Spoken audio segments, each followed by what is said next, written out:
Death. I've got to get rid of her. Birch. Nestor Kettering reached for the brandy bottle and refilled his glass. I can't abide the sight of my wife. You have no idea what it's like living with her in the same house. Dolan Birch shifted a little in his chair and stretched out his legs toward the fire. You are not the first man to marry for money and find himself dissatisfied with the bargain. Most husbands in your situation would find a way to coexist. Death. It is quite common for couples in society to lead separate lives. Nestor contemplated the fire. Dolan had invited him for a late-night brandy, following another evening of cards at their club. The result was that they were now sitting together in the small but quite elegant library of Dolan's town house. Anything to avoid going back to number 5, Lark Street, Nestor thought.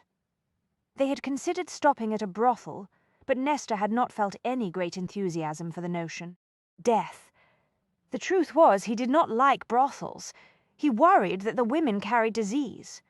Furthermore, it was no secret that the prostitutes frequently stole their clients' watches, tie-pins, and money. He preferred his women to be respectable, virginal, and, above all, devoid of close family connections. The last thing he wanted was to be confronted by an irate father or brother. Death. He chose his mistresses from London's spinster class, innocent, well-bred women who were grateful for a gentleman's attentions. Thanks to Dolan Birch, for the past year he'd had access to a steady supply of young, attractive governesses who met his criteria. He lost interest once the conquest had been made, but that was not a problem. The women were easy to discard. No one cared what happened to them. Death. Dolan's town house was not nearly as large as his own mansion, Nestor reflected, but it was a good deal more comfortable because there was no wife hanging about. Dolan had inherited the house upon the death of his wife, a wealthy widow. The woman had expired in her sleep soon after the wedding, and shortly after she had redrafted her will, leaving the house and her handsome fortune to her new husband. Some men had all the luck, Nestor thought. Death. I do not know how much longer I can abide Anna's presence, he said. He swallowed more brandy and lowered the glass. I swear she drifts through the house like some faded ghost. She actually believes in spirits, you know, attends a séance at least once a week, regular as clockwork. She seeks out a new medium every month or so. Who is she trying to contact, her father? Nestor grimaced.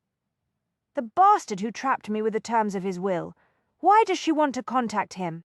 I have no idea, and I don't give a bloody damn. Nestor set the brandy glass down hard on the table. I thought it would be so easy back at the beginning. A beautiful bride and a fortune to go with her. Dolan contemplated the fire. There is always a catch. So I have discovered. Your wife is quite beautiful. Most men would say that you are extremely fortunate to have such a woman in your bed. Bah. Anna bears a striking resemblance to a corpse in bed. Cold as hell. I haven't been with her since I cut short the honeymoon. The chaste ones sometimes are quite cold. One must seduce them. Nestor snorted. Anna was no virgin when I married her. Another reason why her father was so eager to marry her off, I suppose. Dolan set his glass aside and propped his elbows on the arms of his chair. He put his fingertips together.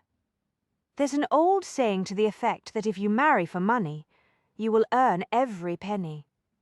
I cannot escape her.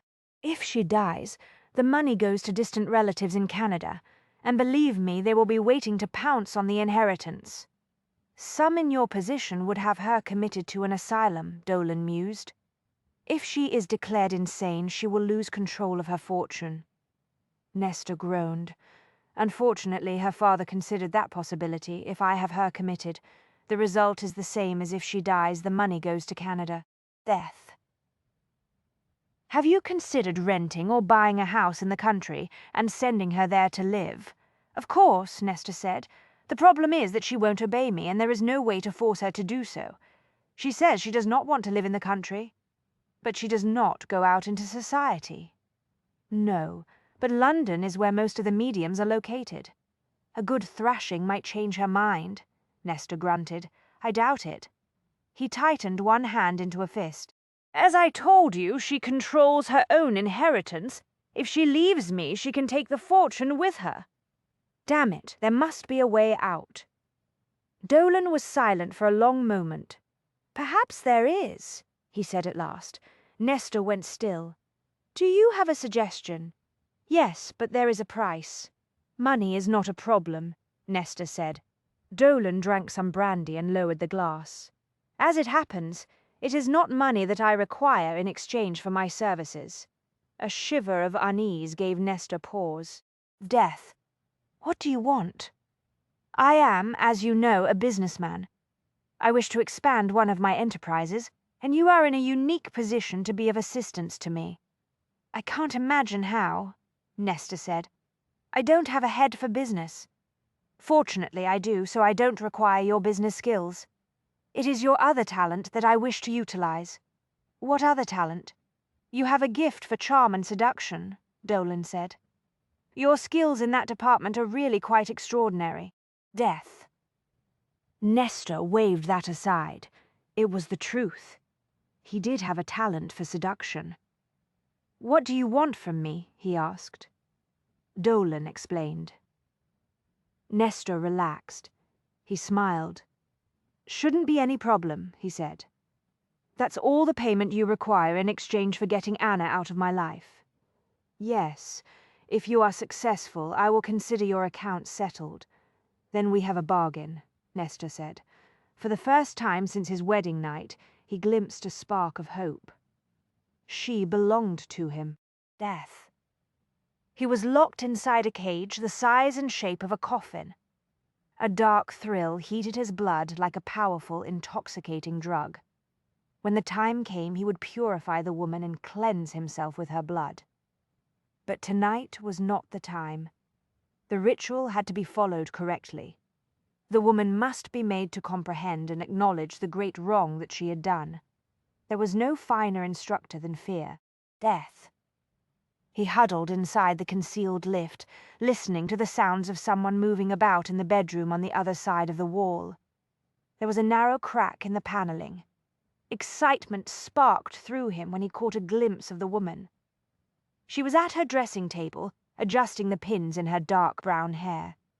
It was as if she knew he was watching and was deliberately taunting him. Death. She was passable in appearance, but he had seen her on the street and had not been particularly impressed with her looks. She was overly tall for a woman, and her forceful character was etched on her face. She was dangerous. It was all there in her unnerving eyes. No wonder he had been sent to purify her. He would save her from herself, and save himself in the process. She was not the first woman he had saved.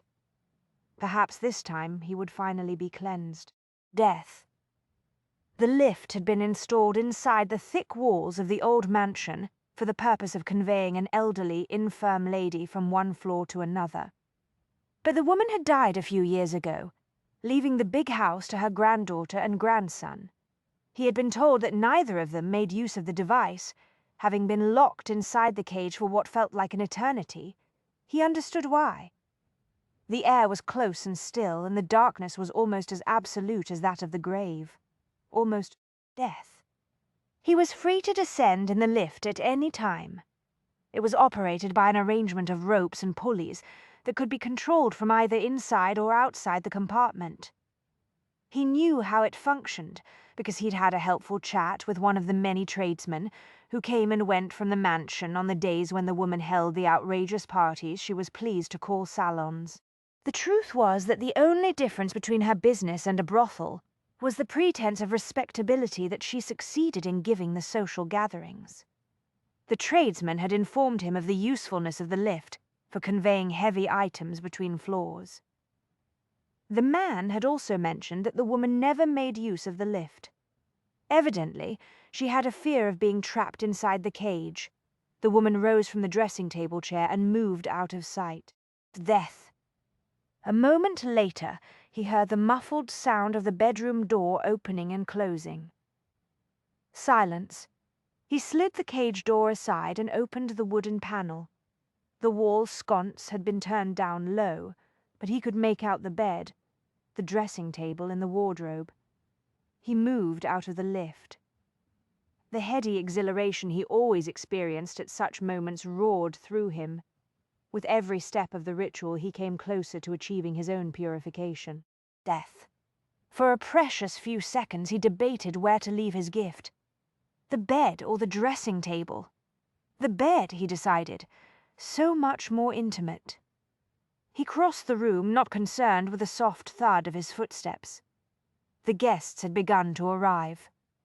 There was a fair amount of traffic in the long drive that led to the front steps of Cranley Hall. The rattle of carriage wheels and the clatter of hooves created a great deal of noise. Death. When he reached the bed, he took the velvet pouch and the black-bordered envelope out of the pocket of his overcoat. He opened the pouch and removed the jet and crystal ring. A fashionable item of memento mori jewellery, the stone was engraved with the gilded image of a skull. The woman's initials were inscribed in gold on the black enamelled sides, CL. When the time came, a small twist of her hair would be tucked into the locket concealed beneath the skullstone. He would add it to his collection. Death. He admired the ring for a moment and then slipped it back into the pouch. He placed the gift on the pillow, where she could not fail to notice it.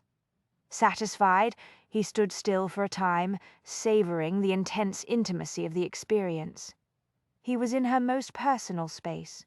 The room where she slept, the room where she believed herself to be alone, the room where she no doubt felt safe. That sense of safety would soon be destroyed. She belonged to him. She simply did not know it. Not yet. Death. He started to go back to the concealed lift, but paused when he saw the framed photograph on the wall. It showed the woman as she had been some 10 years earlier, a girl of 16 or 17. She stood on the brink of womanhood, still innocent and unknowing, but already there was something disturbing about her eyes. Her brother was also in the picture. He appeared to be about 10 years of age. The two adults in the photograph were no doubt the children's parents. Death. He could see something of the man in the boy. He took the picture down from the hook and hurried to the lift. Stepping inside, he closed the panel and then the cage door. Darkness as deep as the jet stone in the ring enveloped him.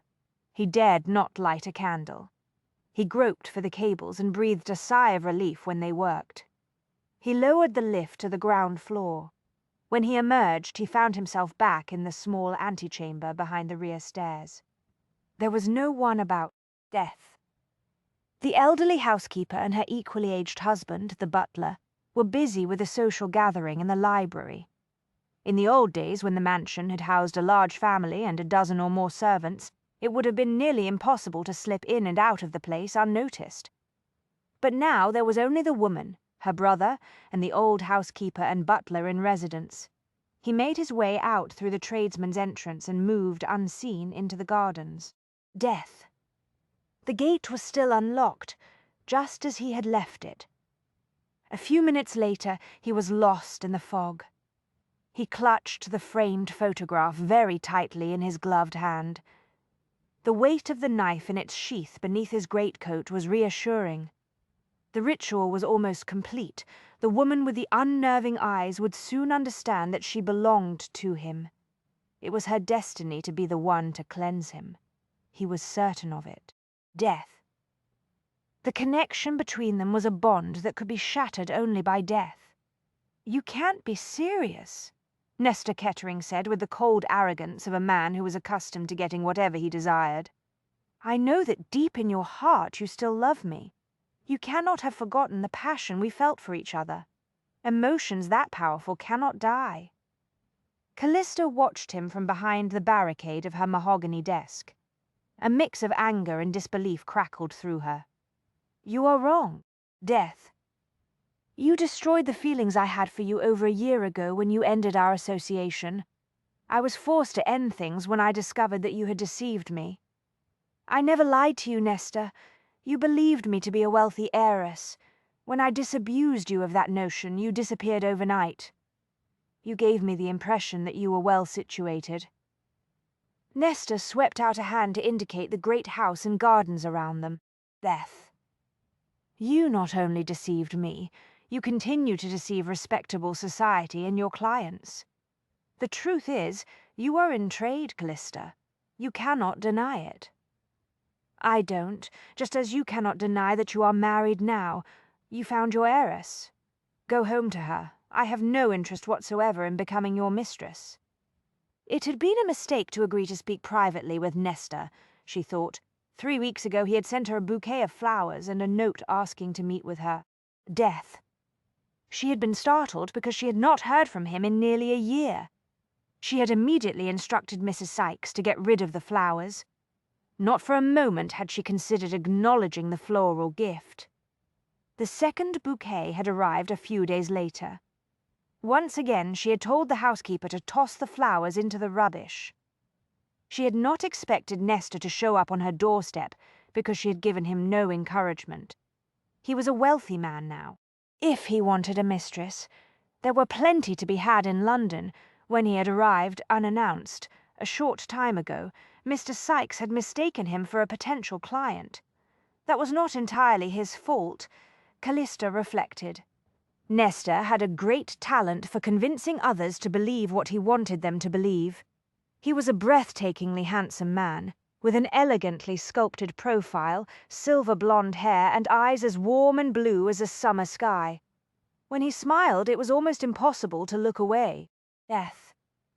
But it wasn't his polished good looks that made him so dangerous, it was his gift for charm and deception. Indeed, Callista thought, he was a magician of sorts, one who specialized in breaking hearts and destroying other people's dreams. The thing about a magician, however, was that once one knew the secret behind the tricks, the fascination with the performance was shattered forever. Seeing Nesta again after a little more than a year apart, she could only give thanks for her narrow escape. Death. To think she had once considered marrying him. Now she had to find a way to get rid of him. She had a legitimate prospective client due to arrive in a few minutes. She did not want Trent Hastings to overhear the quarrel that was taking place in her study. She had it on good authority that the author was a recluse who might easily be put off by such a scene. Evidently perceiving that he could not induce her to take the blame for their parting. Nesta switched to another tactic. Death. Leaving you was the hardest thing I've ever done, Callista. He raked his fingers through his hair and began to pace the small study with a languid cat-like stride. You must understand my situation. I had to marry a fortune for the sake of my family. You must see that I had no choice. At one time, she had viewed Nesta's dramatic gestures and intense moods as evidence of a romantic spirit. Death. She had believed him to be a man of strong passions, a man who sought a true metaphysical and intellectual bond with her. But today it was clear that what she had once mistaken for passion and great depth of feeling was, instead, nothing but shallow melodrama. There was better acting to be found in the theatre. What had she ever seen in him, she wondered? Aside from his smouldering gaze and poetic good looks, of course. I do comprehend the situation you were in, she said. Death. She glanced at the clock and saw that her next appointment was due in less than 5 minutes. It was past time to get rid of Nesta. I comprehend precisely why you wanted to marry me. You were under the impression that my grandmother had left a fortune to me and my brother. When you discovered that all we got was her monstrosity of a mansion, you did not walk away from me. You ran. Nesta stopped at the window, clasped his hands behind his back, and bowed his head. Death. You will admit that this grand house gives an impression of wealth. I find that impression useful in my business, she said briskly. He shook his head. Do not tell me that you have not thought of me this past year. I dream of you every night. I do not think about you often, Nesta, but when I do, I give thanks that you ended our association when you did. I dread to imagine what my life would have been like if we had married. He turned to look at her with a beseeching expression. Death. You may be content with your spinsterhood, but I am married to a cold-hearted bitch who thinks it is amusing to have affairs with my friends," he said. "Probably because she suspects you are having affairs with her friends." Nestor exhaled a long, heartfelt sigh. "I will not deny that I have occasionally sought comfort where I could find it. I am lonely, Callista. I remember how we used to laugh together and share our impressions of books and art and poetry. Death. As far as I can determine, my wife's only serious intellectual pursuits are shopping and séances. As she evidently has the money to pursue both, I fail to see the problem." "I have endured nearly a year of a marriage made in hell," Nestor said through his teeth. "The least you can do is spare me your sarcasm." She got to her feet. "This meeting is finished. You appear to be under the mistaken assumption that I would be eager to resume our relationship, but that is not the case." "Death.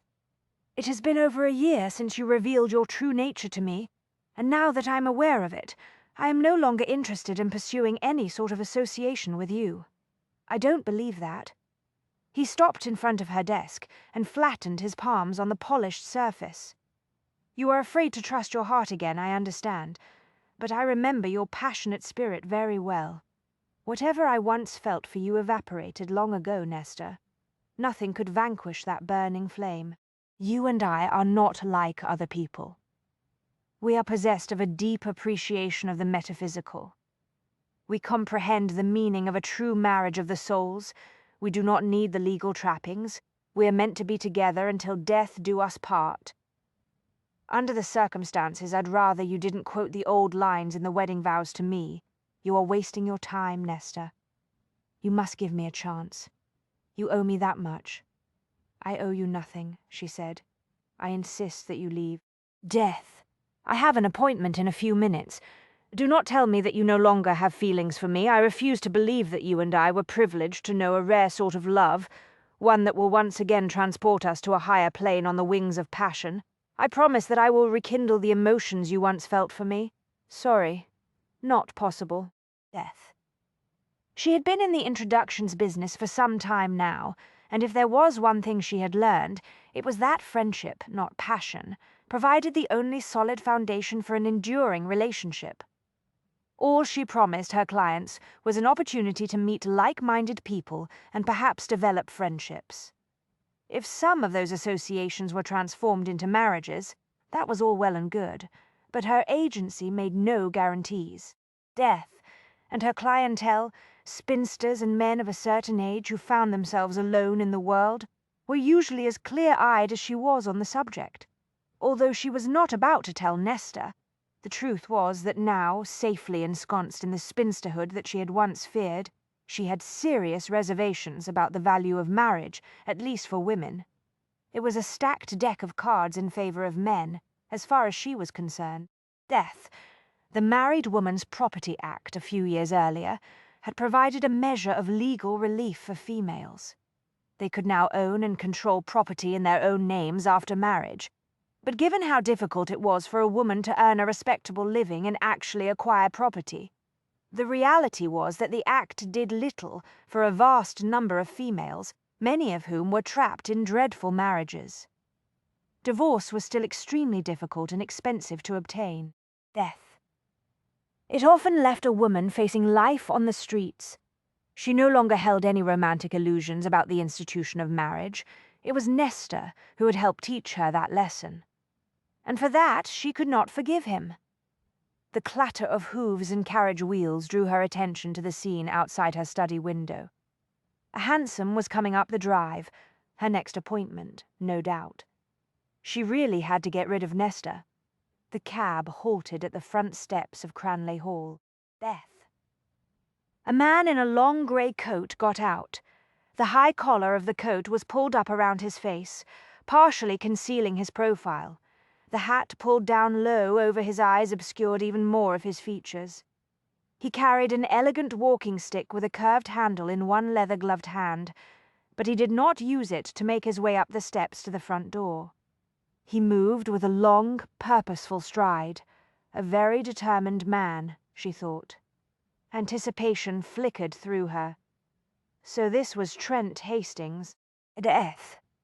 She did not know what she had been expecting, but this whisper of excitement was certainly not it. He's here on business, she reminded herself. She tried to get a better look at him, but he was out of sight on the top step now. Are you listening to me, Callista? Nestor asked, anger and impatience flared in his tone. No, actually, I'm not listening to you kindly do me the great favor of leaving. I am very busy today. Bloody hell. Nestor visibly seethed. Death. I'm not here to apply to become one of your clients. I am here because I cannot live without you.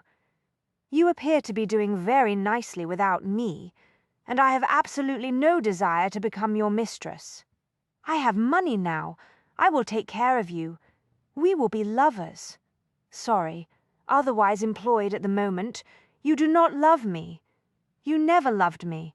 I think the only person you are capable of loving is yourself. Admit it. You are here because you have grown bored with your marriage. Death. You're damn right I'm bored. That is your problem, not mine. Leave, Nestor, now. Damn it. You're too old to play the silly, naive virgin, he hissed. What are you now, 27? I'm sure you've taken any number of lovers from your list of so-called clients. For the first time, her temper blazed. How dare you? I merely put the obvious into words, Nestor said. He smirked, pleased to have drawn blood. There is no need to put a respectable face on your business. Death. An introductions agency. Indeed, he snorted. I must say, I admire your ingenuity. You have proven to be a remarkable businesswoman, Callista. But let's be clear. You are nothing but the madam of a high-class brothel. Anger and a whisper of panic flashed through her. She was very careful about how she operated her business. She worked only by referral. She made certain that her brother, Andrew, researched all of her potential clients before she accepted them. Death. The salons and teas she hosted were elegant, eminently respectable affairs, but she was keenly aware of the dangers of malicious gossip. Nestor was not the first man who had concluded that her agency provided something other than respectable introductions. I do not care to listen to your insults. She reached for the bell pull. Leave now, or I will summon my butler to escort you out. That doddering old man who met me at the door, he can barely hold a visitor's hat and gloves. Death. He would faint dead away if you demanded that he try to forcibly remove me. She hoisted her skirts a few inches above her ankles, whisked around the side of her desk, and crossed the study. She yanked open the door. Get out of here now, or I will scream. Have you gone mad? It's certainly a possibility. My nerves have been badly frayed of late. That was no less than the truth. She had found the second memento mori object on her pillow last night. After the discovery, she and Andrew and Miss Death Sykes had gone through every room on every floor of the big house, checking the locks on windows and doors. She had not slept much at all. Callista, you must listen to me. Nestor snarled. No, she said. The last thing I need is a professional fortune hunter trying to make me believe that he is still in love with me after he abandoned me to marry another woman. I would remind you that I am not alone in this house. Death. My housekeeper and butler may be elderly, but I assure you they are still quite capable of whistling for a constable if necessary. Yes, Nestor, I will scream bloody murder if that's what it takes to remove you from the premises. It was the startled look on his face that made her realize they were no longer alone. Can I be of any assistance? The dark, masculine voice came from directly behind her. The words were spoken in a chillingly polite manner that could have been mistaken for aloof disinterest, if not for the razor-sharp steel edge just below the surface. She spun around and saw Mrs. Sykes, wide-eyed with shock, in the hall. The housekeeper was accompanied by the man who had just alighted from the hansom. Her heart sank. This was not an auspicious start to what she had hoped would prove to be an excellent business relationship. Death. Her first thought was that, fine clothes aside, the caller bore a striking resemblance to the sort of individual one might expect to encounter in a dark alley on a moonless night. It was not the ragged web of scars on the left side of his cheek and jaw that made him appear dangerous. It was something about his eyes. They were a startling blend of green and gold, and infused with an implacable will. Nesta was at last stunned into silence. It was Mrs. Death Sykes, who, no doubt calling upon years of professional training, shattered the crystalline atmosphere. "Your 10 o'clock appointment is here, Miss Langley," she said. "Mr. Hastings." Then she immediately spoiled the effect by lowering her voice to a conspiratorial whisper. "The author, Miss—" "Yes, of course." Callista collected herself and gave Trent her best client smile. "You must be Eudora Hastings's brother. A pleasure to meet you, sir." "I apologize for the interruption," Trent said. "Death." He continued to watch Nesta with a detached curiosity that was more ominous than anything he might have said. "I trust my arrival is not a problem for you." "Not at all." Callista stepped back and motioned with her hand to invite him to enter the study. "Do come in. Mr. Kettering was just leaving. Isn't that right, Mr. Kettering?" Nesta shot her a furious glare, but it was obvious to all of them that he was trapped. Nevertheless, he rallied for one last strike. "Death. You're Trent Hastings, the author of the Clivestone detective novels?" he asked, with a deceptively lazy air. "That is correct," Trent said.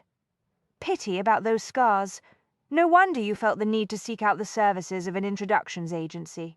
It must be rather difficult to meet respectable ladies with that face." "Nesta," Callista gasped, horrified. Mrs. Sykes stared at Nesta, appalled. Satisfied, Nesta gave Callista a thin smile. "You must excuse me, Callista," he said. "I'm a busy man." "Death."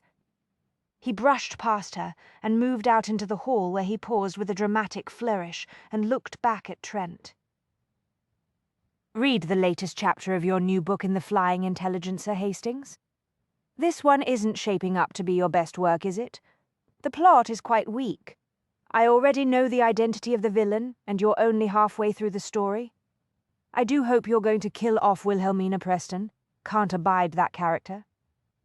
Nestor did not wait for a response. Death. He went down the hall, his footsteps ringing on the hardwood floor. "I'll see him out," Mrs. Sykes said. She hurried after Nestor, very deliberately. Trent removed his leather gloves, revealing more scars on the back of his left hand. "I do apologize," Callista said. "There's no need," Trent said. "I have been a writer for several years now. I learned long ago that everyone's a critic. Everyone has scars, Mr. Hastings." Callista looked up from her notebook and gave Trent a reassuring smile. "Death. Some are more visible than others, but that need not present any great problem." Much to her relief, Trent had not attempted to invade her privacy by inquiring about Nesta's presence. Instead, he had surveyed her study with the same detached curiosity he had applied to Nesta, and then he had accepted her invitation to sit down. Relieved that the unfortunate scene was concluded, she had hurried back behind her desk, sat down and opened her notebook. Death. She was prepared to conduct a standard client interview, but it was Trent who had asked the first question, and it had caught her off guard. "Do you think my scars will be an issue?" Trent leaned back in his chair and fixed her with a considering look. "You don't think my face will get in the way of finding me a wife? You appear to be under a misapprehension concerning the nature of my business," she said. "I do not promise that my introductions will end in matrimony, sir. Death. I endeavor to promote associations between like-minded individuals who find themselves single for one reason or another. Respectable, like-minded people. Not everyone seeks marriage. Some hope for friendship and companionship. Why do I have the impression that you are one of those who doesn't seek marriage?" Her day was not improving, she reflected. First, Nesta had stormed back into her life expecting to take up where they had left off, and now the excellent prospective client she had hoped to attract was proving difficult. She reminded herself to be patient. Trent Hastings was certainly not the first wary individual she had dealt with.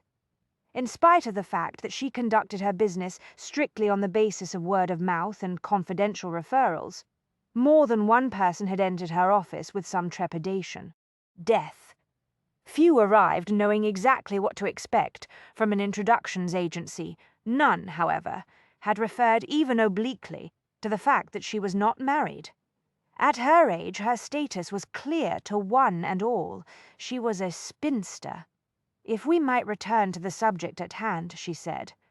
"I can assure you that I have several very respectable ladies among my clients who are possessed of the sort of discerning intelligence that enables them to look beyond the superficial. Death. Their first and most important requirement in a friend, or a husband for that matter, is strength of character." "And just how do you go about ascertaining a client's character?" She tapped the tip of the pencil against the blank page of her notebook. She was supposed to be conducting the interview, but Trent was the one asking the questions earlier that morning. She had looked forward to the prospect of meeting him. She had recognized the name that Mrs. Death. Sykes had written in the appointment book for 2 reasons. The first was that Trent's sister, Eudora Hastings, was a client. The second reason was that, until approximately 5 minutes ago, she had considered herself a great fan of his mystery series. The prospect of adding the highly successful but notoriously reclusive author to her roster of satisfied customers had elevated her spirits for a time. Death. But now she was starting to have second thoughts, and not because of the scars that marred his striking face. "I have discovered that one can determine a great deal about character by conducting an extensive interview," she said. "My father was an engineer, and my mother was a botanist. I learned the techniques of research from them."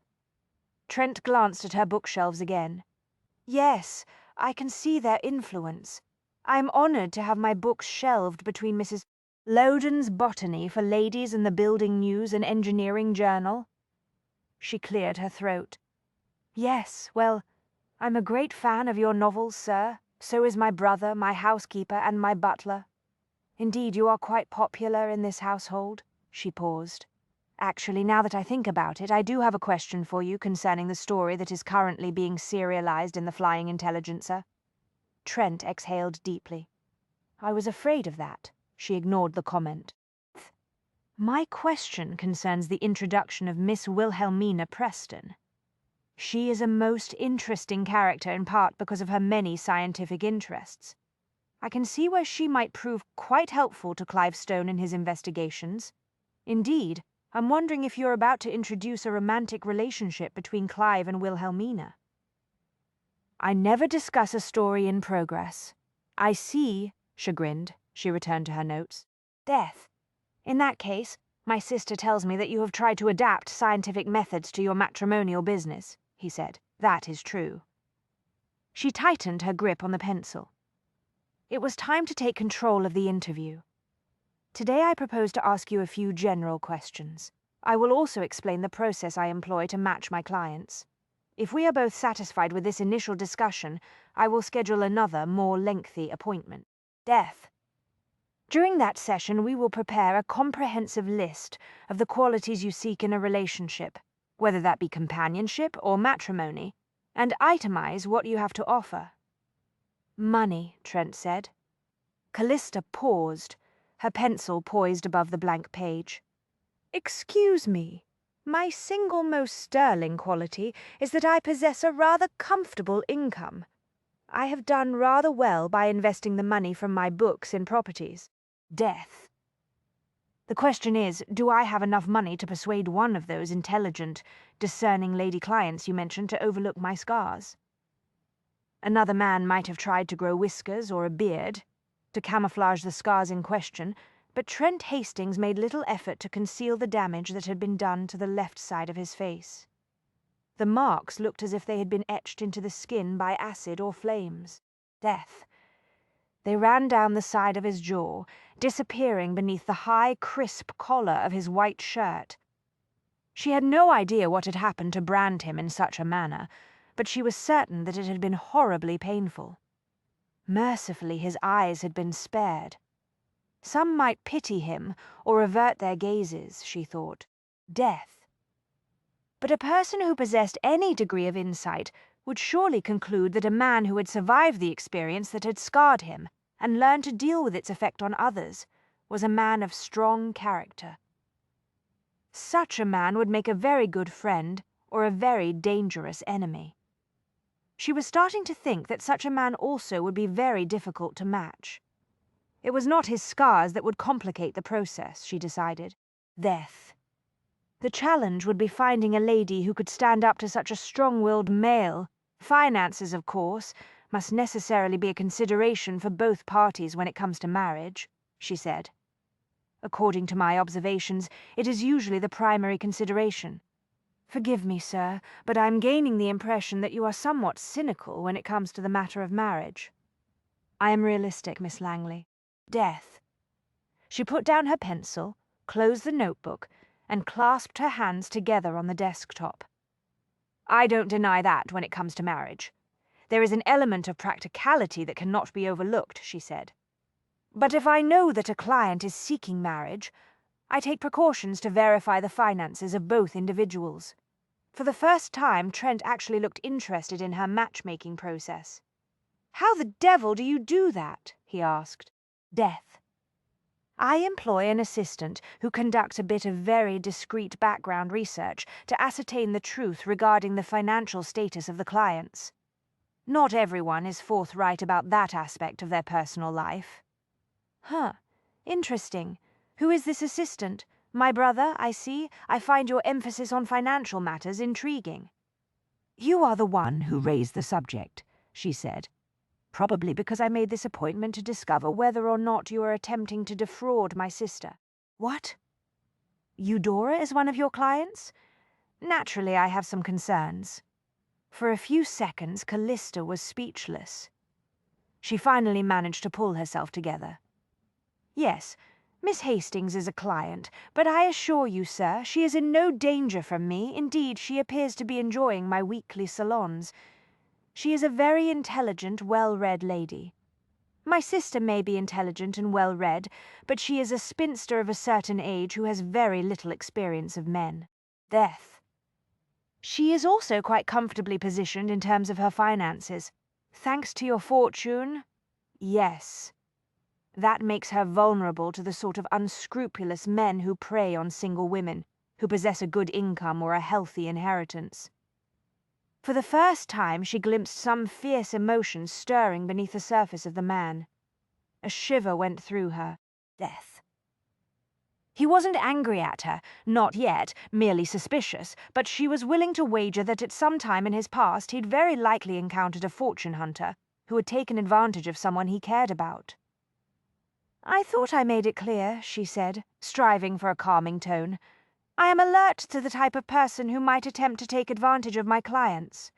I would not dream of introducing your sister to a gentleman who was anything but respectable and entirely honest about his finances. Death. It strikes me, Miss Langley, that there might be a financial incentive for you to provide certain clients with introductions to other clients who are wealthy or well-connected. That is quite enough. For the second time that morning, she found herself on her feet and furious. You insult both your sister and me, sir. I must ask you to leave at once. For a heart-stopping moment she was afraid he would not allow himself to be kicked out of her office. Death. She reached for the bell pull behind her and prepared to tug on it.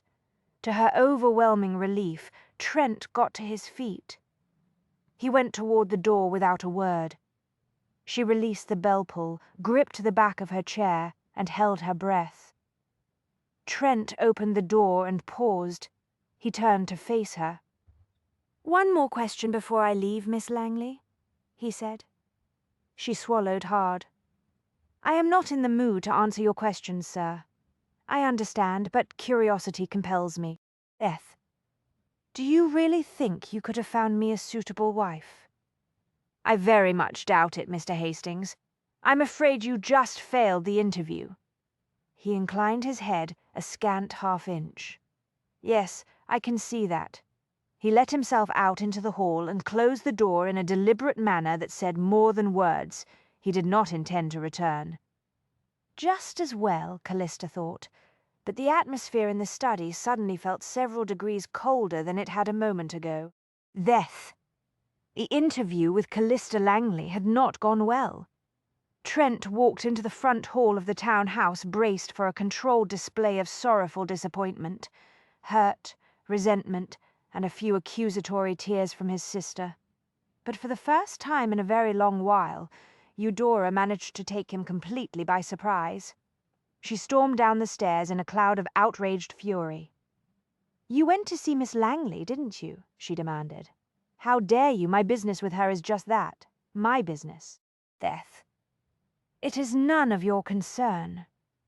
Eudora was in her mid-20s, perhaps a year or two younger than Callista, Trent thought, but she gave the impression of being the older of the two. Today Callista had made a fashionable impression in an elegant blue gown. Her chestnut brown hair had been caught up in a delightful confection on top of her head and anchored with several handsome hairpins. The style served to underscore her striking profile and intelligent hazel eyes. Death. There was something bright, vivid, and dynamic about her. He had found himself oddly fascinated. She was an interesting, intriguing woman, and he was quite sure she would be interesting and intriguing at 70 or 80. Some qualities never aged. Eudora, on the other hand, had until recently appeared to be fading before his eyes. Death. Determined to play the role of the devoted sister who had sacrificed herself to the task of managing her brother's household. She wore her bright blonde hair parted in the center and scraped back in a tight knot. Her gowns were fashioned of dull, dark, practical fabrics. She pursued her self-assigned career with a vengeance. The house they shared functioned like a finely tuned machine. From dawn until bedtime there was a serene, orderly cadence to life. The staff went about their duties with flawless precision. The gardens were maintained with exquisite attention to detail. But over the years, the spirited, vivacious girl, who had once insisted on learning how to ride a bicycle and playing croquet, had vanished. In her place had emerged a woman who appeared to have locked herself in perpetual mourning. Eudora did not go about in widow's weeds or wear a veil, but she might as well have done so in Trent's opinion. Death. Nevertheless, she had appeared to be going through some changes lately, and he had been pleased, at least at first. She was certainly paying more attention to style, and she had even gone shopping for some new earrings. He knew he would have been relieved by the transformation, had he not realized that it was linked to Callista Langley's weekly salons. "Calm yourself," he said. He handed his hat and gloves to Guthrie, the butler, but he kept his grip on the cane. Death. "I made the appointment with Miss Langley because I was curious about her and her services." "I don't believe that for a moment," Eudora snapped. "You called on her to try to intimidate her. Admit it, you could not persuade me that she was a fraud and a con artist, or worse, so you attempted to frighten her into severing our association." "If that was my plan, I can assure you it failed," Trent said. Death. Approximately 3 minutes into the conversation, it became clear that it would take someone far more ferocious than a mere author to throw a scare into Miss Langley. Eudora halted on the last step, startled. Then she appeared pleased. Triumph gleamed in her blue eyes. "So Miss Langley gave you a proper set-down, did she? I am delighted to hear that." "I comprehend that you are angry that I went to see her," he said. "A death. But I felt it necessary to investigate Miss Langley's rather unusual business. She arranges salons where respectable people can meet." "What is so dangerous about that?" "We have discussed this," Trent said. He went down the hall toward the refuge of his study. "Miss Langley undertakes to introduce complete strangers to each other." "Single strangers," Eudora said. "It would be one thing if she was well acquainted with all of the parties involved, but that is hardly the case." Death.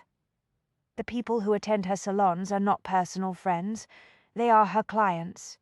You possess a sizable inheritance that makes you vulnerable to the worst sort of predators." Eudora hurried after him. "Miss Langley insists on references from every client," she said.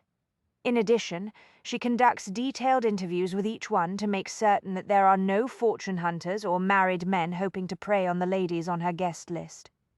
He paused in the doorway of the study. Death. They're not guests, Eudora. She is not a society hostess entertaining respectable acquaintances with teas and music halls. She's a businesswoman, and that means money is her chief consideration. He went into the room. Eudora pursued him. "You have no right to interfere in my private affairs," she said. "I'm your brother." He hooked the cane over the back of his chair and went to stand at the window. "I have a responsibility to protect you. I don't need to be protected from Miss Langley. Death." He looked out at the vibrant garden and the glass and iron conservatory. Gardening and reading were Eudora's only pleasures these days, at least they had been, until she had begun attending Miss Langley's weekly salons. Lately she had returned from the events talking of the latest news in a wide variety of subjects: art, travel, books, the theatre. "I know you feel I'm being overcautious," he said. "Nevertheless, do you really believe that I'm in danger of falling for a fortune hunter's lies? Death, please give me some credit for common sense." "I don't doubt your intelligence or your common sense," Trent said quietly, "but I am concerned about this connection with Miss Langley." There was a short silence behind him. "What did you think of her?" Eudora asked after a moment. Her tone of voice was suspiciously neutral. He realized he had been trying to sort out his chaotic impressions of Miss Langley since leaving her very impressive mansion. "What?" "Death," he said, trying to buy time to assemble his thoughts. "You heard me now that you have met her? What is your opinion of Miss Langley?" He attempted to formulate a response, but for some reason he could not find the right words. Attractive, but not in the ordinary sense of the word. Unconventional would be a more accurate description. But for some reason he kept coming back to fascinating. Death. He was a naturally curious man with wide-ranging interests that had led him to investigate any number of odd subjects and skills. The research involved in each new Clive Stone novel routinely led him down unusual, sometimes bizarre paths. But Callista Langley aroused his curiosity in new and unsettling ways. He had known immediately that Callista was a woman who was willing to fight for what she wanted, a woman who would do whatever it took to protect what was hers, death, and if she loved, he thought she would be quite fierce about the business. There was something in her person that hinted at a capacity for passion. He had known some intelligent, independent, strong-willed women in his life. He was attracted to the species, but Callista Langley was unique in her appeal.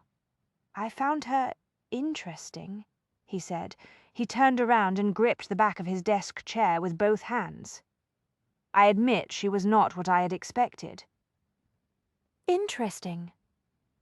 Eudora looked startled. Death. Then her eyes narrowed a little.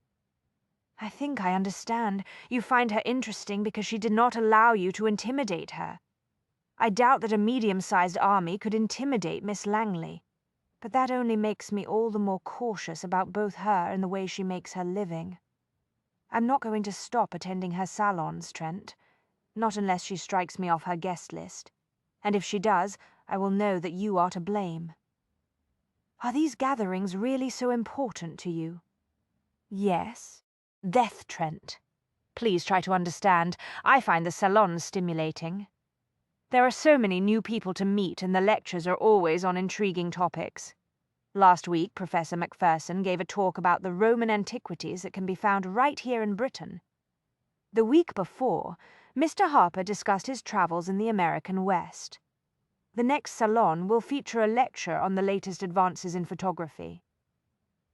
Tell me, has Miss Langley introduced you to any man in particular?" Eudora stiffened. "Death. A guest is introduced to everyone at the salons. That is the purpose of the gatherings. Let me be more specific. Have any of Miss Langley's male clients made an attempt to deepen his acquaintance with you?" Eudora's jaw tightened in a stubborn line. "None of the gentlemen to whom I have been introduced has behaved in any way that could be termed improper or objectionable. But I can tell that nothing I say will convince you of that." Why don't you see for yourself? Death. That was exactly what I attempted to do today, if you will recall. I'm not talking about your failed effort to intimidate Miss Langley. Eudora smiled a brittle smile. I suggest that you apply to become one of her clients. Don't be ridiculous. I realize that after today she may not be disposed to add you to her guest list, but I might be able to prevail upon her to take you on a trial basis. After all, she is a fan of your novels. Death. Perhaps I can persuade her to allow you to attend a couple of salons with me and form your own conclusions about her business. Are you serious? Give it some consideration, dear brother? Eudora spun around and went toward the door. Because I assure you, I have every intention of continuing to accept her invitations. She let herself out into the hall and closed the door with considerably more force than was necessary. Trent lowered himself into the chair. Death. For a time, he contemplated his private realm. His study was the one place where he could be assured of being alone and uninterrupted. The entire household understood that when the door was closed, he was not to be disturbed except in case of fire or the end of the world. He should get back to his writing, he thought. The visit to Callista Langley had been a disaster, not to mention a waste of time. Death. In any event, the next installment of Clive Stone and the affair of the missing bride was due to the editor of the Flying Intelligencer. But he pondered the closed door for a long time. He was quite sure now that one of Callista's male clients had, indeed, taken a particular interest in Eudora. It did not require the devious mind of an author of mystery novels to deduce that Eudora returned that interest. He had always hoped that Eudora would encounter a good man whom she could love, one who would appreciate her clever mind and organizational talents. A man who could give her what she needed most, a home of her own to manage. In the past few years, it had become increasingly evident that might not happen. His intelligent, lovely little sister had become a spinster. That would not have been such a bad fate if she had been happy. But he was quite sure that was not the case. Death. For some time there had been a certain wistfulness about her that had tugged at his heart. He wanted to protect her, but he did not think it was in his power to make her happy. Now, things appeared to be changing for her, thanks to the mysterious Callista Langley. She was providing Eudora with the one thing he could not give her. He ought to be grateful that his sister was at long last emerging from her self-imposed martyrdom. Nevertheless, he was concerned. Callista Langley was an unknown quantity. Death. His intuition told him that she had the power to disrupt his quiet, well-ordered and extremely predictable life. He could not decide exactly how he felt about that, but he was certain of one thing. He felt something, and the sensation was remarkably intense.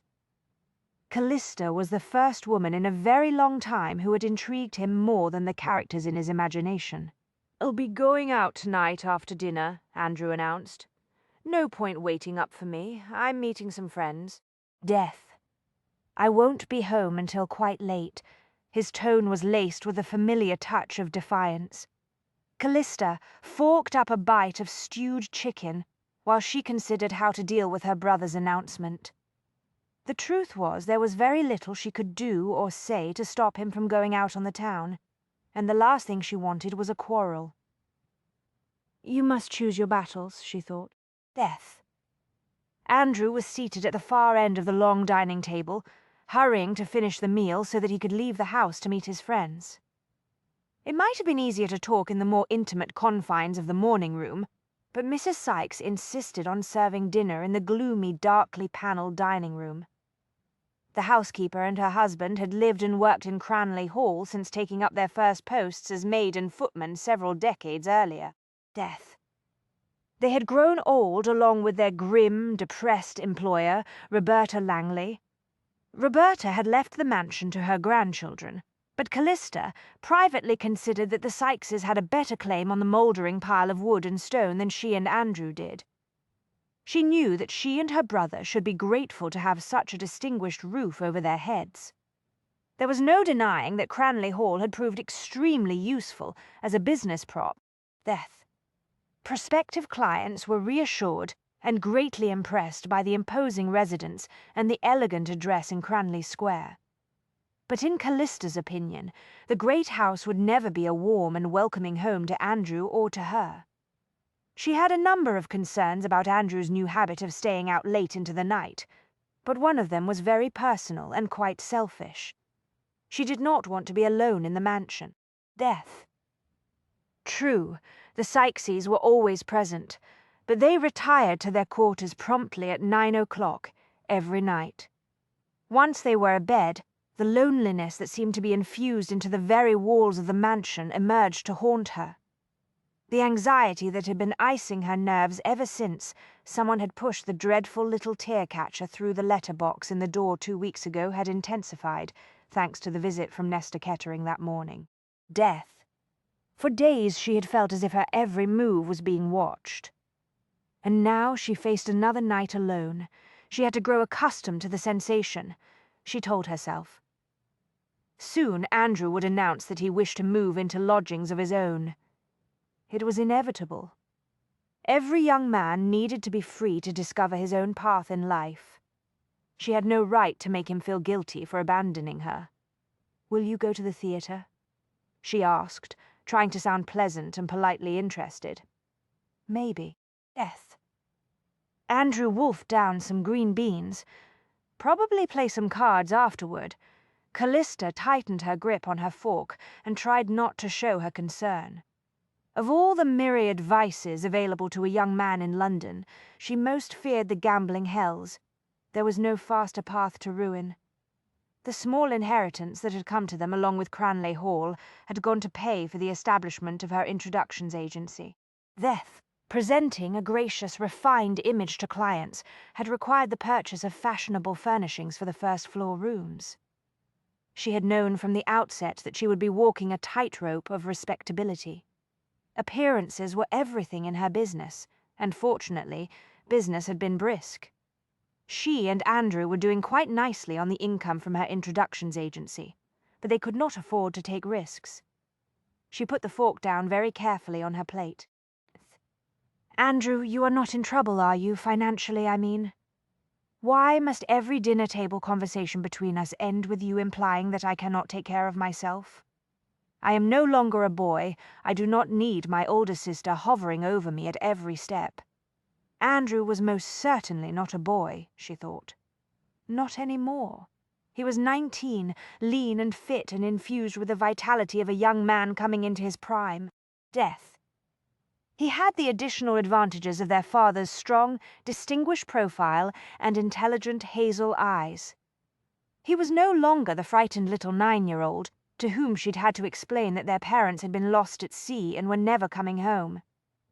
He did not need her now to protect him from the bleak moods of a grandmother consumed with bitterness. He was ready to step out into the world. Death. Nevertheless, the thought of losing Andrew to the dark streets of London filled her with a special kind of panic. It was obvious that there was no point berating him. It would only drive him away all the faster. And she would be truly alone all the sooner. Best to change the subject. "Today, I had a rather disturbing interview with a gentleman I had hoped would become an excellent client," she said. Andrew looked wary for a moment, then his eyes tightened a little in genuine concern. Death. "Anything to do with those nasty little memento mori objects that you received recently?" "No, this is an entirely different matter. My visitor was Trent Hastings. She had no intention of mentioning the unpleasant scene with Nesta Kettering. She feared Andrew's reaction." Andrew's brows shot up in astonishment. Trent Hastings, the author? Precisely. But surely that is good news. Andrew's eyes lit with enthusiasm. Just think what securing a well-known client such as Mr. Death Hastings would do for your business. "You know very well I do not advertise the names of my clients. Many would be quite embarrassed." "Yes, I know.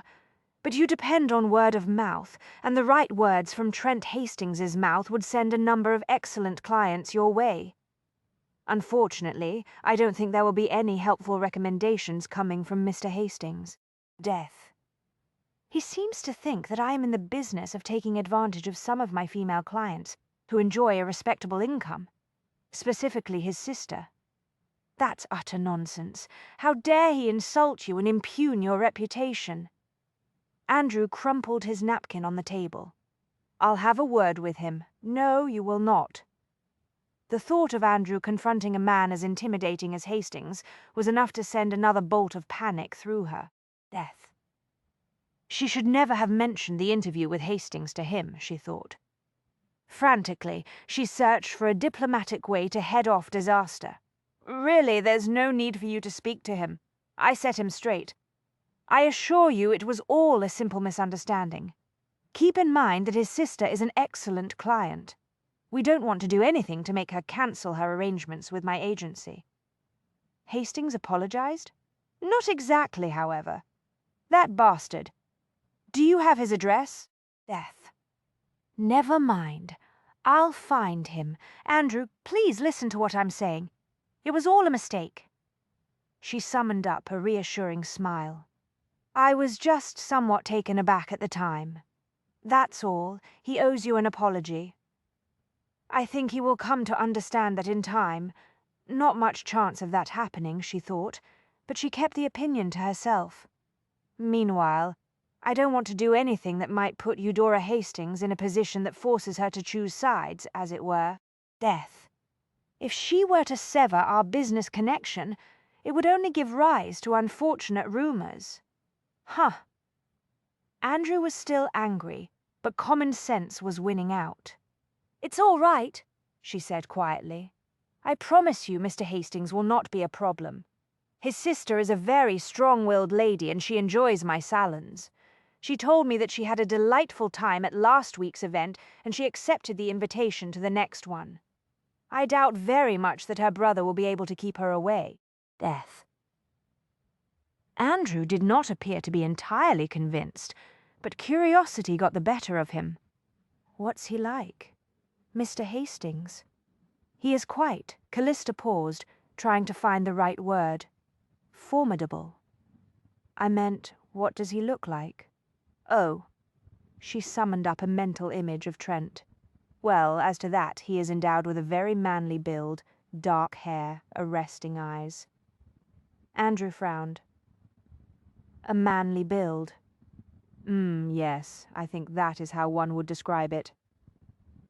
Andrew watched her with a speculative expression. Death.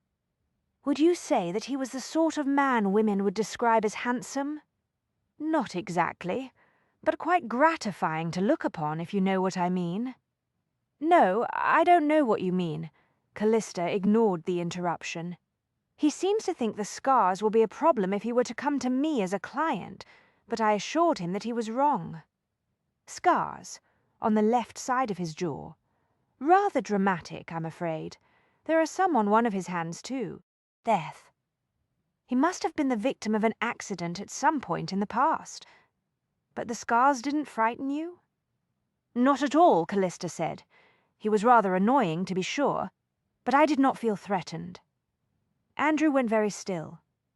Do you think it's possible he might be the person who is responsible for the memento mori objects? What? Good heavens, no! Whatever gave you that idea? I'm sure Mr. Hastings is not the one who gave me those horrid objects. Why are you so positive of his innocence? Death. She thought about that for a few seconds, trying to put her intuitive certainty into words. From what I observed today, Mr. Hastings is nothing if not direct, she said. He would not torment a woman from the shadows. How can you be sure? She considered the question for a moment, and then waved it aside. I don't know. Something about the way he looks at one, I suppose. Not much to go on, no. But you know very well that my intuition has generally been quite accurate when it comes to judging people. Not when it came to that bastard who left you standing at the altar. It was a very good thing that she hadn't mentioned Nesta's visit today, she decided. Mr. Kettering and I were about to become engaged, she said patiently. I wasn't quite at the altar. Very little difference. Death. Some of the old anger that she had experienced because she had allowed herself to be deceived by Nesta resurfaced. She had been such a naive fool. She strove to keep her voice lowered to a level that would not alarm Mr. and Mrs. Sykes, who were eating in the kitchen. "Trust me," she said. "There is a great deal of difference." "Sorry," Andrew said brusquely. "Didn't mean to bring up the subject of Kettering. My nerves have been somewhat strained of late. Death.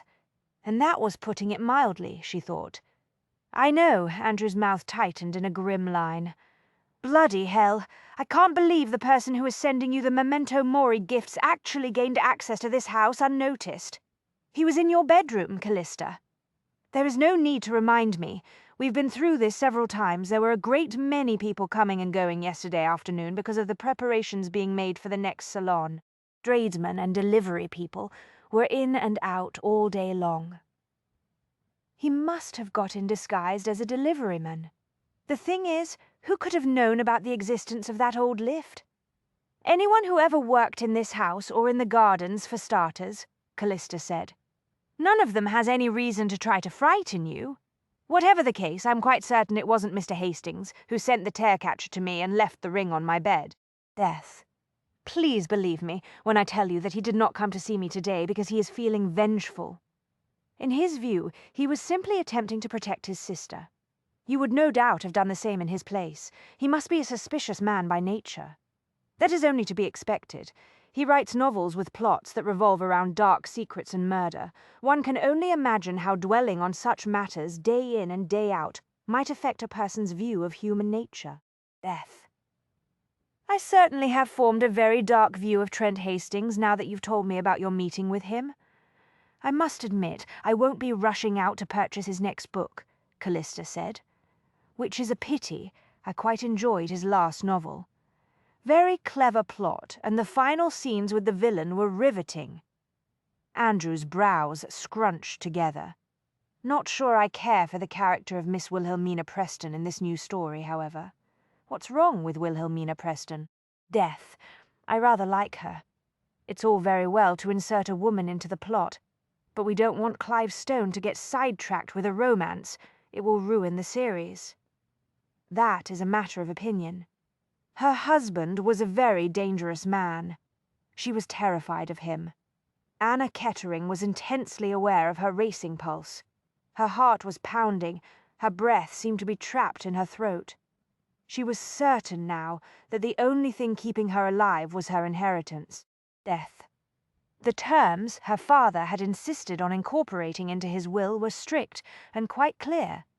If anything happened to her, a fall down the stairs, a fever, anything, the money would go to distant relatives in Canada. Papa must have had some suspicions about Nesta, she thought. Her husband had appeared to be the ideal husband. Her father must have feared that Nesta was too perfect. Her fingers were shaking so badly it was all she could do to insert the key into the lock. Death. She finally managed to get the door open. One last glance down the long hall assured her that there was no one about to observe her. It was the servants' afternoon off, and Nesta was supposedly attending a sporting event. But she knew she had to be very careful. Satisfied that she was alone in the big town house, she entered the shadowed chamber and quickly closed and locked the door.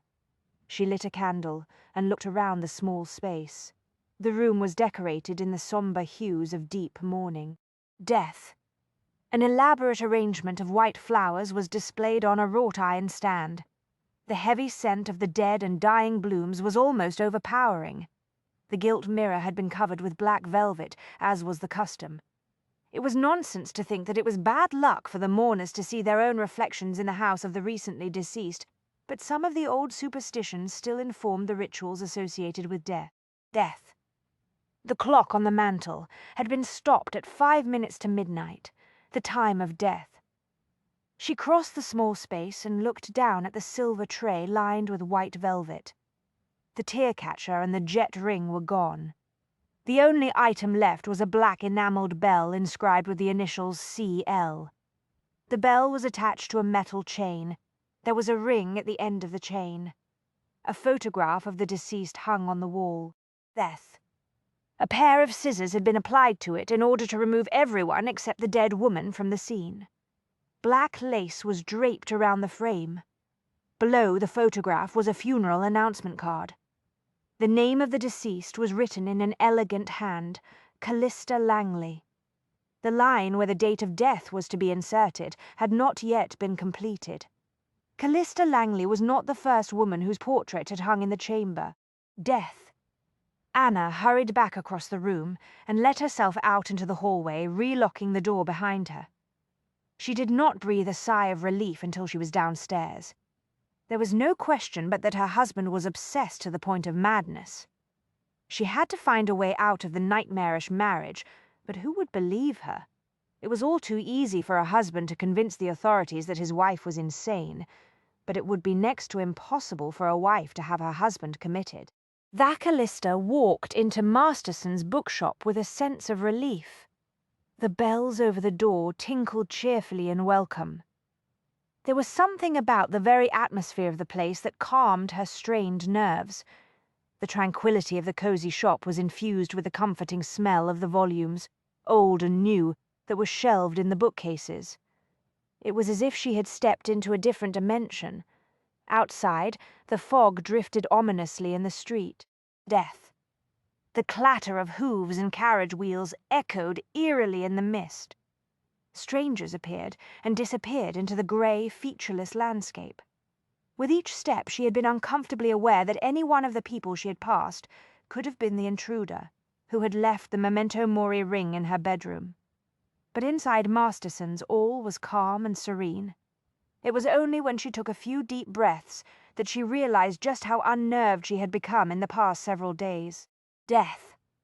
The middle-aged woman behind the counter was in the midst of ringing up a sale, but she smiled warmly. "Miss Langley," she said, "how nice to see you. I'll be with you in a moment. Good day to you, Mrs. Masterson," Callista said. "Please don't rush on my account. I always enjoy a browse through your shop." "Right, then take your time." Martha Masterson went back to her customer, a young man who looked to be about the same age as Andrew. "There you are, sir," she said briskly. Death. "Enjoy Clivestone and the Affair of the Murder Machine? It's been very popular since it came out as a book. Read it when it was serialized in the Flying Intelligencer, of course, but I wanted a copy for my personal library," the customer said. "I'm reading Mr. Hastings's latest in the newspaper now. Not sure about the character of Wilhelmina Preston, though. Don't know why the author had to bring in a lady who appears to be more or less in the same line of work as Clive Stone." Death. "Miss Preston is a scientist," Martha said. "Not a detective. But Stone is asking her for assistance on his new case." The customer grumbled. "Not to worry," Martha said. She gave the young man a reassuring wink. "Perhaps Wilhelmina Preston will prove to be the villainess. You know Mr. Hastings likes to conceal the criminal in plain sight in his stories. The villainess." The customer was clearly cheered by that news. Now that would be a very clever twist. "Good day to you, Mrs. Masterson." Death. "Good day, sir." Martha waited until the door closed behind the young man, and then she made a tisk-ting sound. "I do hope Mr. Hastings hasn't made a serious blunder with the character of Wilhelmina Preston," she said. "My female customers are thrilled by her appearance, but my gentlemen customers are a bit alarmed, to say the least. Speaking of Mr. Hastings," Callista said, "he is the reason why I'm here today. First, I wish to thank you for sending his sister to my agency." Death. Martha's eyes gleamed with satisfaction. She was a comfortably rounded woman with a friendly, outgoing manner. "So Eudora Hastings took my advice, did she? I do hope you will be able to find a match for her. That poor woman is growing old long before her time, such a pity. She has attended some of my salons and appears to be enjoying herself." Callista hesitated, choosing her words carefully. Death. "I'm wondering if you or Miss Ripley have recommended my services to any of your gentlemen customers recently." "No," Martha said, surprised. "Why do you ask?" "Merely curious," Callista said, somewhat untruthfully. "Thank you, again." She did not realize until that moment just how much she had hoped to find some connection between Martha Masterson and whoever was sending the memento mori items. Death. The odds of identifying the person who seemed determined to make her life miserable had been poor from the outset, she reminded herself. Nevertheless, there had been a faint possibility that the bookshop proprietor and her friend had unintentionally sent some mentally unhinged individual to the agency. Martha was the one former client who came into contact with a wide variety of people, due to the nature of her business. So much for that notion. Death. She would have to go back to her client files and look for someone else who might have been less than discreet with the wrong person. She was about to make some excuse to depart without making a purchase when a voice spoke from the back room. "Is that you, Miss Langley?" A woman of approximately the same age as Martha appeared. Slim, tall, and angular, Arabella Ripley was the physical opposite of the proprietor, Death. Her narrow, sharp, featured face was transformed by a bright smile when she saw Callista. "I thought I heard you out here, dear," Arabella said. "I was just unpacking a new shipment of books. So nice to see you again. What was it I heard you asking, Martha?" "Miss Langley wanted to know if we had sent any gentlemen to her agency," Martha explained. "Oh my, no," Arabella said. "Just that very nice Miss Hastings. Was that all you wanted to know?" "Yes, thank you," Callista said. A thought struck her. Death. It seemed like a shot in the dark, but she was desperate. "On second thought, have you, by any chance, mentioned my agency to any other ladies besides Miss Hastings?" she ventured. Martha and Arabella exchanged questioning glances, and then each shook her head. "No, no one else," Martha said. "We are very discreet about your agency." "Thank you," Callista said. "I appreciate that." Arabella's brows rose in concern. "Do you need more business, dear?" Death. "We could certainly sit down with our list of regular customers and see if there might be some other prospective clients." "No, no," Callista said quickly. "Business is quite brisk, thank you. Just curious. I'm attempting to determine the most useful ways to attract new, respectable clients. As you know, I work only by referral, so my promotional possibilities are somewhat limited." "Yes, we understand, dear," Martha said. "One can hardly put an advertisement in the newspapers, can one?" Death. Can't have just anyone turning up on your doorstep demanding to be introduced to other people. Discretion is the key to your business. We are extremely careful about discussing your services." Arabella smiled at Martha and then turned back to Callista. "You changed both our lives by introducing us last year. I can't imagine how lonely we would be now if it hadn't been for your agency. We don't want to see your business ruined by the wrong sort of rumors." Callista drew a deep breath. Death. "As I said, I'm just doing a bit of research, if you will excuse me. I must be on my way." The shop door opened with considerable force, sending the delicate bells into a discordant cacophony. Nestor loomed on the threshold. Callista stopped breathing. "Thought I saw you come in here, Callista," Nestor said. He gave her what he no doubt considered his most devastating smile, but his eyes were cold and sharp. Death. An icy shudder swept through Callista, but she managed what she hoped was a cool, unruffled expression. "Mr. Kettering," she said, "I had no idea you were a customer of this shop." "Never stepped foot in it until today," he said. He did not bother to glance at Martha and Arabella, but when I saw you enter, I thought it might be a good time to catch you. Allow me to buy you a cup at the tea shop on the corner." "Sorry," she said. Death. She adjusted her gloves and headed for the door, hoping that Nestor would step aside. "I have a number of appointments to keep." She advanced on him with such determination that he was left with no choice but to move. Behind her, Martha spoke in uncharacteristically unwelcoming tones. "May I help you, sir?" she asked. Nestor's response was short and curt. "Not today," he pursued Callista out onto the street. "Callista, I must speak with you. The least you can do is give me a moment of your time." Death. It was a command, not a request. She did her best to ignore him, but when he fell into step beside her, she knew she had no choice but to confront him. She came to a halt and turned to face him. "Whatever you wish to say to me, do me the favor of saying it quickly," she said. "I have a great many things to do today. How did your appointment with Hastings go yesterday?" Nestor growled. "That is none of your affair. Did you take him on as a client? I refuse to discuss my business with you." Death. "Now, if that is all you wish to say, you must excuse me." She started to turn away. Nestor grabbed her arm, shocked that he would be so bold on a busy street. She looked down at his hand, wrapped around her upper arm, and then she met his eyes. "Do you wish me to summon a constable?" she asked softly. He released her as if she had sent a jolt of electricity through him. "I insist that you give me a chance to prove that my feelings for you have not changed over the past year," he said. Death. "The thing is, I don't care whether or not your feelings have changed. Even if you were not married, it wouldn't matter because my feelings for you burned to ashes long ago. You set the fire." "I can rekindle the flame." "No," she said, "you can't. Bloody hell, Callista."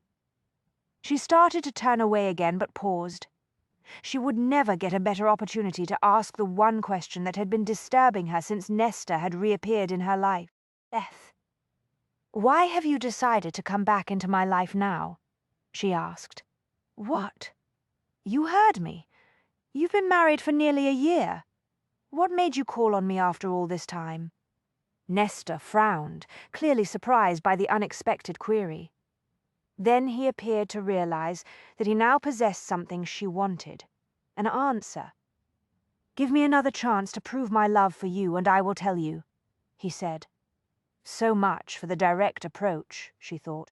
Death. Disgusted, she turned away, searching for a cab, but the fog was so thick she could scarcely see any vehicles at all, until they were almost in front of her. In desperation, she started walking, hoping to lose Nestor in the mist. But he spoke again, and this time she froze. "If you do not allow me to try to resurrect the passion we once shared, I shall feel free to discuss the rather unusual nature of your business with certain parties in society," he warned. Death. "A word dropped in the right ears at my club might do considerable damage to your professional reputation. You really are a bastard, aren't you?" She whirled around to face him, trembling with rage. "Clearly I had a narrow escape a year ago. Your wife has my deepest sympathies. But let me assure you that if you attempt to compromise my professional reputation, I shall drag you down with me.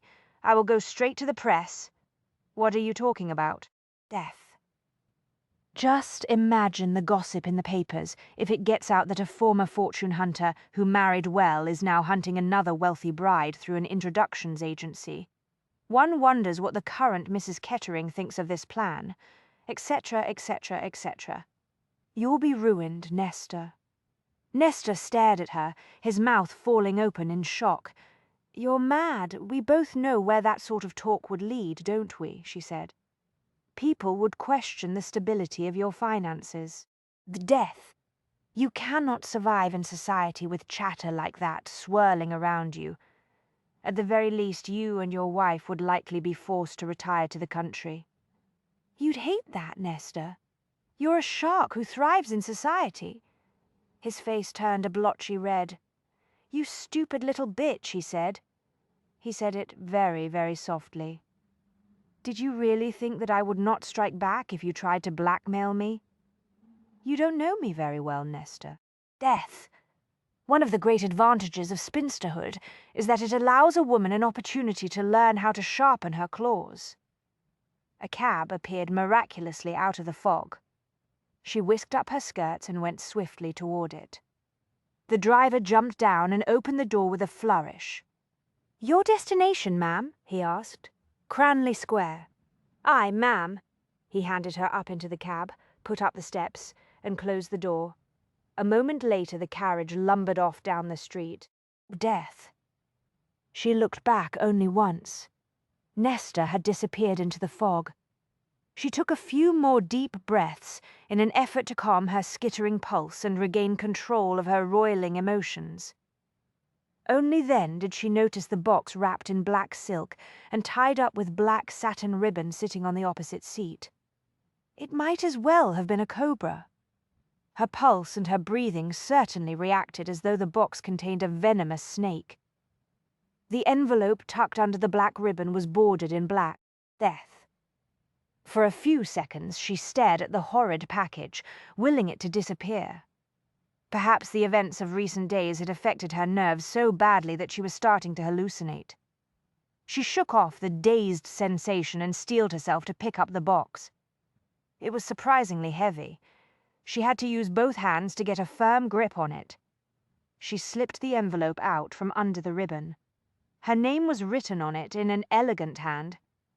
Miss Callista Langley. There was no return address. Death. She tried to summon up the faces of the people who had been on the street just before she got into the cab. But in her anger she had been focused entirely on Nesta. She had paid very little attention to passers-by. Traffic had been heavy, as usual in the middle of the afternoon, but the fog had obscured much of the scene. It dawned on her that she had experienced no difficulty hailing a cab. That was unusual on such a damp, fog-bound day. It was as if the carriage in which she was riding had been waiting for her.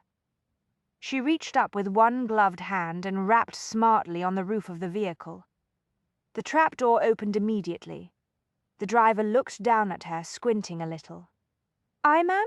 he asked. "Change your mind about your destination?" "No," she said, "but there seems to be a problem.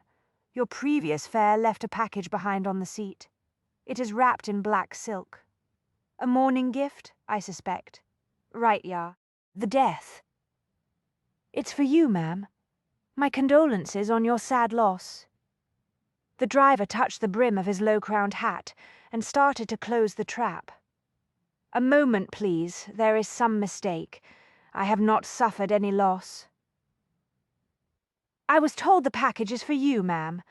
The gentleman tipped me well to make certain that I picked you up when you came out of the bookshop, described you very accurately. He did. Said you'd be wearing a fashionable dark red gown and a little hat with a red feather. Death." She seized on the one bit of potentially useful information. "A gentleman, you say? I must know him. Was it the man I was speaking with just before you handed me up into your cab?" "No, ma'am. That would have been too easy," she thought. But it was possible that Nesta had employed someone else to put the box into the cab. "Please tell me what the other man looked like," she said. "It's very important that I thank him for his gift." There wasn't anything in particular about him. Death wore a very nice black overcoat, hat, and scarf. Expensive, early 30s, I'd say. Any jewellery? A stick pin or a ring, perhaps? None that caught my eye. Very good leather gloves, though. Sorry, ma'am, but that's about all I can tell you. The spare description fits several of the gentlemen who had signed up for her services, and a few whom she had rejected. The driver closed the trapdoor. She looked down at the box in her lap. She did not want to open it, not while she was alone. Death. She would wait until she was home and safe in familiar surroundings with Mr. and Mrs. Sykes and Andrew. She set the box on the opposite seat and sat looking at it, trying to think of what to do next. She needed a plan, some logical course of action, but her thoughts kept chasing each other in hopeless circles that seemed to grow tighter and tighter with each passing day. This was what it had come to, a life lived on the razor edge of fear, death. The sense of being watched all the time and the ghastly gifts were playing havoc with her nerves. She could not ignore the situation any longer, or tell herself that her tormentor would grow bored with the dreadful game. Her intuition was screaming at her, warning her that whoever was sending her the gifts was growing more obsessed and more dangerous with each passing day. But how did one fight a demon that lurked in the shadows? Death. She sat very still, mesmerized by her troubling thoughts, for the remainder of the journey back to Cranley Square. Somehow she was certain that whatever was inside the box would prove to be even more frightening than the tear-catcher and the jet and crystal ring. No, she did not want to be alone when she opened the box wrapped in black silk. Death. Trent was at the library window watching the fog that seethed in the gardens of Cranleigh Hall and drinking the tea that had been thrust upon him by the housekeeper when the cab came up the drive. Footsteps echoed in the front hall. He heard the door open. The elderly butler appeared on the front steps and made his way to the carriage with a stiff, halting stride. The housekeeper spoke from the doorway of the library. "I expect that will be Miss Langley. Death. I told you she would be home in time for tea, sir. She'll be so pleased when she discovers that you are here." Trent was not at all certain that Callista was going to greet the news of his presence with any enthusiasm. He watched through the window as the butler handed her down from the cab. There was something shadowed and grim about her. She held a package wrapped in black fabric and black ribbon in her hands. When the butler attempted to relieve her of her burden, she shook her head. Death. The butler escorted her up the steps and into the front hall. The cab clattered off down the drive. Out in the hall there was some low-voiced conversation. A moment later Callista appeared in the doorway, still clutching the black box. She looked at him with a mix of wariness and thinly veiled anxiety. It was, he thought, the expression of a woman who has just received some bad news and is anticipating more of the same. "Mr. Hastings," she said, "I was not expecting you today. Death." "Which would be an excellent reason for declining to see me," he said. "I apologize. I took the chance of finding you at home because I wish to tell you that I have decided not to stand in my sister's way. I see you will allow her to remain a client of my agency. As she has taken pains to remind me, she is an adult. She has the right to make her own choices. I can tell that she enjoys your salons. The death. It is just that. I fear. You fear she will be hurt if some heartless gentleman takes advantage of her. I quite understand in your place I would have similar qualms, and I will be the first to admit that I cannot guarantee that Eudora will not suffer such a fate. It is a risk every woman confronts. Spoken like a lady who had indeed confronted just such a fate, he thought. I am keenly aware of that, Miss Langley. He paused for emphasis. Death. Might I add that men are not immune from the same sort of misfortune? No, of course not. But generally speaking, they have more options when they find themselves in a bad marriage. All I can tell you is that I give you my word that I will do my best to provide Miss Hastings with only the most suitable introductions. In fact, I think I can promise you that she will be safer at any of my salons than she would be in most ballrooms in society. He smiled a little. Death. Forgive me, Miss Langley, but you are not setting the bar very high. She winced.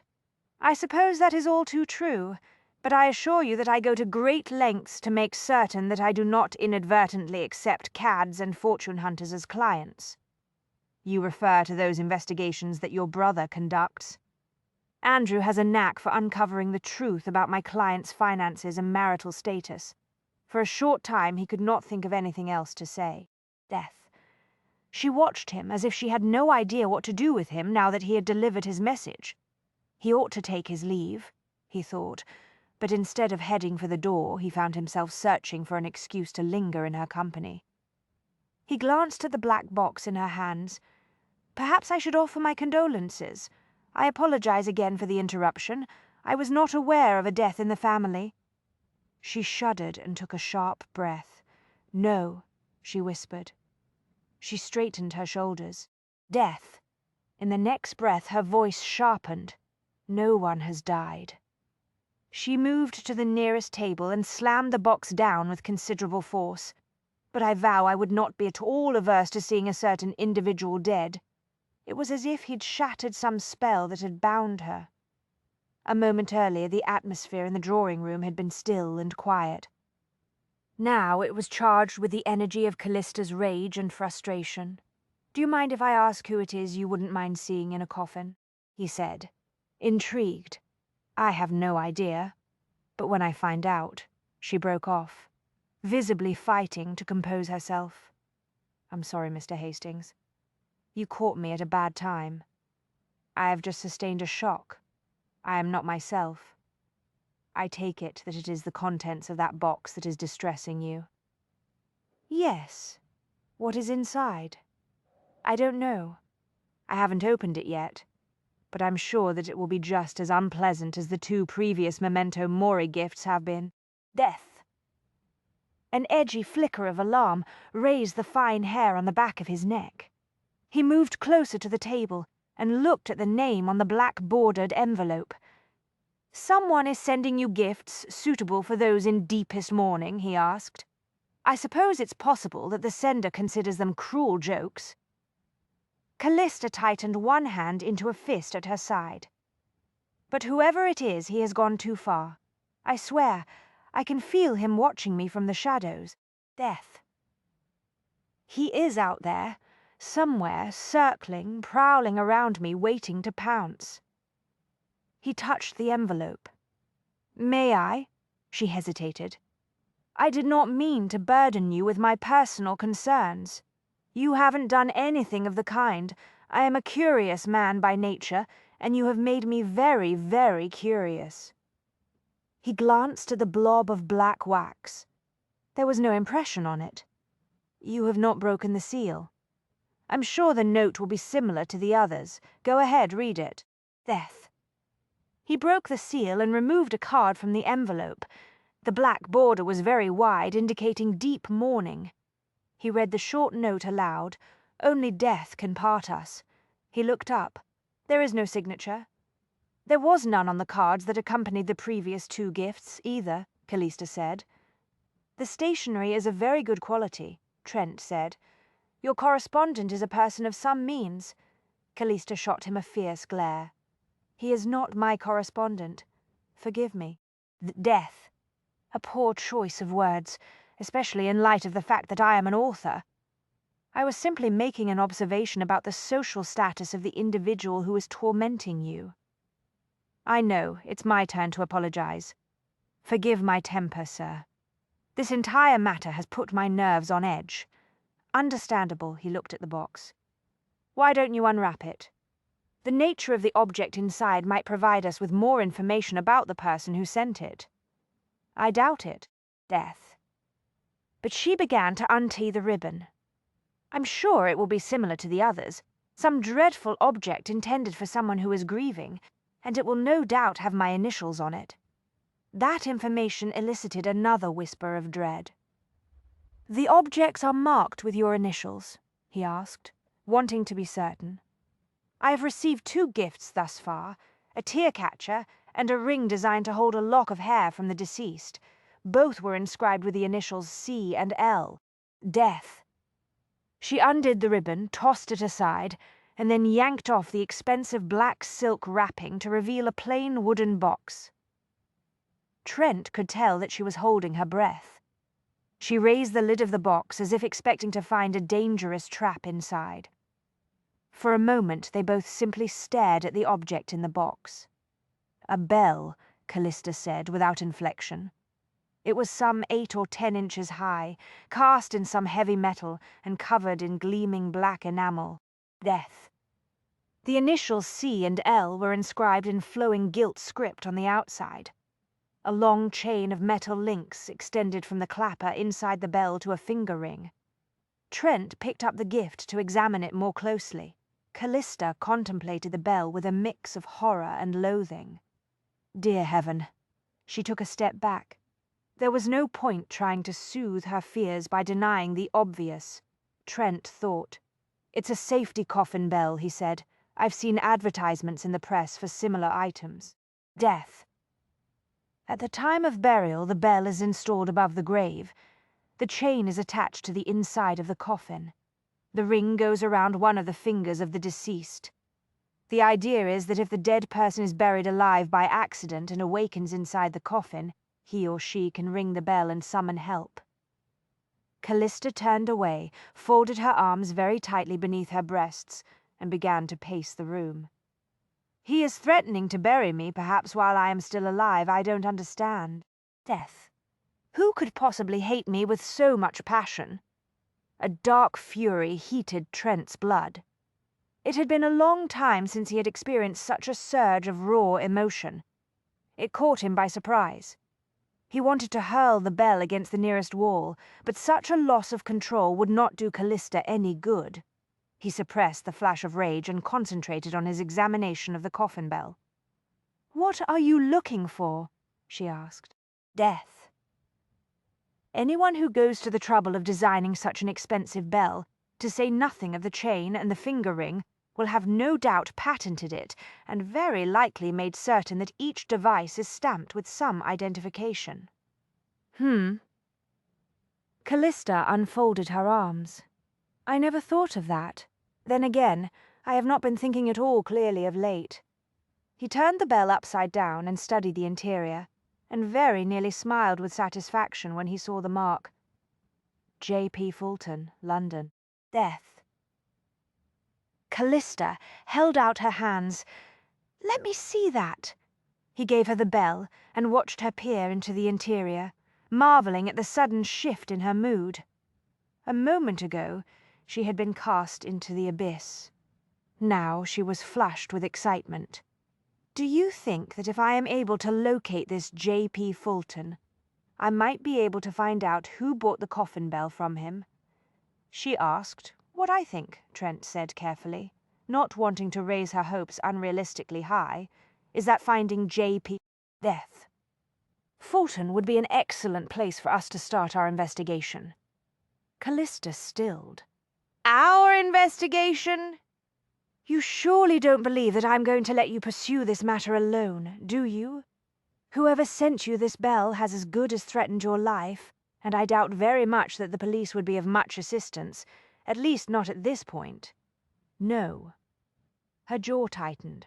"My brother and I considered going to the police, but what good would that do? Death. There is nothing to be done unless or until the person who is haunting me perpetrates some act of violence. By then it may be too late." She looked at him, mute and appalled. "I'm sorry," he said. "That was far too blunt. But your situation is dire.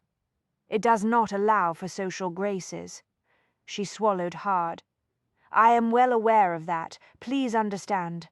I appreciate your offer to help, but this is not your problem, sir." She set the coffin bell on the desk. Death.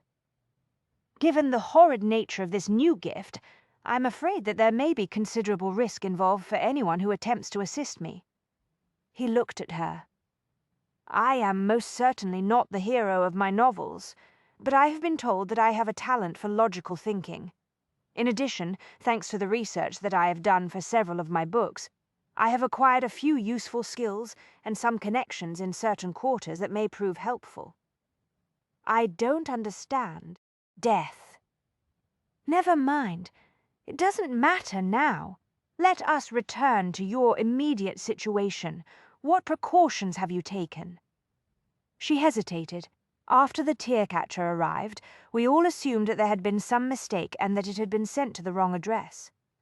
"But when the jet and crystal locket ring appeared on my bed..." Your bed. He was shocked, in spite of himself. "This is worse than I thought. Whoever is doing this to you was actually able to acquire access to your bedroom." Yes. Death. She crossed her arms again as though she had felt a cold draught of air. "As I was saying, since that incident, Mr. Sykes and Andrew have been very careful to check the locks on the windows and doors throughout the entire house each night. I have begun to do the same. How did someone get into your bedroom without being seen?" "We believe he came in disguised as one of the tradesmen who brought in supplies for the weekly salon," Callista said. Death. "We suspect he used the old lift concealed in the wall to gain access to my bedroom."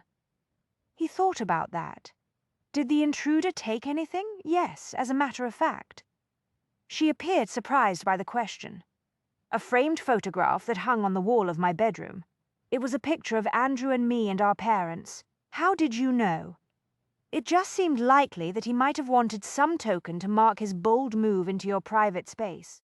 He was no doubt consumed with an unwholesome excitement at that moment. After all, he had taken a great risk." "I hadn't thought of it that way." She shook her head in dismay. "That is very insightful of you, sir. Your theory has a terrible kind of logic." Miss Langley, what you're telling me is beyond unnerving. No wonder you're on edge. Any idea of how the intruder might have learned of the concealed lift? I have no notion, but it is hardly a great secret, Mr. and Mrs. Death. Sykes are aware of it, of course, and so is anyone who ever worked in Cranley Hall. Over the years, there have been a number of maids and tradesmen who have made use of the lift to move heavy items to various floors. Do you make use of the lift? No, never. Callista shuddered. I hate the thing. The interior is quite close and dark, and the thought of getting trapped inside is enough to keep me out of it. I assure you it bears a striking resemblance to a coffin. I assume you have taken steps to secure access to it? Yes, of course. The little room on the ground floor where the lift door is located is kept locked at all times now.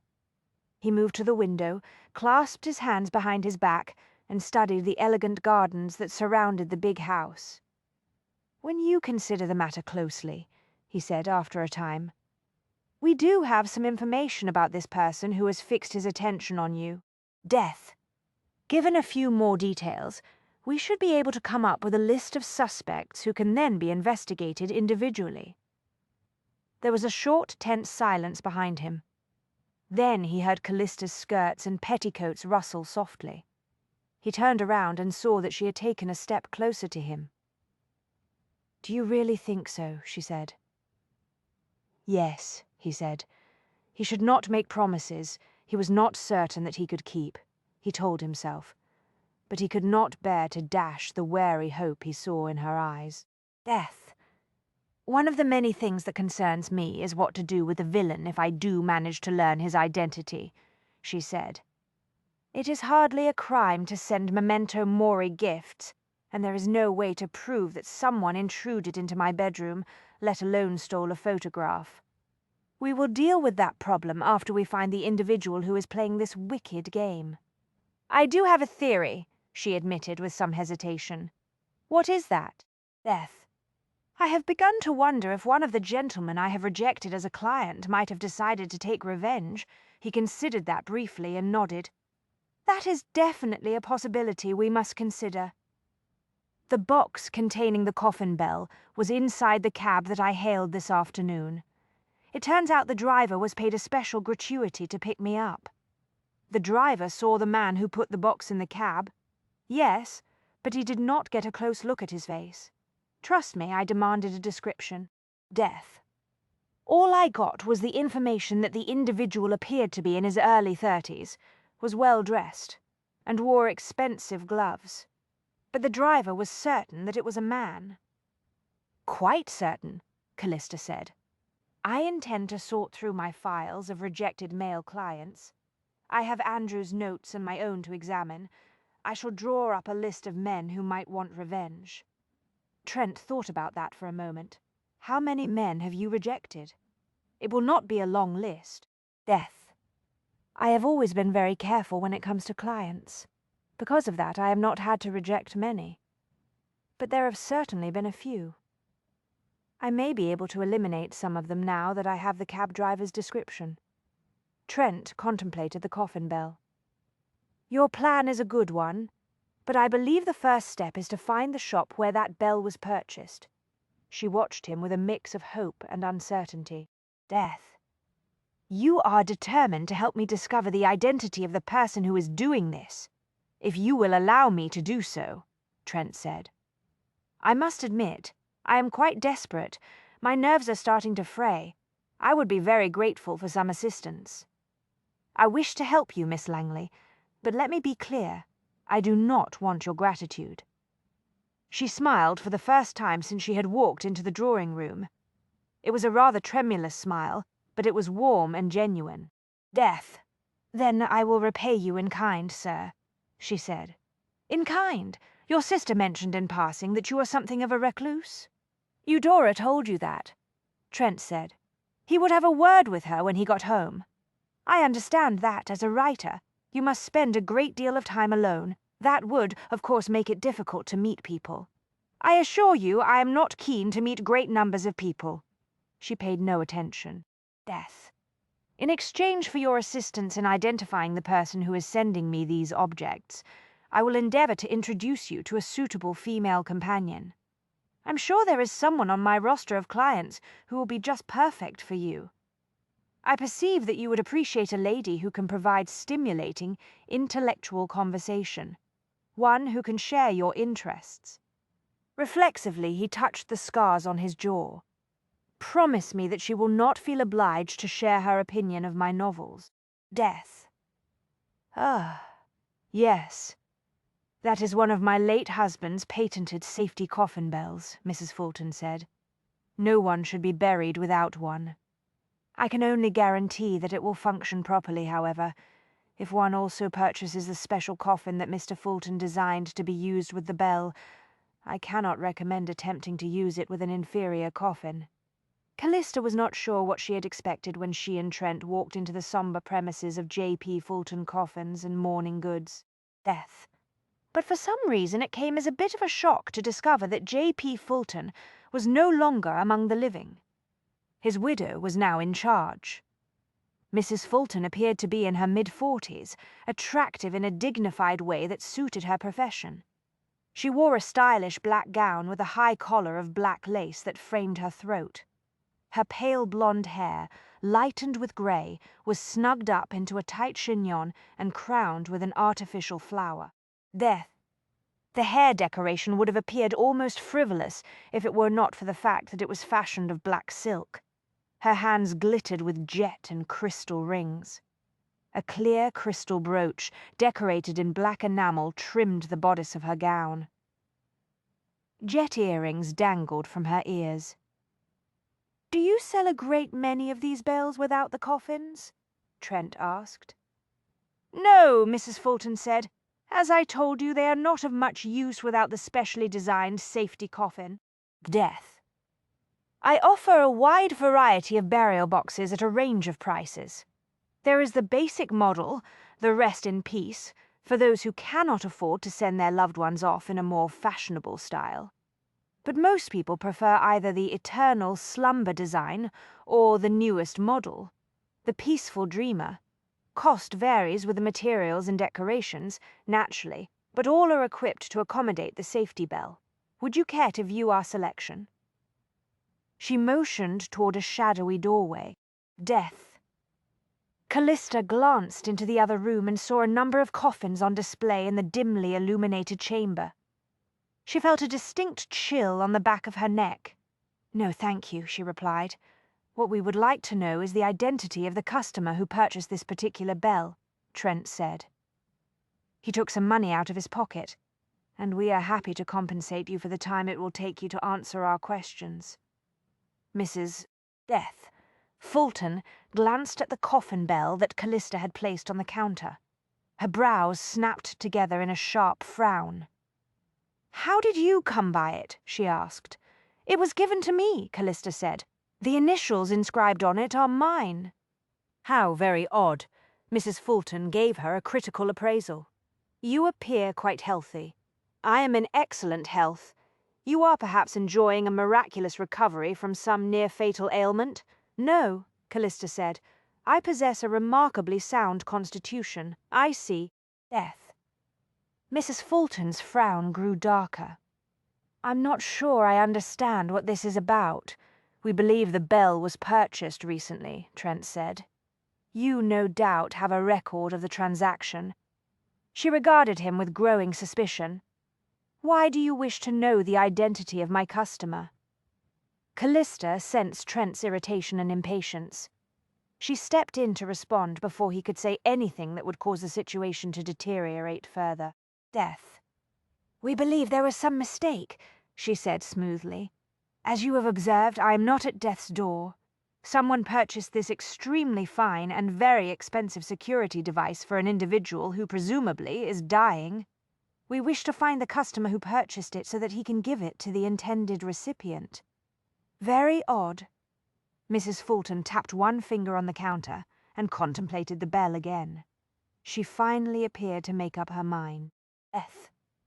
"I suppose there is no harm in giving you the name of my client.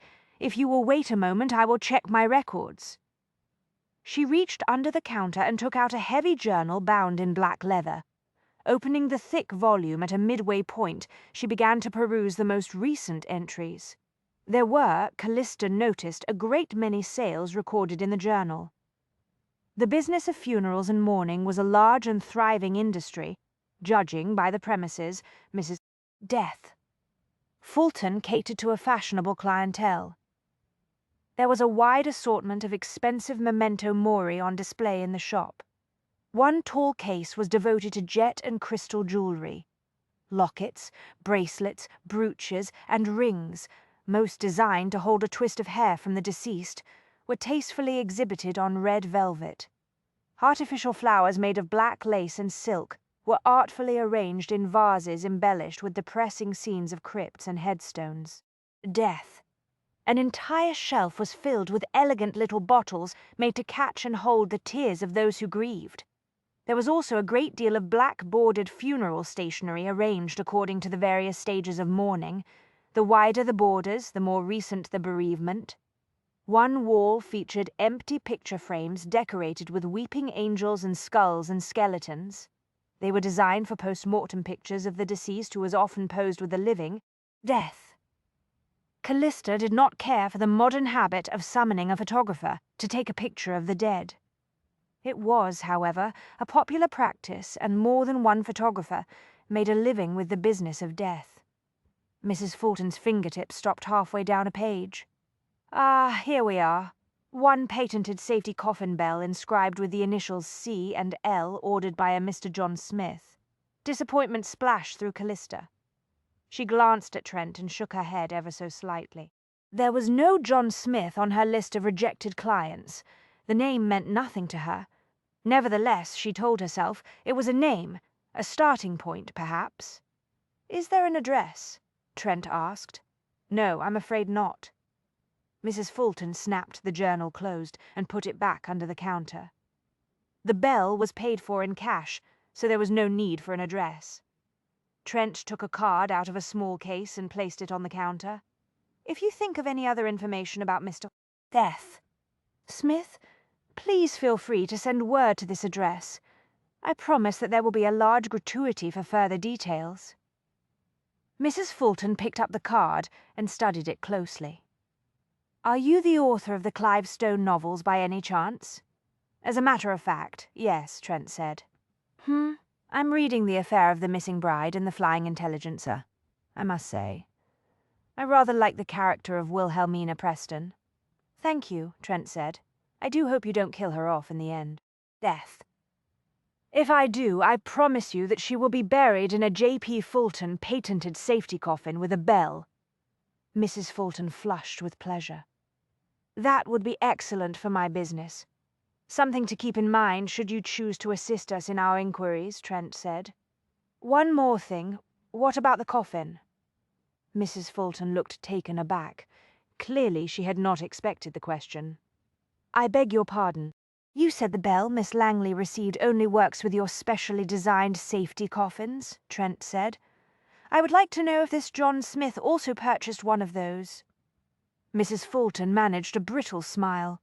"As I recall, the customer wanted the bell first, so that he could give it to his dying fiancée while she was still on this earthly plane. Death.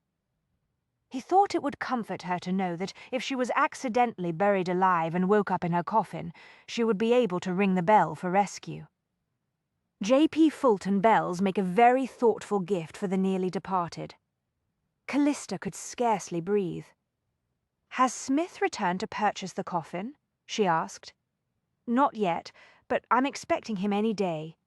He assured me that it wouldn't be long now before it was needed." Mrs. Fulton was lying, Trent said. Death, an invigorating sense of anticipation, heated his blood. Something was amiss at the mourning goods shop. He was certain of it. Callista had been gazing reflectively out the window as the cab rolled forward down the street. But at his words, she turned quickly to fix him with an intent expression. "Do you really think so?" she asked. "I can't be positive," he admitted. "I was trying to read upside down because we were on the opposite side of the counter." Death. I couldn't see the entry she was pointing to clearly, but I'm certain that the last letter of the surname ended in a Y or perhaps a G. It was definitely a letter that dipped below the line. Why would she lie? He considered that briefly. One reason might be that she simply wished to protect the identity of a good customer. I must admit that I can understand that. In her shoes, I would be strongly inclined to do the same. I am very careful with my client files. Death. But surely we made it clear that there had been a mistake. We told her that the bell had been sent to the wrong address. At the very least, one would think that she would have offered to take the bell and return it to her customer herself. We need to get a closer look at Mrs. Fulton's financial records. How do you propose to do that? I'm quite sure she would never agree. Callista stopped, mouth parted in sudden shock. Death. Hang on, surely you don't mean to go into her shop at night when no one is around. A quick look at that journal is all that's required. What you are suggesting is quite impossible, sir. You might get arrested. Give me some credit, Miss Langley. I am not without experience in this sort of thing. Experience? You are an author, sir. How can you possibly claim experience in lock-picking? He found himself unaccountably offended. I do a great deal of research for my novels, he said evenly. Death. If you will recall, Clive Stone is an expert at picking locks. I don't claim to have his level of expertise, but I should be able to manage the old-fashioned lock on the front door of Mrs. Fulton's shop. This is not a work of fiction, Mr. Hastings. It is all very well to send Clive Stone out in the middle of the night to investigate a villain's lair, but I cannot allow you to take such a risk on my behalf. I won't take the risk on your behalf. I shall do it for myself. Have you gone mad? Death. Consider it research? Rubbish? Let me make one thing very clear, Mr. Hastings. This is my problem. My case, as it were. If you insist on carrying out this wild scheme, I must insist on accompanying you.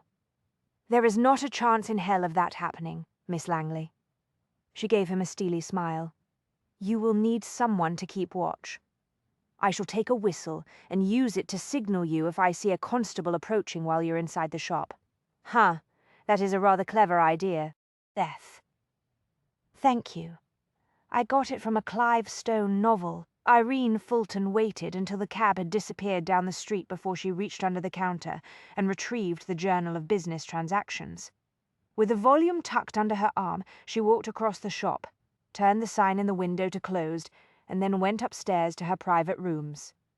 She set the journal on the table while she put the kettle on the stove. Death. When the tea was ready, she sat down, opened the journal, and studied certain sales she had made during the past year. There was nothing a shopkeeper liked to encourage more than repeat business, but she'd begun to have a few questions about the customer who bought the same items again and again, for various elderly relatives, all of whom were at Death's door. And now a dangerous-looking gentleman and a woman who had received the gifts had come around asking questions. Death. The pattern was always the same. First came the order for a lovely tear catcher. Next, the order for the hair locket ring. That was followed by a request for a safety coffin bell and, finally, a coffin. The customer specified that all of the items were to be inscribed with the initials of the soon-to-be deceased. The notes were always accompanied with payment in full. The customer never questioned the price. Death. With the exception of the earliest purchases, the memento mori and the bells were sent to the customer's address, not the home of the dying relative. The coffins, however, were delivered directly to various funeral parlors. Each of the deceased had been buried by a different funeral director. Irene closed the journal and sipped her tea while she pondered how to proceed. After some time she carried the journal back downstairs and placed it neatly in its customary position under the counter. Death. She put on her cloak, went into the elegantly lit coffin display chamber, and made her way to the back door of the shop. She let herself out into the service lane and set off for the first of the 3 funeral parlors on her list. She knew the proprietors. They might be willing to talk to her. They trusted her.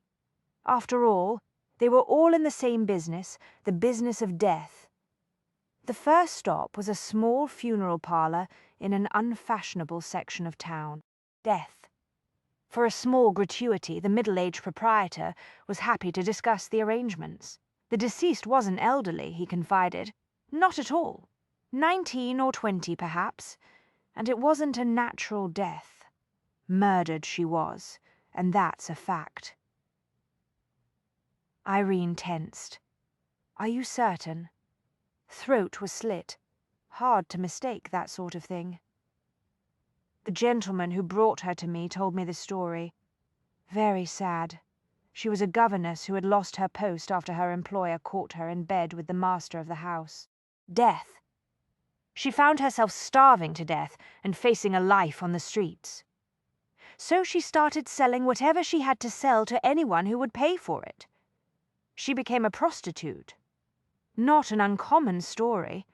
I was told that she was murdered by one of her clients. Naturally, the family wanted to keep the details out of the press. Yes, of course, Irene said. Murder is always awkward for a respectable family, especially a murder like that. The scandal, you know. Death. Callista was in her study, reviewing her notes in the files of the men she had rejected over the years, when Mrs. Sykes appeared in the doorway. Sorry to interrupt you, ma'am, but there's a client here to see you, she said. A client? Callista glanced at the clock. It was nearly 5, but I don't have any appointments until tomorrow. It's Miss Eudora Hastings, ma'am. She says she is here for personal reasons. She tells me it's quite urgent that she see you immediately. Yes, of course. Death. Callista closed the folder she had just opened. Please show her in, Mrs. Sykes. Eudora was ushered into the study a short time later. She was dressed in her customary quiet manner. The brown gown would have been more appropriate on a woman twice her age. It did nothing for her pretty eyes. Thank you for seeing me on such short notice, Miss Langley, she said. Not at all. Callista motioned toward a chair. Please, sit down. Thank you. Eudora perched on the edge of the chair. Of death! I give you my word that I won't stay for more than a few minutes, but I felt it necessary to talk to you about my brother. I don't understand. Is there a problem? I'm not certain. The thing is, I know that he has called on you twice. I am aware that the first visit concerned me afterward. I made it clear to Trent that I intend to remain a client of your agency. I believed that the matter was settled. That was my impression. But today I understand that he called here again and then went out for a drive with you. Eudora closed her eyes briefly. Oh dear, I'm making a dreadful mess of this. It was obvious that she was flustered and had no idea how to begin the conversation. It was far from the first time that Callista had dealt with a nervous client. She pushed the folder aside, folded her hands on top of her desk, and smiled her most reassuring smile. Take your time, she said. Perhaps I can help you. Death. As I'm sure you're aware, your brother initially had some reservations about your association with my agency, but today he came to tell me that he has withdrawn his objections. I hope you now feel more comfortable with our arrangement. Yes, I know you somehow put Trent's concerns to rest. I'm very glad because I had no intention of severing my association with your agency, but at the same time I did not want my brother to worry about me. If you and Mr. Death Hastings are now in accord, I must assume that it is some other issue that brought you here today. To be quite blunt about it, I am worried about Trent. Callista stilled. I see. He mentioned that he is assisting me in a private matter, then. Yes, I'm sorry, I realize that it is none of my affair. Nevertheless, you are concerned about him. Yes, exactly. I understand. You fear that he may be arrested, Callista said. I have the same concerns. Death, trust me when I tell you that I tried to dissuade him from his plan. Eudora stared at her, shocked. What are you talking about? Why on earth would anyone arrest Trent? Callista cleared her throat. What exactly has your brother said to you, Miss Hastings? It wasn't what he said. It was what he did. I'm afraid I don't follow you. I told you he went for a drive in a cab with you today. Yes, he did. Surely you're not alarmed by the knowledge that the two of us were alone together. Death. We both know that I am of an age and station when that sort of thing no longer causes gossip. I do hope you are not about to tell me that you feel that I and my business have somehow been compromised by your brother. That would be going too far.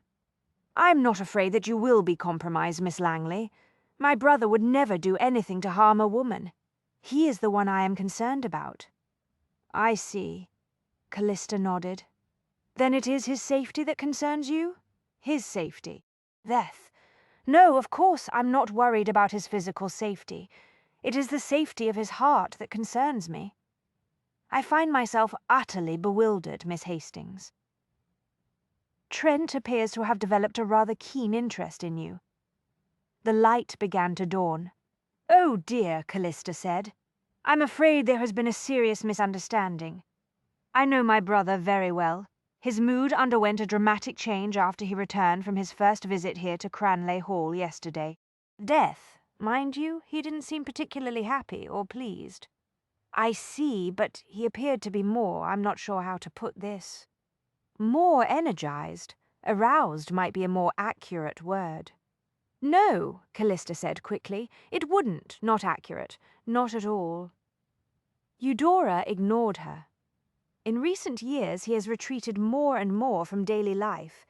He has always spent long hours in his study writing, but lately it is as if he lives inside that room. Death. He seems to be watching his own life pass by as though it were a rather dull play. I know the feeling, Callista thought.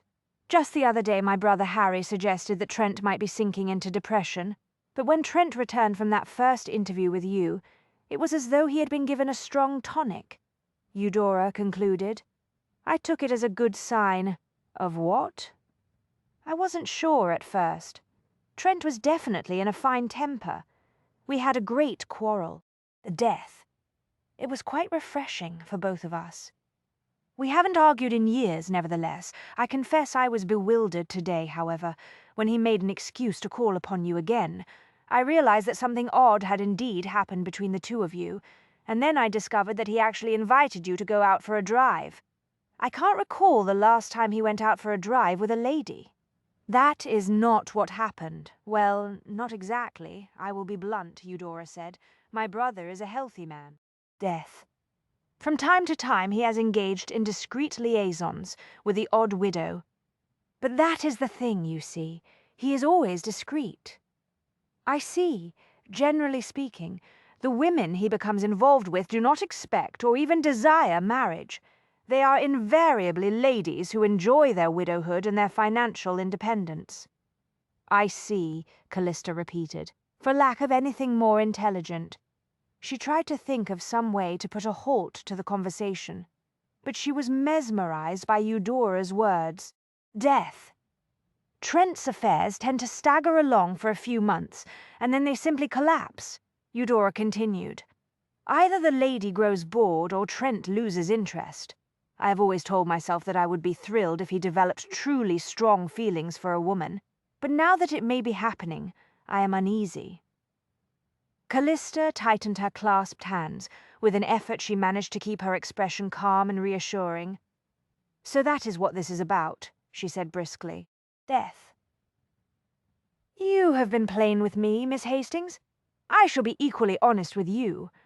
When I was young I dreamed of marriage and a family as most women do. But that was not to be, and I have directed my energies and my passions into my profession. I am beyond the age when I must be acutely concerned with my personal reputation. I have come to savor my freedom. I do not answer to any man, and I consider that a great blessing, I assure you. Eudora appeared briefly distracted. I do understand. Death. The older one gets, the less one is willing to be ordered about by a man. That is certainly true in my case. I am far from wealthy, but my business provides me with a good measure of financial security. I do not need a man to support me. In short, Miss Hastings, I have no designs on your brother. He is quite safe with me, except for his plan to commit a small burglary on my behalf. She amended silently. Eudora's mouth quivered. That is what I'm afraid of, Miss Langley. I don't understand. Death. But Eudora was no longer paying attention. Tears were leaking from her eyes, and she was fumbling for a hanky in her handbag. Callista grabbed a clean handkerchief from her desk drawer, leaped to her feet, and hurried around the desk. She thrust the linen square into Eudora's hand. What on earth is the matter, Miss Hastings? Eudora seized the handkerchief and blotted her eyes. I apologize for making a fool of myself, she whispered. Death.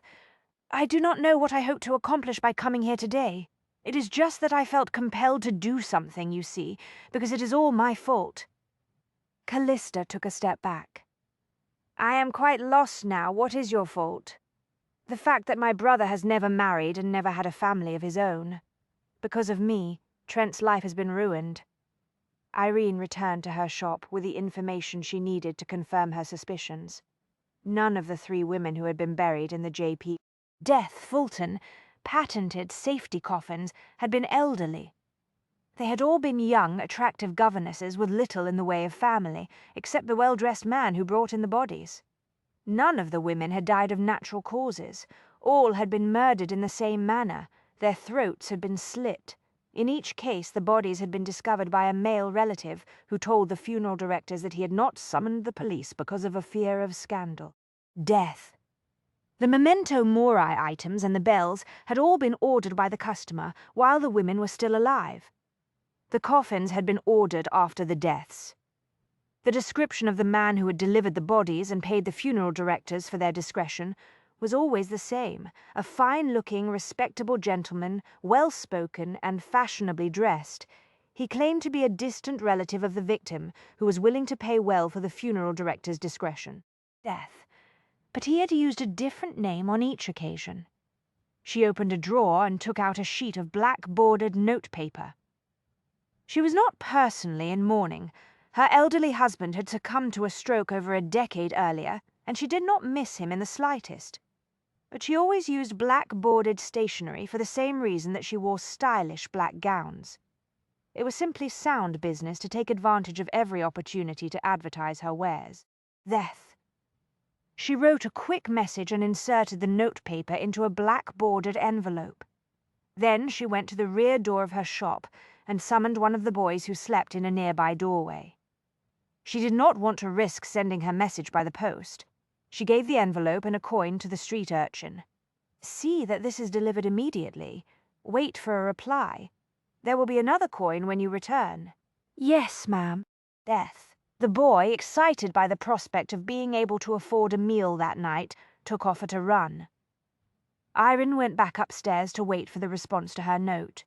If there was one thing she had learned from J.P. Fulton, it was that there were a number of creative ways to increase one's income if one remained alert to opportunities. Those engaged in the funeral and mourning goods trade were often in a position to learn dark family secrets. After all, nothing hinted at the truth like death. Death. An unmarried daughter who died in childbirth. A woman beaten to death by a brutal husband. A husband who succumbed to an accidental dose of rat poison. All such secrets could be quietly interred with the body by an accommodating funeral director, assuming someone was willing to pay for the silence. Discretion was the key to a successful business. "I'm not sure what to say," Callista said. Eudora crumpled the hanky in one hand. Something happened a few years ago. Something quite dreadful. Death. My brother saved me, but in the process he was scarred for life. Because of those terrible marks on his face, the woman he loved ended their association. Really? Callista frowned. That seems rather unlikely. It's the truth. Trent has never loved another woman, not the way he loved Althea. As I said, there have been occasional, discreet liaisons in the past few years, but after Althea broke his heart, he never loved again. And you blame yourself? Yes. Let's suffice it to say that the damage that was done to his face was intended to be inflicted on me. Good heavens, I had no idea. Eudora mopped her eyes.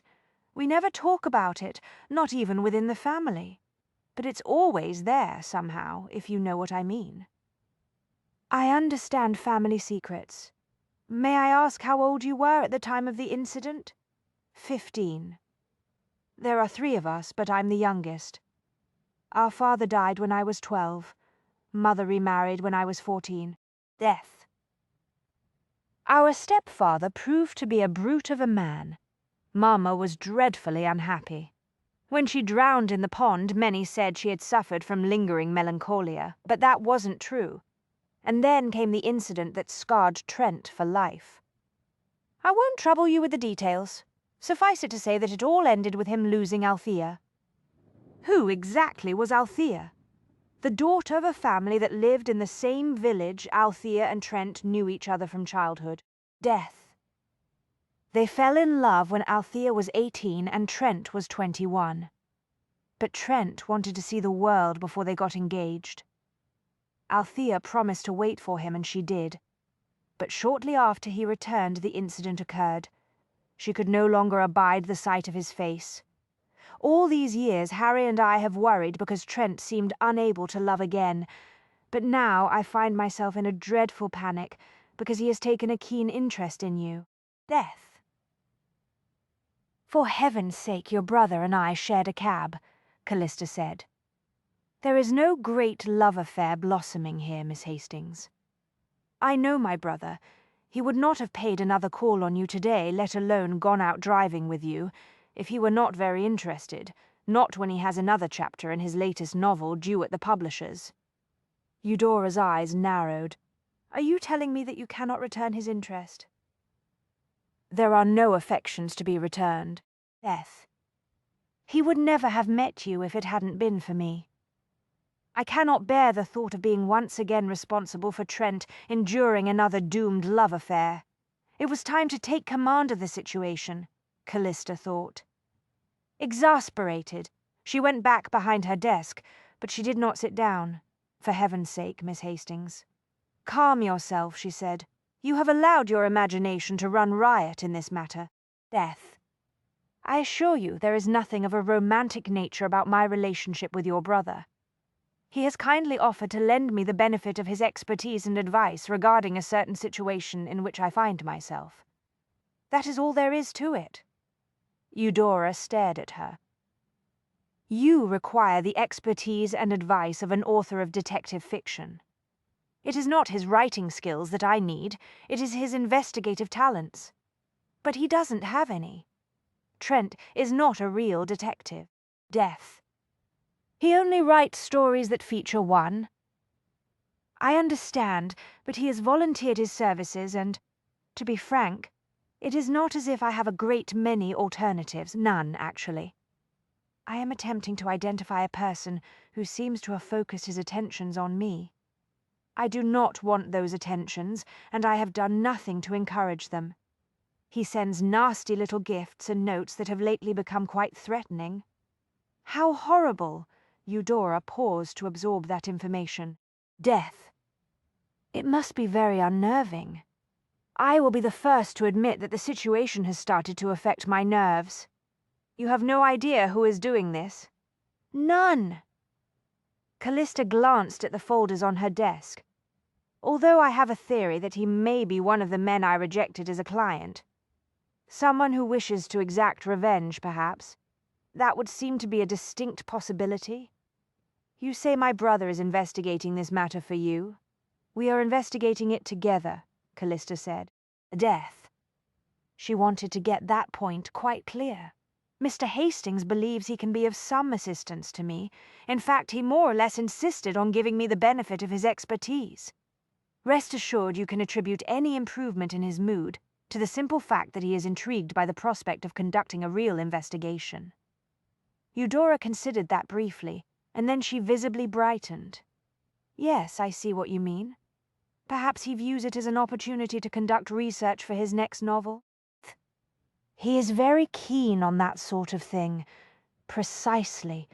In fact, I believe he employed that very word when we discussed the subject research. Well, in that case, perhaps I ought to take an entirely different view of the situation. It is clear from Trent's improved mood that this research project is doing him a world of good, At the very least, it will get him out of the house. You're pleased that he might be persuaded to get out more on my account? Death. I told you my brother has become a recluse, Miss Langley. Make no mistake from time to time. He does associate with certain individuals he refers to as friends, but I fear that, for the most part, they are not the sort that one can invite for tea, if you see what I mean. No, Callista said. I'm afraid I don't. Let's just say that he enjoys an odd array of associates. My point is that anything that encourages him to socialize with normal, respectable people is a very good thing. Eudora paused. Unless there is some danger involved. As to that, I cannot say. I am also new to the investigation business. Oh dear, now I'm quite torn. I don't know what to think. Save yourself some time and energy, because it is highly unlikely that your opinion will change your brother's mind in any way. Trust me when I tell you that I tried to talk him out of the idea. He can be quite stubborn. A gleam of curiosity lit Eudora's eyes. Death. Perhaps I can assist you both in the project. Thank you for the offer, but I have no idea what you could do. Callista picked up one of the files. For that matter, I'm not sure what I should be doing. Eudora rose and walked to the desk. Those are the files of the potential clients you rejected? Yes. How many? Only about a dozen. I have been able to narrow the list by removing a few who seem to be too elderly.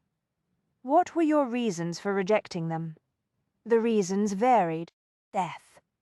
Several were attempting to conceal their marital status. Others, I suspected, were fortune hunters, and then there are those who simply made me uneasy for no particular reason. I never argue with my intuition when it comes to selecting my clients. Perhaps you should start by sorting the files into specific categories. What do you mean, one way or another?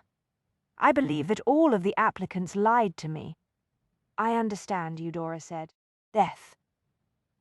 But it sounds like you are looking for someone who has developed an obsession with revenge. Knowing precisely why each was rejected might help you narrow the field. You appear to be very knowledgeable on the subject. As it happens, my other brother, Harry, is a doctor. He is quite taken with the new science of psychology.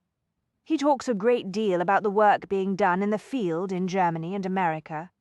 He's sure it will change the way certain areas of medicine are practiced. Death. Eudora contemplated the pile of folders. May I take a look at your notes? Callista thought about that. Would you by any chance be interested in accepting a temporary position as my assistant? Eudora's eyes brightened with enthusiasm. I would be delighted to accept such an interesting position, Callista smiled. In that capacity, it would be entirely proper for you to help me review and organize my notes. Eudora flipped open a file. These are excellent, quite detailed. Death. Harry would approve. Thank you. Eudora turned a page in the file. This one appears to have lied about his inheritance. A rather common problem in my business. Callista paused. You say you know something about psychology. Harry is the expert, not me, but I have learned a few things from him. I don't suppose you would be interested in giving me your opinion on some of the people in those files. I will see what I can do, Eudora said. Belatedly, another thought occurred to Callista. Death. Your brother might not be pleased. I make my own decisions, Miss Langley. If you're certain you feel comfortable about doing this. Eudora tightened her grip on the file she was holding. Yes, she said, quite comfortable. In fact, I will look forward to it. It occurred to Callista that Trent might not be the only member of the Hastings family who had been drifting through life of late. Trent opened the door of the cab and kicked down the steps. Death. He got out and reached back to assist Callista. It was the second time he had touched her. This time she thought she had braced herself for the strange little thrill that had whispered through her a half-hour earlier when he had handed her up into the carriage. She was wrong. When his powerful hand closed around her gloved fingers, another rush of sensation swept across her senses. It reminded her of the energy one felt in the atmosphere just before a summer storm struck. Death. The promise of lightning was enough to make her pulse quicken, judging by his broad shoulders and the lithe, coordinated way he moved. She had known that Trent was a man in his prime. But when she experienced the masculine strength in him as she did when he handed her down from the carriage, she was even more intensely aware of him. That awareness reached deep into the very core of her being. They were both maintaining a facade of cool control, but she knew that Trent was tense with anticipation. Death. So was she, which was no doubt the reason for her heightened sense of awareness, she decided. They were here because of the note from Mrs. Fulton that Trent had received 3 hours ago. At last they were about to take positive action. She was fed up with not being able to do anything except wait for the next memento mori gift to arrive. Now, thanks to Trent deducing the source of the coffin bell, they appeared to be on the verge of a revelation. Death. They stood quietly for a moment, studying the fog-drenched scene. All of the shops, including J.P. Fulton's, were closed for the night. The rooms above the businesses were also dark. It was a quiet, respectable neighborhood that went to bed at an early hour. There were no taverns or music halls in the vicinity to draw an unsavory or boisterous crowd. No prostitutes congregated beneath the street lamps. No pickpockets or drunkards hovered in the shadows. Death. "I shouldn't have let you come with me," Trent said. "I don't know what the devil made me think this was a sound idea." "Common sense is what made you see reason," Callista said. "Mrs. Fulton is a widow who no doubt lives alone. Furthermore, she is in the sort of business that demands an aura of dignity. If she is seen entertaining a single man in the middle of the night, her livelihood might well be in jeopardy. My presence will reassure her, and no doubt induce her to be more forthcoming." Death. "She sent the note to me, not you. If she wants money, she had better be prepared to be very forthcoming."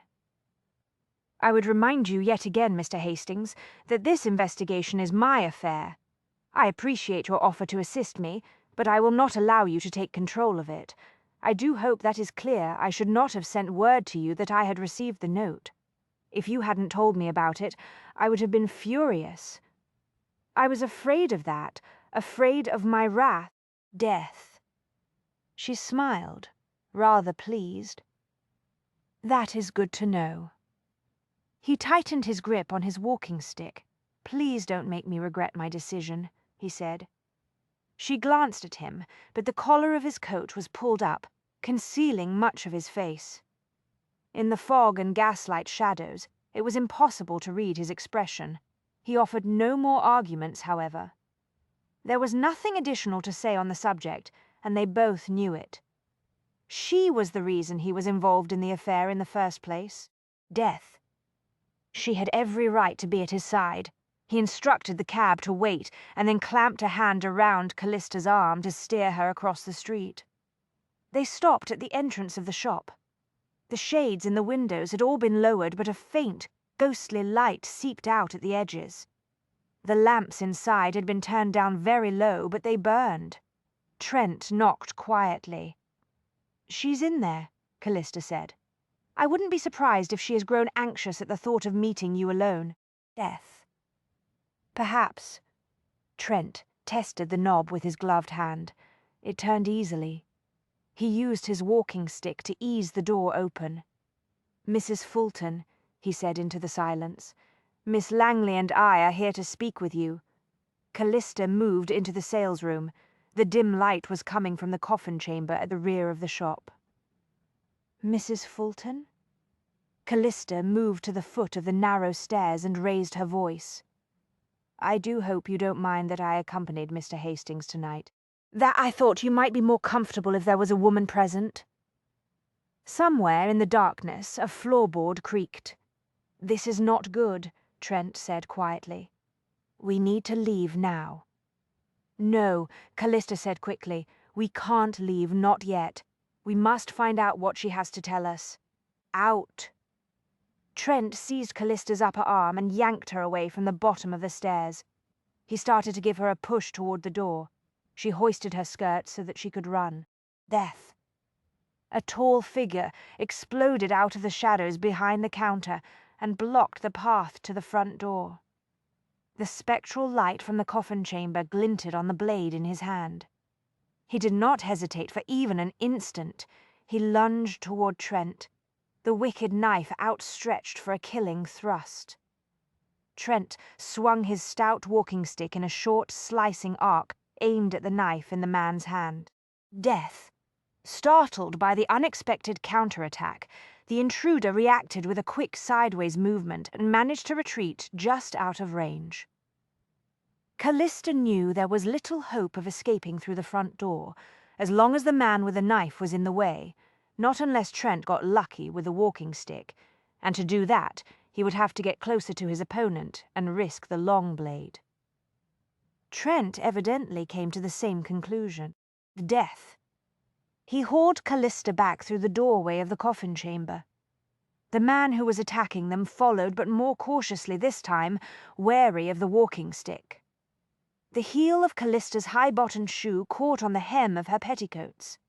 Frantically, she struggled with her skirts, but it was too late. She was off balance. Trent released her abruptly, putting himself between her and the assailant. Death. Helplessly entangled with her gown and underclothes, she reeled sideways and fetched up hard against an elaborately decorated coffin. The lid was open. She landed on her knees and grasped one edge of the ornate burial box for support. She was about to push herself upright when she saw the body in the coffin. Mrs. Fulton gazed up at her with eyes that were blank with the shock of death. Her throat was a bloody sash. The white satin interior of the box was stained a terrible crimson. Death. A primal roar of rage from the assailant made Callista whirl around. She saw that Trent had grabbed an urn off a pedestal. He used his free hand to heave the heavy object at the attacker, hemmed in by the closely spaced coffins. The attacker could not dodge out of the way. He threw up an arm to ward off the urn, but it struck him with enough force to drive him back a couple of paces. The big vase crashed to the floor, shattering into dozens of jagged shards. Both men ignored the debris. Death. The attacker recovered and surged forward again, but he was careful not to get too close to Trent's walking stick. The situation would have been a standoff, Callista thought, if not for her. The attacker seemed to realize that at the same instant that she did. He switched directions and lunged toward her. But she was already on her feet, skirts and petticoats hauled up to her knees. Death. The assailant was fast and quite athletic, but Callista had one singular advantage. She had anticipated that he might try to use her as a hostage a few seconds before the same notion occurred to him. She slipped between two coffins and rushed down an aisle created by twin rows of burial boxes. She could hear the attacker behind her. She glanced back and saw that he was in the process of climbing over the coffin that contained Mrs. Fulton's body. Death. She raised her skirts higher and sidestepped between another pair of coffins. Behind her, she heard a soft, sickening thud. The unnerving sound was followed by an anguished howl of rage and pain. The attacker, Callista thought, not Trent. She reached the end of the row of coffins and grabbed an urn off a pedestal. It was similar to the one that Trent had employed. She had not expected it to be so heavy. She could barely hold on to it using both hands. Death. She swung around and saw that Trent had abandoned the walking stick in favor of a tall, ornamental iron stand designed to display a funeral wreath. It was long enough to be used against the attacker without making it necessary for Trent to get within striking range of the blade. She realized that he had just employed the floral stand to reach across a row of coffins and strike the assailant. Blood spurted from the intruder's head, some of it cascading down his face. Death. He howled again and dashed the back of one gloved hand against his eyes. Simultaneously, he tried to retreat out of range, but he was hampered by the coffins that hemmed him in on either side. Trent moved between two coffins. He was now in the same aisle as the intruder, blocking the path to Callista. He readied the iron stand for another savage blow. The assailant abandoned the attack. He clambered over the nearest coffin and ran toward the door. Death. He rushed out of the display chamber, across the salesroom, and disappeared into the night. The blood from his wound marked his path. Trent looked at Callista. "Are you all right?" he said. His voice sounded harsh and fierce, even to his own ears. The energy of the recent violence was still heating his blood. His heart was pounding and he was breathing hard from exertion and the gut-twisting knowledge of what had almost happened. My fault, he thought. I should never have let her come with me tonight. I was almost too late. Another moment and the bastard would have had his hands on her. I was almost too late. Yes, I'm all right. She glanced out the display chamber doorway toward the front entrance of the shop. Do you think he will return? We are not going to remain here to find out. He tossed the heavy iron stand aside and moved into the next aisle of coffins to retrieve his walking stick. Come, Death. There is one thing I want to do before we leave. He killed Mrs. Fulton. What? She's in that coffin. Callista motioned toward a white coffin fitted with white satin. See for yourself. What in blazes? Distracted. He went to the open coffin and looked down. Mrs. Fulton was indeed in the coffin. Her blood had soaked the satin lining. It seems she will not require one of her husband's patented safety coffin bells. Death. That villain who tried to kill you must have been a burglar who broke in shortly before we arrived. He murdered Mrs. Fulton. We no doubt interrupted him while he was searching for valuables. That's a possibility, but a rather remote one, I think.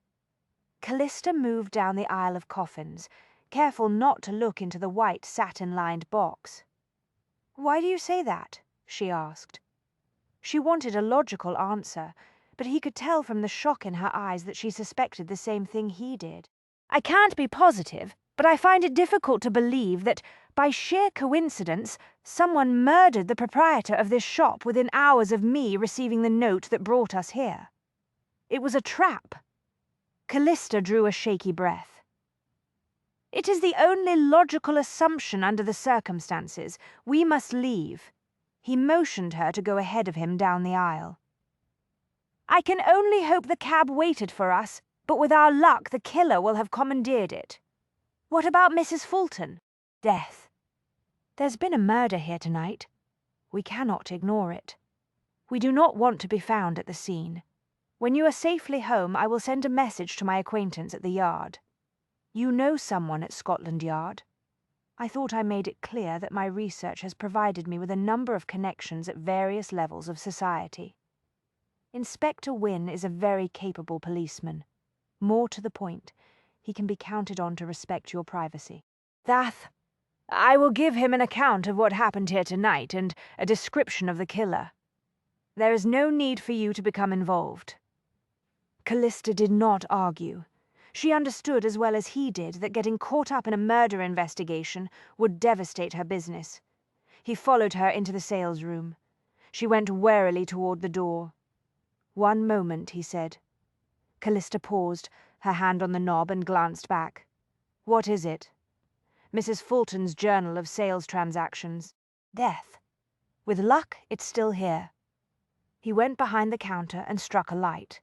The leather-bound volume was precisely where he had watched Mrs. Fulton place it earlier that day. He picked it up and tucked it under his arm. Right, he said. Now we can leave. Outside, the fog still seethed in the streets, but a great hush had fallen over the neighborhood. No ominous footsteps rang in the mist. There was no cab, either. No surprise, Trent said. Given the way our luck is running tonight. Death. I don't think the assailant took our cab, Callista said. I suspect the driver fled the scene when he became aware of the commotion inside the shop. The last thing he would have wanted was a passenger covered in blood. Damnation. For some obscure reason, Trent found her unladylike language amusing. J.P. Fulton's is a shop that sells coffins and mourning goods, he said.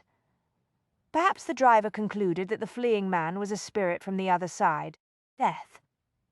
It's more likely he realized that there was violence afoot, and he did not wish to become involved.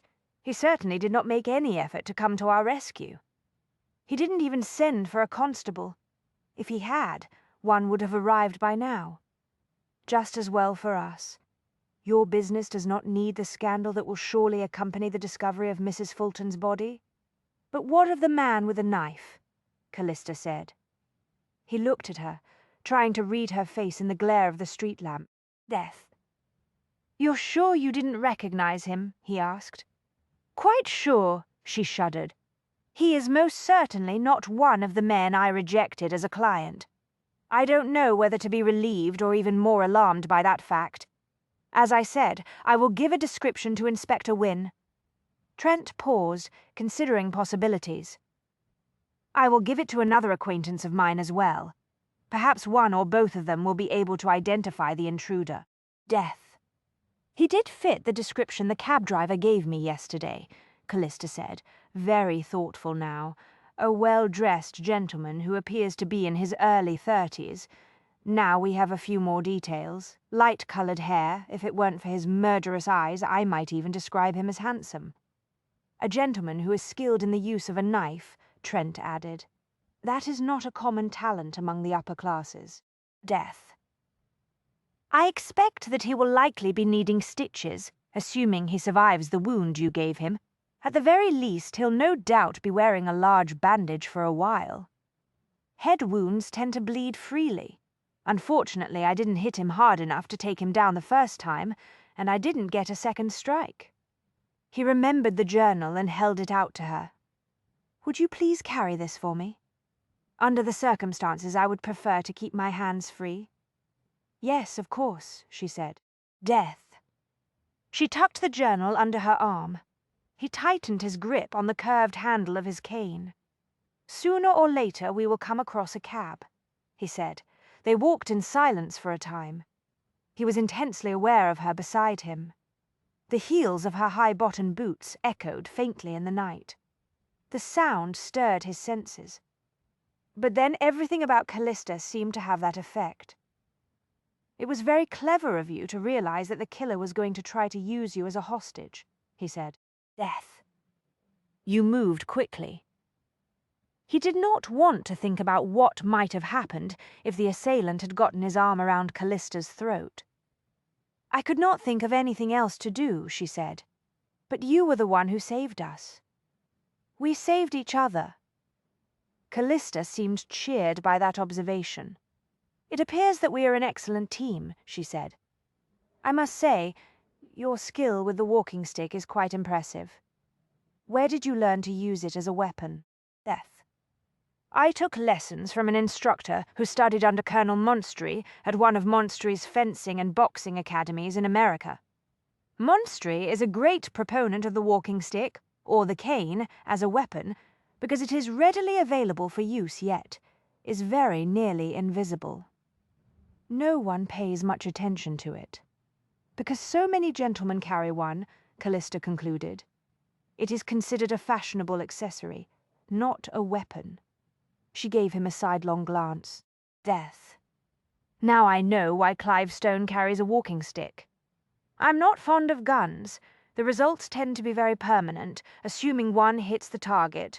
Alternatively, they frequently jam just when one needs them the most. I see.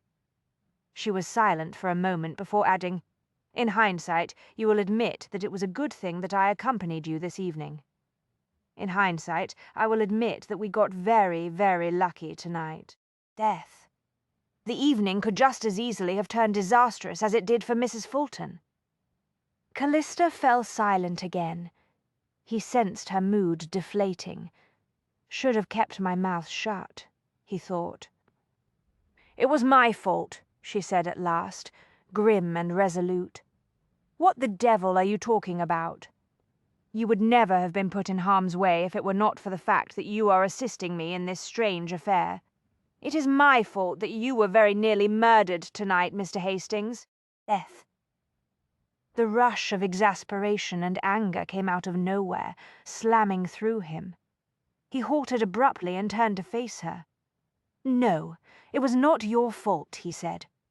Damnation, woman. I have enough people around me who are convinced that they are somehow responsible for whatever ill fortune befalls me. I do not need another martyr in my life." She looked startled. "What?" "I chose to assist you in this matter. It was my decision. Are we clear on that point?" "You offered to do me a favor, sir. Death." "It was my decision, research, remember?"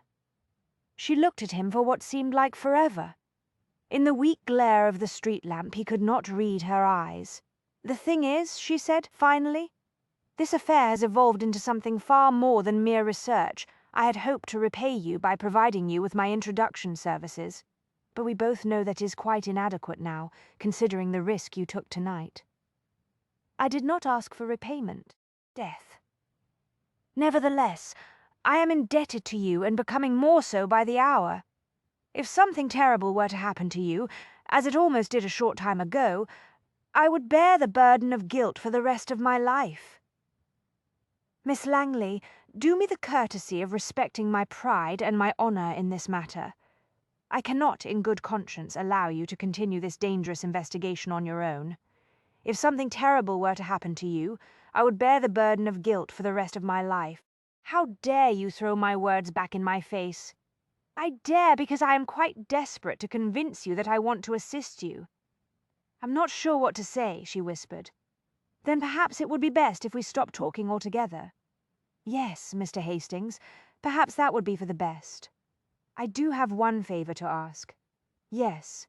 Would you kindly stop calling me Mr. Hastings? Given what we have just been through together, I think it is in order for you to call me by my given name, Trent. Death."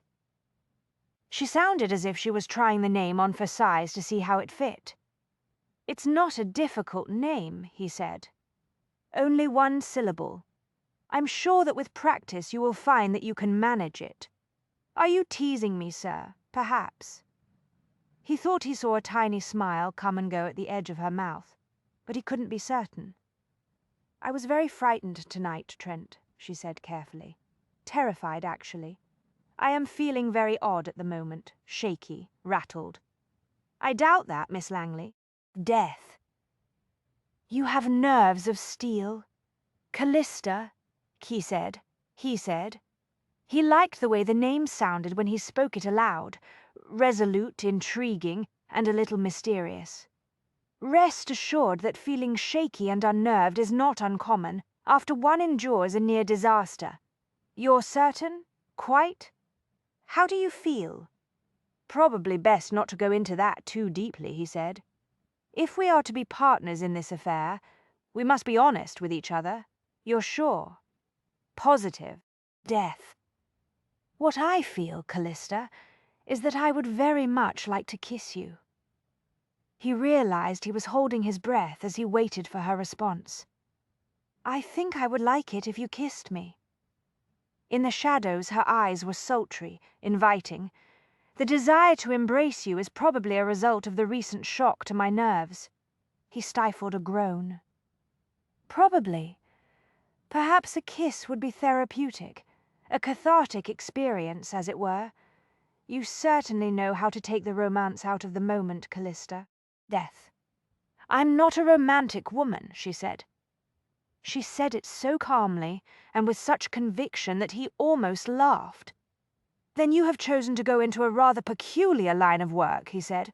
"Perhaps, but it strikes me as a good deal more uplifting than selling coffins and mourning goods." "I take your point. Are you going to kiss me?" she asked. "If not, we should continue on our way. The hour grows late." "Are you certain that you would like me to kiss you?" he asked. "Yes." Death. Another wave of heat heightened all his senses. "For therapeutic reasons?" he asked. He was a fool to ask, but he had to know. For any reason. Not quite the answer he wanted, but good enough for now.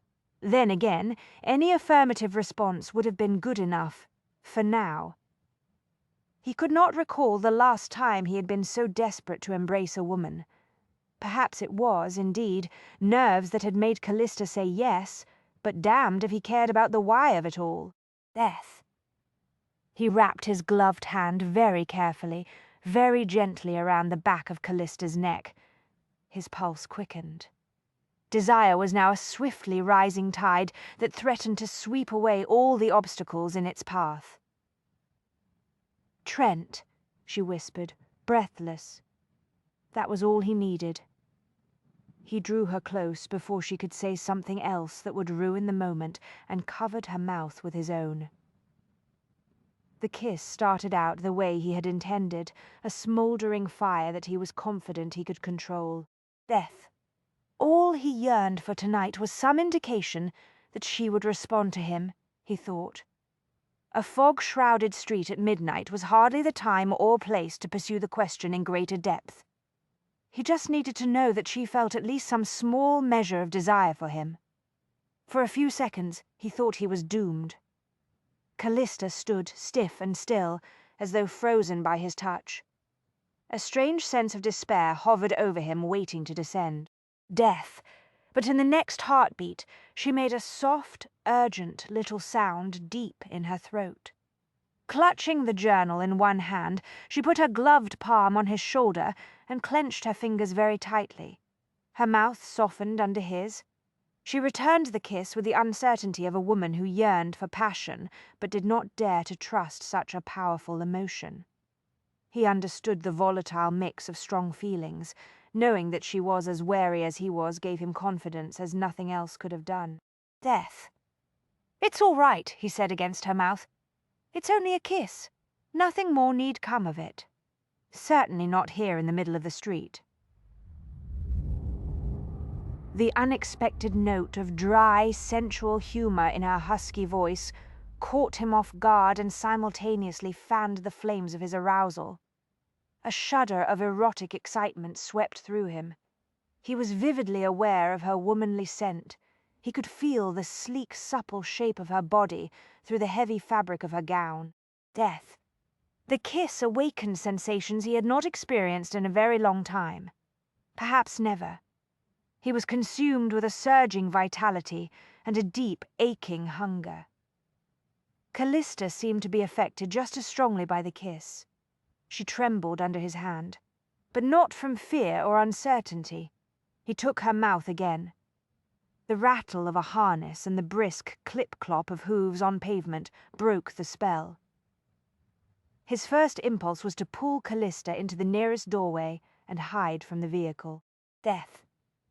But reality prevailed. Nevertheless, it took an effort of will to end the kiss. For a few seconds he just looked at her. They were both breathing as hard as they had earlier, after the battle in the coffin chamber. He pulled himself together. "Cab," he said. He was rather proud of the fact that he was not only able to locate the word in his fever-fogged brain, but also utter it aloud. She too made a visible effort to recover her composure. "Right. Cab." He raised a hand. Death. The vehicle rolled to a halt. Trent handed her up the steps. There was very little traffic. The driver arrived in Cranley Square 20 minutes later and turned into the drive that led to the front steps of the mansion. The door opened the moment the cab stopped. But it was not the housekeeper or the butler who appeared. It was a young man in shirt sleeves. He looked dishevelled and frantic. "Callista?" he said. He stared at her and then at Trent. "Where have you been? I've been worried to death." "My God, what has happened to you?" "Mr. Hastings," Callista said. "Allow me to introduce you to my brother Andrew." One look at Andrew's appalled expression told Trent that the evening's excitement was not yet finished. Andrew lowered his head and charged down the front steps. "Bastard!" he snarled. "How dare you outrage my sister? I'll kill you for this!" Horrified, Callista jumped down to the ground and stepped in front of Trent. "Andrew, stop! You don't know what you're doing." Death. She had never seen Andrew in such a state. She realized once again. She was forced to acknowledge that he was no longer her little brother who needed her comfort and protection. He was a full-grown man with a man's strong body and strong, fierce emotions. In his present mood, he was not only shockingly dangerous, he was also in danger. The death. Andrew's youth might be an asset to him, but Trent had experience on his side, and as he had demonstrated earlier that evening, a great deal of strength and expertise in using his walking stick as a weapon. She was not at all certain how to deal with the situation. She only knew that she could not let the two men come to blows. Andrew was forced to scramble to a halt to avoid colliding with her. He stared past her at Trent. "Get out of the way, Callista," he ordered. "Death. Hastings has done something terrible to you, and he will pay for it. You don't know what you are saying. Mr. Hastings saved my life tonight. My God, Callista, what is that stain on your gown?" "It is the blood of the man who tried to murder Mr. Hastings and me this evening," she said, striving to cut through the violent atmosphere with a calm, brisk tone. "What?" Andrew was dumbfounded. "I don't understand." Trent stirred behind her. "Death. I think it would be best if we continued this conversation inside," he said. "I'm sure you will both agree that it would not do to awaken your neighbours around the square." Andrew glared at him, but Callista could see that the reference to potential scandal was forcing him to come to his senses, at least temporarily. Without a word, he stormed back into the house. Callista handed the journal to Trent, hoisted her skirts, and hurried after her brother. "Andrew, please listen to me." Death. Trent followed her into the front hall and closed the door. "Why don't you go upstairs and refresh yourself, Callista?" he said. It was an order, not a suggestion. "I'll handle this." Callista started to argue, but at that moment she caught sight of herself in the mirror over the console. Her hair had come free of the pins and now hung in wild, tangled locks. When she glanced down at her gown, she saw the crimson stains on the hem of her skirt and petticoats. Death. She realized she had walked through the killer's blood on her way out of J.P. Fulton's. No wonder Andrew was shocked and enraged. Before she could think of anything to say, Mrs. Sykes appeared. "What's going on here?" she said. She stared wide-eyed at Callista. "Dear heaven, what on earth happened to you?" She turned an alarmed gaze on Trent. "Mr. Hastings, surely." "I'm all right," Callista said quickly. "Mr. Hastings and I were attacked tonight. Mr. Hastings saved me. Death. If not for him, I would very likely be in a coffin by now, and I mean that quite literally now. If you will excuse me, I'm going to change into another gown. I would appreciate your assistance." "Yes, of course." Mrs. Sykes recovered from her shock and took charge, like the professional she was. "We must get you out of those clothes." Callista cast one last look at Andrew. His face was set in grim, stubborn lines. He did not take his eyes off Trent. Mr. Sykes materialized. Death. He took in the situation in a single glance. "Allow me to show you into the library," he said to Andrew and Trent. "From the looks of things, you could both do with a brandy." Neither man argued, but then one rarely argued with a professional butler. Callista thought. "We must leave the gentleman to Mr. Sykes," Mrs. Sykes advised from the landing. "When it comes to this sort of thing, men understand each other in ways that women cannot begin to comprehend." "So I am discovering," Callista said. "The death." She collected her skirts and hurried up the stairs. Just as she entered her bedroom, she heard the door of the library close very firmly. "You have every right to be concerned about your sister's condition tonight," Trent said. He swallowed some brandy and watched Andrew pace the carpet. "But she told you the truth. I give you my word that I did not hurt her. We were attacked by a man with a knife." Andrew narrowed his eyes. "The blood, death. As Callista told you, that is the assailant's blood on her gown. I managed to fend him off with an iron stand of the sort that is used to display funeral wreaths."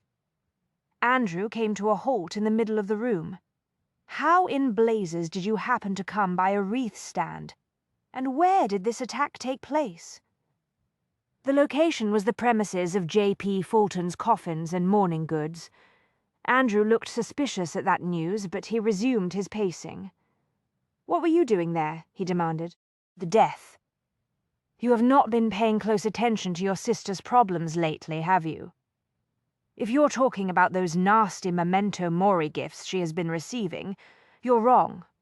I have been paying attention. I didn't say anything to Callista, but I have been looking into the backgrounds of some of the men she rejected. I suspect that whoever is sending the funeral objects is a man she rejected as a client. That is very insightful. Why didn't you tell her that is what you were doing? Because I thought it would only make her more anxious. Andrew's jaw twitched, and because I am not getting anywhere with my investigation, damn it, I have not been able to identify a likely suspect. That is not your fault. Callista got a good look at the man who attacked us tonight. She assured me she did not recognize him. Andrew halted again. He's not one of the men she rejected. No, nor is he a client. Death. Trent sipped some brandy and lowered the glass, thinking about the possibilities. It doesn't mean there isn't some connection to your sister's business, however. She has had dozens of clients since she opened her agency.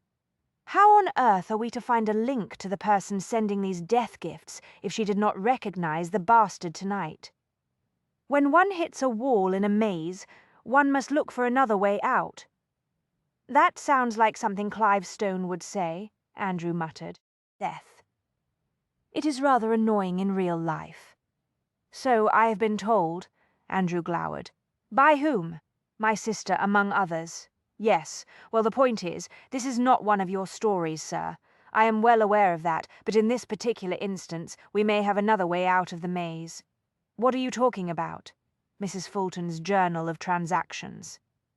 Trent put down his glass, got to his feet, and picked up the leather-bound volume. Death. As Clive Stone is fond of saying, money leaves a very bright trail.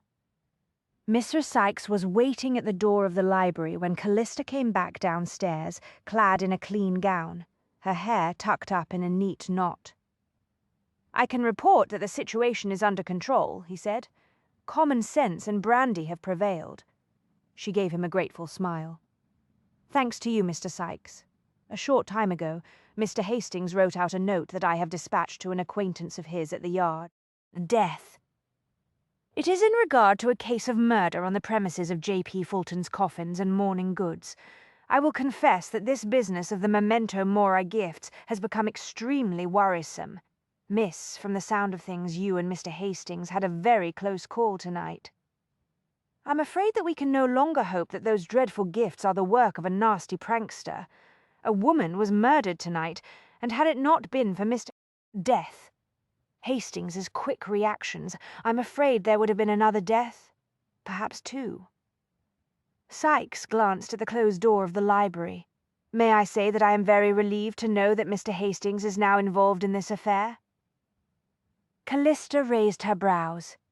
You are? Yes, indeed. Who would know more about how to track down a murderous villain? Some would say that Mr. Hastings is a writer, not a real detective. We don't appear to have a real one at hand, do we? No, Mr. Sykes, we do not. Death. Mr. Hastings is all that is available. She paused. And I will say that he was quite convincing tonight. So I understand, miss. He spoke very highly of your own actions this evening. I believe he employed the words clever and heroic when he described the scene to your brother. Did he? She was absurdly pleased by that information. Indeed. Sykes opened the door a crack and peered through the opening. I think it is safe for you to enter now. Thank you. Death. She swept past him into the library, only to stop short at the sight of Andrew and Trent. They were standing close together at her desk, their attention fixed on a page in Mrs. Fulton's Journal of Accounts. Andrew looked up, his eyes alight with discovery and fresh anger. Nesta Kettering, he said. Shock jolted through Callista with such force she could scarcely catch her breath. She managed to make her way to the nearest chair where she more or less collapsed. I don't understand. Death. She forced herself to think. Finally a glimmer of common sense returned. Believe me, I am not fond of Nesta Kettering, but he is most certainly not the man who attacked us tonight. I know that. Trent watched her closely, his eyes tightening at the corners.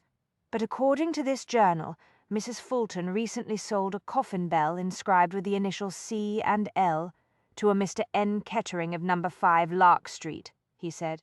Death.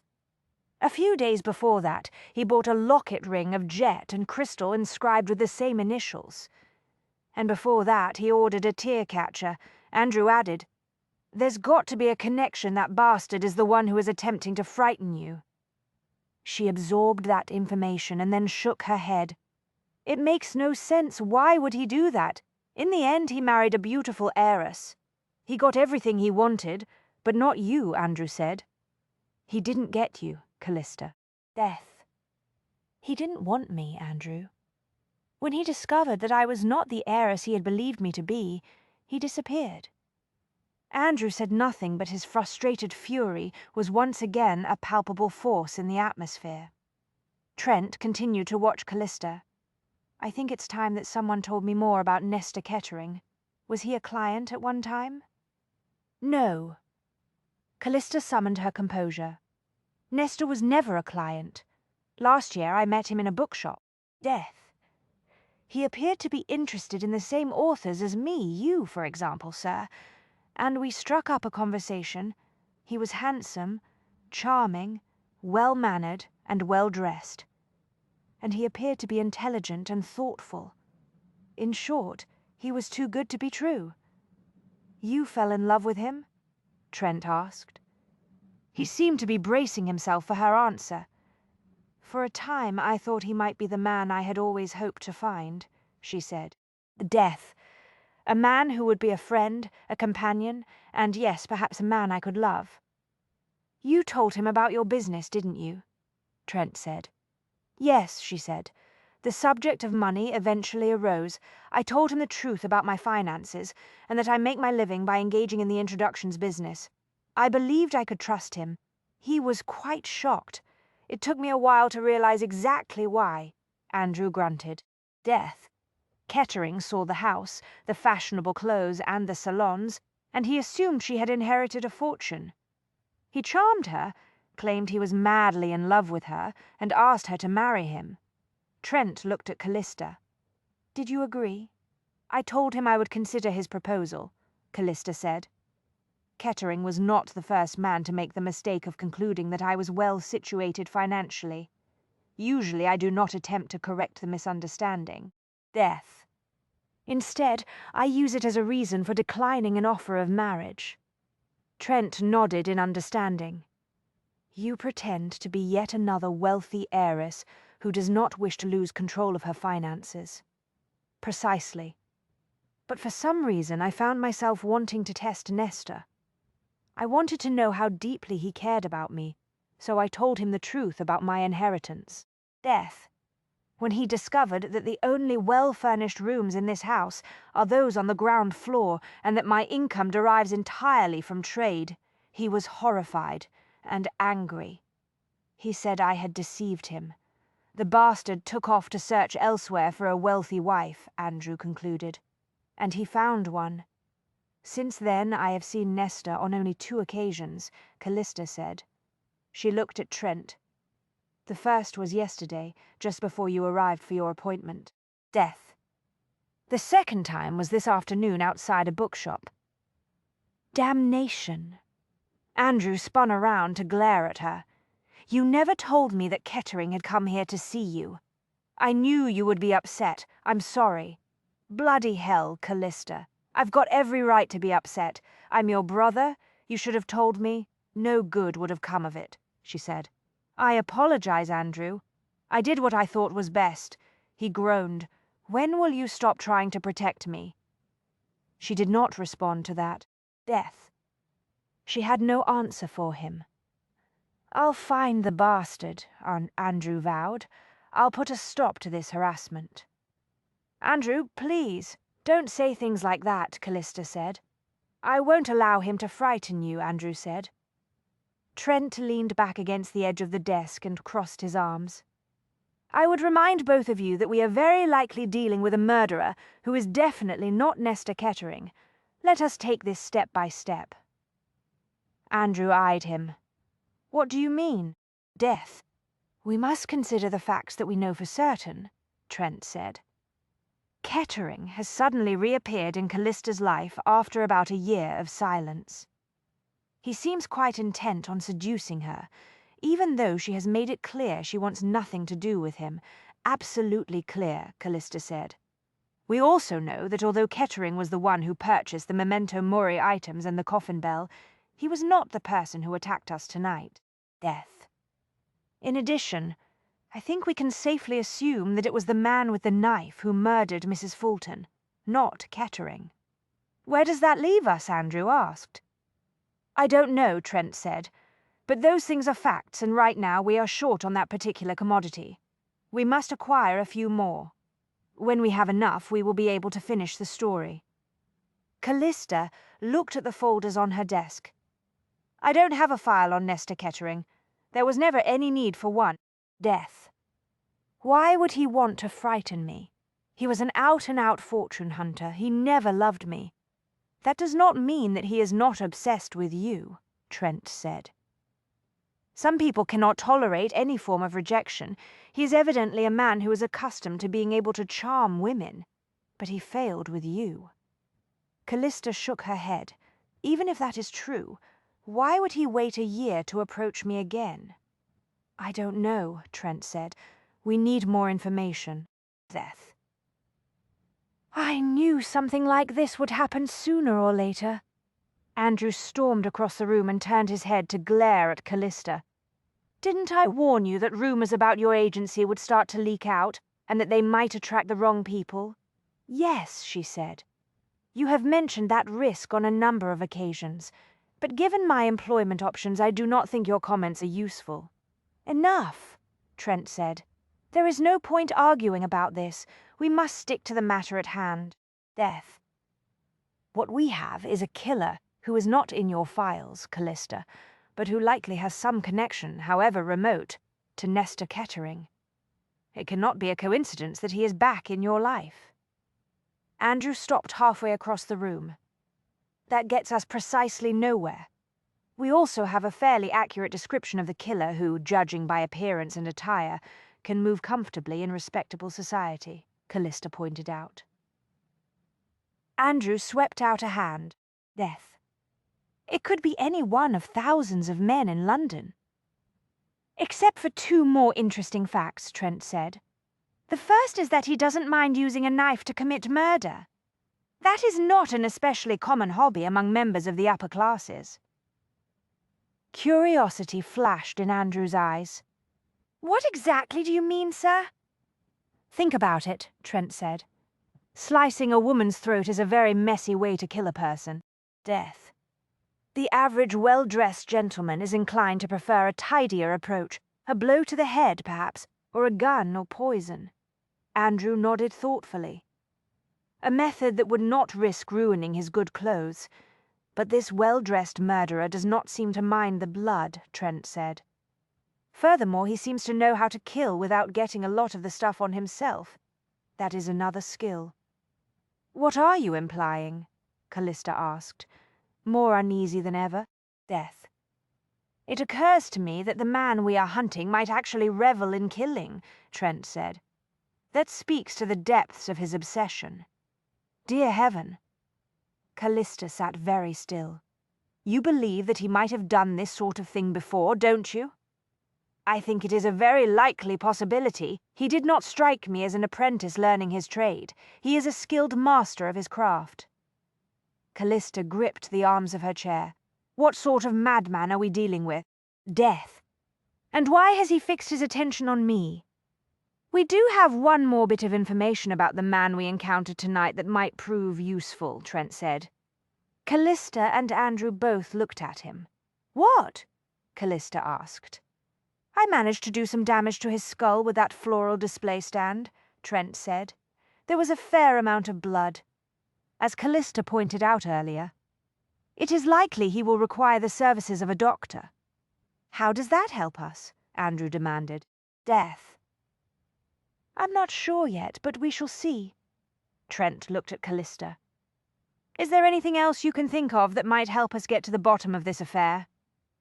No, I don't think so, she said. None of this makes any sense. It will eventually, Trent said. He looked at Andrew. Callista tells me that you conduct research into the backgrounds of those who wish to become her clients. You verify marital status, finances, and so forth. Andrew shrugged. Death. It's not hard to determine whether or not they are married. Spotting the out-and-out fortune hunters is a bit trickier, of course, because they can be quite clever. They are, after all, hiding the truth from everyone in society, not just Callista. They are practiced liars. Trent raised his brows. You obviously have a talent for that sort of work. Andrew tried to appear blasé, but he flushed a faint red. Callista knew the compliment pleased him. Death. It occurred to her that he never looked that happy when she thanked him for his investigative work. Evidently Trent's remark, coming as it did from an older male, made more of an impact. Let's return to the subject of Nestor Kettering, Trent said. We know more about him than we do about anyone else who is involved in this thing. We have a name, an address, and the fact that he purchased the memento mori items. That is a great deal of information. We shall focus on him for now. Death. Even though he's not the man who attacked us? Callista said. Andrew frowned. Mr. Hastings is right. There must be a connection between Kettering and the man with the knife. It defies logic to think that it is all a bizarre coincidence. Yes, it does, Trent said. I can think of one version of a story that fits the facts that we have obtained. The tale goes like this. After having married his heiress, Kettering is now back in London. Death. He has what he wanted, a wealthy bride, but he cannot forget that you rejected him. After obsessing on that rejection for many months, he decides to exact revenge. He buys the memento mori items and arranges to have them sent to you. But when we turn the tables and track down Mrs. Fulton, he panics and hires someone to get rid of her. And you as well, Andrew added. The note about the appointment at Fulton's was sent to you, sir, not Callista. Callista looked at Trent. Death. You're suggesting that Nestor hired a professional killer to murder Mrs. Fulton and you? As I said, it's a story that fits the facts that we have at the moment. This is not a story, sir. This is my life we are talking about. I'm an author, Callista. Trent sounded abruptly weary. The older I get, the more I'm convinced that a truth only makes sense when it is revealed in the form of a story. Without that context, it is simply a random event with no meaning. Death. It cannot teach us anything, and it cannot be used for any purpose. But a good story, that is another thing altogether. It can set us on a new path. It may be the wrong path, but at least it takes us somewhere. Such as Andrew asked. In this case, the story raises a logical question, Trent said. Where does a gentleman go to hire another gentleman who is skilled in the art of murder? Callista considered that. An excellent question, but where does one go for the answer? Death. As it happens, I know someone who may be able to point us in the right direction. But first we need a better understanding of the mind of the killer. We know one thing about him, Callista said. She shivered. It is obvious that he is mentally unbalanced. I agree, Trent said, which means that my brother might be able to give us some guidance. Harry is a doctor who has developed an avid interest in the new science of psychology. Yes, your sister mentioned that, Callista said. Death. With luck, he may be able to provide us with some insights into the character of the man we are hunting. What good will it do us to talk to a doctor? Andrew asked. We already know we're dealing with a madman who is capable of murder. If we gain some understanding of the nature of the man we are pursuing, we may be able to predict his actions, Trent said. I would remind both of you that we are making some very big leaps here, Callista said. Death. We do not even know why this madman murdered Mrs. Fulton tonight. I think we can fit her into our story with a bit of speculation, Trent said. I wouldn't be surprised if Mrs. Fulton attempted to blackmail the customer who purchased the memento mori objects. That explains why she was so vague about her answers when we interviewed her today. She attempted to blackmail Nesta Kettering and got murdered for her pains? Andrew asked. Yes, that makes sense. Callista shook her head. I don't know what to think, Trent. This is all getting so complicated and so very dangerous. Andrew and Trent exchanged glances. Belatedly, she realized that she had used Trent's name for the first time in the conversation, and in a casual manner that signaled the new level of intimacy between them. So be it, she thought. Trent had been right earlier. Considering what they had been through together, they had every right to employ each other's first name, Death.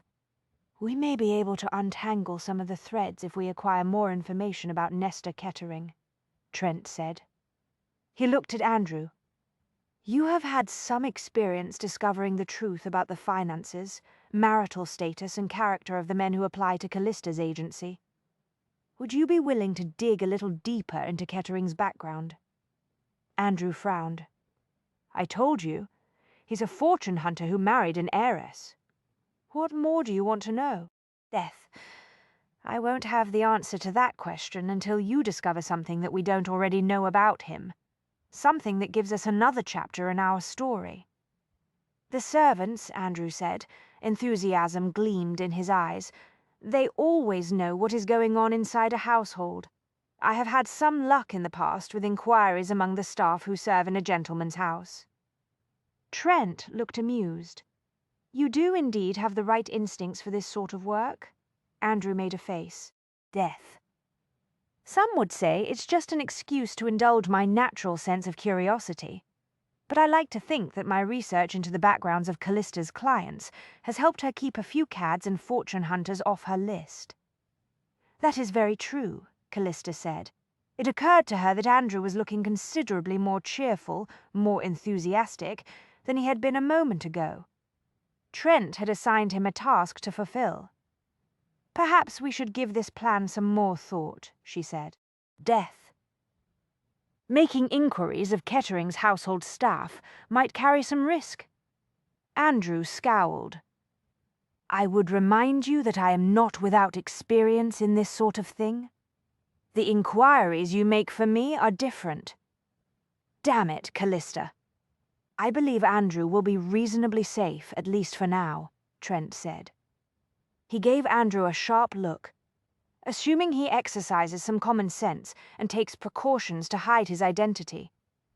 Absolutely, Andrew vowed. Death. At this point, Kettering has no way of knowing that we are focusing our attention on him. He won't be aware that we have the journal. Andrew grinned and opened the door. I'll get started first thing in the morning. Meanwhile, if you will excuse me, I will get some sleep. He disappeared out into the hall. My little brother has now become my protector, Callista thought. My world is changing. The doctor was nervous. His fingers shook a little as he set the stitches in the wound. Death. He'd been paid well to come out late at night to attend the patient. The explanation provided was that the gentleman had suffered a fall down the stairs and taken a nasty blow to his head. One could hardly leave a man to bleed until morning, not when the man was willing to pay double the doctor's usual fee.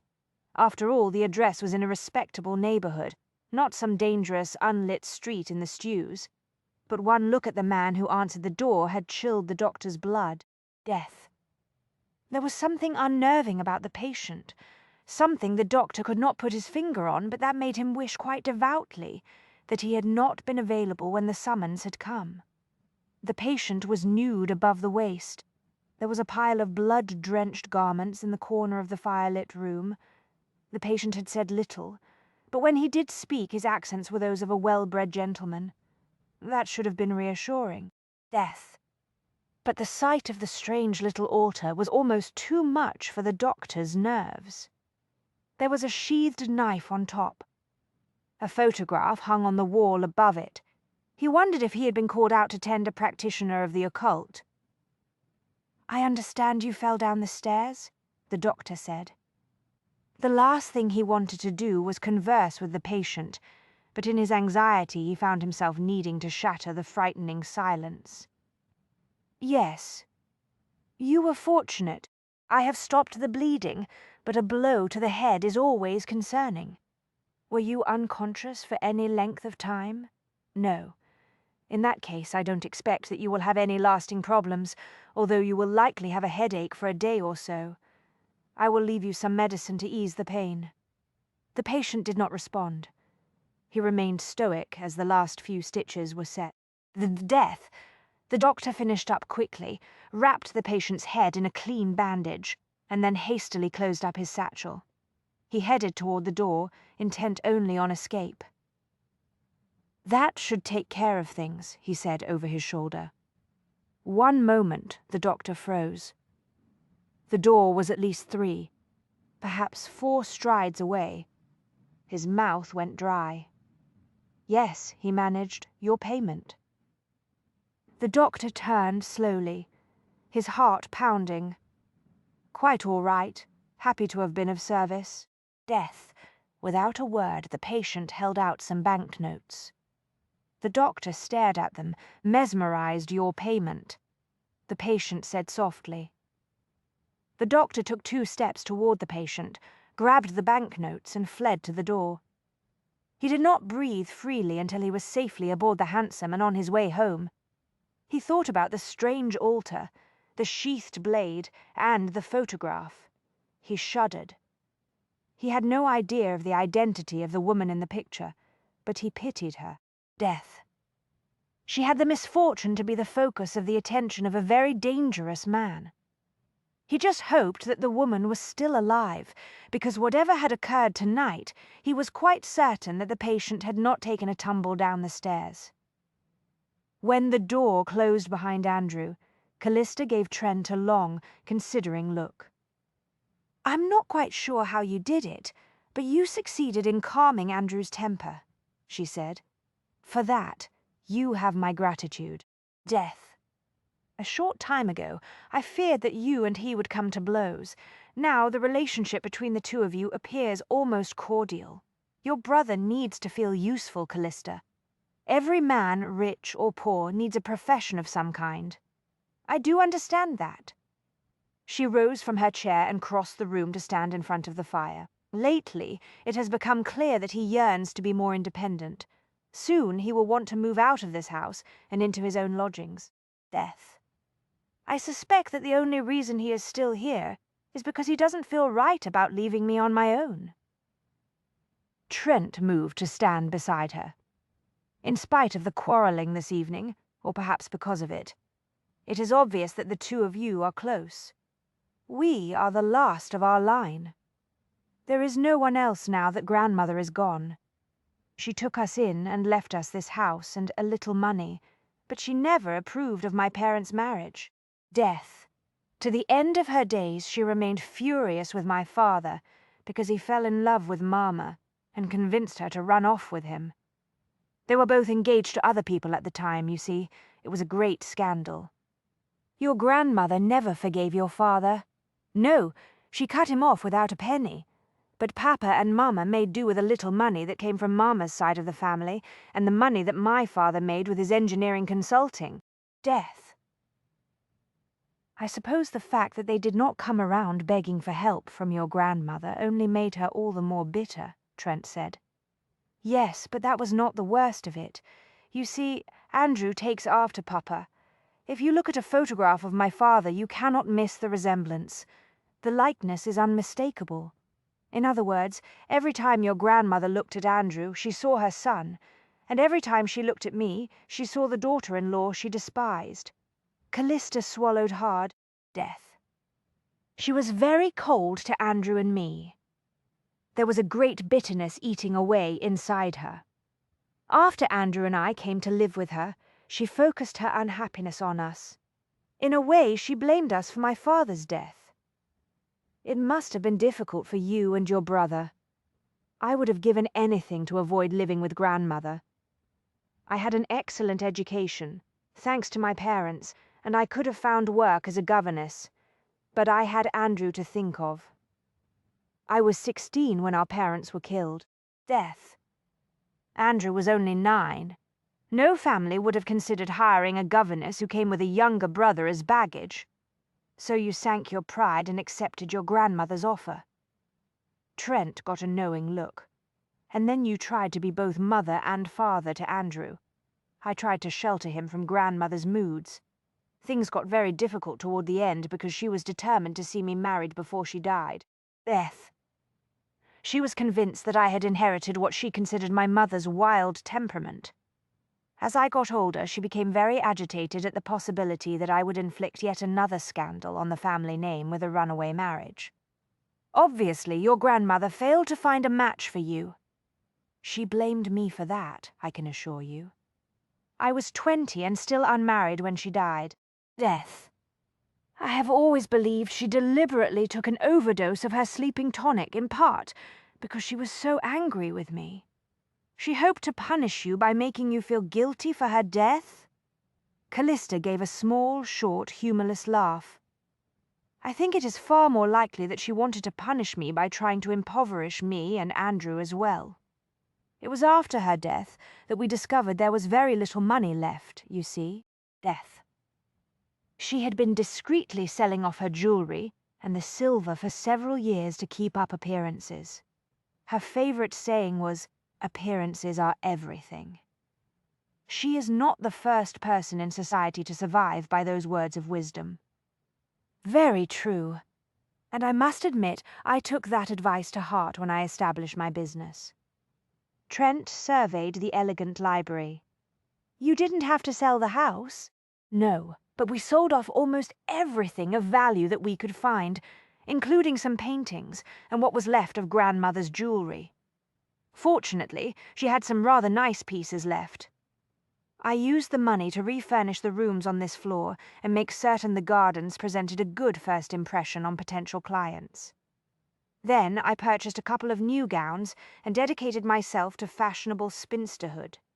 Trent turned to look at her. I admire your ingenuity and your spirit, Callista. She wrinkled her nose. Very kind of you to say so, but we both know that I'm operating a business, in short. I am in trade. Grandmother is no doubt rolling over in her grave. She would very likely not approve of me either, Trent said. I too am in trade. You are a successful author. I would hardly call that a trade. It's a respectable profession. You don't know much about the writing business, do you? No, I'm afraid I don't. Death. It is all about deadlines, a fickle reading public demanding editors, and the necessity to hound one's publisher for the money that one is owed while enduring endless complaints about lackluster sales. Then one gets up in the morning and repeats the process. Callista laughed, startling both of them, to say nothing of the fact that everyone feels compelled to critique your books, she concluded. Very true, she smiled. But there is nothing else you would rather do, is there? No, Trent said. He sounded both amused and resigned.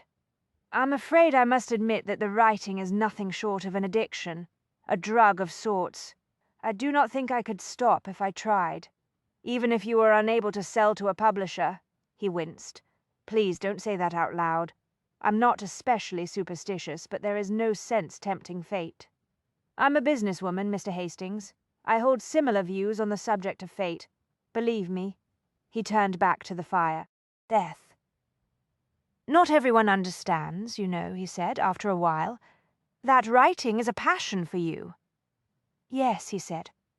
They consider it a hobby or an eccentricity, a relatively harmless pastime. Perhaps one must experience a passion of one's own before one can comprehend another's. You have a passion for your work, don't you? He said. There is so much unnecessary loneliness in the world. Marriage is not necessarily the answer, at least not for women. Death. But an enduring friendship is a great gift and a blessing.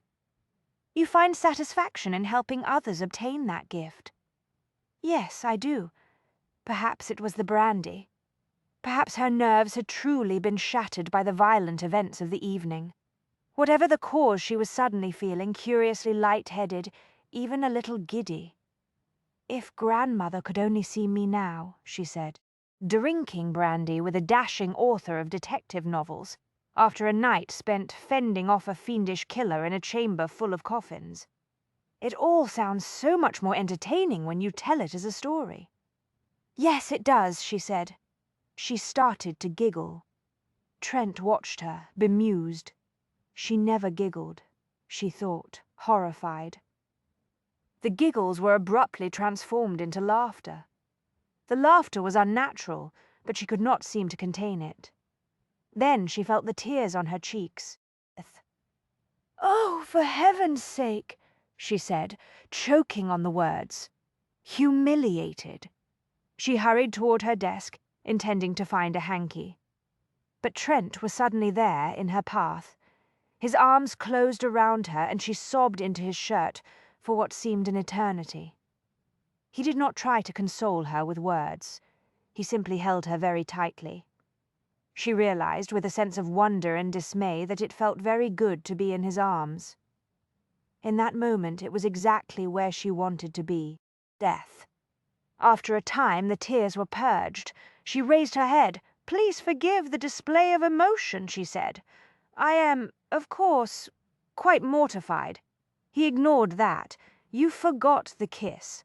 "What?" "You mentioned the late-night brandy and the fiendish killer, and the room full of coffins, but you neglected the kiss we shared. Was that because you did not enjoy that part of the story?" She would never forget the kiss, she thought.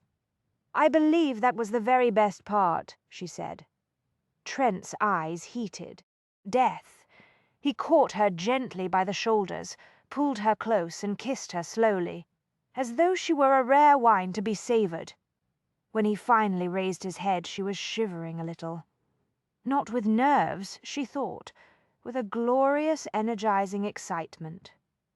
"I'm glad," he said, "because it was certainly my favourite chapter." It was as if the library was locked away in another dimension, a place inhabited by only the two of them. Seize this moment, she told herself. Death. Store it up in your memories so that you can take it out and warm yourself with it in the future. Common sense descended. She yearned to remain in Trent's arms, but she knew it would be folly to think herself safe there. Reluctantly, she pushed herself away from his heat and strength. Reluctantly, he let her go. "My nerves seem to be somewhat wobbly tonight," she said. "As are mine," he said. "I think it's fair to say that we both have cause to feel a bit unsettled." She managed to smile. "Death, you do not appear to be at all unsettled by events. As you have recently observed, appearances are deceiving, but it is time I let you get some sleep." He picked up the journal. "It has been a very interesting evening, but also a rather long one. I'll have Sykes whistle for a cab." "Thanks, but that is not necessary. I need the exercise and the night air to clear my brain so that I can think clearly.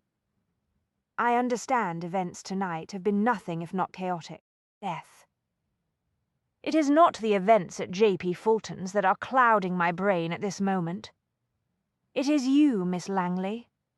"Me? Yes, you." He crossed the room in long strides, heading toward the door. "I will call on you tomorrow so that we can discuss our plans in detail, but I believe that our first move should be a consultation with my brother Harry. I would very much like to accompany you when you speak with him." "Certainly." Sykes was waiting in the hall. "Shall I summon a cab, sir?" Death. "No, thank you, Sykes," Trent said. "I'll walk." Sykes led the way toward the front door. Callista followed, stopping at the threshold. She watched Trent go down the front steps. "Are you sure it's safe for you to walk home tonight?" she asked. Trent paused to look back at her. "The killer failed, and he is wounded. I doubt he can do any more serious damage tonight.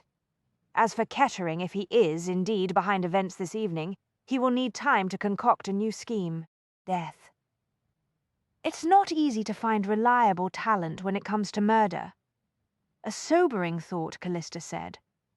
Trent looked at Sykes. "You will check the locks on all the doors and windows, will you not?" "Of course, sir," Sykes said. Trent went up the steps of his townhouse and took his key out of his pocket. The walk home had indeed proved clarifying, but not quite the way he had anticipated. Death. He did not gain any new insights into the investigation, but by the time he let himself into his own front hall, he was certain of one thing. He wanted Callista. Furthermore, his desire for her had not lessened now that the violent emotions aroused by the confrontation in the coffin chamber had dissipated. If anything, his need had only grown stronger.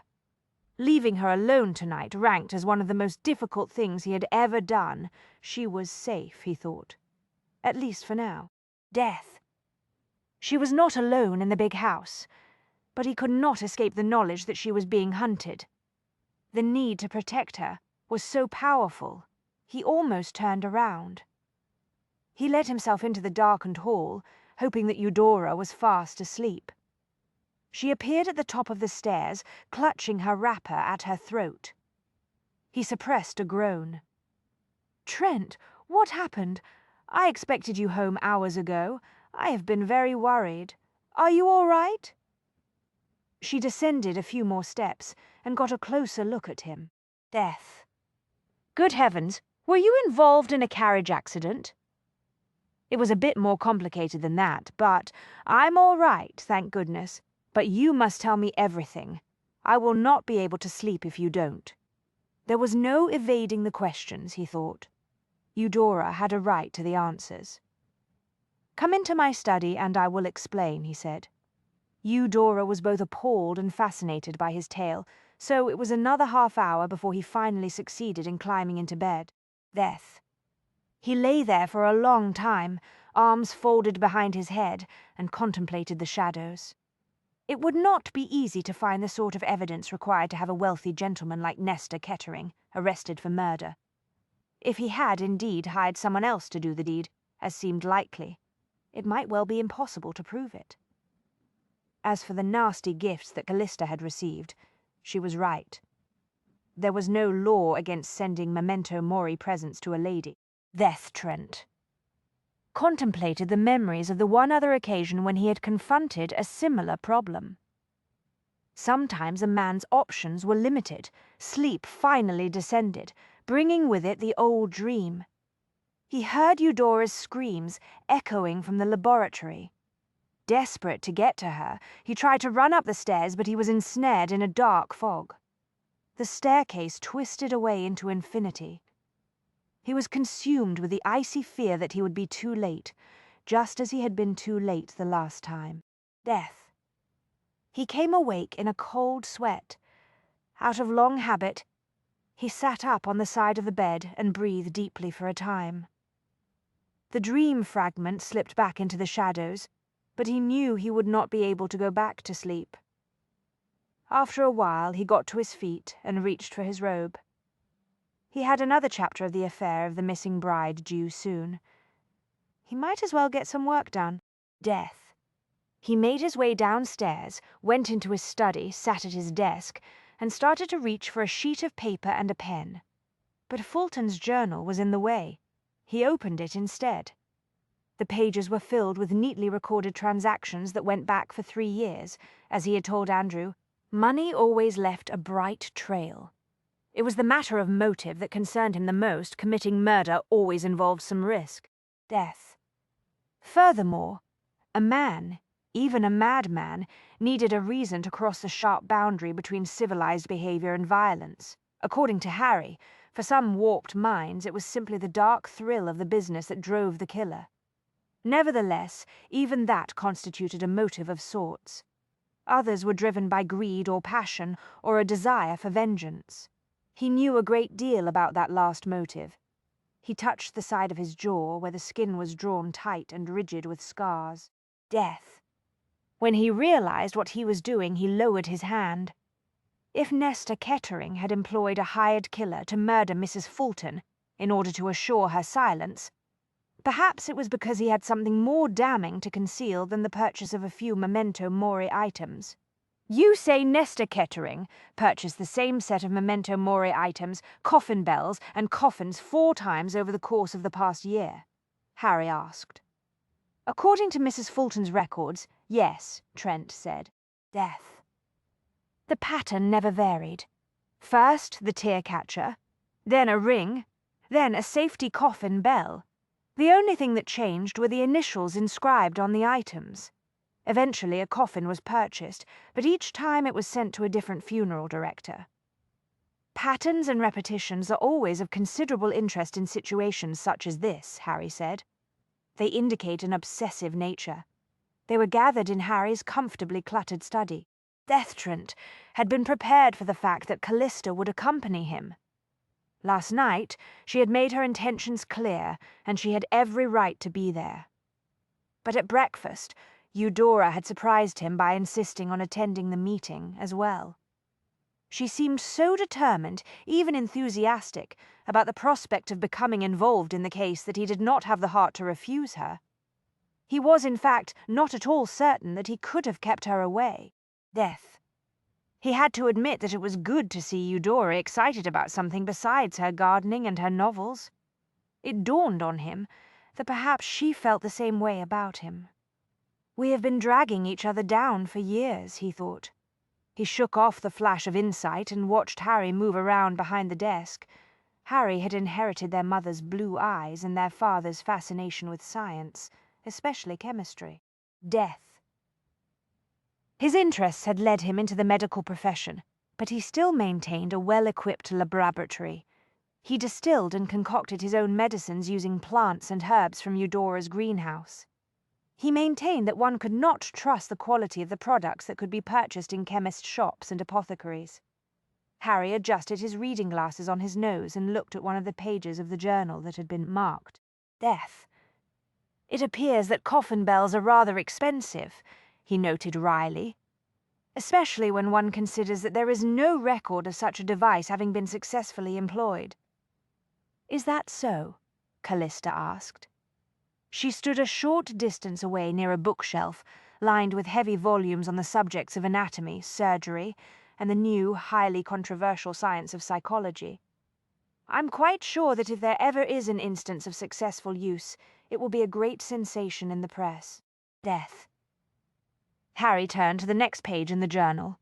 Those in the grave-digging business will tell you that there have been some false alarms, however. What do you mean? Eudora asked. The problem is that the natural decomposition process creates swelling and bloat of the tissues, and even small twitchy movements of the body, which in turn can cause the bell to sound, Harry explained. Eudora made a face. Something to think about when one walks past a graveyard, according to Mrs. Death. Fulton's records, over the course of the last month, Kettering bought a tear catcher, a jet and crystal ring, and the bell inscribed with Callista's initials, Trent said. But he had not yet purchased the coffin. Interesting, Harry said. He sounded as if he were listening to a patient describe his symptoms. As I said, the pattern of the purchases has been repeated 4 times during the past year, including the items given to Callista. Death. In the last 3 instances, all of the items were delivered to N. Kettering of No. 5 Lark Street. But that was not the case with the earliest orders. Harry's eyes narrowed slightly in understanding. Those first few items were sent directly to the victim. Out of the corner of his eye, Trent saw Callista's mouth tighten at the word victim. So it appears, he said.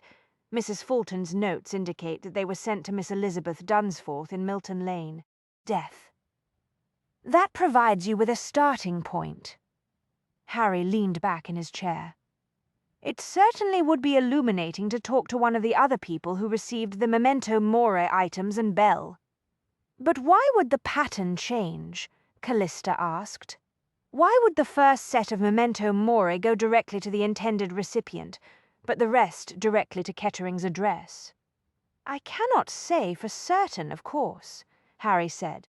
Death. But I can speculate that in the case of the first round of gifts, Kettering was new at the business. He was still discovering how he wished to torment his victims.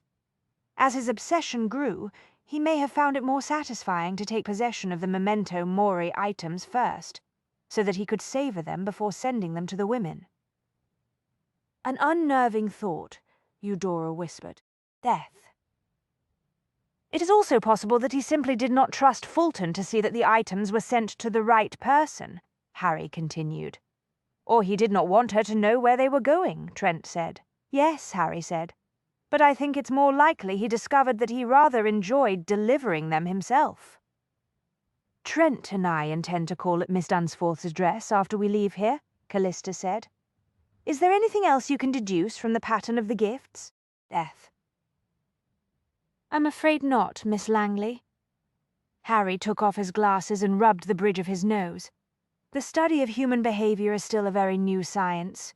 There is much we do not know, perhaps much we cannot know, but the manner in which this man is tormenting you convinces me that he has fixed on you in what can only be described as a dangerously obsessive manner. It is as if he is haunting me. Harry looked at her, his eyes grim. Beth. If I am correct, it would be more accurate to say that he is hunting you, not haunting you. He is stalking you the way one does a deer in the forest. Before one makes the kill, Callista said, Eudora put a hand on her shoulder. You are not alone. Callista gave her a tremulous smile. There is one very significant difference, Trent said. In the case of the deer, the hunter makes every effort to conceal himself from the quarry before he strikes. Death. But in this case, Kettering seems to be playing a very cruel game. Harry looked at him. I agree. You must stop him before he gets any closer to Miss Langley. Do you really believe that he intends to murder her?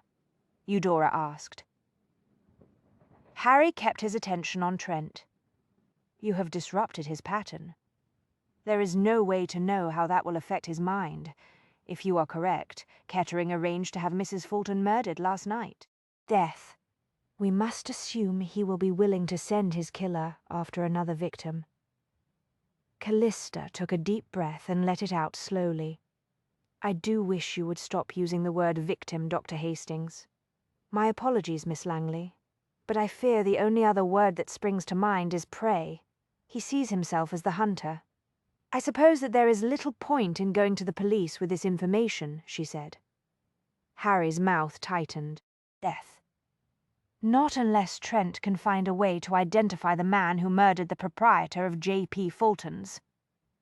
I will meet with Inspector Wynne at the yard, but I doubt there is much that he can do until Kettering makes his next move, Trent said. Meanwhile, you must not go out alone, Callista. She looked at him with shadowed eyes. Her whole world had been turned upside down by the bastard who was stalking her, Trent thought. Death. He had to use considerable willpower to suppress his rage, and another emotion as well. Fear. He could feel the killer circling Callista, closing in on her. The thought of her being alone and unprotected tore at his insides. I understand, she said quietly, but I cannot live with such constraints indefinitely. I have a business to see to. There must be something we can do. Harry used his glasses to motion toward Fulton's journal. Of death. I agree that your next step is to interview Miss Elizabeth Dunsforth of Milton Lane. She may be able to provide some insights into the mind of Nestor Kettering, and perhaps give you some clue as to the identity of his hired killer. Assuming she is still alive, Eudora said, and assuming that Kettering actually did hire a killer, and that the assault last night did not come from an entirely different direction, Trent said. We are looking at circles within circles. Harry shook his head. Death. We are not dealing with a set of random coincidences. There must be some connections. I agree, Trent said. He could only pray that the assumption was true. Rebecca Hastings appeared in the doorway. She was an attractive young woman with an intelligent gaze. She had very little close family of her own, but she had created a warm and loving home for Harry and their infant son. In addition, she had become Harry's assistant when he saw patients in his surgery. Death. Harry often proudly declared that she had a great aptitude for medicine. I'm sorry to interrupt, she said, but a boy just arrived with a message. She looked at Harry. Mrs. Jenkins's son is feverish. She hopes you will be able to see him today. Harry got to his feet. I am on my way. He came out from behind his desk, took his coat down off a hook, and picked up a large black satchel. Please keep me informed about this situation involving Nestor Kettering, and be careful, Miss Langley. I don't mind telling you, I believe there is cause for grave concern. He disappeared out into the hall. Rebecca looked at Trent, Callista, and Eudora. Will you stay for tea? Afraid that won't be possible, Trent said. He picked up the journal. Callista and I must be on our way to Milton Lane to see what we can learn from Elizabeth Dunsforth. They are going to take me home first, Eudora explained. I see Rebecca fixed Callista with a thoughtful expression. Death. Some other time, perhaps, Miss Langley.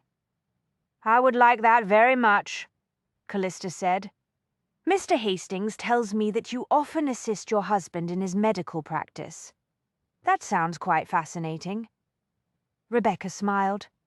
Yes, I do find great satisfaction in the work. At one time I dreamed of becoming a doctor, but that is virtually impossible for a woman, as I'm sure you're aware. Eudora made a soft little sound of disgust. None of the leading medical schools will accept female candidates. True, but I have learned a great deal working with my husband, Rebecca said. I believe he finds me useful. Trent smiled. What Harry says is that you are indispensable now. You must excuse us. Rebecca gave Callista and Eudora a polite but rather pointed smile. The traffic is rather heavy at this time of day. Perhaps Callista and Eudora would like to take the opportunity to refresh themselves before setting out.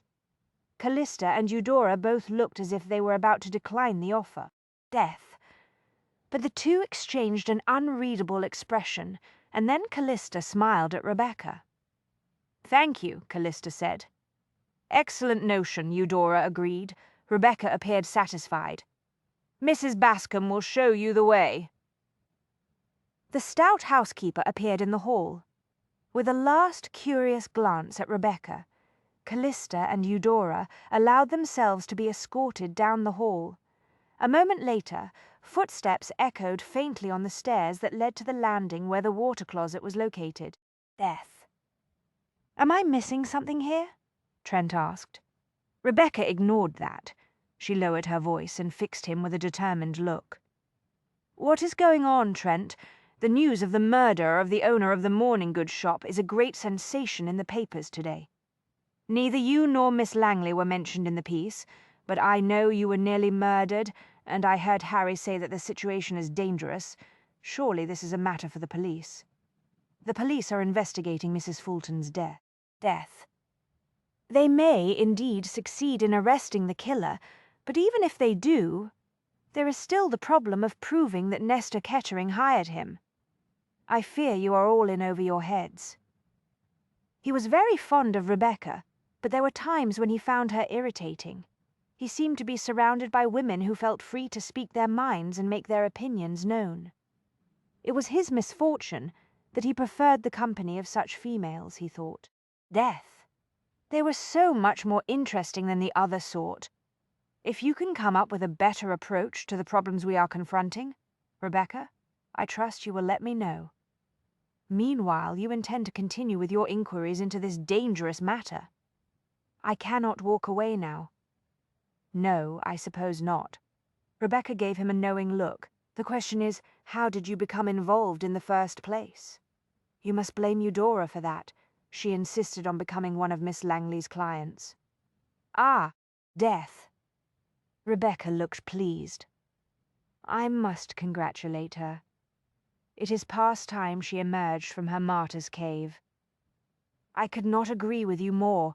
You and I have always been in accord on that subject. Rebecca paused.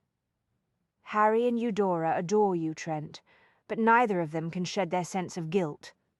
I'm aware of that, but what the devil can I do? I have told them countless times that what happened in the laboratory was not their fault. Words are of no use in a situation like this. Death. You must take action if you want to help your brother and sister find some peace of mind concerning the events of the past. I can only repeat the advice I have already given you on numerous other occasions. Fall in love, marry, and start a family of your own. That alone will set Harry and Eudora free. You make it sound so simple. It is anything but simple.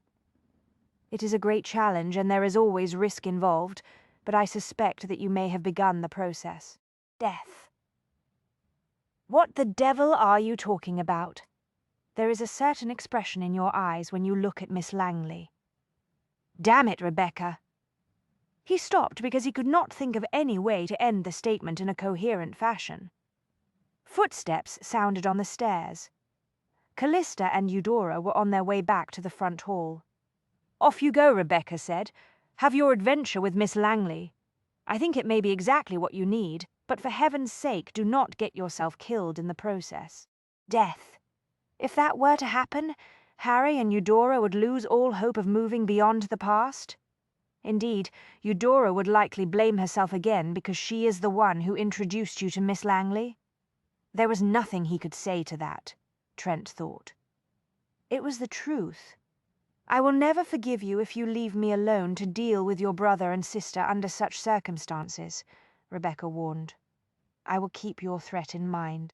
Callista perched on the edge of the carriage seat, the only position that would accommodate the small bustle and drapery of her fashionable walking gown. She envied Trent. His masculine attire allowed him to lounge in the corner, one leg outstretched. He watched the busy street scene with a pensive air. You are quite close with your brother and sister, Callista said. He glanced at her, his mouth twisting in faint amusement. For my sins, yes. Death. They should no doubt be discussing what they had learned from Harry, Callista thought, and planning how to approach Miss Elizabeth Dunsforth. But her growing curiosity about Trent and his family got the better of her. You do not mean that, she said gently. I can see that you are quite fond of all of them, including your sister-in-law. She paused, not certain how far she should step into his private life. Death. But given what they had been through together, surely she had some right to a few intimacies. Correct me if I am mistaken, but I have the impression that Eudora and Harry view you almost as a paternal figure. Kindly do me a favour and don't remind me. It makes me feel quite old. Nonsense. You are in your prime, but you are most certainly a few years older than Harry and Eudora, and it is clear they think of you as the head of the family. Death. Very likely, because after our mother's death and the death of her second husband, that was what I became. His profile hardened. Belatedly, I might add. When did your mother die? Trent was silent for a time. She got the impression that he was not going to answer the question, and she was beginning to regret asking it when he surprised her. My mother was murdered, he said eventually, by her second husband. Death. He said it calmly, as though it were merely a statement of fact, and not a shattering revelation. Dear heaven. For a few seconds she was so shocked she could not find her voice. Is that what you meant when you said your stepfather was dead? He was hanged for murder? He did not hang. Trent fixed her with an ice-cold look that chilled her to the bone. Death. I had left home by the time Bristow moved in, but I can assure you that he was never a father to Harry and Eudora, not in any way, shape, or form. He was a venomous snake of a man who somehow managed to appear charming long enough to convince my mother to marry him. I'm so sorry, Callista whispered. She could not think of anything else to say. Bristow told everyone that my mother took her own life, that she deliberately drowned herself in the pond at our country house. Death. But Eudora and Harry and I never believed that, not for a moment. Bristow married her for her money. 6 months after the wedding, she was dead. How old were you? 22, as I said. I was away at the time, travelling in America. I had been absent from home for nearly a year. I was intent on seeing the world, particularly the Wild West. It all sounded so exciting, so thrilling. Just the sort of adventure a young man craves. The bitterness in his words told her that he blamed himself for not saving his mother. I got home as soon as I could after I received the telegram informing me of my mother's death, he continued.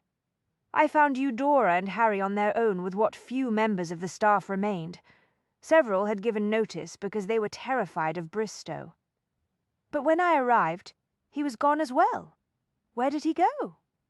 He left for London the day after they pulled my mother's body out of the pond. Death. He did not bother to attend the funeral. When I finally got home, Eudora and Harry were still in shock. They were also very frightened. They told me their suspicions. The remaining servants said they, too, were convinced that Mother had been murdered, but there were no witnesses and no proof. I assume Bristow got his hands on your mother's inheritance. A great deal of it, yes, although my mother had been careful to reserve a certain amount for each of her children. Death. Bristow was addicted to gambling. He went through the money very quickly. But at least he seemed content to remain in London and leave Harry and Eudora and me alone. The one asset Bristow could not touch was the country house because my grandfather had left it to me. So you did not lose your home.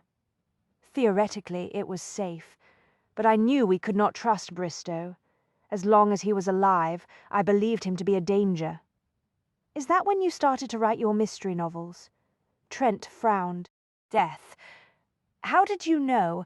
Given your situation, it seemed logical that you might have sought an outlet for your... She stopped before she said the word passions. An outlet for your talents and energies. For a time we lived on some money that my grandfather had left to me, but I knew it would not last forever. So I started writing. I have always had a certain facility with storytelling, and my travels abroad had given me a number of ideas for the character who became Clive Stone. Death. But you were trapped in the country, weren't you? There was no other way for you to guard your brother and sister. You dared not leave for fear that Bristow might return. You understand me very well, Callista.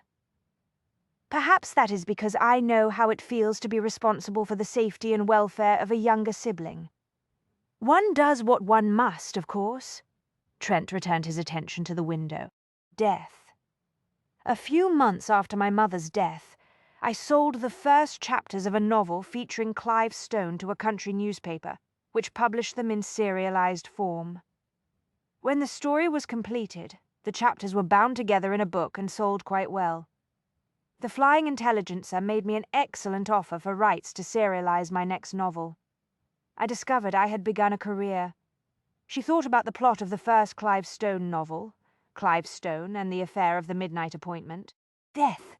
It had involved a villain who had married a woman for her fortune and then murdered her.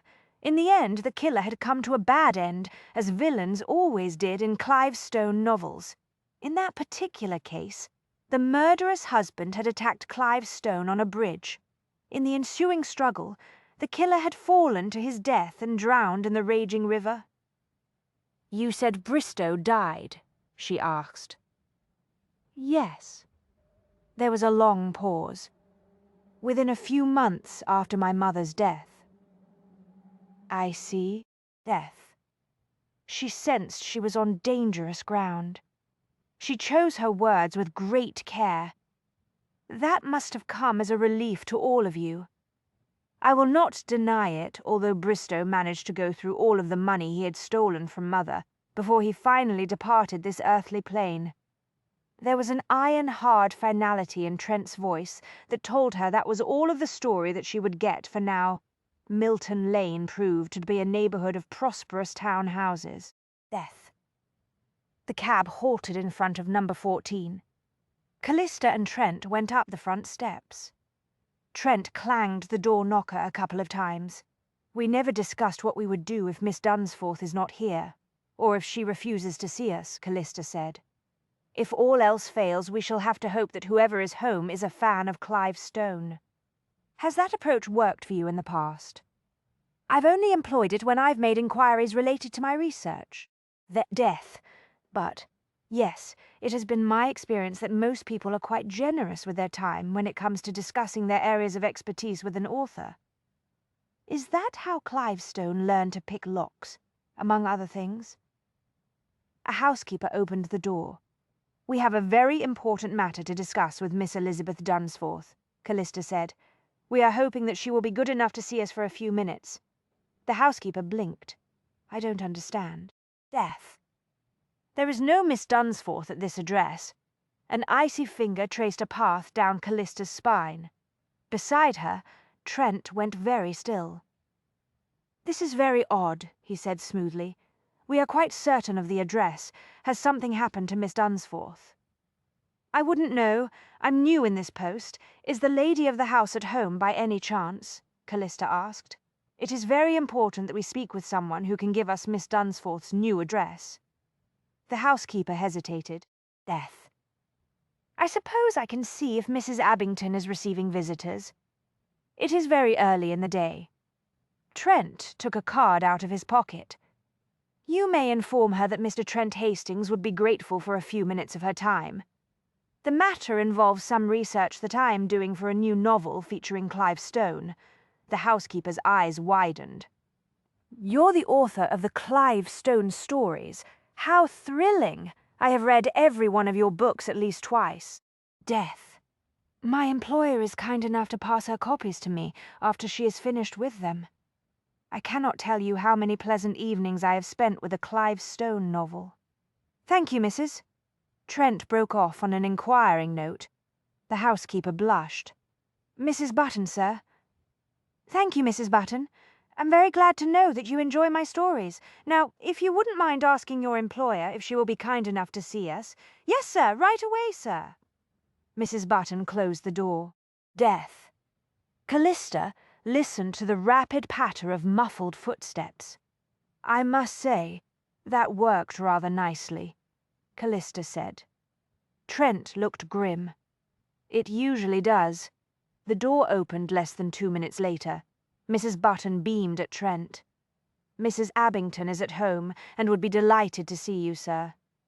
"Thank you," Trent said. More or less ignoring Callista, the housekeeper led the way into a well-appointed drawing room. Death. A fashionably dressed woman of some 30 years was seated on a sofa covered in dark red velvet. She flicked a disinterested glance at Callista and favoured Trent with a warm smile. "Mr. Hastings," she said. "This is an unexpected pleasure. Please be seated." "Thank you," Trent said. "This is Miss Langley." Mrs. Abington gave Callista a brief, dismissive glance. "Miss Langtry, was it?" "Langley," Callista said. "Yes, of course," Mrs. Abington said vaguely. Death.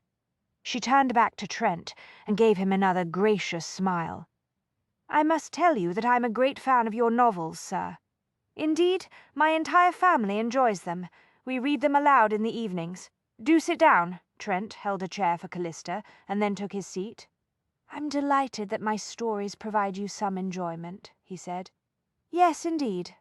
But I must admit, I am very curious to know what brings you to my door, sir." "Research, madam, research." "I would be thrilled to assist you, but I cannot imagine how. Miss Langley and I are engaged in a real-life investigation into the disappearance of a Miss Elizabeth Dunsforth." "I see." Mrs. Abington frowned briefly at Callista, and then returned her attention to Trent. "How very odd. Why would you want to do that?" "We are making notes of the various steps required to locate a missing person," Trent explained. "The process intrigues me. I intend to use it in the plot of my next book, Death." "I see," Mrs. Abington said again. "I suppose that explains Miss Langtry's presence. She is your secretary." "Langley," Callista corrected. No one paid any attention. "Something along those lines," Trent said. He was careful not to look at Callista. "How on earth did you trace Miss Dunsforth to this address?" Mrs. Abington asked. "We discovered that some memento mori items were sent to her here," Trent said. "A tear catcher, a jet ring, and a bell designed for a safety coffin. Death." "Oh, yes, I remember those things. We could not understand why anyone would send them to Miss Dunsforth. She had no family to speak of. You see, a cousin or two, perhaps, but they never visited, and it wasn't as if Miss Dunsforth herself was dying, at least not at the time. She appeared quite healthy. We assumed that it was all some unfortunate mistake." Callista tensed. "Miss Dunsforth did reside at this address at one time." "Yes," Mrs. Abington said. "She was employed as a governess." Death. Quite a good one, actually. I was sorry to have to let her go." Why did you dismiss her? Trent asked. After the second memento mori gift arrived, she went into a decline, developed a dreadful case of shattered nerves. She was convinced that someone was watching her and following her. In the end, she became quite delusional. Naturally, I couldn't have her around the children, not in her unbalanced state of mind, so I sent her back to the agency. I have no idea where she is now. Death. Would you mind giving us the name of the agency? Trent asked. Certainly. It was the Grant Agency in Tanner Street. Callista stopped breathing for a few seconds, nearly overcome by an eerie, light-headed sensation. The old saying whispered through her head, as if someone walked over my grave. Are you quite certain that Miss Dunsforth was with the Grant Agency, Mrs. Abington? She asked. Of course I'm certain. Mrs. Abington switched her attention back to Trent. Death. She lowered her voice in a conspiratorial manner. Just between you and me, Mr. Hastings, I suspect that I would have been forced to let Miss Dunsforth go, even if she had not become delusional. Why do you say that? Trent asked. I cannot be certain, but I believe that for a few weeks prior to the arrival of the tear-catcher and the other items, Miss Dunsforth was seeing a gentleman. Callista could scarcely breathe now. She did not dare look at Trent, but she sensed the tension in him. Death. What makes you say that? Trent asked.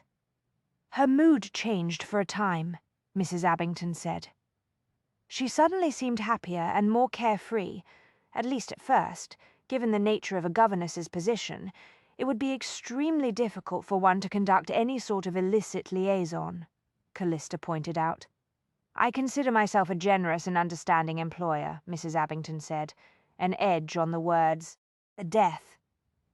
Miss Dunsforth was allowed 1 afternoon and evening off each week, and 3 hours on Sunday so that she could attend church. I assumed she used her free time to visit bookstores and museums and perhaps do a bit of shopping, but in the weeks before the memento mori started to arrive, she began returning quite late from her evenings off. There was an air of excitement about her. I don't mind telling you that it caused me some alarm. Why didn't you let her go then? Callista asked. Most employers would have done so. Generally speaking, governesses are not allowed to form romantic liaisons. To be perfectly honest, I did not want to go through the process of hiring yet another governess. Mrs. Abington sighed. I'm afraid my children are rather high-spirited. They have already gone through 3 governesses, in any event. I thought the liaison was over when she returned one afternoon quite depressed. Do you know why she was in low spirits? Callista asked. Death. I assumed the gentleman had ended the affair, of course. They always do, sooner or later. Men are happy enough to seduce a poor governess, but everyone knows such relationships always end badly. How long after that was it before the tear-catcher arrived? Trent asked. Less than a week, Mrs. Abington said. She was still moody and depressed, but she had not yet begun to lose her nerve. She was quite alarmed by the tear-catcher, however. It had her initials engraved on it, you see. Death. That was the beginning of her decline. Do you have any idea of the identity of the man she might have been meeting on her free afternoons and evenings? Callista asked. No. I can only assume he was one of those men who take advantage of women who find themselves facing the world alone. Mrs. Abington smiled at Trent. Have I been of any help to you in your research, sir? You have been invaluable, Mrs. Abington, Trent said. Mrs. Abington turned to Callista. Death. You'll want to make a note of that, Miss Langtry. My full name is Beatrice Abington. I will be certain to jot that down, Callista said. She was impressed when Trent managed to extricate both of them from the household before tea was served. She went briskly up the cab steps. Trent gave the address of the Grant Agency to the driver, climbed inside the carriage, and settled on the seat across from Callista. Sorry about the misunderstanding concerning your role in my life, he said. Death. Trust me when I tell you that I am quite content to play the part of your secretary. Mrs. Abington could have made another assumption about my position, one that would have been far less respectable. Trent appeared irritated by that observation, but he made no comment. Instead, he changed the subject. "What was it about the name of the grant agency that startled you?" he asked. "You noticed that, did you? I'm sure it's nothing really, merely a coincidence." "What was it?" "Death. I have had 2 clients from the grant agency within the past year. I was able to introduce each of them to very suitable men. Both women are married now and living in the country. I don't see how there can be any connection to this affair. I'm not a fan of coincidences in my stories." The secretary ushered them into the office of the agency's proprietor. "Mr. Hastings, the author, to see you, Mrs. Grant." There was a distinct pause. "Oh, and his secretary, Miss Langley, Mrs. Death." Grant ignored Callista. She glowed at Trent. "Please be seated, sir. I have read all of your novels. They are so exciting." She waved a dismissing hand at the secretary. "Thank you, Miss Shipley. That will be all for now." "Yes, Mrs. Grant." Miss Shipley was in her early 30s, but there was a rigid quality about her that put Callista in mind of a headmistress at a girls' boarding school. Death. At one time she had no doubt been attractive, even pretty, but life had crushed whatever happiness might have been allotted to her at the outset. Still, she made an attempt at fashion. A massive bun, no doubt a hairpiece, sat atop her head like a crown. It was anchored with a number of long, ornamental hairpins. She gave Callista a disapproving look before moving out into the hall. In a few more years she will look like grandmother, Callista thought. The door closed firmly behind Miss Shipley. Mrs. Death. Grant was a few years older than her secretary, but very different in appearance and temperament. She was comfortably plump and endowed with the sort of bubbling personality that can rarely be squelched for long. She beamed at Trent. "Such a pleasure to meet you, Mr. Hastings. I understand you wish to inquire about one of my governesses. How old are the children?" Callista frowned. "The children? The age matters, you see," Mrs. Grant said briskly. Death. "All of my governesses are extremely well qualified, but I have discovered that some are better when it comes to instructing very young children. Others excel at teaching older children." She turned back to Trent. "What are the ages of your little ones, sir?" "Actually," Callista said, "we would like to interview Miss Elizabeth Dunsforth. A friend recommended her." "Miss Dunsforth?" Mrs. Grant was clearly bewildered. "I don't understand. Is she no longer associated with this agency?" Death. Trent asked. "It's not that.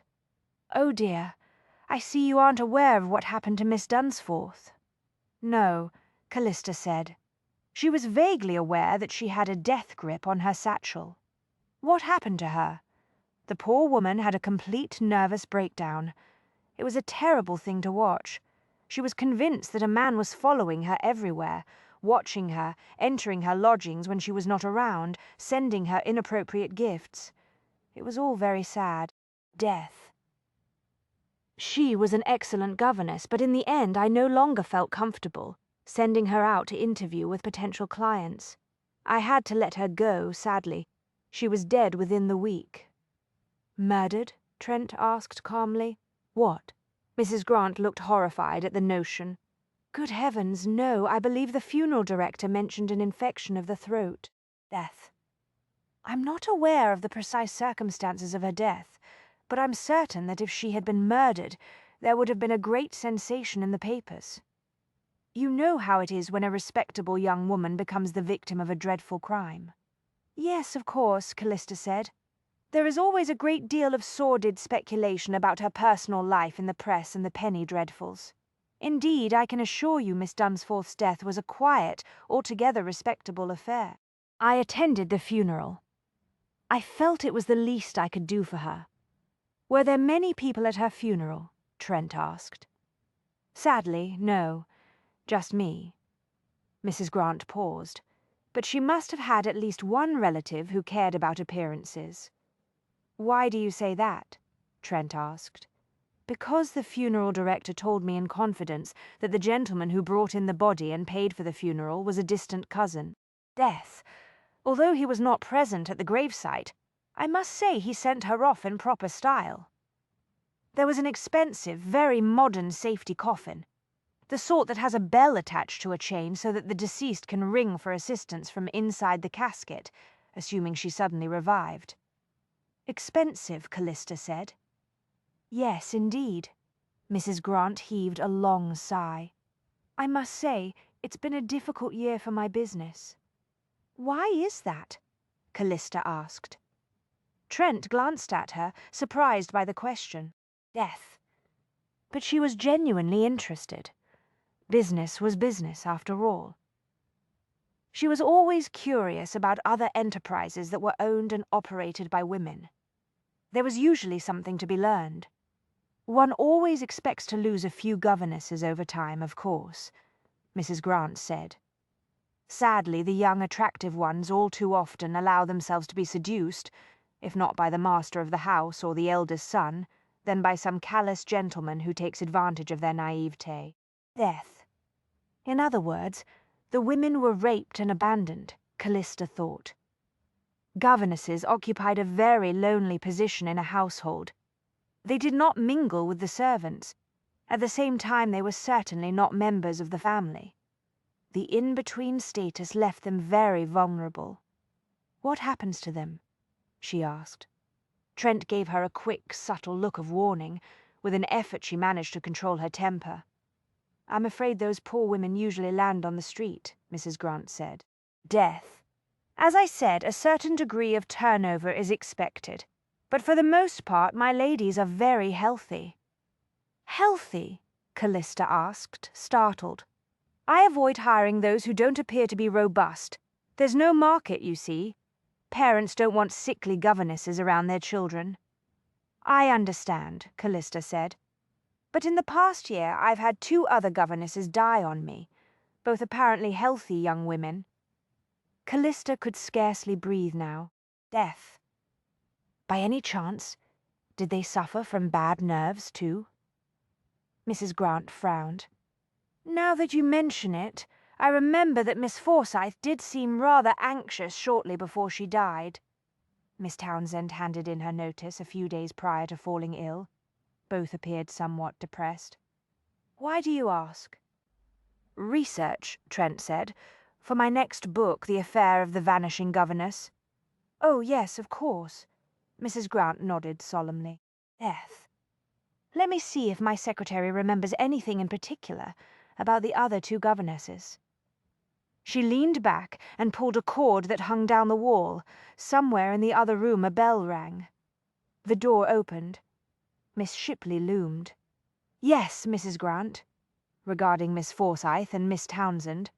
Do you happen to remember if either of them suffered from weak nerves? I have no idea, Mrs. Grant. But then it's not the sort of thing one discusses with a secretary, is it? Death. Not if one hopes to maintain one's post, Callista thought.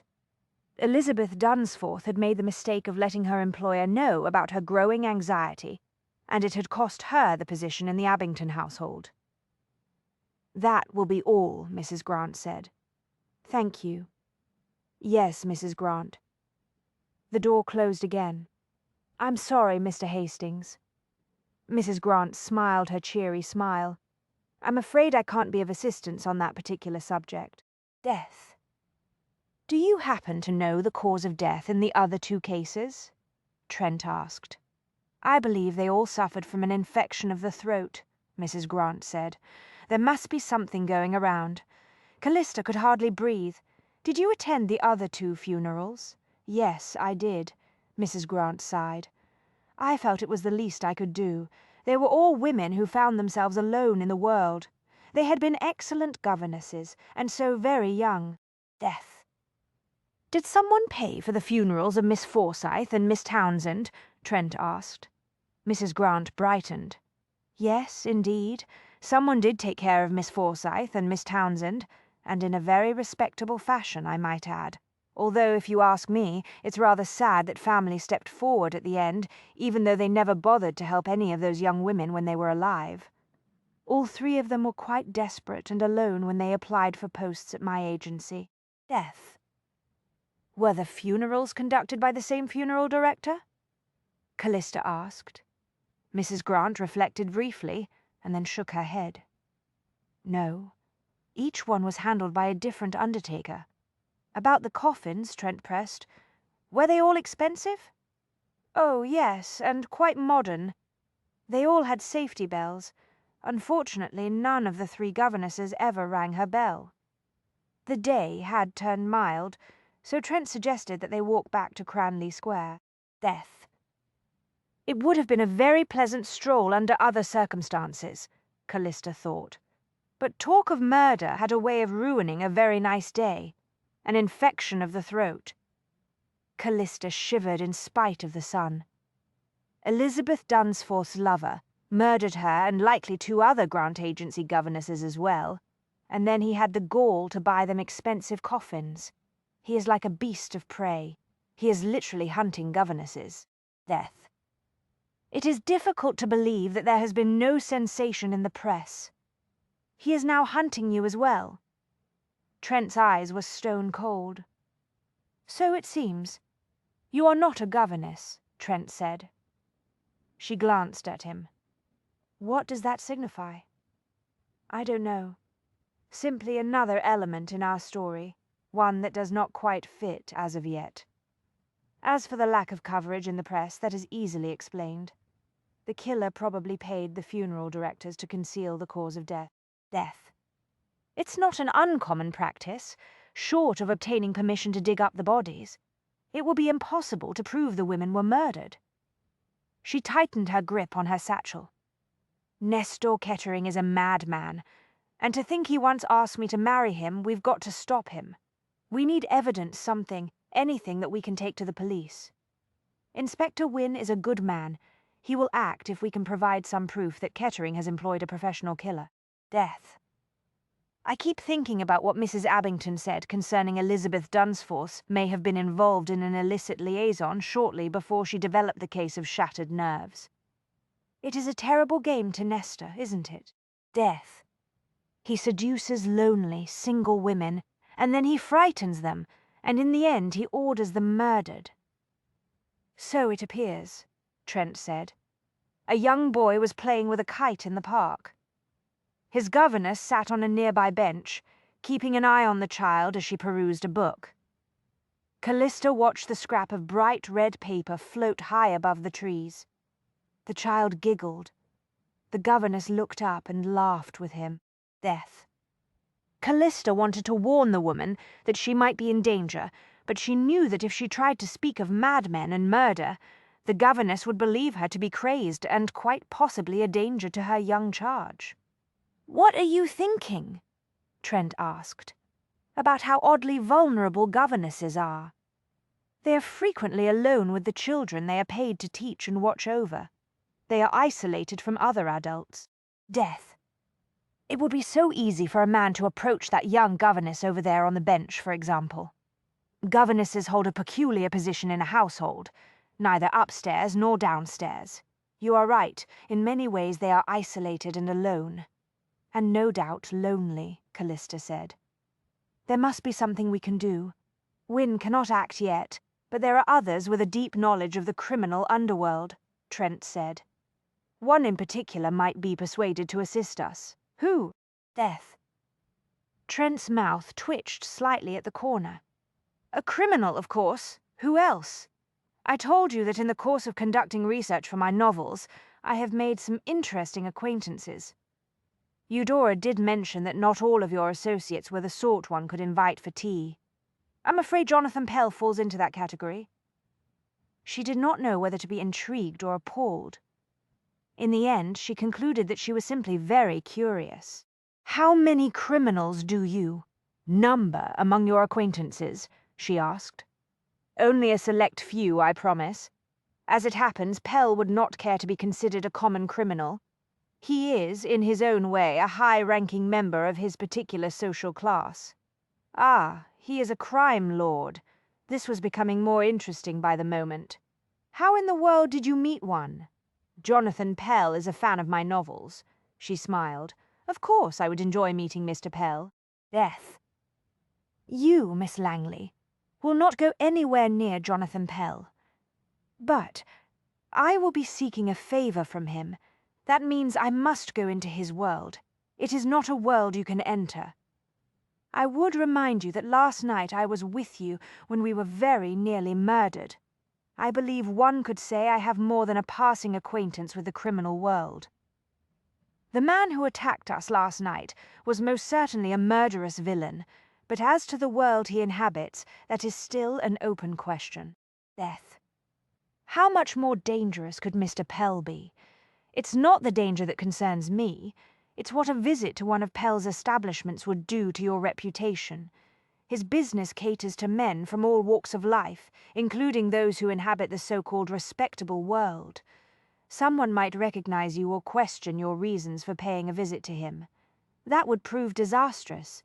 Mr. Pell does not even allow his own wife and children to enter his establishments. I see. Death. She considered that for a moment. What sort of businesses does he operate? Pell started out as an orphan on the streets. He rarely discusses that portion of his career. He now owns a number of music halls, taverns, and gambling hells. I fear those are the sorts of establishments that Andrew has been frequenting of late. You worry about your brother, Trent said. I worry about your reputation. I trust you will understand my concerns. She decided to let the argument rest. Trent was right. She was walking a fine line with her business as it was, and now she was caught up in a potentially devastating murder scandal. She could not take the risk of entering the underworld lair of a crime lord. It probably did not speak well of her that she regretted not being allowed to do so. Grandmother would have been shocked. What, exactly? Do you intend to learn from Mr. Pell? She asked. Death. I'm hoping that he can tell me something about the villain who tried to kill us last night. Do you think he will know one killer in a world that has a number of them? Reliable murderers who work for hire, as we suspect this one is doing, are not as common on the ground as one would think, Trent said. If the man who attacked us comes from the underworld, I believe Pell will know of him, and if he survived the blow to the head, he will no doubt be wearing a bandage these days. He will stand out in the crowd of professional criminals. I see. How do you feel about house guests? Trent asked. House guests, she repeated, surprised by the sudden change of topic.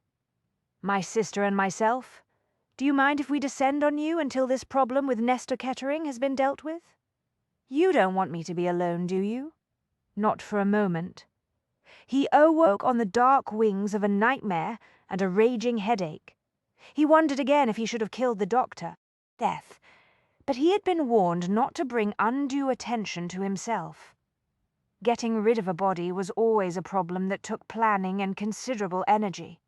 He was in no condition to undertake such a task. The wound to his head had weakened him. He needed time to recover. He got up from the pallet and dressed in the cold bedroom. The pain in his head made him clumsy. He looked at the small bottle sitting on the floor beside the pallet. Death. He did not want to cloud his mind with the drug the doctor had given him. The voices murmured in his head, assuring him that it was safe to take the medicine. He hesitated a moment longer, and then reluctantly he opened the bottle and swallowed some of the contents. After a time the pain receded somewhat. When he was certain he would not lose his balance, he made his way slowly downstairs. He forced himself to eat a little cheese and some bread, and then he made a pot of strong tea. Death. When he finished the small meal, he went into the unfurnished parlour and sat cross-legged in front of the altar. He lit the white candle and contemplated his failure. The injury to his head would heal, but the wound to his honour was deep. He gazed at the photograph that hung on the wall above the altar. The voices in his head whispered to him, reminding him that he had a quest to fulfill. I will not fail again, he vowed. Death.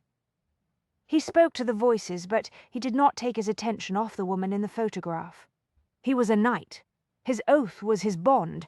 He would cleanse himself of the taint of failure and the dishonour that it had brought down upon him, and then he would fulfil his quest. "Till death do us part," he said to the woman in the photograph. "You're going to pay a visit to a crime lord tonight?" Andrew paused his fork halfway to his mouth. He was clearly fascinated. Why? Bloody hell. How did you meet him in the first place? Callista winced. Really, Andrew, language. We have guests, although she routinely hosted the salons and teas she used to facilitate introductions among her clients. Dinner guests were a novelty at Cranley Hall.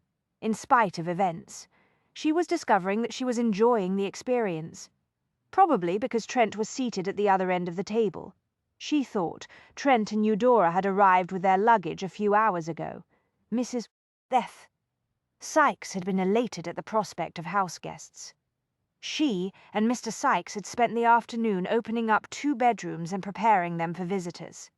Mr. Sykes had made a show of serving dinner in grand style. Andrew flushed and looked across the dining table at Eudora, who calmly buttered a roll, evidently unconcerned with his language. "My apologies, Miss Hastings," he muttered. "Think nothing of it." Eudora gave him an airy smile. "I have 2 brothers. I assure you I am not the least bit delicate when it comes to language." She took a healthy bite of her roll. Relieved, Andrew turned back to Trent. "Well, sir? It's a complicated story," Trent said. "Suffice it to say that Pell is a fan of my Clive Stone novels, and from time to time he has assisted me in my research. What questions will you put to Mr. Pell? I'm hoping that he will be able to identify the man who attacked your sister and me last night."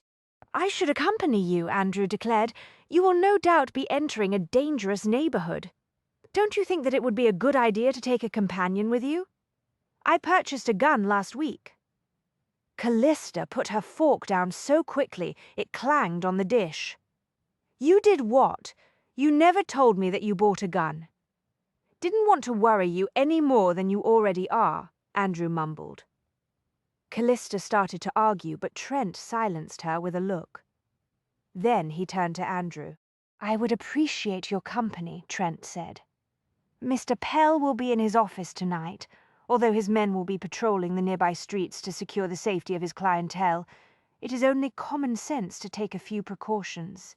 "Excellent," Andrew said. "I will bring my gun. I have not had much chance to practice with it, but I expect that most villains would run from the sight of a revolver. You will not be allowed to take it into Mr. Pell's office," Trent said.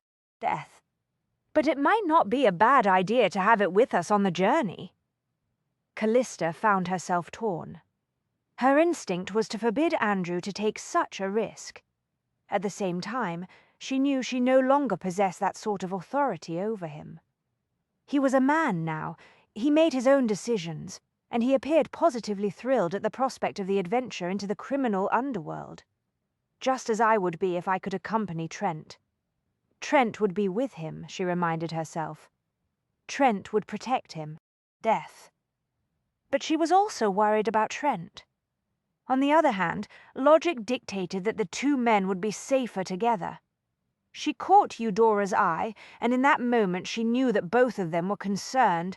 It occurred to her that Eudora would also feel at least somewhat better about the plan if Trent had a companion at his side. Trent ate some of his potatoes and fixed his attention on Andrew. "I'm curious about what your research on Nestor Kettering has produced." Death. "Not much more than what we already knew, I'm afraid," Andrew said. "After Kettering left London, he went heiress hunting in the countryside. Managed to get himself invited to a number of shooting parties, country house weekends, that sort of thing. In the course of one of those forays he met a young lady, Anna Wilkins, who by all accounts is quite lovely and quite rich. Her father was dying and eager to see her wed and settled before he left this world." "The wedding occurred a year ago." Death? Trent asked. 11 months ago, to be precise. The couple moved to London, where evidently Kettering immediately set about enjoying his wife's money. Andrew stabbed a chunk of roast beef with his fork. As I said, most of that I already knew, but I did learn a couple of interesting facts when I chatted up one of the maids. Turns out the father's will left Anna in control of her inheritance, for which she can thank the new property laws, Eudora said. Death. Yes, indeed. But there is another intriguing aspect of the father's will, Andrew continued. The maid I spoke with is involved in a romantic relationship with the coachman. He overheard a conversation between Kettering and another gentleman. Kettering was complaining about his circumstances. It seems that Anna's father might have had a few concerns about his daughter's new husband. Why is that? Callista asked. Death. According to the maid, the father's will stipulates that if Anna dies, the money goes to distant relatives in Canada, regardless of the cause of death. The same holds true if she is committed to an asylum for any reason. The two most popular methods for removing people who stand in the way of a fortune, Eudora observed. Trent was intrigued. You're right. The father must have had some serious concerns about his daughter's safety.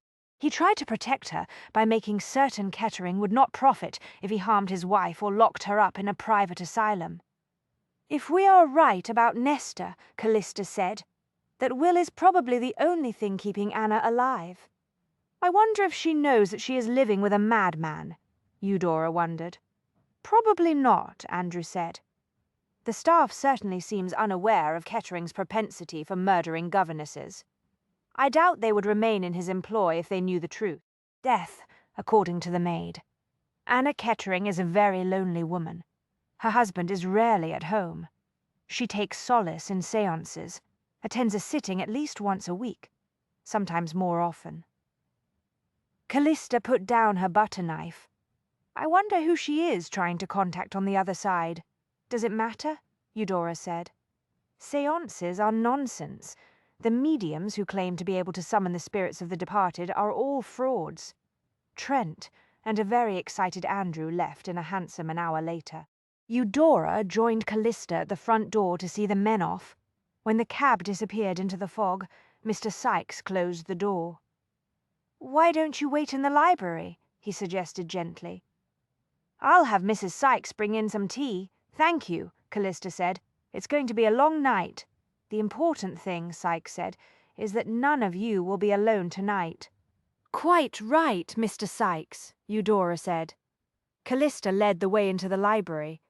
A cheerful fire burned on the hearth. Mrs. Death. Sykes carried a tea tray into the room and poured 2 cups. Don't worry about the gentlemen, she said. I'm sure they will be fine. Mr. Stone appears to be very competent. Callista smiled. You mean Mr. Hastings, don't you, Mrs. Sykes? All right, Mrs. Sykes said. Very easy to confuse the two, isn't it? Mr. Hastings appears to have a great deal in common with his creation. She departed, closing the door. Callista looked at Eudora. Death. I feel perfectly dreadful about having dragged you and your brother into this mess. But I must admit I am very grateful to both of you. Eudora smiled. On the contrary, I think it is I who should be grateful. For putting your brother in harm's way, I very nearly got him murdered, Eudora. I'm aware of that. Eudora's expression grew serious, and I will admit that aspect of the situation is unnerving. Death. But it is so good to see Trent exhibiting some degree of interest and enthusiasm for something other than his writing. What about you? Callista asked. I have the impression that you feel a certain degree of enthusiasm for Edward Tazewell. Eudora turned pink. Is it that obvious? You went so far as to stand up to your brother when he expressed his disapproval of my agency. You made it clear that you intended to continue attending my salons. I'm assuming that Mr. Death Tazewell was one of the reasons you were so adamant about remaining a client of my business. Trent meant well. He was only trying to protect me. I know. Over the years there have been other men who have displayed a certain interest in me. At least 3 were simply after money. It is no secret that Trent has used the income from his writing to rebuild the family finances. Death. He has been very successful with his investments in properties, and he has been careful to share the income with Harry and me. I see. Eudora wrinkled her nose. I've had another sort of admirer as well. You would be surprised by the number of people, male and female, who have befriended me in hopes of persuading me to convince Trent to read their manuscripts and recommend them to his publisher. Oh my! Callista laughed and sipped some tea. I can understand why you are wary of suitors. Death. I'm afraid I've had some unpleasant experiences, Eudora said. But Mr. Tazewell is different. He does not need my money. He has a nice income of his own. I would never have introduced him to you if I thought he might be a fortune hunter. Eudora smiled. In addition, he has no interest in writing a book. He prefers to invent things. Did you know that he holds at least 4 patents for various types of machines designed to do complex mathematical calculations? No, I wasn't aware of that. Death. He also is convinced that oil will be the fuel of the future. We are running low on coal, you see. I'm afraid I haven't given the subject much thought. What is it, exactly, about Mr. Tazewell that intrigues you? Eudora considered the question for a moment. I have asked myself that question many times since meeting him. The truth is, I cannot say for certain. He is not what most people would consider a charming conversationalist. Death. When he does get interested in a topic, it is difficult to stop him from exploring it in excruciating detail. The engineer in him, I expect. He is not at ease in frivolous social situations. That is why your salons appeal to him. They are always of an educational or instructional nature. In that sense, he reminds me a little of Trent and Harry. For better or worse, they are all serious men, perhaps to a fault. They are certainly not shallow. Indeed not. Enthusiasm warmed Eudora's voice. Death. When it comes to serious matters, Mr. Tazewell's interests are quite wide-ranging. He is keen on investigating the latest advances in engineering and science, and he is very modern in his views on the subject of women's rights. He is a widower with 2 young daughters, you know. I know, Callista said, amused. Eudora flushed. Yes, of course, as it happens. He is very concerned that his little girls be given the same education that would be given to boys. I applaud that notion, most likely because I had a rather unusual education, myself. At least it was unusual for a girl. Is that so? Our parents held very modern views on such matters.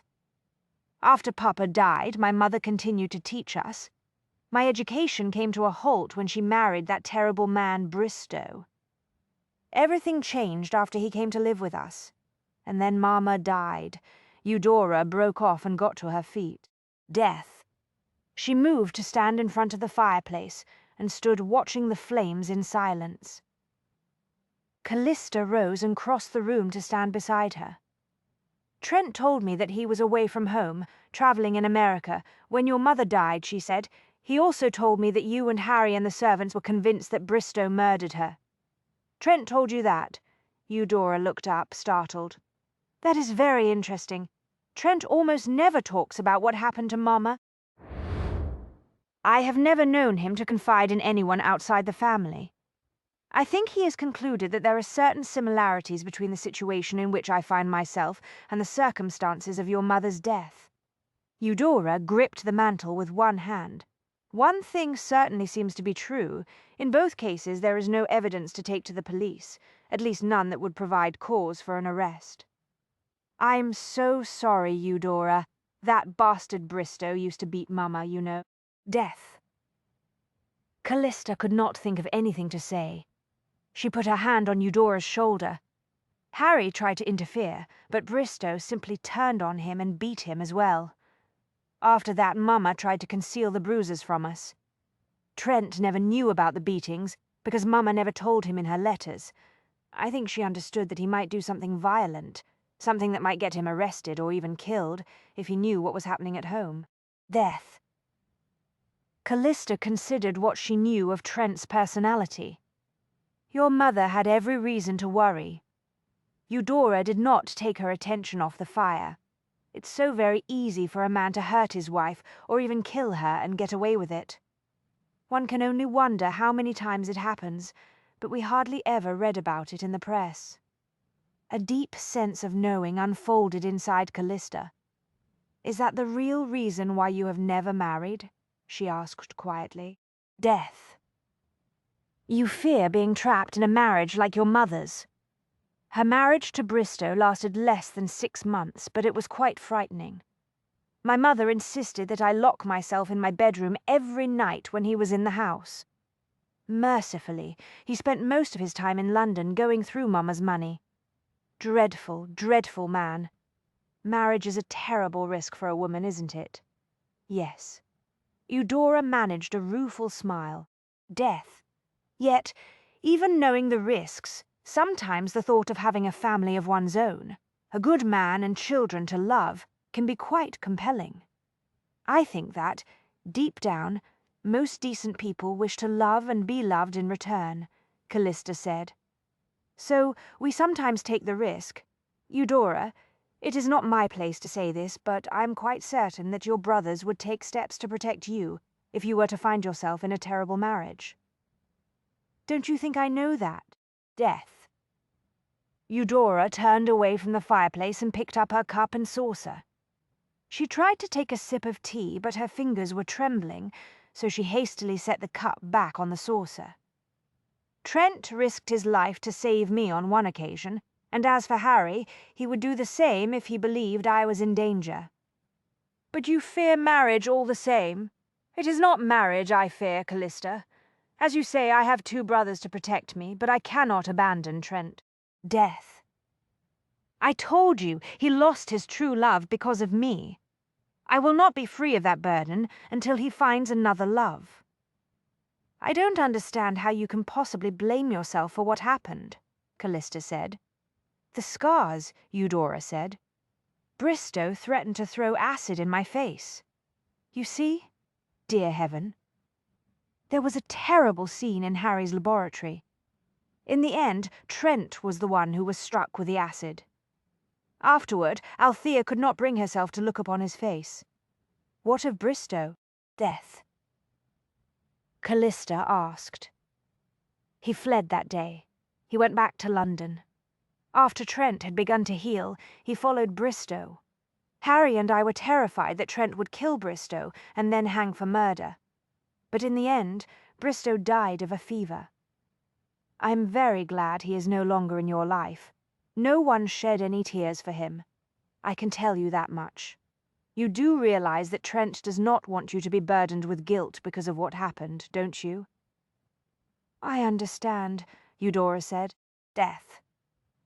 But that does not change how I feel. There was nothing more to be said on that subject, Callista thought. Guilt was a terrible taskmaster. She looked at the clock. It was going to be a very long night. After a moment, she turned to look at the file drawers that stood against one wall. The other day you mentioned that it might be helpful to have some sort of system that would make it easier to match people with similar interests, she said. Eudora gave a small start. As if yanking herself out of her gloom-filled thoughts, she looked at the files. Yes, a way to cross-reference interests and perhaps certain characteristics of your clients' personalities.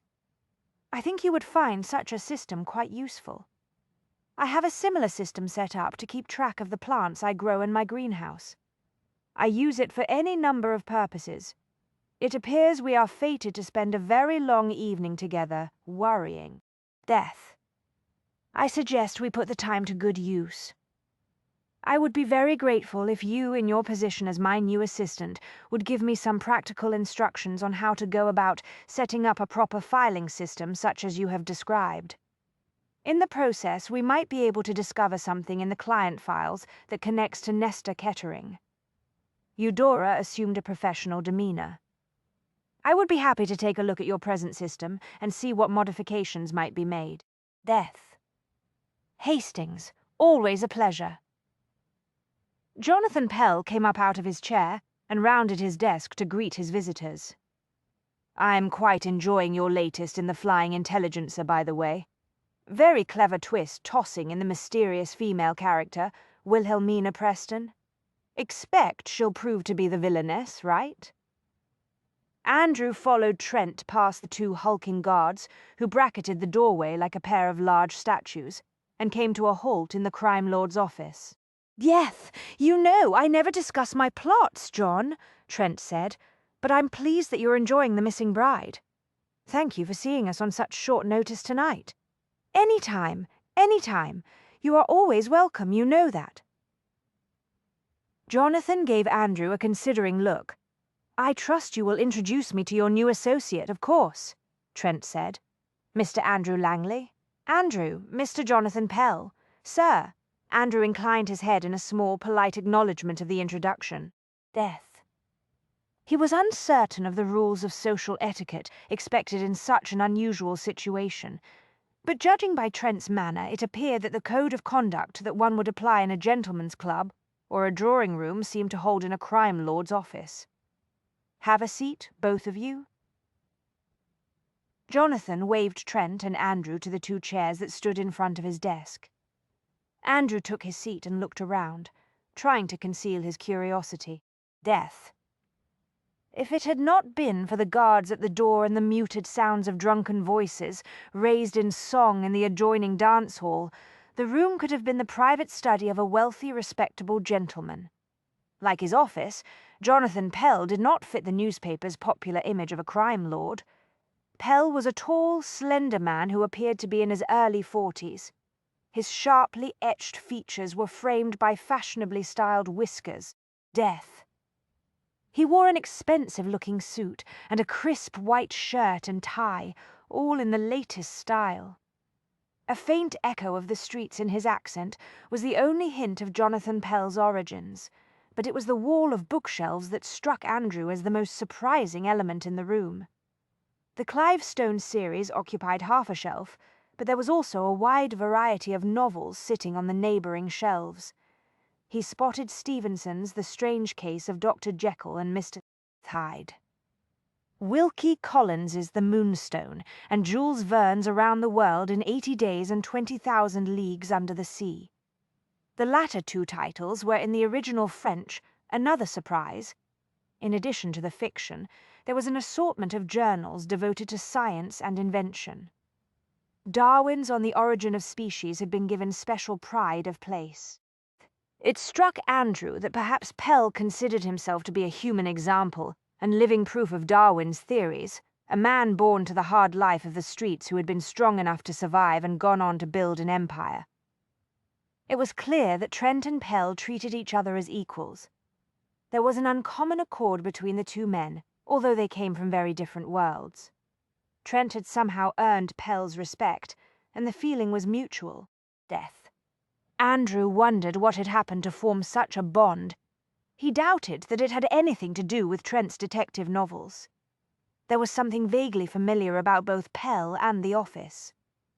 It took Andrew a moment to realize that he had been introduced to both in the character of one of Clive Stone's underworld connections, Bartholomew Drake, a crime lord who played chess with Stone and offered insights into the criminal underworld. "I have just opened a new bottle of brandy," Jonathan said. He picked up an elegant cut-crystal decanter. "Will you join me?" "Brandy sounds like an excellent idea," Trent said. "The fog is oppressive and damp tonight." "So I'm told." Pell splashed brandy into 3 snifters. "I make it a point to stay indoors as much as possible on nights like this. My doctor tells me the fog is not good for my lungs." Trent looked at the gold cigarette case on the desk. "My doctor informs me that cigarettes are also bad for the lungs." Jonathan's brows rose. Death. "I assume you refer to your brother? I've heard that theory, but my doctor insists that is scientific nonsense. Then again, my doctor is quite fond of his pipe. So it is possible that he is not interested in medical theories that conflict with his own pleasures." Trent took the snifter of brandy and nodded appreciatively. "We all have our blind spots, do we not?" "Indeed." Jonathan sat down behind the desk and lounged back in his chair. "Now then, to what do I owe the honour of this visit, Mr. Death? Langley and I came here to ask for your professional advice." Jonathan looked amused. The two of you propose to open a music hall or a gaming house. Rest assured we have no intention of setting ourselves up as your competition, Trent said. I am relieved to hear that. Jonathan sat forward and clasped his hands on the desktop. Because my competitors have a way of going out of business. I am aware of that, Trent said. Let me explain our problem. Death. Someone has been threatening a lady who happens to be a friend of mine, my sister, Andrew said quickly. Whatever Jonathan had been expecting to hear, apparently that was not it. He frowned. I will admit I am more than a little surprised, he said. This same individual came close to murdering her last night. Trent continued, although I suspect that I was the intended target. I believe that it was just bad luck that Mr. Langley's sister was with me at the time. Death. Regardless, I would very much like to learn the name and address of the man who attacked us. Jonathan leaned back in his chair and considered briefly. Was this some footpad who tried to rob you? No, Trent said. A trap was set. Miss Langley and I walked straight into it. The man I am looking for was dressed as a gentleman, but he used a knife in a manner that strongly suggested he has employed such a weapon on prior occasions. We believe that he has murdered at least 4 people, all women. Death. You may have read about one of the victims in today's newspapers, Mrs. Fulton, the proprietor of J.P. Fulton's Coffins and Mourning Goods. Jonathan narrowed his eyes ever so slightly. The woman's throat was slit. I know Miss Langley and I discovered the body. The press made a great sensation of the story. Body found in a blood-soaked coffin and so on. Are you telling me that most of the facts are correct? Astonishingly, yes. Death. Whoever murdered Fulton also attacked Miss Langley and me, but we were able to fend him off. I'm impressed. Pell inclined his head in appreciation and glanced at Trent's walking stick. But then, I know that you are very skilled with that particular device. My walking stick proved useless, Trent said. The range was too short, however. I was able to wound the bastard with an iron stand of the sort used to display floral wreaths. I believe I did considerable damage. He very likely needed stitches. At the very least, he will be wearing a bandage on his head today. Pell took another sip of brandy while he contemplated the information.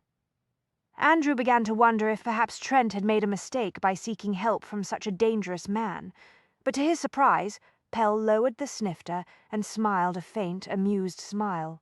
"Where in blazes did you come up with the iron stand?" he asked. "We were in a chamber full of coffins and other funeral paraphernalia. Death." "It was handy." Pell shook his head. "You never cease to astonish me, Hastings. One can only wonder how many other novelists go to such lengths to conduct research. You told me that one of the reasons you enjoyed my books was because of the effort I made to get the details right," Trent said. "So I did. Very well, then. You came here to see if I can point you toward the killer. Can I assume that he was not working for you last night?" Pell's eyes went cold. Death. He was most certainly not in my employ. I am, of course, happy to hear that. Not that I actually thought you would hire such unreliable staff. A fleeting gleam of icy amusement came and went in Jonathan's eyes. You know me very well, my friend? I'm wondering, though, if the killer might have been working for one of your competitors. As I said, my competitors rarely thrive for long. I do have some business colleagues, however. Death. 1 or 2 of them have been known to accept contracts that involve the removal of a certain individual. There is always the odd businessman from the so-called respectable world who will pay well to see a competitor suffer an untimely accident. And then there are the wives who are anxious to be free of difficult husbands, and husbands hoping to be free of difficult wives. That sort of trade is always available to those who are willing to take certain risks, but I have never gone into that line.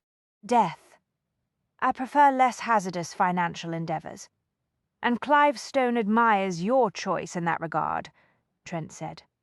But about this man who tried to murder me, and quite possibly Miss Langley last night, I will make inquiries, Pell said. It is the very least I can do to repay you for all the hours of reading pleasure that you have provided me. Thank you, Trent said. I will be grateful for any useful information. Of course, Pell put his snifter down. Death.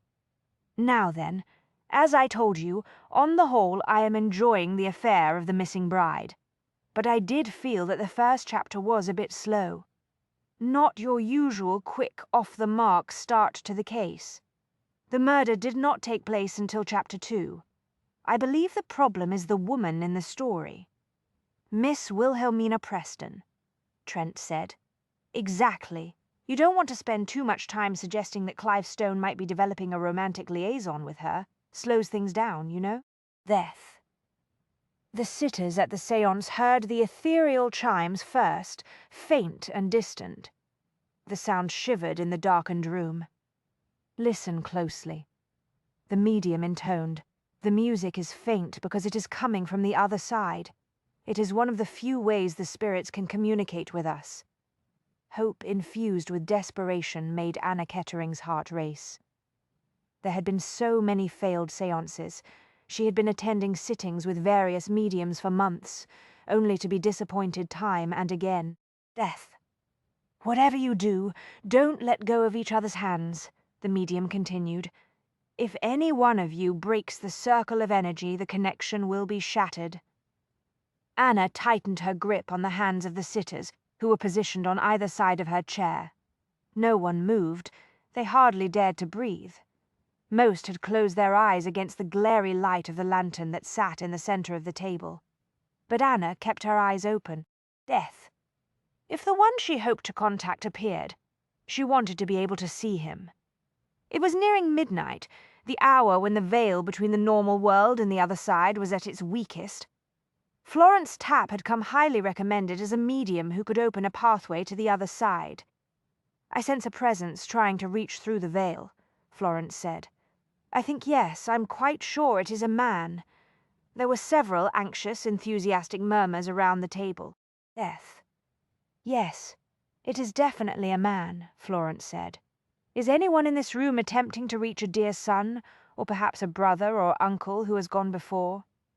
Yes, said the woman sitting on Anna's right. That may be my older brother George. He died without telling anyone where he kept his will. George, is that you? No, Florence said firmly. It isn't George. I believe this is an older man. There was another round of affirmative murmurs. The table began to levitate. Death. It rose a few inches off the floor. The table. One of the sitters exclaimed in a hoarse whisper. It's moving. There really is a spirit in the room.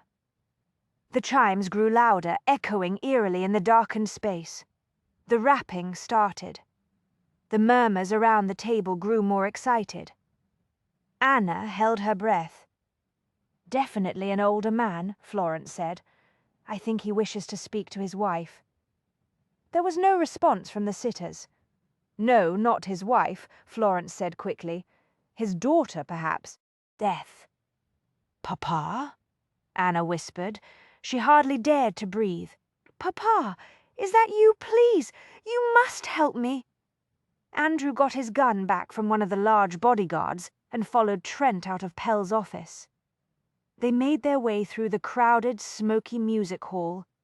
The tables were filled with well-dressed, upper-class young men, drinking shoulder to shoulder with members of the working classes. On stage, a singer dressed in a low-cut red gown sang a bawdy ballad laced with sexual innuendo. Death. The audience joined in at the chorus. One had to look twice to realize that the chanteuse was a man dressed as a woman. Outside on the street, the fog had grown thicker. Trent pulled up the collar of his greatcoat. Andrew did the same. They walked toward the line of waiting cabs. Do you get that sort of thing a lot? Andrew asked. Trent selected the first hansom and stepped up into the cab. What sort of thing? Andrew bounded up into the vehicle and sat down on the narrow bench seat. Death. Readers like Mr. Pell who feel obliged to tell you how to write your books. Everyone's a critic, Trent said. It must be rather annoying. One grows accustomed to it, Trent thought for a moment. Perhaps it would be more accurate to say one learns to endure it without resorting to outright violence, except on rare occasions. On another subject, it occurs to me that it might be interesting to see what Kettering does at night. Do you know the address of his club? Beacon Lane. Why? Death. Trent used his walking stick to rap on the trap door in the roof of the hansom cab. The driver opened the door and looked down. "Aye, sir? We've changed our mind," Trent said. "We wish to go to Beacon Lane." "Aye, sir." The trapdoor closed and the cab rolled forward into the fog. Andrew contemplated his observations in Jonathan Pell's office. "I notice that you did not tell Mr. Pell to take his critique and go to the devil," Andrew said. "I'm not an idiot. The man is a crime lord, Andrew. Death. He employs very large men who carry guns and knives. He's entitled to his opinions." "Good point. Do you think he will be able to help us?"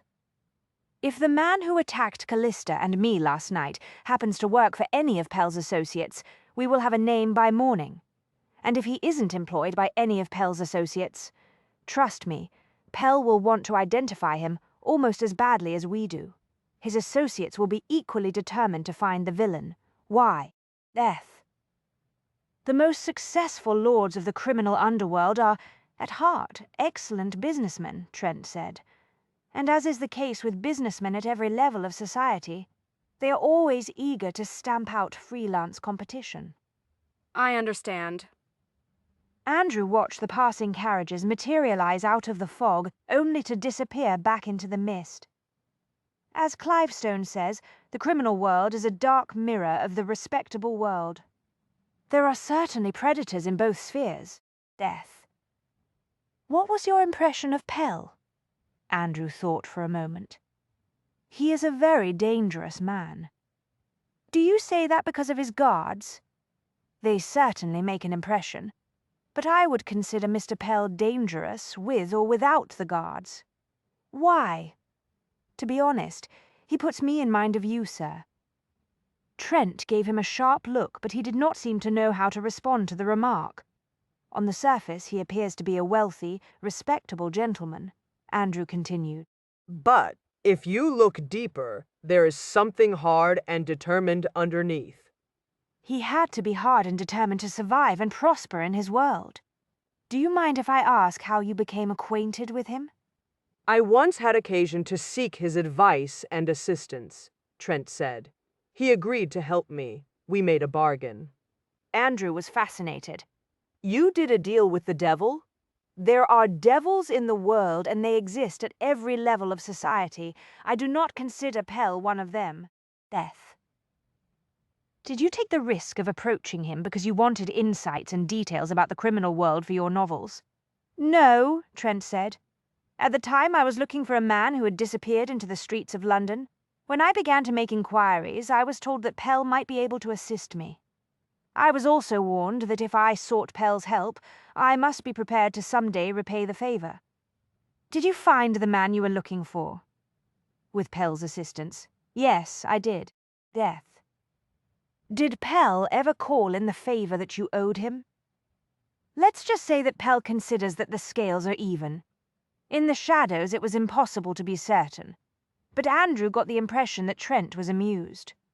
What could a man from our world do for a crime lord? Andrew asked. He did not expect an answer, but he was surprised. Mr. Pell makes a great deal of money, Trent said. He happens to have 2 young daughters and a baby son. Death. His fondest wish is that his 3 children will not follow in his footsteps. Ah, Andrew said. He wants them to move in respectable circles, of course. He does not want them to be tainted by the scandal of being known as the offspring of a crime lord, I understand. But how can you assist him in reaching his goal? You're an author. Pell has been pursuing a clever plan for the past several years. Death. The first step was to convert the sources of his income into legal investments such as the music hall. That move has been accomplished. Music halls are legal but not entirely respectable. True, but that was only the initial step. Eventually, he plans to retire altogether, disappear, and reinvent himself as a member of the very respectable country gentry. If all goes according to his scheme, he will soon quietly vanish from the criminal underworld and from London. Death. He and his family will make their home in some picturesque countryside village. Andrew chuckled. He intends to hide in plain sight in respectable society where no one will ever think to look for him. It is quite brilliant. But how are you involved in his scheme? As it happens, I'm rather good when it comes to making speculative investments in properties. Bloody hell, Andrew grinned. You invest his money for him. Death. I have the connections in the respectable world that are required to gain access to potentially profitable investments. It is the bargain I made with Pell back at the start of our association. It has worked well for both of us. Perhaps, but you are not simply repaying a favor. I could tell that the two of you are friends. Pell is an intelligent, well-read man who hungers for conversation with others who share his many and varied interests. Such companions are scarce in his world. Death. I saw his bookshelves, Andrew said. Not the sort of titles that one expects to find in a crime lord's study. He is a self-taught man as well as a self-made man. I settled my account with Pell, and now he and I meet on occasion to share a bottle of brandy and talk about the latest books and politics and other matters. Andrew mulled that over for a moment. Why did Pell agree to help you find that man when you first sought him out? Death. I have asked myself that same question on several occasions. I cannot be certain, but in hindsight, I think the answer is that he had some sympathy for me. Sympathy, Mr. Pell? I realize most people would not expect that particular emotion from him, Trent said. But he understood my reasons for wanting to find the man I was hunting. Will you owe him another favor after tonight? Not in the way you mean we are friends now. Death. Friends do each other favors without keeping a close accounting. Trust is a rare jewel, Andrew said. In any world, Trent agreed. Who was this man you were searching for? Andrew asked after a moment. His name was Bristow. Do you mind if I ask why you were so determined to find him? He murdered my mother. Andrew went very still. Is he? Dead? Yes. The next logical question whispered through Andrew's head. Did you kill him? But he could not bring himself to ask it. Death. Some secrets were meant to be kept. Beacon Lane was shrouded in a wispy fog. Several hansoms were lined up on one side of the street waiting for business. The horses dozed. The drivers took nips of gin to ward off the damp. It was a familiar scene outside a gentleman's club. Andrew thought. A pair of gas lamps burned at the entrance to the club. Death. A sprinkling of mostly inebriated gentlemen. Their laughter too loud, their gaits unsteady, went up the steps and disappeared through the doorway into a warmly lit front hall. We don't even know if Kettering is inside, Andrew pointed out. That should be easy enough to discover. How? Trent's mouth kicked up a little at one corner. Sometimes the simple approach works best. I'll try asking. He waited until the door opened again. Death. A well-dressed man came down the steps and started across the street. He was not so drunk that he staggered, but Andrew could tell from his weaving stride that he'd imbibed a fair amount. Trent got down and steered a course across the street. He managed to neatly intercept the intoxicated man, making it look like an accident. Andrew could not hear what was said, but it appeared that Trent was apologizing. Death. He then engaged the other man in brief conversation, clapped him on the shoulder as though they were old pals, and started toward the front steps of the club. The man who had been intercepted climbed into a hansom. The cab clattered off into the fog. Trent stopped at the foot of the steps and returned to the hansom. Kettering is inside, he said, stepping up into the cab. So we wait. We wait. They did not have to sit and wait for long. Death. Some 20 minutes later, two men emerged from the club when they passed through the light from the street lamps. Andrew got a look at their faces. The one on the right is Kettering, he said. I don't know the other man. Neither do I, but that is hardly surprising. As Eudora insists on reminding me, I don't get out much. Kettering and his companion climbed into a hansom and set off into the night. Now we follow them, Trent said. Andrew felt his blood quicken. He leaned forward slightly, very conscious of the weight of the revolver in his pocket. Be careful, Trent advised. It's addictive. Andrew glanced at him. What is this business of uncovering secrets? Hadn't thought of it as a business. Trent gave him an unreadable look, but he did not speak. The hansom carrying Kettering and the second man left the crowded streets behind and entered a fashionable neighborhood of elegant town houses. It stopped in front of one of the residences. A death. Both men got out and went up the front steps. Kettering's acquaintance opened the door. The pair disappeared into a dimly lit front hall. This is not Kettering's address, Andrew said. It must be his companion's residence. Do you know the name of his associate? Trent asked. No. I never had a reason to investigate his acquaintances. We need to learn the name of this one. How do you propose to do that? Andrew asked, genuinely curious. The cab is waiting, probably for Kettering. Death. Perhaps the driver can answer a few questions. I'll see what he can tell us. I'll come with you. Trent got out of the hansom, and Andrew followed him. They started toward the waiting cab. Somewhere in the fog a whip cracked with the force of lightning. A startled horse whinnied in alarm and lunged forward, breaking into a frantic gallop. Its hooves thundered on the pavement. Andrew heard the clatter of carriage wheels. In the next instant, a dark vehicle loomed in the softly glowing fog. Death. It slammed forward at a reckless speed. Andrew had just enough time to realize that the runaway carriage was barreling toward them before Trent gave him a powerful shove. Move! Trent shouted, jolted out of his state of frozen disbelief. Andrew bolted toward the side of the street. He stumbled against the bottom step of a townhouse and grabbed the railing to steady himself. Trent made it to the opposite railing.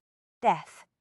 They both swung around just as the carriage, swaying wildly, rumbled furiously down the street before vanishing into the fog. Andrew listened to the vehicle racing away into the night. A strange, dazed sensation gripped him. He could hear Trent speaking to him in harsh, urgent tones, but it took him a moment to process the meaning of the words. "Did you get a look at the driver?" Trent said. What? Andrew pulled himself together with an effort, trying to remember what he had seen. No. Death. I just saw the carriage bearing down on us. We know one thing. There wasn't Kettering or his friend either.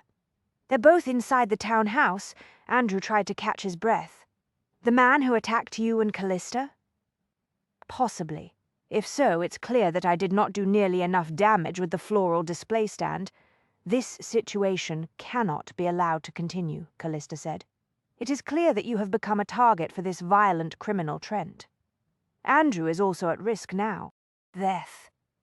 We must find a way to stop this madman before he murders one or both of you. Uh-huh. Trent drank some of the brandy that Sykes had poured for all of them. They were gathered in the library. Callista prowled the room like a caged cat. Eudora sat tense and grim-faced on a dainty satin-covered chair. Andrew was sprawled in one of the leather-padded reading chairs in the languid pose that only a young male could achieve. Death. The careless posture reminded Trent quite forcibly of the fact that he was no longer 19. The vigorous events of the night, combined with the excitement of the previous evening, had left him with some sore muscles and a few bruises. He wondered if he was getting old. Callista stopped and glared at him. "Are you listening, sir?" "To every word," he said. "We are making some progress in our investigation, Callista." "You call this progress?" She spread her hands in a wide arc. "Death. You and Andrew could have been killed tonight. At the very least, you both would have been severely injured if that vicious man had succeeded in running you down." "There's no need to carry on like this, Callista," Andrew said. Try to remember that Mr. Hastings and I were not hurt. Trent winced and braced himself for the reaction he knew that Andrew's admonishment would bring down on his head. Callista whirled to confront Andrew. Do not tell me to calm down. You were nearly killed tonight. Death. Because of me. No, Eudora said. Her tone was calm and quite firm. It's not because of you, Callista. They all turned to look at her. Trent and Mr. Langley were endangered by some madman who has fixed on you, Callista, she continued. It is not your fault. It was never your fault.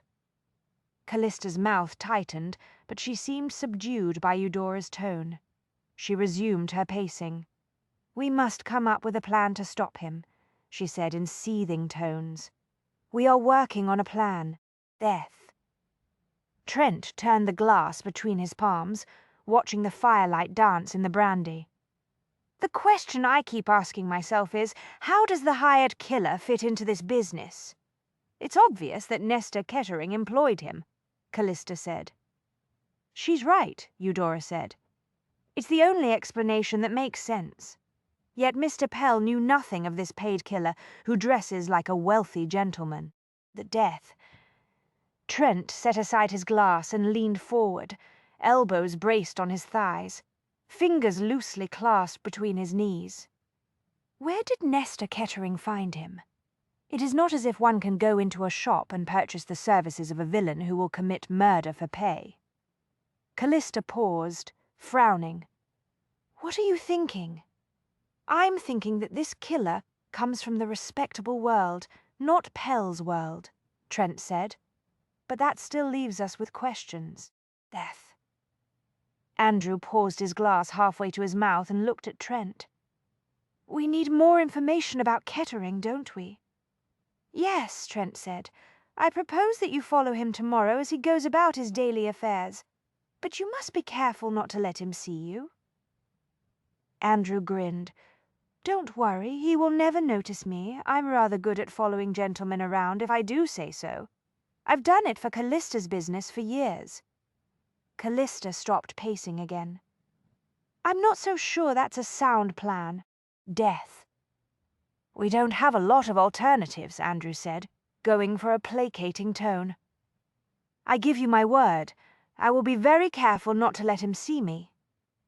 Callista started to protest again. Trent is right, Eudora said, in the same determined tone of voice.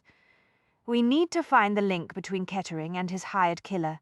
The associate, perhaps, Andrew suggested. The one who left the club with him tonight. Maybe I should look into his background. We definitely need to identify him, Trent said. Death. That shouldn't be hard now that we have an address. Callista said. Trent looked at her. What? Nestor Kettering lied to me. I think it is safe to assume that he lied to Mrs. Fulton about his reasons for ordering so many memento mori gifts. He no doubt has a long history of lying to women. We are dealing with a practiced liar, Trent said. No surprise. Where does that take us? I don't know. Callista made a small fist with one hand. But it strikes me that by now Mrs. Kettering must have some idea of the character of the man she married. Trent shook his head. Forget it. There is no point speaking to Anna Kettering. She may not have any great fondness for her husband, but it is highly unlikely that she would do or say anything that would even hint at scandal, let alone murder. She will not give you any evidence that might lead to her husband's arrest. Nor could she be made to testify against him. Eudora pointed out. Death. Always assuming she actually is aware of his illegal activities. Callista's eyes narrowed. But if she suspects what her husband is doing, she must be terrified. That doesn't mean she would have any incentive to talk, Trent said. She's in the same situation as you are. There's no point going to the police. Doing so would probably get her killed. Callista managed a shaky smile.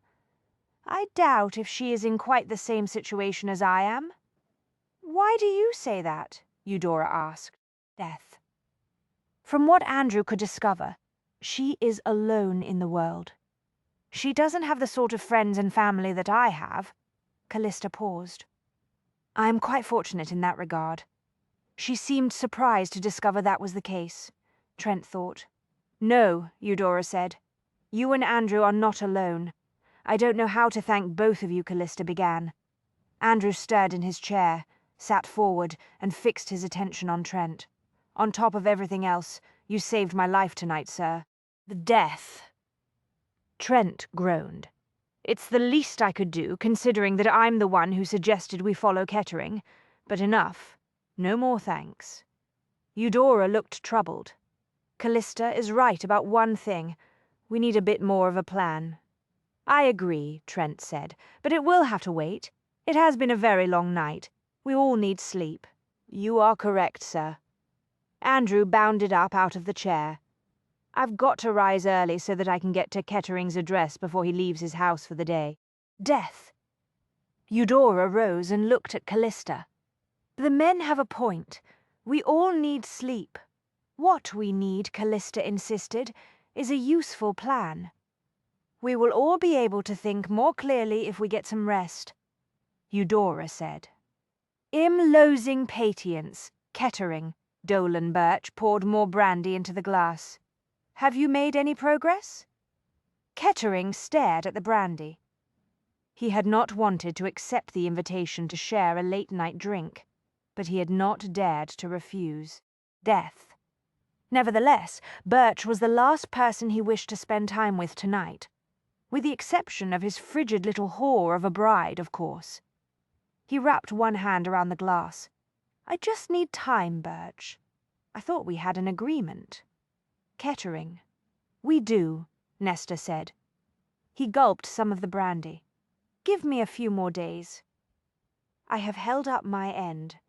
The arrangements have been made with my associate in Seacliff. The plan will go forward just as soon as you fulfill your side of the bargain. There have been some complications. What sort of complications? The silly bitch is involved with the writer Trent Hastings. The bastard and his sister are living in Cranley Hall at the moment. Yes, I know. Nesta stiffened. How? Hastings and Miss Langley showed up at the offices of the grant agency. They were asking questions about Dunsforth and the others. Bloody hell. Indeed, now I must take steps to make certain that they don't find a way to link me to the agency. I do not appreciate being put into this position, Kettering. Among other things, it will mean a loss of income. I'm not happy about that. What are you going to do? That is my problem. I will deal with the matter, but in the meantime I must insist that you fulfill your part of the bargain. I will, I swear it, soon, Kettering. Yes, soon. The name of Kettering's associate is Dolan Birch. Death. Andrew sprawled in a reading chair and flipped through the pages of a little notebook while simultaneously stuffing his mouth with the small tea sandwiches that Mrs. Sykes had provided. A few years ago, Birch married a much older woman, a widow who conveniently died in her sleep soon after the wedding, leaving Birch with a nice inheritance, I assume, Trent said. They had gathered in the library to listen to Andrew's report. Trent had one shoulder propped against the end of a bookcase. Death. Eudora was seated in one of the reading chairs. Callista had stationed herself behind the desk. She was as riveted by Andrew's report as the others, but she was also acutely conscious of Andrew's air of excitement. He's enjoying this, she thought. Danger and secrets are like a tonic to his spirits. There was a focused determination about him that was new and unsettling. She was no longer taking care of her little brother. He was helping to take care of her. Death. She did not know whether to be relieved or terrified. Birch did inherit a sizable fortune, Andrew said. But by all accounts, he has managed to go through a great deal of it. However, he seems to have found another source of income. What is it? Eudora asked. Andrew popped another sandwich into his mouth. I haven't been able to ascertain that. Meanwhile, regarding Kettering, as of now his day appears to be quite ordinary. Death. He paid a call on his tailor this morning, attended a boxing match in the afternoon, had tea at his club, and then went home to dress for the evening. I just came home to get something to eat before I returned to watch his club. A typical day for a gentleman, Callista said, but I suppose that is only to be expected. Even a murderer must at least appear to live a routine life if he wishes to remain undetected. Death. A man like Kettering will keep his most interesting appointments after dark, Trent said. Eudora's mouth tightened. Yes, of course. Don't worry, I'll be back in front of his club in short order to see what he does tonight, Andrew said. It won't be hard to keep up with him because the traffic will slow his cab. You will be careful, Andrew, Callista pleaded. Please promise me that much, he grinned. Don't worry about me. Death. I've paid the driver of a hansom to remain readily available for me as long as I require his services. Costs a bit, naturally, but in a hansom it's a simple matter to follow Kettering. Trent looked at him. In the process of keeping an eye on Kettering today, did you happen to see his wife? Mrs. Kettering? She did not leave the house while I was watching it, but there is nothing strange about that. Death. Can't say whether she went out shopping or visiting while I was trailing around after Kettering, of course. Andrew glanced at the clock and got to his feet. I'd better be on my way, no telling when he'll leave this evening. I have the impression that he spends as little time as possible at home. That is not a happy marriage. He collected one last sandwich and went quickly toward the door. One moment, Trent called after him. Andrew paused. Yes, sir, you have your revolver, of course. Death. Good. Keep the gun within reach at all times. We know that Kettering and his hired killer are dangerous men. We must assume that the same is true of Dolan Birch. Rest assured I will be cautious. Don't wait up for me. Gentlemen like Kettering often stay out until nearly dawn. I will give you a full report at breakfast. Andrew vanished out into the hall. Callista heard him speaking to Mrs. Sykes, thanking her for a packet of sandwiches, and then the front door closed behind him. Death. She looked at Trent and Eudora. Well, one of us at least appears to be enjoying this venture. One's definition of entertainment is different at the age of 19, Trent said. Yes, I suppose that is true, Callista agreed, but it is a bit unnerving to see Andrew thriving like this. Now I understand why he gets some pleasure from the process of verifying the information my clients provide me. Death. I would tell you not to worry about him, but in truth, I'm concerned about the safety of both of you. Eudora said. Trent watched Callista with grim eyes. We need to find a way to end this matter, and quickly. A brisk knock sounded. Mr. Sykes opened the door. He looked at Trent. A message for you, sir. Sykes held out a small silver tray. Callista and Eudora watched Trent pick up the envelope. He carried it to the desk and used a letter opener to slit the seal. It's from Jonathan Pell, he said. He read it aloud. The blade man you are hunting is from your world, not mine. He is not in the employ of any of my colleagues. Rumours about him began circulating nearly a year ago. He is believed to be quite mad. No address as of yet, but will continue to make inquiries. I am pleased to say that I have learned something about the detective business from Clive Stone. It is a most interesting profession. Death. How on earth did Nestor Kettering manage to hire a madman who enjoys murdering women? Eudora said. Perhaps he had some assistance from his associate, Dolan Birch, Trent said. If that is true, then they are both guilty of hunting women who are alone in the world, Callista said, oddly numb. What kind of person could do such a thing? Eudora rose, crossed the room, and put her hand on Callista's shoulder. Together, we will solve this puzzle, Eudora said gently. Callista managed a shaky smile. Of death. Thank you. Trent went to the desk, found a piece of paper, and selected a pen. What are you going to do? Callista asked. Send a note to Pell telling him about Dolan Birch. Pell is always very keen to learn everything he can about his competition. Trust me, he will want to make inquiries about Birch. I will make it clear to Pell that we would appreciate knowing whatever he discovers, and that we, in turn, will convey to him any other useful information that we learn. Shortly before 4 o'clock in the morning, Callista heard a hansom in the street. Relief shot through her. Andrew was home. She leaped out of bed, grabbed her wrapper, and hurried out into the hall. A door opened at the far end of the corridor. Trent appeared, tying the sash of his dressing gown. Another door opened and Eudora joined them. They all gathered at the top of the stairs and looked down at Andrew. "Sorry," Andrew said. "Didn't mean to wake you." "Any news?" Trent asked. Afraid not. Andrew shoved his fingers through his hair. Kettering went to the theatre, had supper with friends, and spent much of the rest of the evening playing cards at his club. When he left the club, he met briefly with Dolan Birch. Unfortunately, I could not get close enough to hear what was said, but I got the impression they were quarrelling. I think Birch was demanding something from Kettering. "Where is Kettering now?" Trent asked. "Death. I followed him back to his residence on Lark Street a short time ago. All quite routine. Now, if you don't mind, I'm going to get some sleep." Thee did need sleep, Callista thought. But for her, at least, that was going to be hard to come by. She tossed and turned for a few minutes before she gave up the attempt altogether and got out of bed. The only solid evidence they had to work with consisted of Mrs. Fulton's sales journal, Andrew's notes, and her own client files. Death. All of those things were downstairs in the library. She pulled on a wrapper and let herself out into the night-darkened hallway. The big house seemed especially gloomy at night. It was as if her grandmother's ghost hovered in the atmosphere, complaining endlessly about ill health, slatternly servants, and ungrateful offspring who brought scandal and shame on the family name.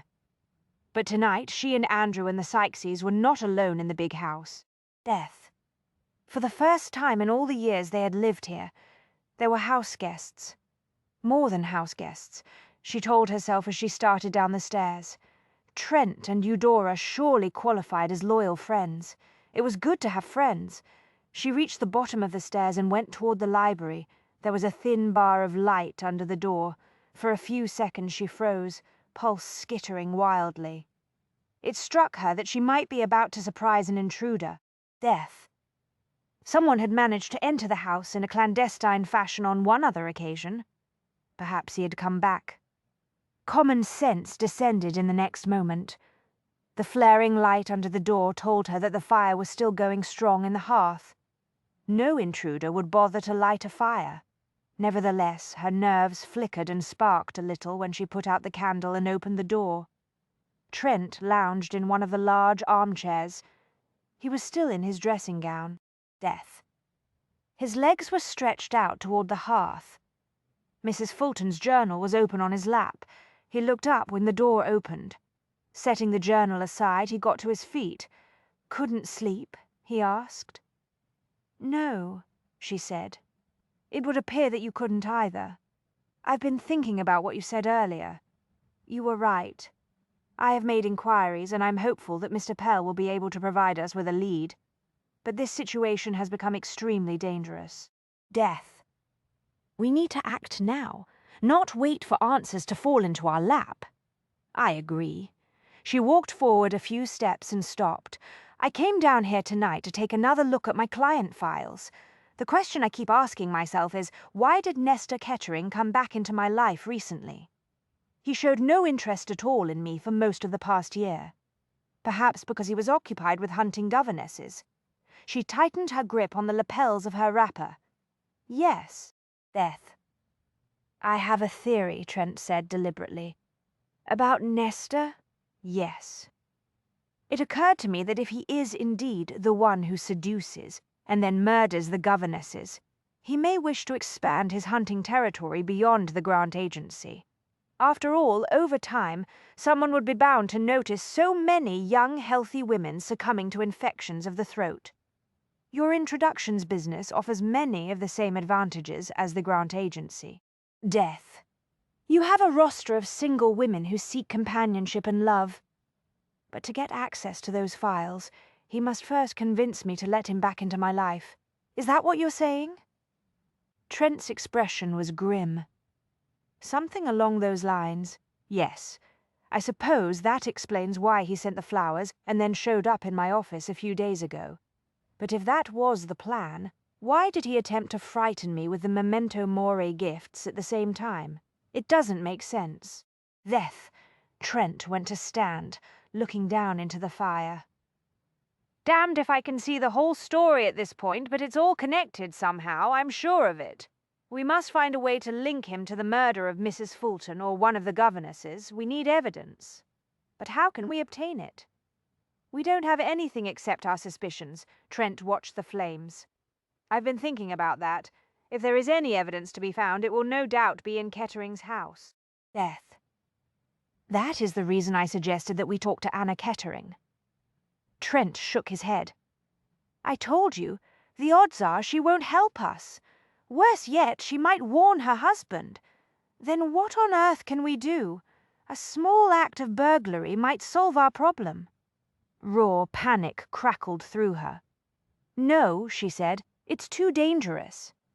Perhaps not, if I plan well. No, you must not even consider such a scheme, she said. She hurried across the room, the skirts of her wrapper flaring out around her legs. Death. I will not allow you to break into the Kettering house. You might be arrested, or worse, if that hired killer is guarding the place you could be killed. Trent looked up from the flames. The ice-cold determination in his eyes alarmed her as no words could have done. Trent, please, she whispered. You have taken so many risks already. I could not bear it if you are imprisoned or murdered because of me. Gently he captured her chin on the edge of his hand. His thumb traced her lower lip. Death. It's my choice, he said. Always remember that. Trent. He silenced her by the simple act of covering her mouth with his own.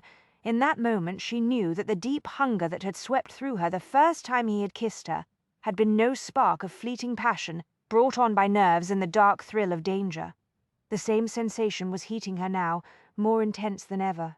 She was on fire with a bright, sparkling, disorienting energy. Death. In Trent's arms she was learning the true power of passion. It was a precious gift. One she had given up all hope of ever receiving, and even as she surrendered to the fever, she knew it was also a very dangerous gift, because it so easily could be lost. But tonight it was hers to savor. The kiss went from tender and seductive to dark and desperate in the space of a heartbeat. Trent groaned, framed her face between his hands and wrenched his mouth away from hers. Death. He looked down at her with hot eyes. I want you, he said, his voice rough around the edges. No, I need you. Tell me you want me too. I must hear the words. Yes. She gripped his shoulders to steady herself. Yes, I want you, Trent Hastings. He released her. Without a word, he walked across the room and very deliberately locked the door. When he returned to her, she smiled and opened her arms. Death. He uttered a deep, low growl, a sound that could have been interpreted as either desperation or soaring triumph. Perhaps it was both. He undid the sash of her wrapper. When the garment fell away, his fingers closed gently over her breast. She could feel the heat in him through the thin fabric of her nightgown. He deepened the kiss. The intense intimacy left her shivering in a hot whirlpool of sensation. Death. When he finally tore his mouth away from hers to kiss the side of her throat, she could scarcely catch her breath. The world spun around her. She thought she was falling, but in the next instant she realized that he had picked her up and was carrying her across the room. A strange panic assailed her. It was unnerving to be hoisted off the floor in such a fashion. She clenched the front of his shirt. Death. The old fear that had troubled her dreams for years. The fear of knowing that she and Andrew were alone in the world, and that she was the only one who could protect Andrew, somehow blended with the physical reality of being lifted off her feet. But in the next moment, she felt the strength in his arms and knew that he would never let her fall. He carried her to the desk and seated her there, her legs dangling over the edge. One by one, Trent undid the front buttons of the nightgown. Death. He made a place for himself between her knees and kissed her again. Her fingers shook a little as she undid the front of Trent's dressing gown. She eased her palms inside the garment and caught her breath when she felt the rough, etched skin that covered his left shoulder. He was nude above the waist. Below that, he was garbed in a pair of loose-fitting trousers of the sort men wore as nightclothes. She could see the clear outline of his rigid erection pressing against the fabric. Death. The sight made her go very still. He raised his mouth from hers. Shadows moved in his eyes. "I should have warned you," he said, his voice raw with some edgy emotion and the control that he was exerting to mask it. "About what?" she asked. "The scars are not limited to my face." Very deliberately, she rested one hand on the ridged skin of his shoulder. "It is not the look and feel of your scars that shocks me," she said. "Death. It is the knowledge that you must have endured a great deal of pain at the time you acquired them. Eudora told me Bristow hurled acid at you, acid that was intended to destroy her face." Trent took a deep breath and exhaled slowly, as though a great weight had been lifted from his shoulders. "It was a long time ago," he said. "The only thing that matters to me tonight is whether or not you are so repulsed by the sight of my scars that you cannot allow me to make love to you." Death. "There is nothing about you that I find repulsive. Quite the opposite. You are the most attractive man I have ever met." She risked what she hoped was a sultry smile, and I assure you I have met a number of gentlemen in my business. He ignored her weak attempt at humour. Instead, he watched her with a seriousness that tore at her emotions. "Have you loved any of those other gentlemen?" he asked. "No, I'm glad." He kissed her, and she was once again lost to passion. Death. She barely noticed when he drew the hem of her nightgown up above her knees, but the feel of his warm hand on the inside of her thigh sent a shock through her. She went still, her breath tight. Everything inside her was tight, as well, a tension unlike anything she had ever known seethed deep within her. He moved his mouth to her throat. "You're so soft. I could spend the rest of the night just touching you. I think I would enjoy that very much." There was a shivery note in her voice now. "I like the feel of your hands on me." He groaned again, and his touch became ever more intimate. She knew a sudden wave of embarrassment when she realized that she was growing damp. Trent's hand was wet and slick now, because of her. She stirred uneasily, at the mercy of a great confusion of the senses. She wanted more, needed more, but she was not sure exactly what it was that she craved. He did something with his hand, and she drew a sharp breath. She gripped his bare shoulders, desperate now. Death. What was happening to her? Trent. "Come for me," he said. "I don't understand." She was breathless. "There is nothing to understand. Just abandon yourself to pleasure." "I want to know that I can give this to you." He probed deeper, slipping his fingers inside her. She almost shrieked aloud. She would have done so had she been able to catch her breath.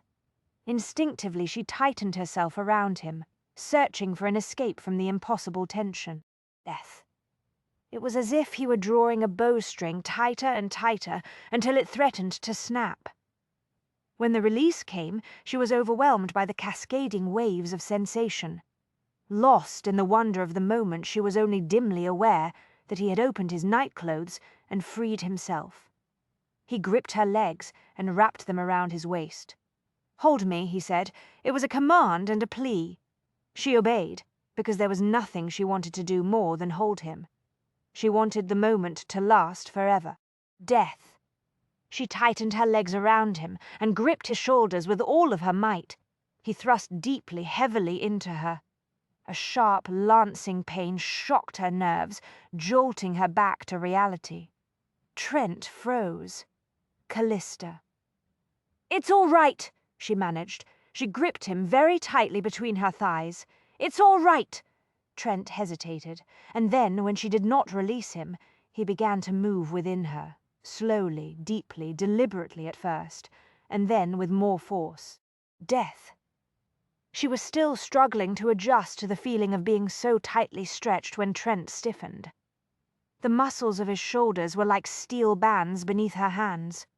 With an effort of will, he pulled free of her body, grabbed a handkerchief out of his pocket, and sheathed himself in the large square of linen. With a barely muffled groan, he gave himself up to his release. Death. When it was over, he clutched the damp handkerchief in one hand and braced himself with his other hand planted on the desk beside her thigh. He loomed over her. "Callista," he said. She dared not move. She could not move. His eyes burned with the heat of spent passion.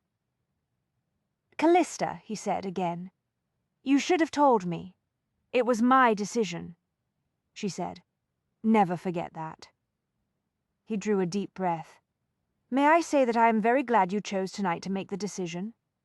She smiled. "You may, Death." He gave her a perfunctory little kiss on the forehead, made his way to the nearest armchair, and collapsed into it. Now that the passion and drama had subsided, she was overcome with a sense of awkwardness. She had no idea how a woman of the world was supposed to act in such circumstances. Grandmother had offered no advice for such delicate situations.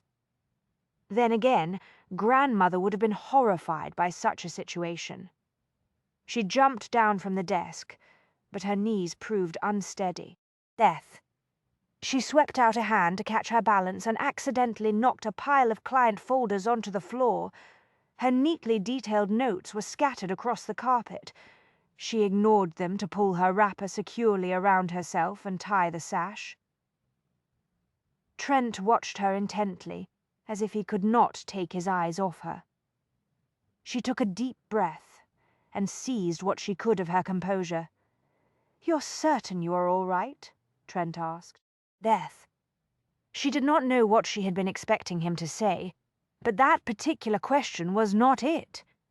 She was shocked to realize that deep down, she rather hoped he would make a passionate declaration of undying love. She reminded herself that they were barely acquainted with each other, which only made the entire affair all the more scandalous.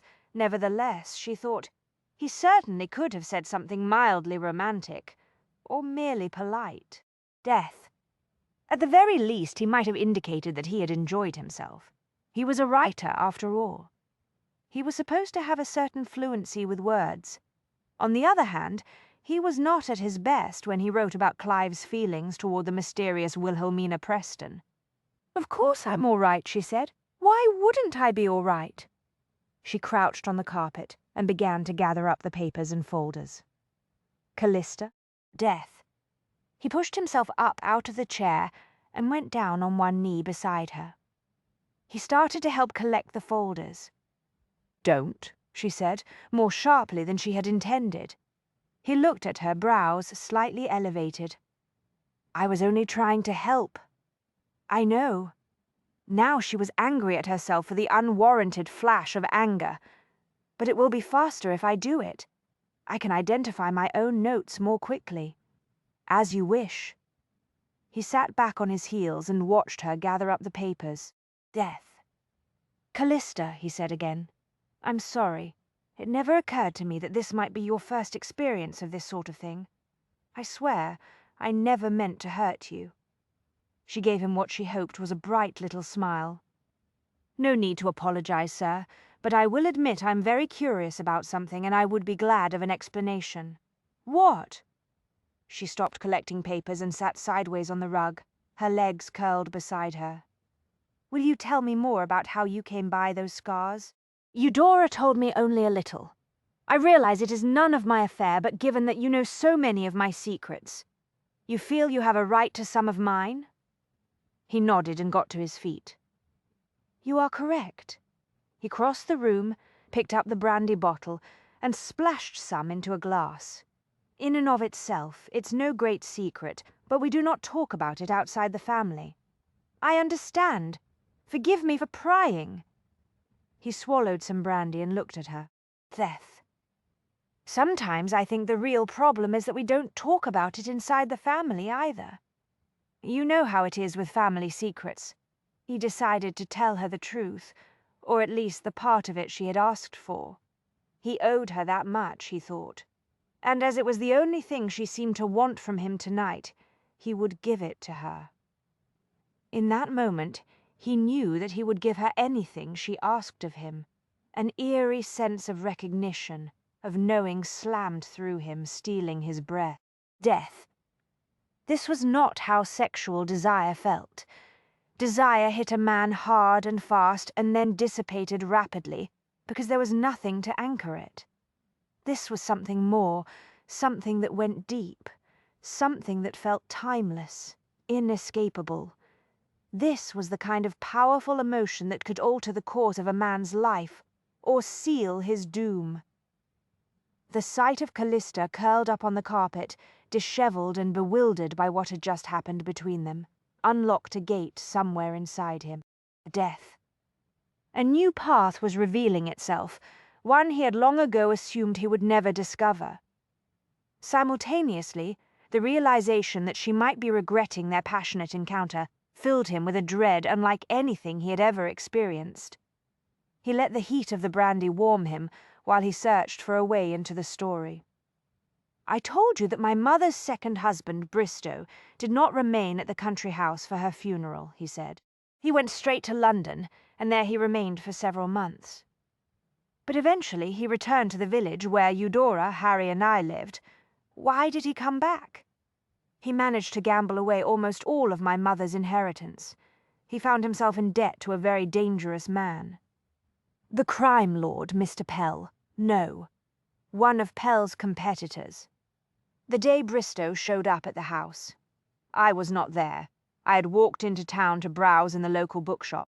When I got home, the housekeeper was in a panic. Bristow had forced his way into the house. He was upstairs in my brother's laboratory, shouting at Eudora. She told me that he had a terrible temper, Callista said. Bristow was screaming at her, insisting that she pack a bag and accompany him back to London. I told the housekeeper to fetch Tom, the gardener. Then I went up the stairs to the laboratory. Bristow was in a rage. Death. It became clear that he had promised Eudora to a crime lord named Jenner. Callista's mouth dropped open in shock. What? Jenner owned one of the gambling hells in which Bristow had lost a great deal of money. Your stepfather intended to use Eudora to pay his debts? Jenner was one of those men with a taste for innocent young girls. There was no shortage of them in London, of course, but most of his prey came from the slums. Death. The thought of acquiring a respectable, gently bred young lady as his mistress evidently appealed to him. Poor Eudora. She must have been terrified. When he was finished with her, Jenner would have put her to work as a prostitute in one of the brothels he operated. On that day, in Harry's laboratory, Eudora did not fully comprehend the fate Bristow intended for her, but she knew more than enough about him to be terrified. Death. When I walked into the laboratory, I saw that he had backed her up against a wall. He had a flask of acid that he had picked up from Harry's workbench. Dear heaven! Bristow was threatening to hurl the acid straight into Eudora's face if she continued to defy him. Harry was also in the room. He was pleading with Bristow. Horrified, Callista climbed to her feet, a couple of folders in one hand. What did you do? When he saw me in the doorway, Bristow ordered me to leave. Death. He threatened to throw the acid at Eudora if I took so much as a single step closer to him. He used her as a hostage? That was his plan, but he was starting to panic. The three of us faced him from 3 different sides of the room. He could not watch all of us at once, and it was me he feared the most. Yes, of course, you were the oldest. I told him that I would give him a family ring that had been handed down to me by my grandfather. Death. I explained that it was worth a great deal of money, more than enough to pay off his gambling debts. Bristow didn't believe me, not at first, so I described it in great detail, a single large ruby set all around with diamonds and sapphires. It must have been worth a fortune, Callista said. Bristow was suspicious, of course.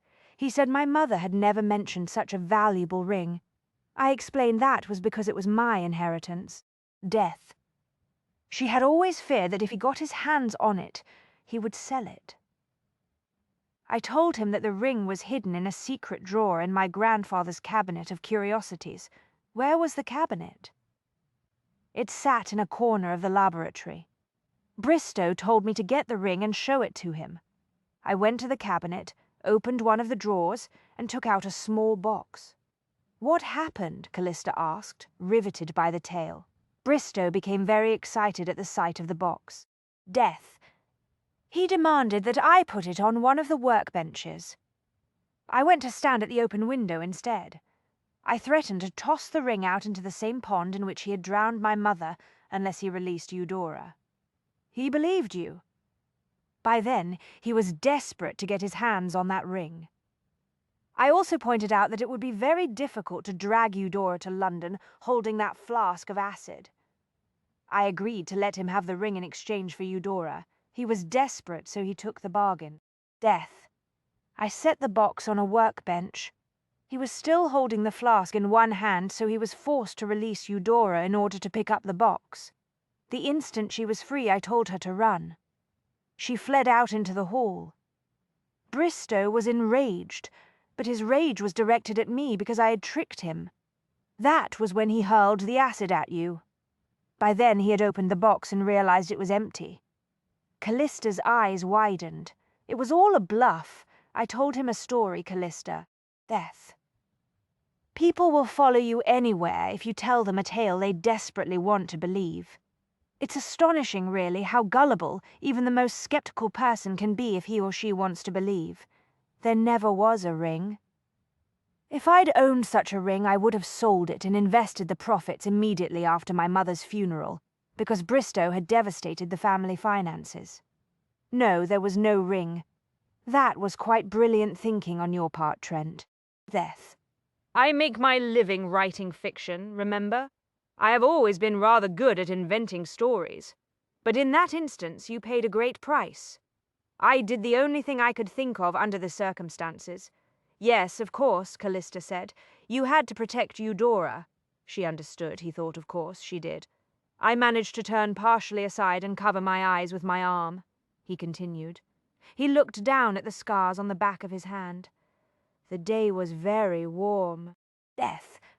I had removed my jacket, opened the collar of my shirt, and rolled up my sleeves in the course of the long walk home. Not that the fabric was much protection. The acid burned through my shirt in places. What happened next?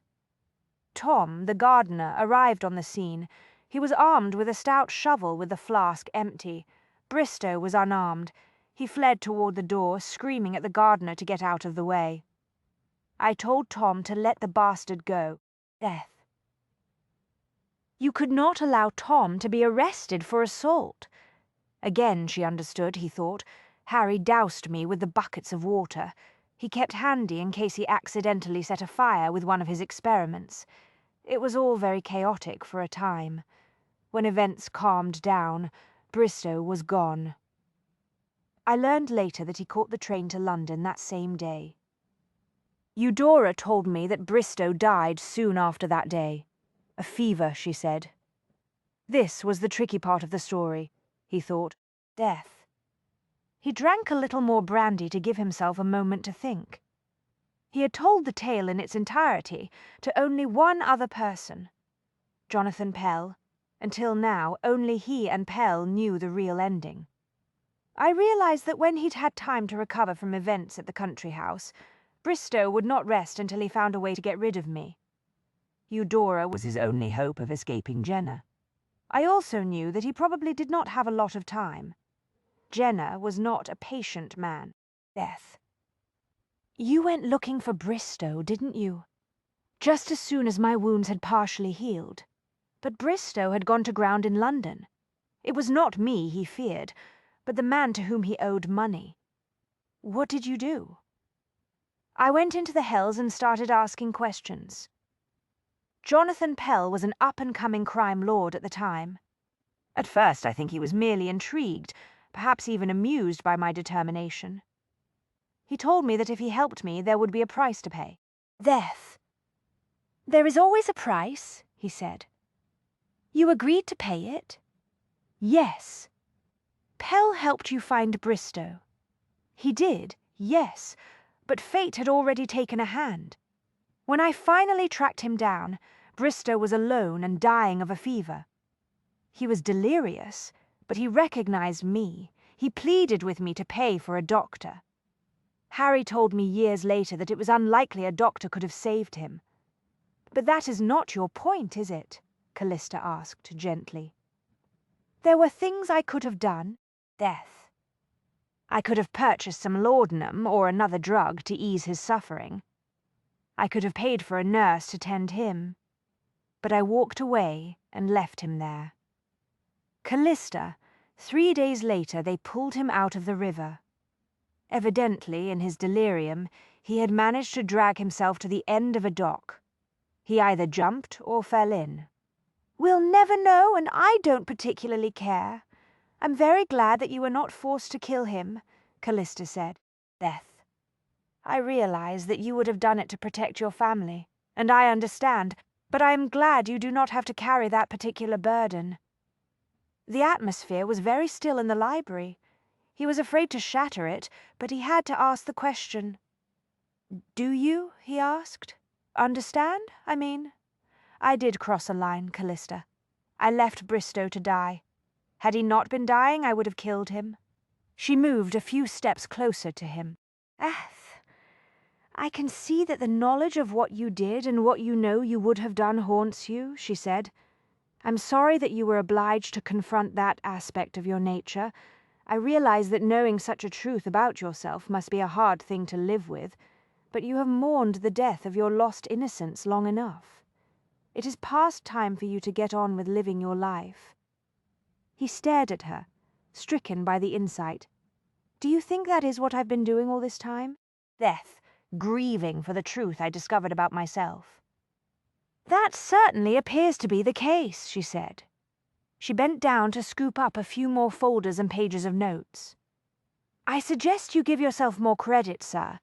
You are a man of honor who was willing to sacrifice himself for those who depended on him. I respect that. You should respect that about yourself as well. Callista, about tonight, and your own innocence. I assure you I have not been innocent for a very long time. Death. She straightened and put the folders on the desk. No woman who must make her own way in the world can retain her illusions, and that is what innocence is at its core, is it not? Illusions? It seems we are both rather jaded.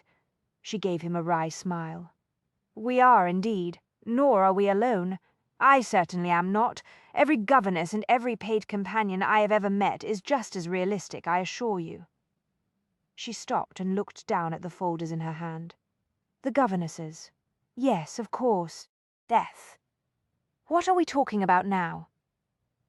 The murdered governesses from the Grant Agency.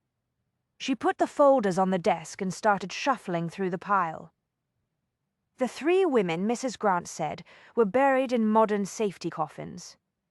What are you looking for? None of the women was a client of my agency. But as I mentioned, I did have 2 Grant Agency governesses as clients. Both were successfully matched. Death. I seem to recall that one of them told me that she had referred another woman at the agency to me, but that woman never came for an interview. Why is that important? I don't know, but it is troubling me. I have a vague recollection of making a note of the name. She sat down behind her desk and opened the folders. He angled himself across one corner of the desk and watched her page carefully through the notes. Yes. She paused at a page, reading quickly. Here it is, Virginia Shipley. Death. She said it as if he ought to recognize the name. I don't. He stopped. The secretary at the Grant Agency. Wasn't that her name? Shipley? Yes, I think so. But what does that signify? He asked. It occurs to me that Nestor Kettering selected his prey with some care. The 3 women who died all had a few things in common. They were all young, alone in the world, and worked for the Grant Agency. What of it? Think about it, Trent. How did Nestor go about selecting his prey? Death on his own. He would not have had any way to know which women were young and alone and attractive. Yet he managed to find 3 such ladies at the Grant Agency. It was only after they were dead that he started sending flowers to me. Understanding dawned. "You think he had access to the Grant Agency files, don't you?" he said. "Someone allowed him to select his prey. Who would have better access to those files than the secretary?" "I'm afraid Miss Shipley did not come into the office today. Death." Mrs. Grant tapped one finger impatiently on her desk. She did not even bother to send a note explaining her absence. I can only assume she fell ill during the night. "She has always seemed quite healthy, but one never knows. Does one?" "No," Callista said. "It is very important that we talk to her. Would you mind giving us her address?" "Why?"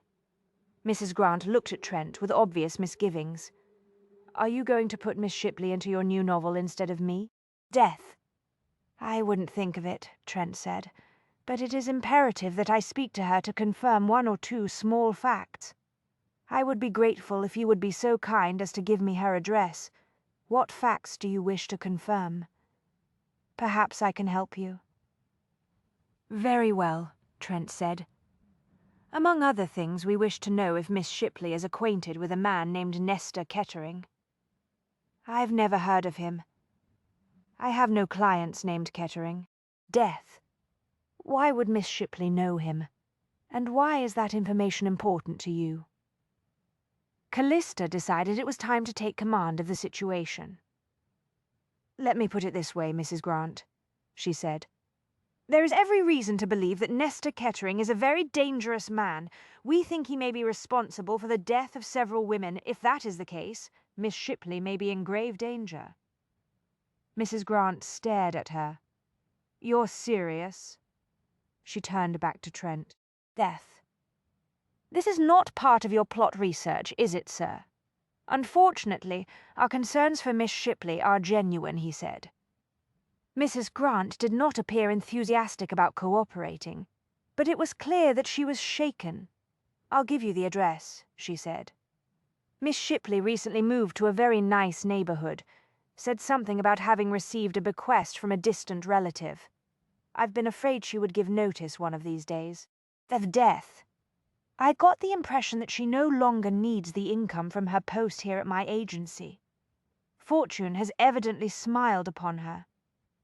20 minutes later, Trent stood in the center of a small but nicely furnished little parlor. Callista stood across from him. Together they looked down at the body of Virginia Shipley. The expensive silk necktie that had been used to strangle her trailed away from her bruised throat. "Fortune did not smile upon her," Trent said. "Someone murdered her. Death." "Nestor Kettering," Callista said. "It must have been him."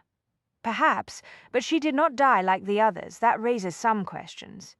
He didn't consider her prey the way he did the others, so he did not follow his usual pattern," Callista said. "He murdered her so that she would not talk to us, which means she knew something that could lead us to him. The same reason Mrs. Fulton, the proprietor of the morning goods shop, was killed. Perhaps," Trent went out into the hall, "death." "Let's have a look around before I send for the police. We may find something that will link Miss Shipley to her killer." "I'll search her bedroom," Callista said. "It will be easier for a woman to spot something unusual in another woman's bedroom." "I'll deal with the ground floor rooms," Trent said. He went down the hall toward the small dining room and kitchen. Callista hoisted her skirts and hurried up the narrow staircase. She stopped at the first bedroom doorway and looked into the room. Death. There was a small writing table near the window. The wardrobe stood open, as if Shipley had been interrupted in the midst of getting ready for bed. The towering hairpiece she had been wearing at the Grant Agency and the long, sturdy pins required to anchor it were neatly arranged on a dressing table. There was a very large, expensive mirror on the table. The brush and comb set were backed with silver. A small jewelry box occupied a prominent position. Death. Miss Shipley was doing quite well on a secretary's salary. Callista thought. It occurred to her that many women would keep the things they valued most in their jewellery boxes. She went toward the dressing table. She was reaching out to lift the lid of the jewellery box when a man appeared in the mirror. There was a gun in his hand. Instinctively, she started to turn, her mouth open to scream a warning to Trent, but the newcomer was upon her so swiftly she could not get the words out. Death. He slapped a large palm across her lips and hauled her back against his chest. His eyes met hers in the mirror, and she knew that he would murder her without a qualm. Not one word, the man said. I've already killed one inconvenient woman today. I don't mind silencing another. She heard Trent's footsteps on the staircase. Callista, he called. Death. She struggled in the stranger's grip, trying to make enough noise to warn Trent, but her captor jerked her away from the dressing table and turned so that both of them faced the bedroom doorway. Trent appeared, his walking stick gripped casually in his hand. "One more move and I'll shoot you first and then kill the woman," the gunman said. "I understand," Trent said. The gunman took his hand away from Callista's mouth in order to get his arm more securely around her. He pinned her to his chest. "Death. You must be Hastings," he said. "I assume this irritating female is Miss Langley. I knew Shipley was going to be a problem sooner or later, but I had hoped to deal with her before she became a liability." "You were too late, Birch," Trent said. Callista's heart was pounding, but she felt the jolt of alarm that went through the gunman's body. "How do you know my name?" Birch demanded. "Well, as you clearly are not Kettering, I went with the next logical choice. Death. Incidentally, a number of people are aware that Miss Langley and I came here today to interview Miss Shipley. I was afraid of that. The two of you have ruined a very profitable business. It was so easy to sell the names of the young governesses to wealthy, jaded men who enjoy seducing innocent, well-bred women without having to bother with the nuisance of dealing with irate fathers and brothers. You sold those young women? Trent asked. Death. I provided names, addresses, and descriptions for a fee. It was up to the client to seduce the merchandise. But you'd be amazed how many wealthy, jaded men enjoy the chase, so long as they know they can walk away when the game is finished. And it really is so easy with governesses. The nature of their work means that they spend a great deal of time alone with their charges. They take the children to parks and other sorts of outings, and they generally stick to their routines like clockwork. There really is no great trick to starting up a flirtation with one if you know where to meet her. And you knew their schedules because Miss Shipley kept you informed, Callista said. Shipley kept track of the merchandise and their routines. Yes, the women considered her a friend and confidant. What happened to the women you sold to your clients? Trent said. Who knows? I imagine most of them wound up on the streets.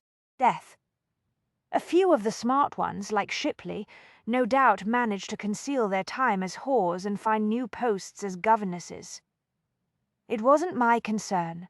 All I guaranteed my clients was that the merchandise was young, attractive, well-bred, and alone in the world. The rest was up to them. Were you the one who murdered the 3 governesses? Trent asked almost casually, as if the answer was only of passing interest. Why would I want to do that? I made a great deal of money off those silly women. Death.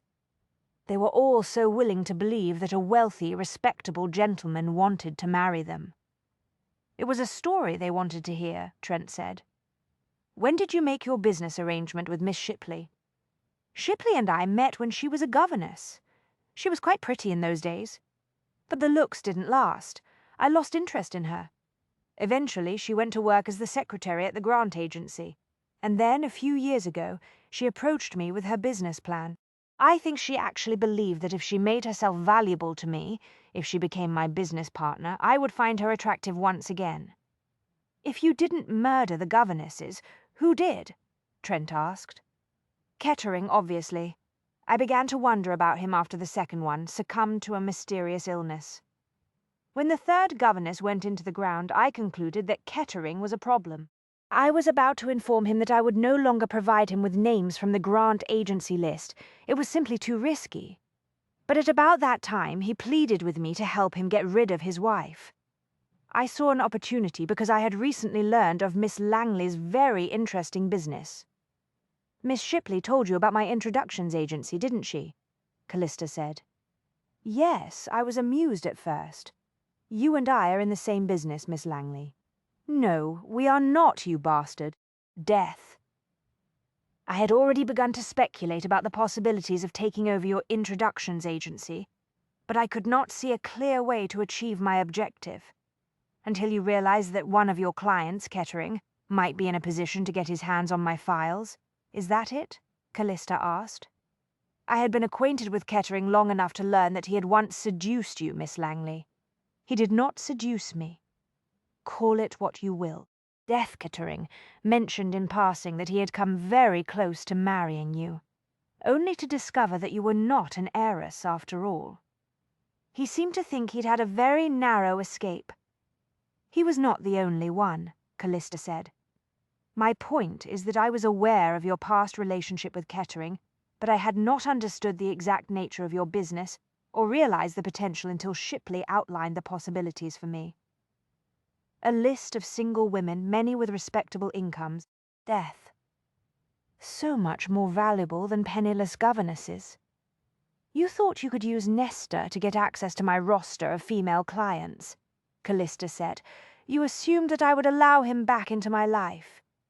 In my experience, lonely women are usually eager to give a man a second chance, Birch said.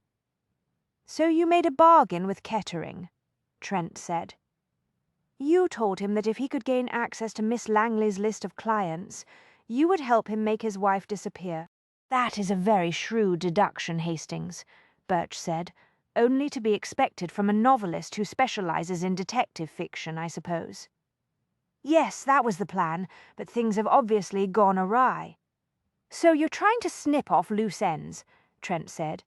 You had to get rid of Miss Shipley first because she could connect you to the 3 dead governesses and the brothel business you are operating. I imagine Kettering is next on your list. Death. He was until you and Miss Langley showed up here at Shipley's house. Now you have the honor. You really are a damned nuisance, Hastings. I should have gotten rid of you first. Callista felt Birch's body tense in preparation for the shot. Her arms were at her sides. She opened her right hand, revealing the long, sturdy hairpin with its 2 steel prongs that she had concealed within the folds of her skirts. Trent met her eyes, and she knew he understood what she intended. Death. She could not hesitate a second longer. Birch was going to shoot Trent. She set her teeth together and raised her arm as high as possible. She stabbed the hairpin backward, hoping to drive the steel into Birch's eye and, at the very least, distract him long enough to give Trent a chance to act. She felt the twin prongs hit flesh and thought she might be sick to her stomach. Birch shrieked in agony and rage. Instinctively, he shoved her aside with such force she fell to the floor. Death. She heard the gun roar, but Trent did not go down. She knew that in his panic, Birch had missed his target. Trent leaped forward, the walking stick raised for a blow. Birch staggered back, howling with fury. Callista saw that the hairpin had lodged in his jaw, not his eye. As she watched, he yanked it out. Blood spurted, and then Trent was upon him, swinging the stick in a savage arc that caught Birch on the arm. Callista heard bone crack. The revolver thudded heavily to the floor. Death. Birch screamed again and fled toward the door. Trent went after him. Both men disappeared into the hall. There was another panicky scream. Birch, Callista thought. Not Trent. The scream was followed by a terrible cascade of heavy thuds on the staircase. Callista scrambled to her feet, hoisted her skirts, and ran out into the hall. "Trent!" she shouted. He was standing at the top of the stairs, unharmed. She ran to him and stopped beside him. "Are you all right?" he asked. "Yes," she said. "You..." "Death. Yes," he said. Together they looked down at Birch, who lay sprawled at the foot of the staircase. He did not move. It seemed to Callista that his head was at an odd angle. Trent went slowly down the stairs. When he got to the bottom, he put 2 fingers on Birch's throat. After a moment, he looked up and shook his head. Callista was quite certain she would be sick then. She sank down on the top step and hugged herself. "I killed him," she whispered. "No," Trent said. He said it very firmly. "Death." The hairpin did no lethal damage. He stumbled on the stairs and broke his neck. She nodded and took some deep breaths. "Come, I will put you in a cab and then summon a constable," Trent said. "Wait, there is something I must do first." She forced herself to her feet. "I never got a chance to search Shipley's desk." The little notebook was tucked into the back of one of the drawers. "Death." "Someday," Trent said. "I would very much like to do something normal when we go out together. A stroll through the park, perhaps, or we might go to the theatre if we want a bit of excitement." "Either would certainly be a novelty," Callista said. They were back in the library at Cranley Hall. Callista was behind the desk, paging through the notebook she had discovered in Shipley's bedroom. Trent was at the window. Eudora was sitting in front of the fire, sipping a cup of the strong tea that Mrs. Death Sykes had produced. Andrew was making inroads into another plate of sandwiches. Callista's nerves were stretched to the breaking point, and she doubted that she would sleep much that night. But at least she no longer felt physically ill. Focusing on Shipley's notebook was proving a useful distraction. Elizabeth Dunsforth, Jessica Forsyth, and Pamela Townsend. "Those are the names of the 3 dead governesses," she said.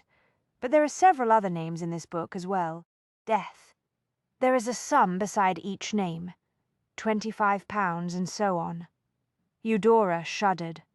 "Those are the amounts Dolan Birch paid her for the names and addresses of the women he in turn sold to his clients."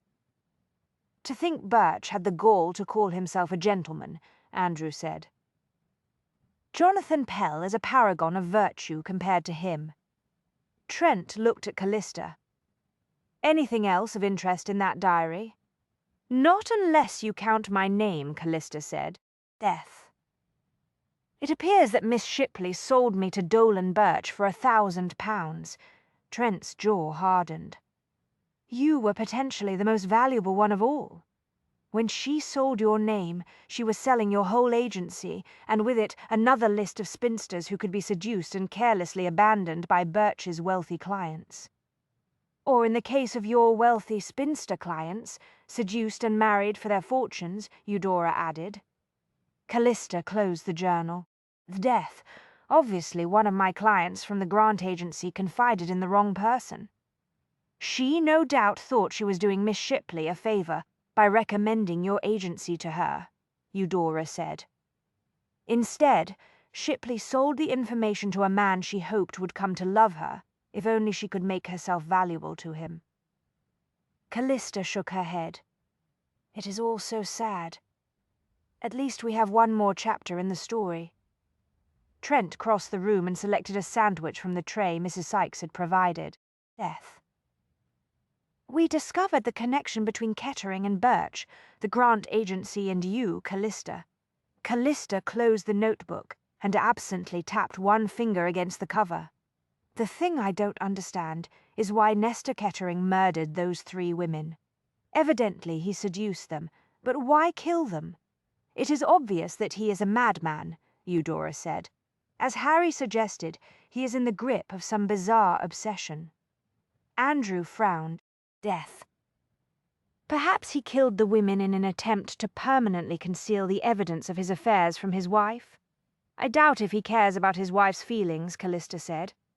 Trent eyed the uneaten portion of his sandwich. "That might not be true. Perhaps he does care a great deal about her feelings."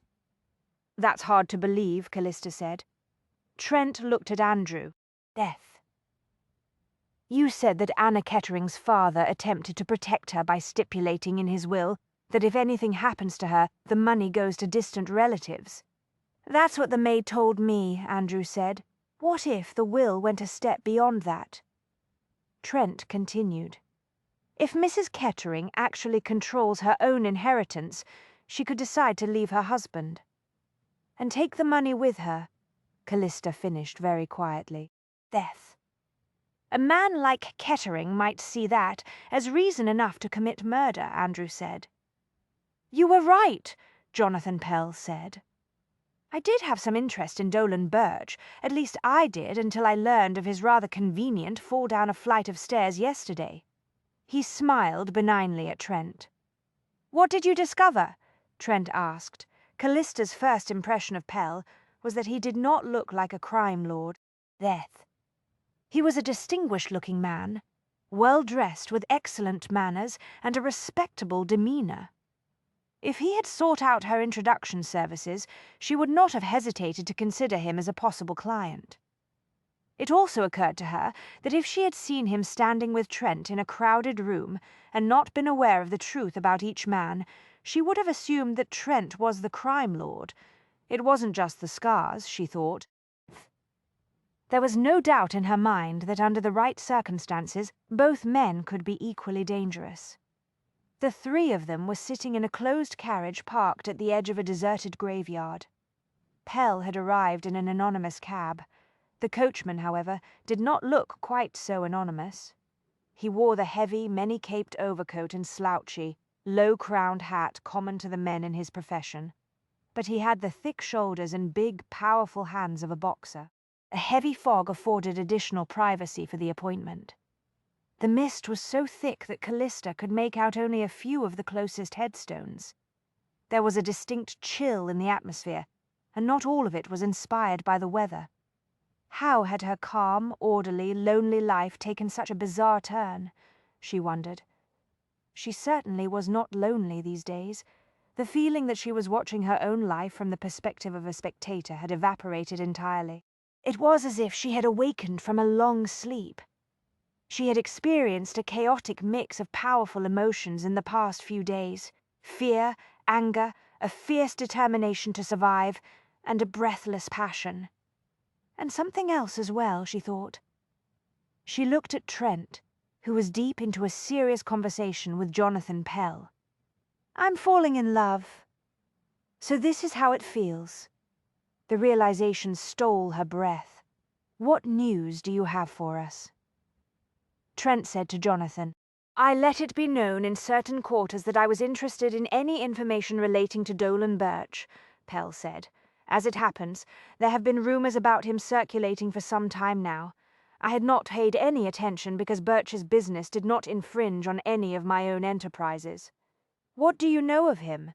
Trent asked. It appears that Birch was in fact a crime lord of sorts who provided a variety of services to a rather exclusive clientele. Wealthy gentlemen who moved in society. Callista pulled herself together and focused on the conversation. We are aware that he was selling the names and addresses of young governesses to his clients, Callista said. Pell's mouth tightened, his disgust obvious. Quite true. That was not his only business, however. He offered other services to those who could afford him. Death. I suspect he may have managed to make a few inconvenient wives and assorted relatives who were standing in the way of inheritances disappear. Birch told us that he had agreed to get rid of Kettering's wife, Trent said. But he died before he could tell us how he intended to do that. I believe I know the answer, Pell said. I discovered that a few days ago Birch bought a ticket on the morning train to Seacliff, a small village on the coast. He returned on the evening train that same day. Death. Yesterday, I sent one of my men to Seacliff to make a few inquiries. What made you do that? Callista asked. Trent glanced at her. It's safe to say that Dolan Birch was not the sort of man who would take a short day trip to a small village unless he had pressing business there. Precisely, Pell said. Men in his position usually book passage to New York or Rome when they want a change of scene. Yet he chose a day trip to a rather boring little village on the coast. Callista leaned forward, gloved hands tightly clasped, anticipation sparking. She knew that Trent was also paying very close attention. What did you discover? Callista asked. My man spent most of the day in a local pub. He learned that there was a very odd business operating out of an old mansion some distance outside the village. On the face of it, the owner of the house is running a seaside hotel and spa for a very exclusive clientele that demands absolute privacy. Death. The guests arrive in closed carriages. I don't understand, Callista said. Why does that matter? It matters, Pell said, because according to my employee, there are rumors in the village that the hotel guests tend to remain for extended stays. When they do leave, it is always in another closed carriage. There is a high wall around the grounds and the gate is locked and guarded at all times. Are you telling us that the owner of this spa may be operating a private asylum? Trent asked. Death. I believe that to be the case, Pell said. But my agent returned with another rumor as well. Evidently, the owner of the establishment will make a guest disappear altogether, Pell said. For a price. Even if it's true, Callista said, what good would that do Kettering? If we are correct, he will lose the fortune if he tries to have his wife committed, just as he would if she dies. The critical word here is disappear, Pell said. Trent looked thoughtful. I understand what you are saying. Death. The question is, what would happen if Anna Kettering is said to be enjoying an extended stay in a health spa? Perhaps, after some time had passed, it could be made to look as though she had left the spa on a sea voyage. Months or even years might pass before anyone questioned her absence from London, Pell said. Assuming anyone ever did notice, Callista said. Anna Kettering has no close family, only some distant relatives in Canada. Death. They would never be able to prove that something terrible had happened to her. Even then, how could anyone prove that she was imprisoned or dead? Trent said. All that would be required to put the fortune in Kettering's hand would be a few forged papers. Which would be easy enough to produce, provided Anna was not around to deny the legality of the papers, Pell added. The scheme would hinge on making certain that the body was never found, but that wouldn't be difficult, Trent concluded. Death. There are a number of ways to make one disappear. It's really quite ingenious when you think about it. Callista looked at him, startled. A flicker of amusement came and went in Pell's cool gaze. As I have noted on more than one occasion, it's just as well you didn't pursue a career in my world, Hastings, he said. I believe you would have proven to be serious competition. You intend to go inside the Kettering house, Callista said quietly. Death Trent walked across the library to the windows and looked out at the expansive gardens. I cannot delay it any longer, he said. I can think of no other way to search for evidence that will link Kettering to the deaths of those women. I must remind you that there is one other thing we can try before you take such a risk. I have no idea if it will work. I admit the odds are against it, but we have little to lose. Trent turned to look at her. You want to confront Mrs. Death Kettering with our concerns. At the very least, we must warn her about her husband. Trent shook his head. I told you she will not talk, and even if she did, no wife can testify against her husband. It would be worth her life to assist us. If she does know what is going on, she will understand that. She's trapped Callista. She must at least suspect what her husband is doing, Callista said. But she thinks she has nowhere to turn. Don't you see? Death. That is why she is seeking help from the mediums who conduct séances. She must be desperate. We must at least offer to help her. It is the least we can do. Anna Kettering went shopping in the morning. How can she live her life in such a normal fashion? Callista asked. She is married to a killer. For heaven's sake.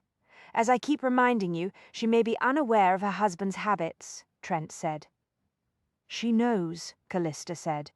They were in a carriage outside a dressmaker's shop, waiting for Mrs. Kettering to appear. Andrew had sent a note earlier advising them that Kettering had left the house and was headed toward his club. By the time Callista and Trent arrived at Kettering's address, their quarry was just getting into a carriage to go on the shopping expedition.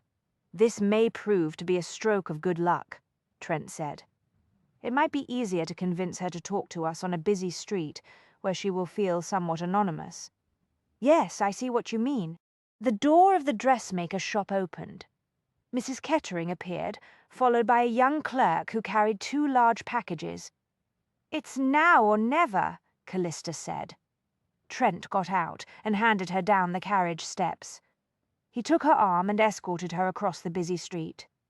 "Mrs. Kettering," Callista said, striving for a polite but firm tone. "How nice to see you. Would you care to join Mr. Hastings and me for a cup of tea? There is a very nice little tea shop around the corner. Death." Anna turned quickly, eyes widening. Shock and alarm shivered through her slim, delicate frame. She was very much on edge, Callista decided. "Have we met?" Anna glanced uneasily at Trent before returning her attention to Callista. "I'm afraid I don't recall." Callista came to a halt directly in front of her. She lowered her voice. "My name is Miss Langley. Callista Langley. This is Mr. Trent Hastings." She paused when she realized that Anna was about to bolt. "The author," she added. Death. For once Trent's name had no visible impact. "I don't understand," Anna said. "I'm quite sure I have never met either of you. Mrs. Kettering, it is absolutely imperative that I speak with you about your husband," Callista said. "I'm quite concerned that you might be in danger. If that is the case, we may be able to help you. How dare you?" Anna took a step back. There was panic in her eyes. "I have no idea what this is about. Leave me alone, both of you." She turned to the coachman. "Death. Take me back to Lark Street immediately." "Aye, ma'am." The coachman handed her up into the carriage. The door slammed shut. Callista watched the vehicle disappear into the traffic. "She is quite terrified. I'm certain of it." "So much for your plan," Trent said. "It appears we are left with mine. If Anna Kettering keeps to her routine, she will attend a séance tomorrow night, and the servants will have the evening off. Kettering will no doubt spend most of the night playing cards at his club. Death. I will visit Lark Street while they are all away and see what I can find." Anna watched the street from her bedroom window. The night seemed endless. It was nearly dawn when Nestor finally came home. He got out of a hansom and fumbled for his key. He was drunk, as usual. She turned away from the window and stood in the darkened room, listening to his heavy tread on the stairs. The spectral light under the door flickered briefly when he went past. Death. A moment later, she heard him enter his own bedroom at the far end of the corridor. They had not shared a connecting room since their honeymoon. In those days she had loved him with glorious abandon. She had been slow to awaken to the knowledge that he despised her. She gripped the lapels of her gown and told herself that she had to confront him. She had to know the truth. She lit a candle, opened the door, and went down the long, shadowed corridor to the door of Nestor's bedroom. Death. She could hear him moving about inside, undressing. She nerved herself to rap twice. There was an abrupt silence inside the room. Then Nestor opened the door. "What the devil do you want?" he asked. The words were thick with drink. "Callista Langley stopped me on the street today, stunned." Nestor just stared at her for a few seconds. "What are you talking about? She was not alone. Mr. Hastings, the author, was with her. What did Langley and Hastings want from you?" Nestor raged softly. "Death, I'm not sure," Anna said. She retreated a step. "Miss Langley said she wanted to talk to me. Naturally, I refused to speak to her. We have never been introduced, after all. I got into the carriage and came straight back here. Bloody hell. Nestor. Please, what is going on? What have you done? Go back to bed, you bloody stupid woman, don't you understand? I cannot abide the sight of you. Marrying you was the biggest mistake I've ever made in my life." Nestor slammed the door shut. Death. She stood very still in the hallway for a moment longer, and then slowly made her way back to her room. She could no longer escape the truth. She had known for months that it was only the terms of her father's will that kept Nestor from finding a way to get rid of her. but now she knew she could no longer continue to rely on that flimsy protection. She had seen the look in Nesta's eyes tonight. Murderous. He was no doubt telling himself that he had found one heiress. He could find another. Death. She had to escape. Congratulations, Eudora said. You have produced another successful salon. The lecture on photography was quite informative, and now your clients are enjoying themselves and Mrs. Sykes's excellent tea. Callista surveyed the crowded room, pleased with the atmosphere. There was indeed a cheerful level of lively conversation going on among the guests. The photography lecture had provided a topic that everyone could now discuss with enthusiasm while they munched small cakes and drank lemonade and tea. It is very gratifying when the salons go well, she said, but it is not always the case. Next time I would like to try matching people more scientifically using your system of cross-referencing my clients' areas of interest. Perhaps we should also attempt to categorize people by temperament. Death. Don't you think that it might be difficult to construct a useful set of categories for temperament? One can certainly define your clients in broad terms, such as shy or outgoing and so forth, but I'm not sure it would tell you much about the sort of person who would be a good match for each individual. You are right. I am frequently amazed by the matches that come about during the course of the salons. The most successful are not always predictable. Death. Callista watched a very serious-looking gentleman in his early 30s approach. She smiled. However, I am happy to say that I am not the least bit surprised that you and Mr. Tazwell enjoy each other's company. Eudora brightened at the sight of Edward Tazwell, forging a path through the crowd, a glass of lemonade clutched in one big hand. Mr. Tazwell, Callista said smoothly, I'm delighted you were able to attend the salon today. I hope you enjoyed the lecture. Death. Fascinating, he said, but he was looking at Eudora. I brought you a glass of lemonade, Miss Hastings. Thank you, sir. Eudora took the glass from him. Very thoughtful of you. The talk made me curious about the possibility of using photography to record action as it happens, he said. Currently, the process is quite cumbersome. One must take a series of still pictures and imprint them on a rotating glass plate. Just think of the applications for a camera that records live action. Death. I can imagine several uses for such a camera, Eudora said, especially in the area of entertainment. Why? One could film a play as it takes place on the stage and then watch it again and again. What a brilliant idea, Edward said. Would you care to walk out into the gardens with me so that we can discuss it in detail? I would be delighted, Eudora said. Edward took her arm. You are always brimming with creative ideas, Miss Hastings. You inspire me. Death. Eudora smiled, but she paused to give Callista a questioning look. Will you excuse us if you need me? I can stay here to help you with your guests. Run along. I'll be fine on my own. Callista smiled. This isn't the first salon that I have hosted, if you will recall. Enjoy the gardens. Eudora smiled and winked. I'm sure we will. Callista watched the pair depart through the open French doors. A good match, she thought. Death. Now, if only Eudora could convince herself that Trent would do quite well without her to manage his household, assuming that he did not get himself arrested or murdered that night when he carried out his plan to search the Kettering residence. At the moment he was closeted with Andrew in a small sitting room at the back of the house. The two were drawing up a strategy for the venture. Thus far she had heard only the barest outlines of the plan. Death. There had been a low-voiced discussion to the effect that Andrew would keep watch outside the house on the street and blow a cab whistle twice if he saw anyone returning while Trent was inside. Mrs. Sykes appeared out of the crowd, a concerned expression on her face. Excuse me, ma'am. Mrs. Kettering has just arrived. What, is she alone? Yes. There's a carriage waiting out in front with some luggage strapped on top, but no one else inside. She says she has very important information for you. Death. Seems quite nervous. She asked to speak with you immediately, and in private. Where is she? I put her in your study. I will see her immediately. My guests seem to be doing well enough on their own. Please notify Mr. Hastings that Mrs. Kettering is here. He and Andrew are in the sitting room." "Yes, miss." Callista slipped out into the hall and hurried toward the study. The door was closed. She opened it and saw Anna Kettering at the window, gazing out into the gardens. Death.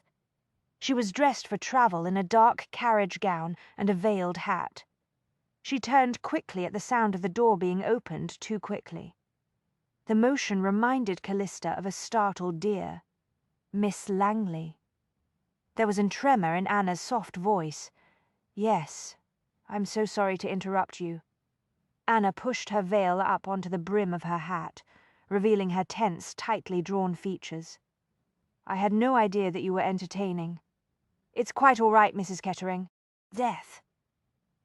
Callista took a couple of steps into the room, but she left the door open. She had no doubt Trent would arrive in short order. "Please be seated." "No, thank you. I cannot stay. I am on my way out of London. I'm taking a terrible risk stopping here for a few minutes." "What is wrong? Yesterday, when you spoke to me on the street, you put me in a dreadful panic." Death. "You see, I have been living a nightmare for months, but I kept trying to convince myself that it was my imagination conjuring up all the dark fantasies. When you said you were worried that I might be in danger, I knew I could no longer ignore the reality." "What do you think is the reality?" Callista asked. Anna took a sharp breath and briefly closed her eyes. When she opened them again, her gaze was shadowed with fear. "I'm afraid to say this aloud, but the truth is, I believe Nestor is quite..." Death. Insane! There was a slight movement in the doorway.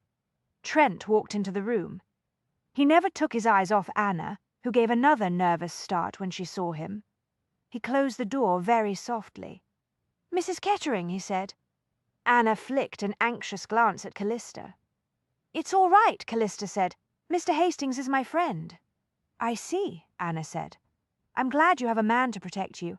I don't think the others were so fortunate." "Who were the others?" Callista asked. Death. "Miss Dunsforth, Miss Forsyth, and Miss Townsend." Anna's lower lip trembled. "I know their names, and I also know what they looked like because of the photographs." "What photographs?" Trent asked. "There is always a portrait," Anna whispered. Tears leaked from her eyes. "In the locked room where Nestor keeps his collection. I don't know what else to call it. Every 2 or 3 months the photograph disappears, and a new one takes its place." "Mrs. Kettering," Callista began. Death. "I told myself they were his mistresses," Anna said. "I cried myself to sleep for weeks after I discovered the first picture. Foolish woman that I am, I had believed that he truly loved me when he married me." "When did you first start to think that the women might not be your husband's lovers?" Callista asked.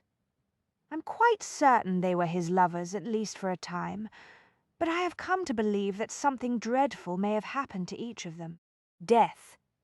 I could not allow myself to acknowledge the truth. It was too terrible. Yesterday, however, when you confronted me, I knew I could not deceive myself any longer.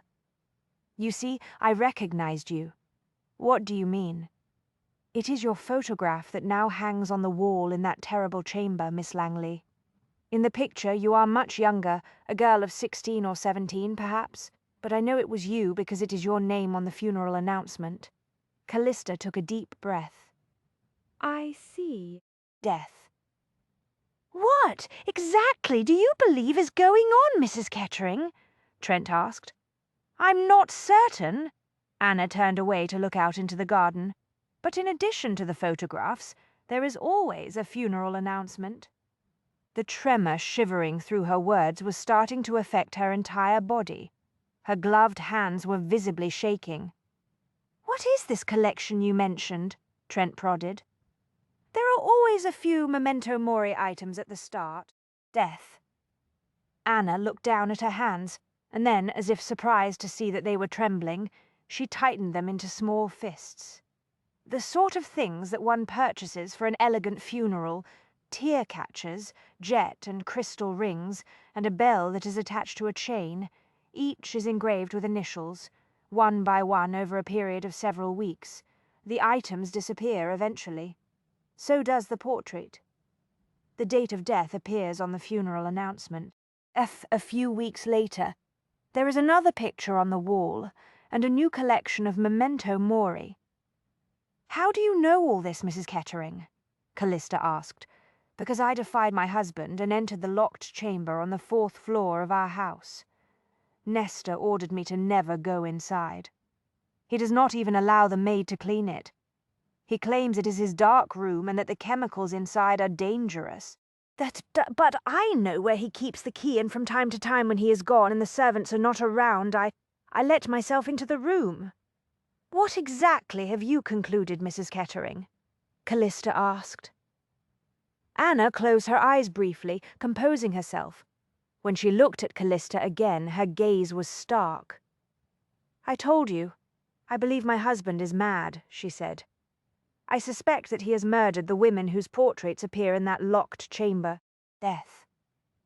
When you confronted me yesterday, I realized I had to get away, but I could not leave until I had warned you. It seemed the least I could do. I cannot go to the police. Even if they believed me, I have no evidence to give them." "What about the things in that locked chamber?" Callista asked. "They constitute evidence." Anna shook her head. "I'm afraid that if the police confront Nestor, he will tell them that he pursues a somewhat eccentric hobby, and they would believe him. Where will you go?" Trent asked Anna, looked at him. "I left a note telling Nestor I'm travelling to the country for a much-needed rest. But as soon as I'm safely away from London, I will make some excuse and tell my driver to stop at the first railway station. I will buy a ticket for some place far, far away. No one will know where I've gone. It is my only hope. If my husband discovers that I am aware of his activities, or that I came here today to warn you, I fear for my life. Death. I am now certain that there is only one reason I am still alive, as it is." "What do you mean?" Callista asked. "I think my father had some concerns about Nestor, although I'm sure he didn't realize exactly what sort of man I was marrying. But before he died, Papa wanted to be certain that I was married and well protected. He was very careful about the terms of my inheritance in his will. If anything happens to me, the money goes to distant relatives in Canada. Death. Lately, I have begun to believe that is the only thing keeping me alive." "You are going into hiding?" Trent asked. "Yes. I cannot think of anything else to do."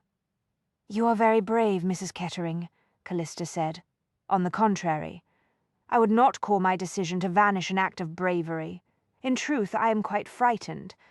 But I am even more terrified of spending another night in that house, not now when I can no longer deny the truth." "Where is your husband today?" Trent asked. "I don't know." "Death. He left after breakfast, as is his custom, and he has not returned. Perhaps he is at his club. He may not think to question my whereabouts for some time. He can barely stand the sight of me." Callista took an impulsive step forward. "Do you need help, Mrs. Kettering?" "Thank you. But there is nothing you can do for me, Miss Langley. I must disappear. I will leave now. The coachman will be wondering what is keeping me. I told him that I wanted to say goodbye to a friend." She went toward the door. Trent hesitated and then reluctantly moved aside. He opened the door for Anna and looked at Callista. "I will see Mrs. Kettering to her carriage," he said. Callista nodded. "Yes, of course." Trent returned a short time later, his hard face etched in grim lines. He walked into the room and closed the door. "Did you learn anything more?" Callista asked. "That is why you escorted her out to her carriage, isn't it?" "Yes, but it proved fruitless. She is a frightened woman on the run. Death." "What will we do now?" Callista asked. "Our plans have not changed, but they have been somewhat simplified by Mrs. Kettering's absence. Now Andrew need only watch for her husband and the servants to return to their residence while I am having a look around inside. With luck, Kettering will stick to his usual schedule and remain out of the house until nearly dawn. You heard what Anna Kettering said. There is no proof to be found in that house. Mrs. Kettering may not have recognized hard evidence when she saw it. The police might view things differently. That poor woman. Her nerves have been shattered by this situation. Imagine what it must have been like living night and day with a husband you were beginning to believe might be a murderer. The darkness inside the large town house was oppressive, but it was not absolute. Death. The lamps had been turned down low, but they gave off just enough light to enable Trent to make out objects in his path. He stood very still for a moment in the hall outside the kitchen. It was the servants' afternoon and evening off. There had been no sign of Nesta Kettering. Even though his wife was gone, Kettering was evidently sticking with his customary nightly routine. With luck, he would not return before dawn. There was a heavy sensation of emptiness about the house. Deaths. Satisfied that he had the premises to himself, he went slowly down the hall. His ultimate goal was the locked chamber that Anna Kettering had described, but he did not want to overlook anything that might constitute evidence. He took a little time with the desk in the study. The correspondence and business records appeared unremarkable, the sort that accumulated in any wealthy homeowner's desk drawer. He flipped through the leather-bound journal of household accounts. Death. There were always secrets to be found in a person's financial records, but it took time and study to ferret them out. He put the journal back into the drawer and made his way upstairs to the bedroom floor. Only 2 rooms showed signs of occupancy. Anna's room featured several empty drawers and a nearly empty wardrobe. It was obvious that she had taken as many things with her as possible when she packed her bags. Nesta's bedroom was at the end of the hall.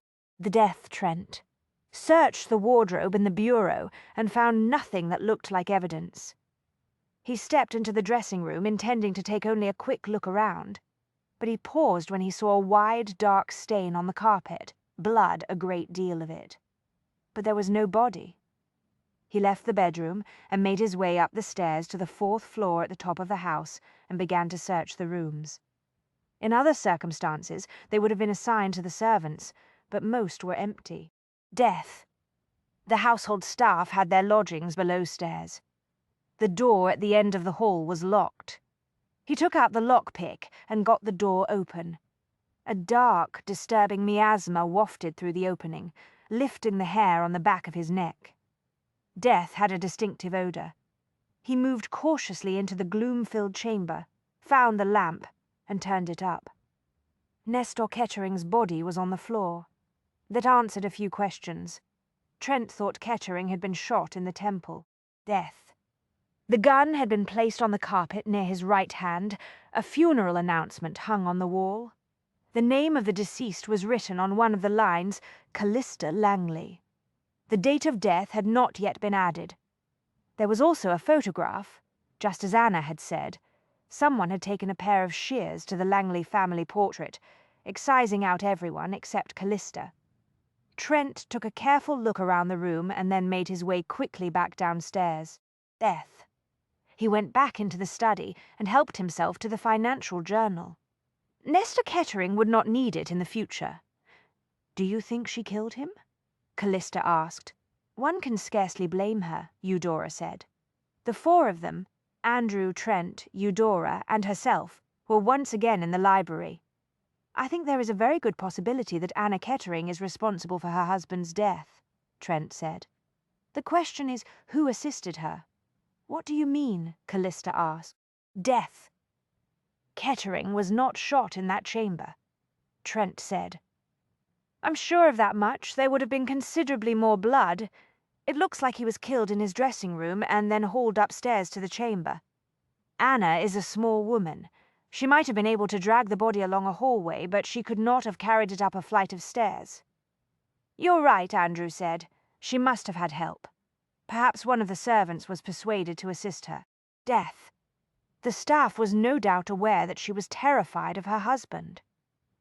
There may be a lover involved in this affair, Eudora suggested quietly. Anna Kettering has evidently been a frightened, lonely woman for some time now. It's not inconceivable that she has become involved in a romantic liaison." They all looked at her. "Yes," Callista said. She thought about her impressions of Anna Kettering. "We know she was in fear of her husband, so she took the only way out that she could imagine. Death. She, or her lover, shot Nesta and tried to make it look like suicide. And then, afraid that she might be accused of the murder, she fled London."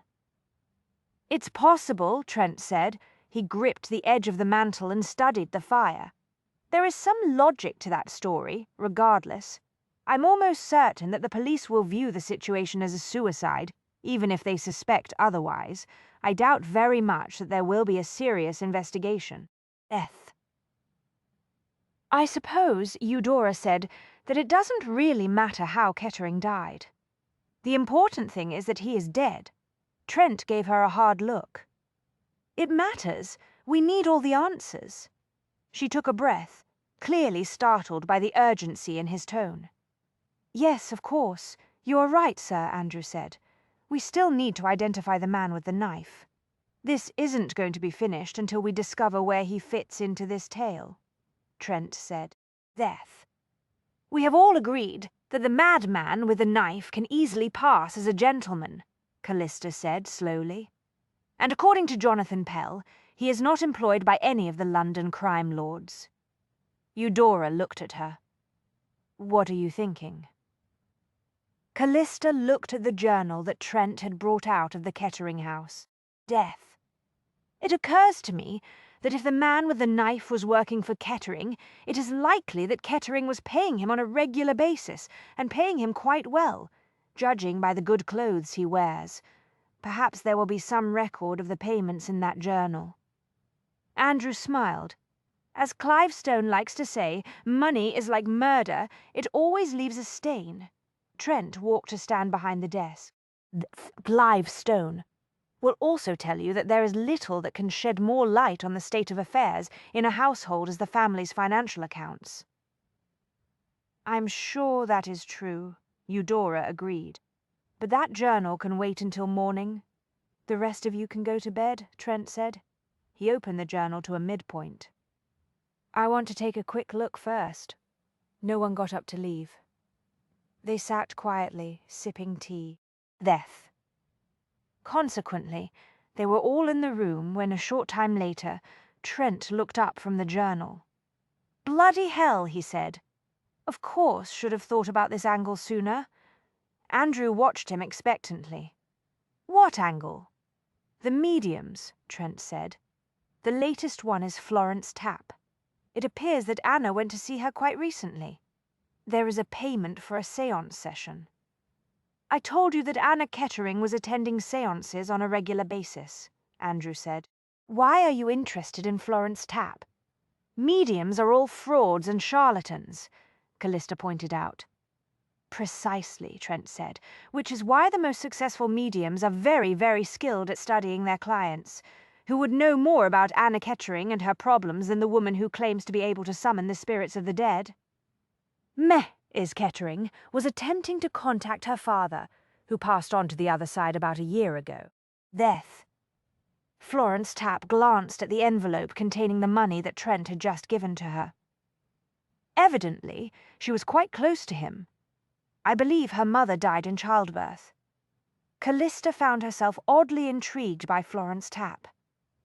The medium had received them in the shadowy parlour of her small but comfortable house. The heavy drapes were pulled against the afternoon sunlight. The furnishings were large, substantial pieces that seemed much too big for the space. Callista thought. Death. They were no doubt designed to conceal an assistant or two, who could provide mysterious rappings and chimes and moans at appropriate moments during a séance. A table draped in black fabric was set off to the side. An unlit lantern stood in the centre. Florence was an attractive woman in her late 20s, with a heavy blonde mane that cascaded down her back. She was dressed in an exotic gown fashioned of colourful, flowing material and a turban-style cap. Death. A brilliantly patterned scarf was draped around her throat. Large earrings dangled from her ears, complementing the multitude of bracelets stacked on her wrists. Rings glittered on nearly every finger. Society would have been quick to condemn most women who dared to dress in such a flamboyant style and who went about with unbound hair, but it made an exception for mediums. Death. It was generally understood that those who possessed the psychical sensitivity required to summon spirits were expected to strike an eccentric note, not only when it came to matters of fashion, but in their private lives as well. It was not unknown for practitioners skilled at summoning spirits to give private sessions to gentlemen clients who paid extra for the exclusive séances. In past years there had been considerable speculation in the press as to precisely what sort of spirits were aroused during those intimate sessions, but no amount of innuendo could quench the public's enthusiasm for séances. The result was that they continued to be a thriving business, and many of the most successful practitioners were women. Holding séances was one of the few respectable career paths open to females. "Do you know why Mrs. Kettering is attempting to contact her father?" "Death," Trent asked. "I couldn't say. Not for certain." Florence waved sparkling fingers in a vague gesture. "But in my practice, I have seen a number of clients who are quite desperate to speak with loved ones. They usually fall into one of three categories. There are those who seek the whereabouts of a missing will or some other valuable object that has disappeared, those attempting to assuage their grief due to the loss of someone dear to them, and those who want advice on love or financial matters. Death." "Which category does Mrs. Kettering fit?" Callista asked. "That's the odd thing," Florence said. "I'm not sure why she was so anxious to speak with her father. At first I assumed it was grief that motivated her. I was able to summon her father's spirit, who communicated to her that he was at peace on the other side. But that did not satisfy her." "How did he communicate that information?" Trent asked. "In the usual manner," Florence said. The table floated in mid-air for a time. Death. There was some rapping inside a closet which I was able to interpret. And then, of course, there were chimes. "Chimes," Callista repeated. "Music is one of the few methods the spirits can use to communicate through the veil." "I see," Callista said. "You said Mrs. Kettering was not satisfied," Trent prodded. "At first she seemed enormously relieved that contact had been made," Florence said. "But then she immediately started to ask him for help." Death. "However, the veil that separates this world from the next is quite fragile. It was disturbed by outside forces that evening before Mrs. Kettering's father could respond." "I'm afraid contact was lost." "Did Mrs. Kettering return for a second séance?" Callista asked. "I suggested a private session," Florence said. "We made an appointment for tomorrow night. May I ask why you are so interested in Mrs. Kettering?" Mr. Death. "Hastings is doing research for a new novel that involves a medium who solves mysteries," Callista said. Trent glanced at her, brows slightly elevated. She thought he appeared impressed. She was rather impressed with her clever response herself. A fascinating premise. Florence looked at Trent. "Dare I ask if Miss Wilhelmina Preston is secretly a medium with strong paranormal powers?" "I never reveal plot lines," Trent said. "I see." Death. Florence gave him a smile that was every bit as brilliant as her jewelry. "You must admit that would certainly make for an exciting plot twist." "Yes, it would," Trent said. He surveyed the parlor with a speculative expression. "If I do decide to make Wilhelmina Preston a medium, I shall endeavour to get the details correct. Make a note, Miss Langley. Levitating tables, spirit rappings and chimes. Have you got all that?" Callista shot him a withering look, which he appeared not to notice. "Yes, Mr. Hastings," she said in steely tones. "I believe I have all the details we will need. You mustn't forget the manifestations," Florence added. Callista looked at her. "Manifestations? That is my signature, you might say, the reason why I attract so many clients. I can summon a manifestation of my spirit guide, an ancient Egyptian princess." Do you think you will be able to cause the spirit of Anna Kettering's dead father to materialize? Callista asked. Perhaps, Florence said. Death. Although I doubt that he will look like he did in life, the spirit world changes the physical body, you see. I'm not at all surprised to hear that, Callista said. She dropped her notebook and pencil into her satchel and closed the bag with a sharp snap. Florence eyed Trent. I'm happy to be of assistance to you, sir, but perhaps you could learn more if you scheduled a private séance. I would be delighted to conduct one for you. Sorry, Callista said crisply. Death. She jumped up and hoisted her satchel. Mr. Hastings is too busy for a private séance. Deadlines, you know. She caught a flicker of amusement in Trent's eyes, but he did not say anything, just got to his feet in an unhurried manner. I see, Florence was disappointed, but she appeared resigned. Very well. I must admit, I am curious about your interest in Mrs. Kettering. Characterization, Trent said. She sounds like a typical séance client. Death. I will need one or two of those in my story, and I wanted to get the details correct. Oh, I wouldn't say that Mrs. Kettering was typical, Florence said. Not at all. Trent went quite still. What makes you think that Mrs. Kettering isn't a typical client? He asked. I told you that my customers usually fall into one of 3 categories, Florence explained. But I think Mrs. Kettering may be in a 4th. Death. I don't know why she is so anxious to speak with her father, but I can tell you that she is desperate to make contact. In fact, I would say that Anna Kettering is a very frightened woman. I suspect she believes that her dear papa can save her. From what? Callista asked, very careful now.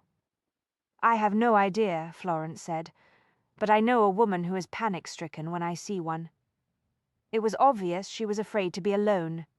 Someone escorted her to the séance and waited outside for her. Callista froze, hardly daring to move. Trent was also very still. Mrs. Kettering was accompanied by someone when she attended the séance, he said. He spoke in a remarkably casual manner, Callista thought, as though the answer would provide just another detail for characterization purposes. I'm quite certain there was someone else in the carriage, Florence said. A man. He did not come inside, however, so I never got a look at him. But you're certain it was a man inside the carriage? Death, Callista said. Oh, yes, Florence said. He got out and opened the door for her. Dressed quite well, I must say. Excellent manners. A gentleman. Eudora was right, Callista said. Anna Kettering has a lover, someone who is trying to protect her. Trent considered that for a moment, adding the new information to the plot outline he was building. That would explain a few things, he said, such as how she managed to move her husband's body into that chamber in the mansion. Death. Callista exhaled softly. She sounded exasperated. But aside from that interesting fact, we did not learn much from the medium.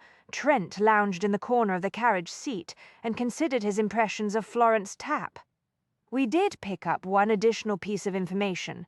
As of today, Anna Kettering has not cancelled her appointment for a séance tomorrow night. She was in a panic when we saw her. It's likely that she forgot about the appointment in her haste to leave London. Perhaps. Death. What are you thinking?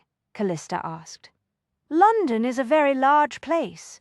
It would be quite possible for a woman of some means, and the assistance of a close friend or a lover, to lose herself in the city, at least long enough to keep that appointment tomorrow night. Do you think that Anna Kettering really believes the medium can put her in contact with her father's spirit? Callista asked. Judging by Miss Tapp's description, I'd say yes. Anna was willing to book a private séance. Death. That indicates something more than casual curiosity. In addition, Tapp said that Anna is quite frightened. Yes, I think that Anna Kettering wants very much to believe the story the medium is telling. What does that signify? Florence Tapp invited you to book a private séance, too. Research, Trent said. Ha! I perceive that you are somewhat skeptical of the séance business. It's all rubbish, and you know it. Nevertheless, Florence Tapp seems to be doing rather well at her trade. Death. Callista waved that off with one gloved hand. Tricks and illusions, what of it? When you think about it, a successful séance is a form of storytelling. One creates a small, intimate theatre in which the members of the audience take active roles in the play for that to happen. The medium must be very good at inducing people to set aside their doubts and common sense. She must coax them to believe. If they fail to do so, the script falls apart. Death. It's a wonder any séance practitioner can keep an audience coming back. You're overlooking a very important aspect of the business, Trent said. A medium has one crucial factor working for her when she conducts a séance. The members of the audience want to believe that the performance is real. Yes, I suppose that is true. What do you think Florence Tapp plans to reveal to Anna Kettering tomorrow night, assuming that Anna keeps the appointment? I suspect that Tapp has scheduled a private appointment with Mrs. Kettering for the purpose of obtaining a better understanding of the client. I'm sure that after that séance, if the client shows up for it, Tapp will know considerably more about Anna Kettering than she does now. I think we should pay another visit to the medium the morning after she meets with Anna. Callista drummed her fingers on the cushion. I doubt that Mrs. Kettering will risk revealing that she's married to a killer. Death. But even if she did, where would that leave us? Trent watched the street through the window. The day was bright and sunny. A radical change from Florence Tapp's gloom-filled parlour.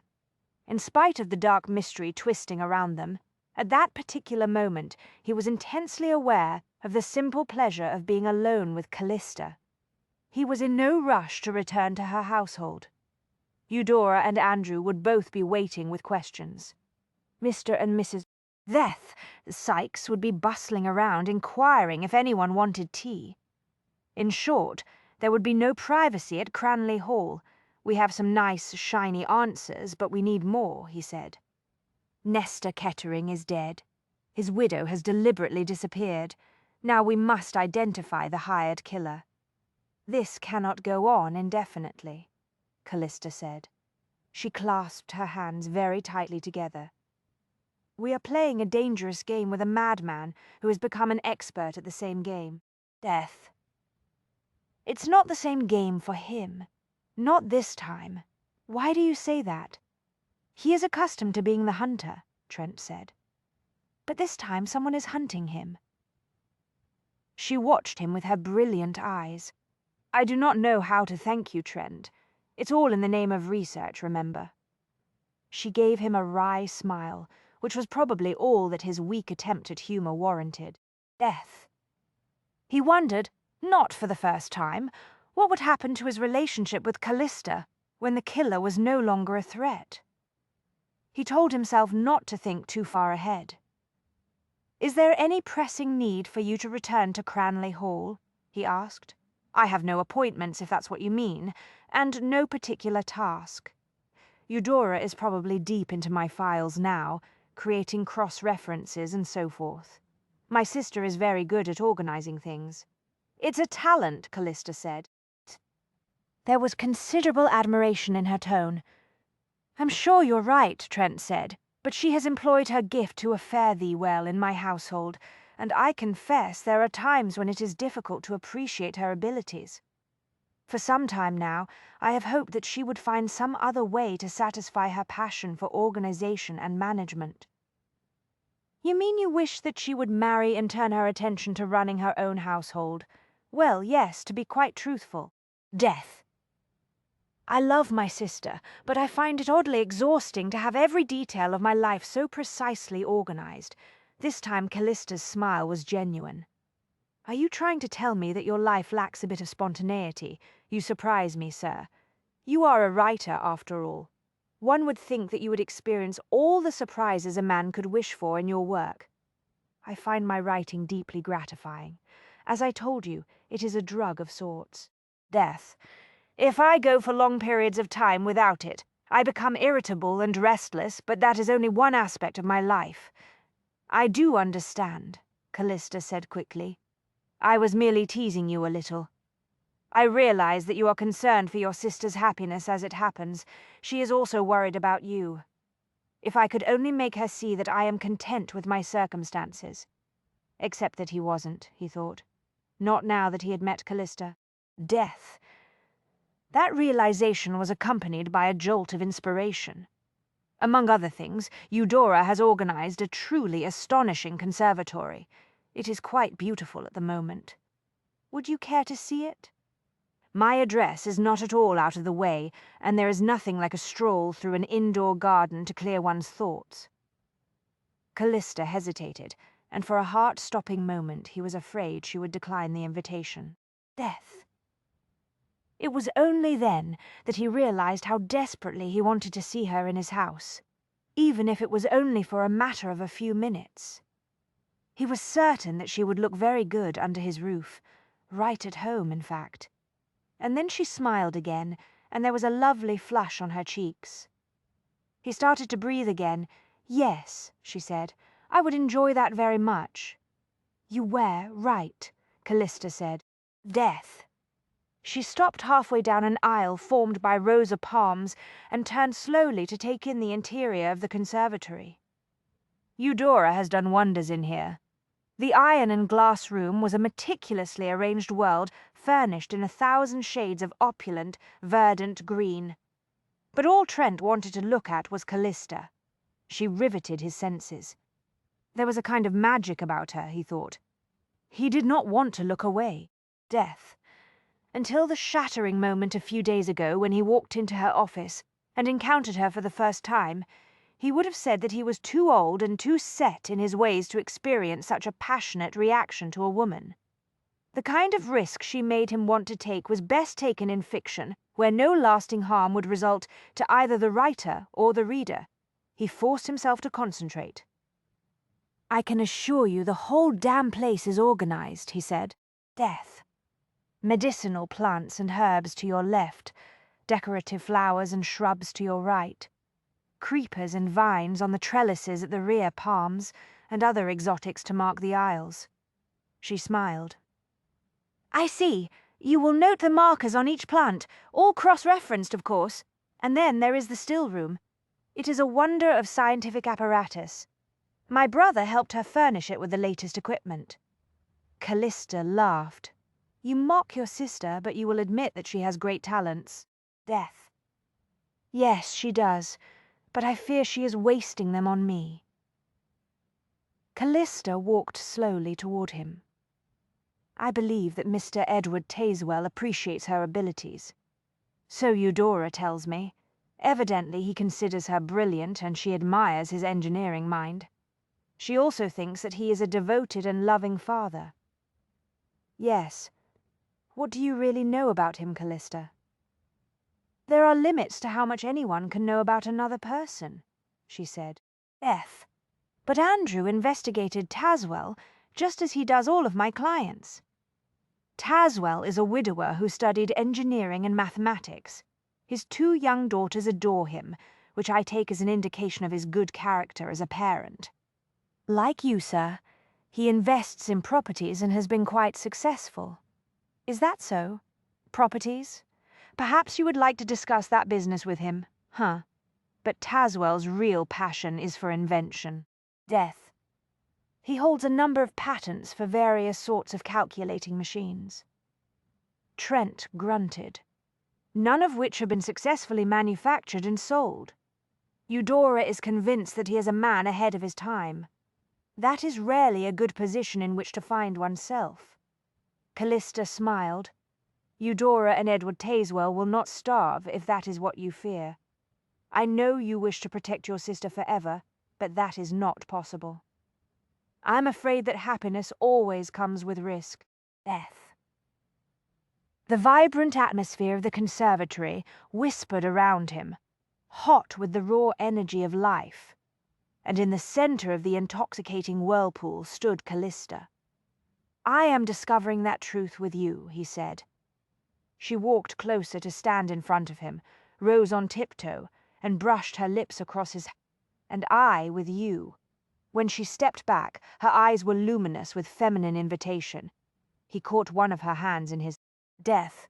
Without a word, he had no words now, he drew her back along the palm-studded aisle, through the arched entrance of the conservatory and down a hallway. At the foot of the stairs he stopped and turned to face her. "The servants," she whispered. "I gave them the time off while Eudora and I stayed with you at Cranley Square." She was in his arms before he could ask her if she would go upstairs with him. The answer he wanted was in her kiss. Death. She put her arms around his neck, and a gathering storm broke.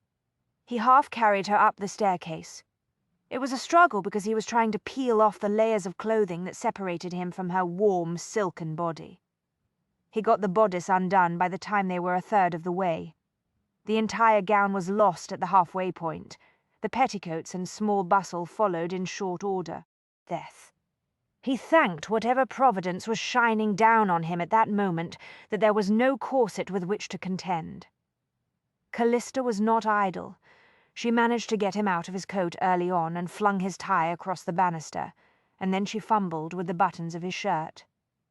When they reached the top of the stairs, she was in her chemise and stockings, her shoes having been left behind on one of the steps. His shirt was undone, and he, nearly so, a glorious excitement set fire to his blood. Death. He grabbed her hand and ran down the hall with her. They were both laughing by the time he got to the doorway of his bedroom.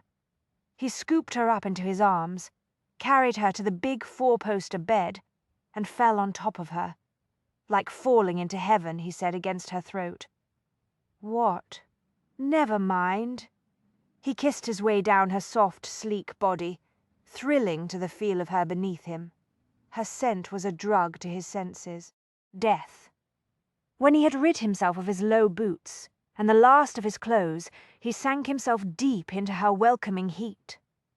She wrapped her stocking-clad legs around his waist and held him tight and close, held him as though she would never let go. Her release shivered through her a short time later. The irresistible current swept him away, and for a moment he thought himself lost. Then he realized that he was anything but lost. Death. He was exactly where he wanted to be, where he needed to be in Callista's arms. Sometime later, he became vaguely aware that Callista was no longer tucked against him. He opened his eyes to the fading afternoon sunlight and found her standing beside the bed.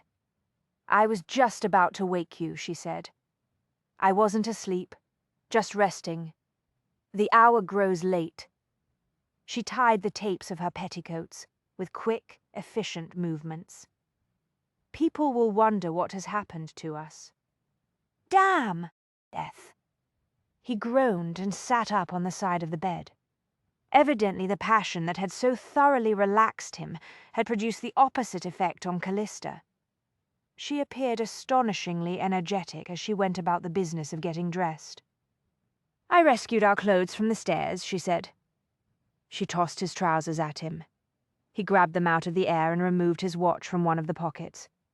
He groaned again when he saw the time. "You're right," he said. "Death. I suppose we must return to Cranley Hall before everyone becomes alarmed." Not the words he wanted to speak at that particular moment, he thought. But nothing more suitable came to mind. He watched Callista adjust her stockings. The sight of her elegant leg almost did him in again. But he summoned his willpower and got into his trousers. He picked up his shirt and smiled. "What is amusing you, sir?" she asked with some suspicion. "The thought of you collecting our clothes from the stairs." Death! Thank heavens there was no one around to witness the scene. Really, it looked quite scandalous. How odd. It did not feel scandalous. She narrowed her eyes. "You are laughing at me. Not at all." He crossed the room, caught hold of her chin, and kissed her lightly. "I was just amused by the thought of our clothes scattered along the staircase. It would certainly have made an impression on the other members of our families." Callista gave him a repressive glare. "You're right. Death. But that being said, I'm very grateful that we are alone, so am I." He smiled again. "I was correct about one thing, you know. What was that?" "I knew you would look very good in my house. You look even better in my bed." He found his tie draped over the newel post at the bottom of the stairs. He slung it around his collar and knotted the strip of silk while Callista retrieved a missing glove from the bottom step. Death, when he chanced to catch sight of himself in the mirror above the console in the front hall, he noticed that he was grinning. Trent? He met her eyes in the mirror. She looked unexpectedly serious. He said. Eudora thinks that the reason you lost your first love, a young woman named Althea, was because of the acid scars. Your sister is convinced that your heart was broken, and that is why you have never married. He turned around and put his hands very firmly on Callista's shoulders. Death. I love my sister, but she has a flair for the melodramatic. Yes, I was very fond of Althea, but not so fond of her that I did not leave England and set out to see the world. And yes, perhaps I would have married her eventually had matters developed in a different way, and if she had been willing to wait, which I very much doubt. But it was not my scars that put an end to our association. What then? When word got out that my inheritance had vanished, her parents whisked Althea off to London. Death. She was launched into society and was very soon engaged to a wealthy young man. As far as I know, they are happy, more to the point. So am I, at least for now, he thought. Eudora took a dainty bite of mashed potatoes and gave Trent and Callista a knowing look. While the two of you were out interviewing the medium and apparently enjoying some healthy exercise in the excellent weather, she said, I went through the portion of Kettering's household journal that covers the past 6 months. Death. Callista concentrated on forking up a bite of salmon. How very efficient of you. It wasn't like I had anything better to do, Eudora said. She smiled. You will be pleased to know that the expenditures for the items he purchased from Mrs. Fulton's morning goods shop are all there. But aside from those, most of the other entries are quite ordinary. The sort of expenses one would expect given Kettering's financial status, bills to various tailors and so forth. Trent ate some of his salmon while he contemplated that information. He discovered he had worked up an appetite that afternoon in his bedroom. In spite of the dangerous situation in which they were all embroiled, he was savouring everything on his plate. Something to do with Callista being seated at the opposite end of the table, he decided. He could easily become accustomed to the sight of her there. He met her eyes and smiled. She blushed and concentrated on her potatoes. Death. Andrew was the only one at the table who seemed oblivious to Eudora's innuendos concerning the afternoon's activities. He was busy cleaning his plate with enthusiasm. Trent focused on Eudora's comments. I suppose it would have been too easy to find payments to a hired killer, listed amid the bills to his tailor and the fishmonger, he said. What about expenses that were entered as miscellaneous? Nothing like that, Eudora said. Death. I can report, however, that although he was decidedly stingy with his servants, Kettering appears to have been rather generous to his wife. Her quarterly allowance is quite handsome. Callista paused her fork halfway to her mouth and frowned. Well, it was her money after all. Andrew looked thoughtful. That small fact needn't have stopped him if he had been inclined to be less than generous. We know that her father's will protected Mrs. Death Kettering to some extent. But that does not mean that she actually controlled the money on a day-to-day basis. True, Trent said. No, indeed, Eudora said. My mother's second husband succeeded in going through her inheritance in a matter of a few short months. Callista gave that some thought. So what does Kettering's unexpected generosity to his wife tell us? That he wanted to keep her quiet? Andrew suggested. I agree, Trent said. Death. For whatever reason, perhaps simply to maintain peace in the household, he was willing to give Anna Kettering a sizable allowance. Callista tapped her fork absently against her plate. Perhaps he had other reasons. It occurs to me that a large quarterly allowance could mask a wide variety of expenses. Yes, it could. Eudora put her fork down so quickly it clanged on the delicate china. What if Kettering used the allowance money to cover the expenses of the hired killer? Huh, Death. Trent pondered that. Andrew was equally thoughtful.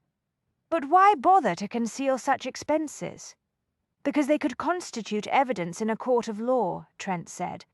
If the hired killer is ever captured and he names his employer to the police, a record of a series of payments from Kettering would be damning.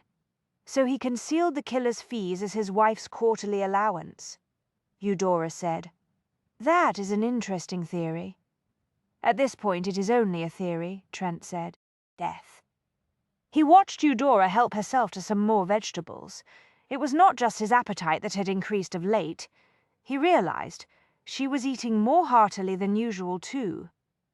It was as if both of them had been hibernating for some time and had finally emerged from their dark cave. It was good to be among friends, he thought. Good for the body and the soul. There was only one other expense that caught my eye, Eudora said. Kettering purchased a house in Frampton Street, number 6. Evidently it was an investment. But there is no record of any rent having been paid by a tenant, and no indication that it was sold. Trent, Callista, and Andrew looked at her.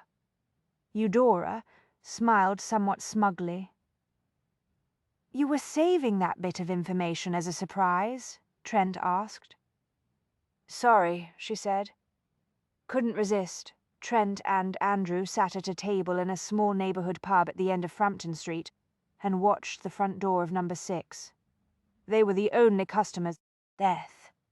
The balding proprietor was happy to chat, so long as he got paid for his time. Aye, there's a lodger at number 6, he said. Never comes in here. You won't see him out and about much during the day. Never had a good look at him. He sometimes leaves his house after dark, but he goes out the back and through the alley. Good neighbor, though. Never had any trouble at number 6. Does he ever have visitors? Trent asked. Not as far as I know. The proprietor rocked a little on his heels. Death. Well, except for one night earlier this week. It was after I closed up for the day. I was upstairs with my wife. We were in bed. Heard a hansom stop in the street. My wife was curious to see which of our neighbors was coming home at such a late hour. She went to the window.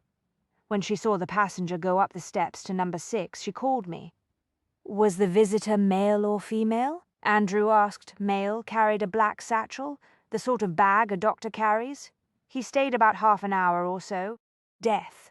When he left, he seemed to be in a bit of a hurry. No surprise, I suppose, given the late hour. Do you happen to know why the lodger at number 6 needed a doctor late at night? Trent inquired. None at all. The proprietor rocked back and forth a few more times. Expect he had an accident, or maybe came down with a fever. I'll tell you one thing, though. Doctors don't make calls at 2 in the morning. Not unless they're well paid for their services. Thank you, Trent said. Death. He put some coins on the table. The proprietor made the money disappear and went back behind the bar. Andrew looked at Trent, excitement sparking in his eyes. It's him, isn't it? He said. The man who attacked you with the knife. He must have summoned a doctor after you whacked him with the wreath stand. It seems likely, Trent said. With luck, we will find out for certain later tonight. We're going to follow him if he leaves. You are going to follow him at a very discreet, hopefully very safe distance. We are dealing with a killer, Andrew. Our goal is to acquire evidence we can give to the police, understood? Yes, sir. When I get word from you assuring me that number 6 is empty, I'll go in and have a look around. Andrew nodded wisely. Good plan. Just the sort of scheme that Clive Stone would concoct. What an amazing coincidence. Trent paused. Listen closely, Andrew.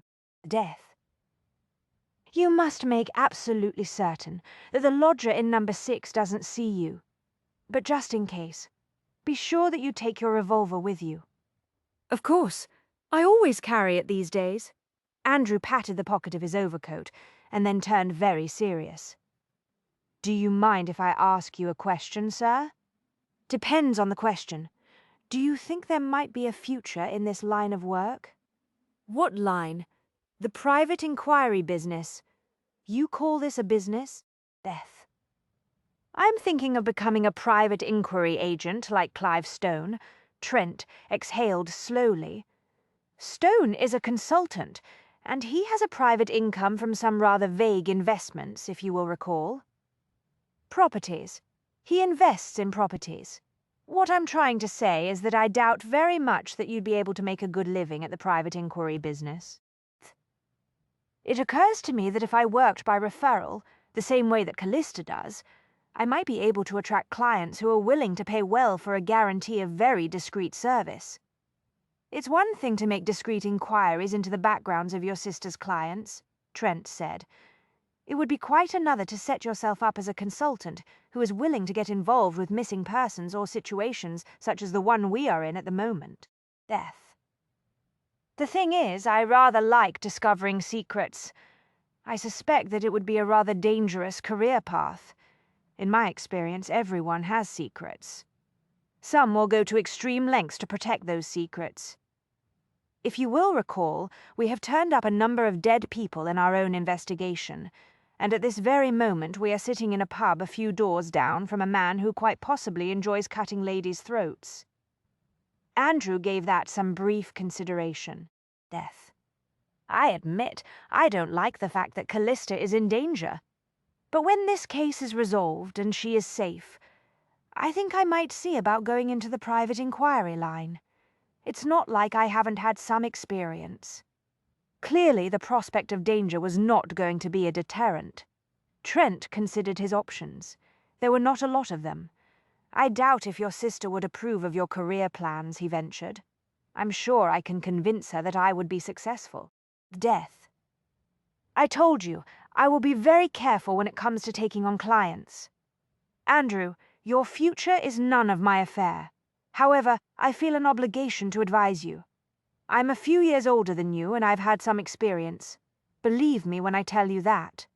Enough about my future. What about your future with Callista? I think it is time I inquired into your plans. Trent looked at him. What?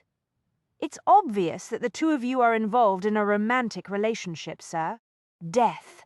I'm all the family that Callista has. It is my duty to see to her best interests. Andrew squared his shoulders and elevated his chin. I want to know your intentions. There was a little steel in his voice and more in his eyes. My intentions, Trent repeated. Yes, an excellent question, Trent said. All I can tell you at the moment is that my intentions will depend entirely on Callista's intentions. Andrew's brows scrunched together. What the devil is that supposed to mean? Trent got to his feet. It means that, although I respect your desire to protect your sister, in the end she will make her own decisions. Meanwhile, we must tend to the matter at hand. I'm going to leave you here to keep an eye on number 6. Send word immediately if our suspect leaves the house. That will be my cue to commit another act of burglary. Mr. Tazewell expressed an interest in a tour of my conservatory, Eudora said. Death. He said he may be able to offer some advice on the heating system. I have been having problems with it lately. The pipes are old, and so is the furnace. Callista sipped some tea and glanced at the clock. She and Eudora were forcing themselves to make casual conversation. Neither of them wanted to be alone, and neither of them wanted to talk about their fears. Andrew had been gone all afternoon and evening. Death. He had sent a street urchin to the back door of Cranley Hall a short time ago with a message informing Trent that the knifeman had left number 6. Andrew was following him. Trent had immediately left the mansion with a lockpick in his pocket. What about Mr. Tazewell's 2 daughters? Callista asked. As I told you, Edward wants them to have a modern education, Eudora said. He seems to think that I might be a good influence on the girls. It has occurred to me that I might make a very good teacher. In fact, I am considering the possibility of opening a small day school for girls. What do you think? Callista smiled. I think it is a brilliant idea. Handsome, carrying the knifeman, halted at the far end of a quiet street. The passenger descended to the pavement and almost immediately faded into the shadows. Andrew opened the trap door in the roof of his cab. "Driver, what street is this?" he asked. "Blanchford Street, sir." Death. Alarm jolted through Andrew. He had heard the name somewhere. Then it struck him. Florence Tapp, the medium, lived in Blanchford Street. It was possible that the knifemen planned to attend a séance, but it seemed unlikely. It was Friday night, the evening of the appointment that Anna Kettering had scheduled with the medium, the appointment that in her haste to disappear she had neglected to cancel.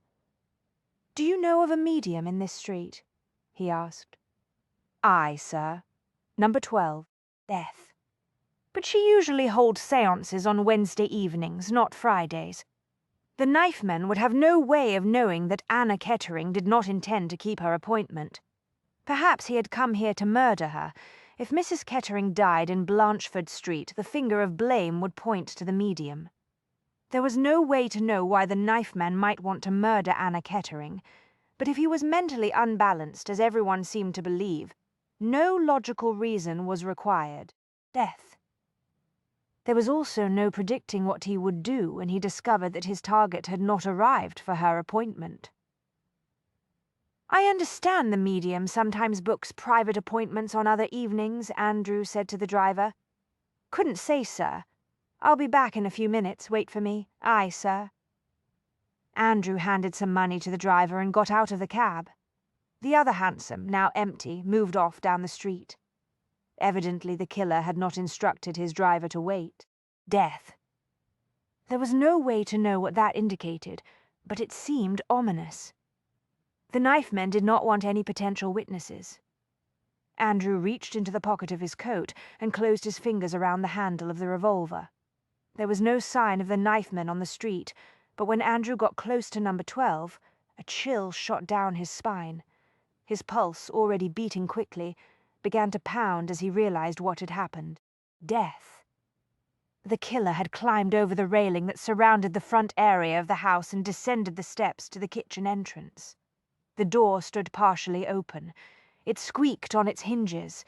The killer was already inside.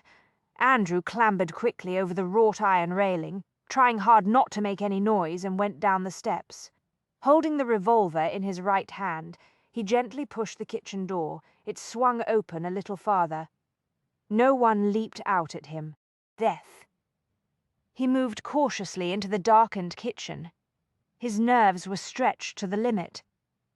He could feel a cold sweat dripping down his sides. There was just enough light from the low-burning wall sconce to allow him to make out the large kitchen table in the middle of the room and the narrow staircase that led up to the ground floor. He stood still, listening intently. Somewhere overhead a floorboard squeaked. The killer was prowling through the house. Death. By now, he must have realized that Anna Kettering was not there, yet he was still on the premises. Comprehension slammed through Andrew. The knifeman had not come for Anna Kettering. He was there to murder the medium. Unable to think of anything else to do, Andrew went up the stairs into the hall, shouting at the top of his lungs. "Miss Tapp, there's a killer in the house. Lock your door. Lock your door." There was a beat of silence overhead, and then a woman's scream rent the night. Death. Somewhere a door slammed. Heavy footsteps pounded above. Andrew paused at the top of the kitchen stairs. The wall sconces illuminated the narrow corridor that led to the front hall and the staircase to the floor above. The knifeman came down the stairs with frightening speed, spun around at the bottom and charged toward Andrew. The blade of the knife glinted faintly in the low light. Andrew pulled the trigger. There was a great roar and a flash of light. Death. The heavy gun kicked up violently in his hand. He knew at once he had missed, but the effect on the knifeman was dramatic. The killer halted abruptly, evidently shocked. Andrew braced himself for another shot. He could not afford to miss a second time. If he did, all would be lost. But the knifeman whirled around and ran for the front door. He got it open and disappeared out into the street. Andrew lurched forward, rushed down the hall, and moved cautiously out onto the front step. Death. He was in time to see the killer fleeing toward the single hansom left in the street. The hansom driver, evidently concluding that he would be better off trolling for fares in another neighborhood, had already whipped his horse into a panicked gallop. The vehicle raced away from the scene. A constable appeared, blowing mightily on his whistle. Bedroom windows were thrown open up and down Blanchford Street. Overhead, Florence Tapp leaned out of her window and continued to scream, "Death." Andrew scanned the street. There was no sign of the man with the knife. Trent opened the alley gate, crossed the barren patch of ground that had been intended to serve as a garden, and let himself into the killer's house by way of the kitchen door. He stopped just inside the hall and held aloft the shielded lantern he had brought with him. There was no way to know how much time he had, so he moved quickly. The kitchen yielded a wedge of cheese and a partially eaten loaf of bread. Death. With the exception of a kettle, there were no cooking utensils. Evidently the killer purchased most of his meals from street vendors. He went upstairs and made a sweep of the 3 small bedrooms. They were all empty of furniture save one. It contained a pallet that was clearly serving as a bed.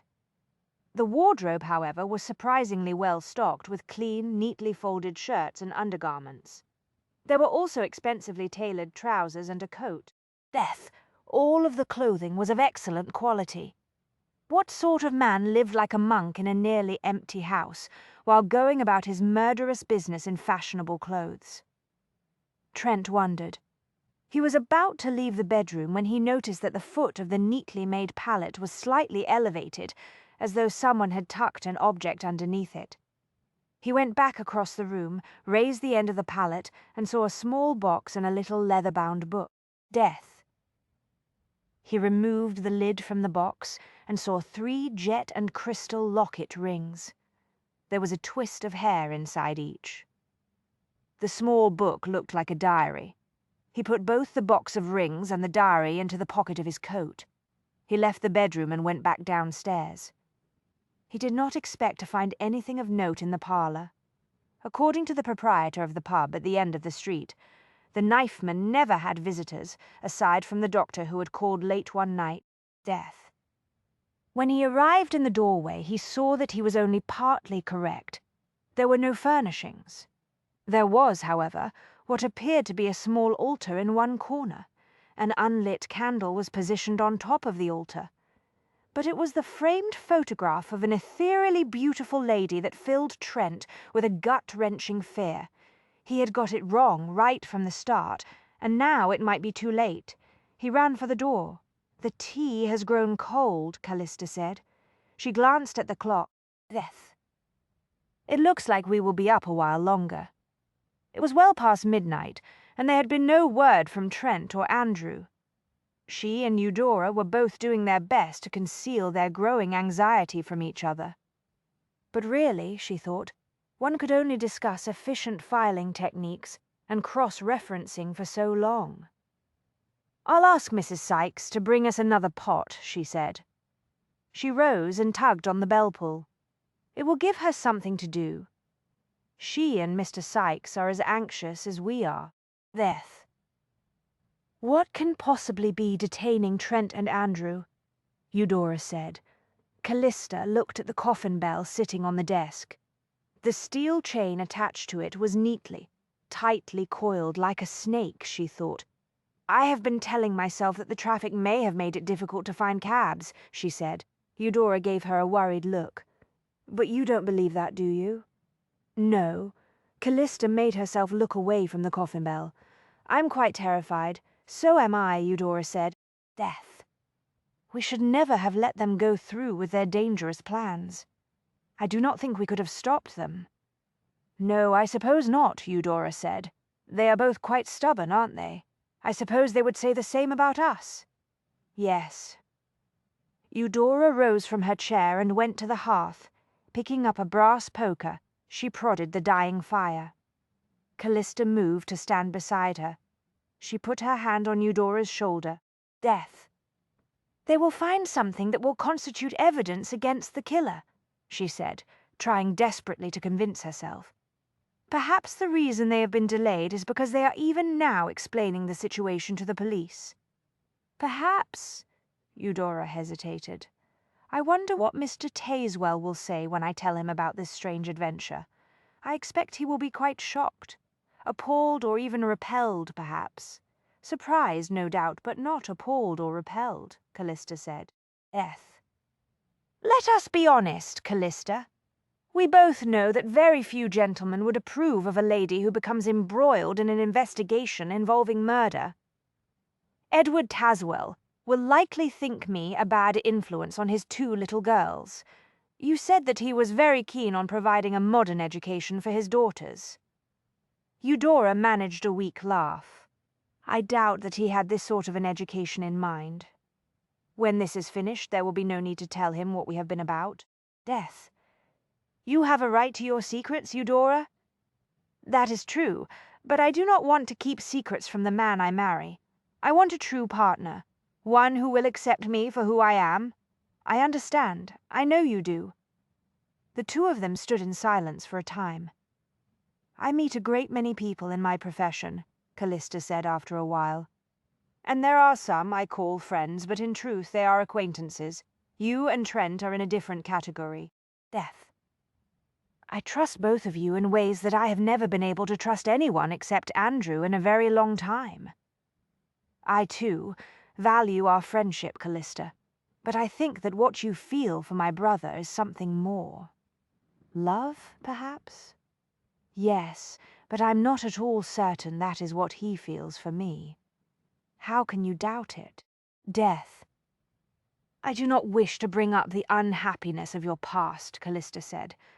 But surely you're aware that for years Trent has blamed himself for failing to save your mother from the horrid man she married, and for very nearly failing to save you and Harry.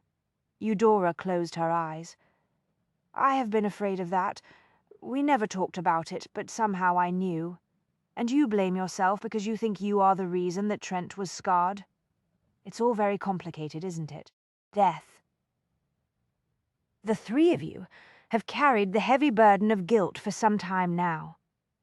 Perhaps you should all set it down and move on with your lives. Eudora opened her eyes. You fear that Trent has developed warm emotions for you because he sees you as a lady to be rescued. He blames himself for what happened in the past, and he is desperate not to fail a second time. Yes, that is why I cannot be certain of his true feelings for me. Death. Like you, I want to know that I am loved for myself, not because Trent sees me as a lady to be saved. When it comes to love, you and I both demand a great deal. Callista looked down into the fire.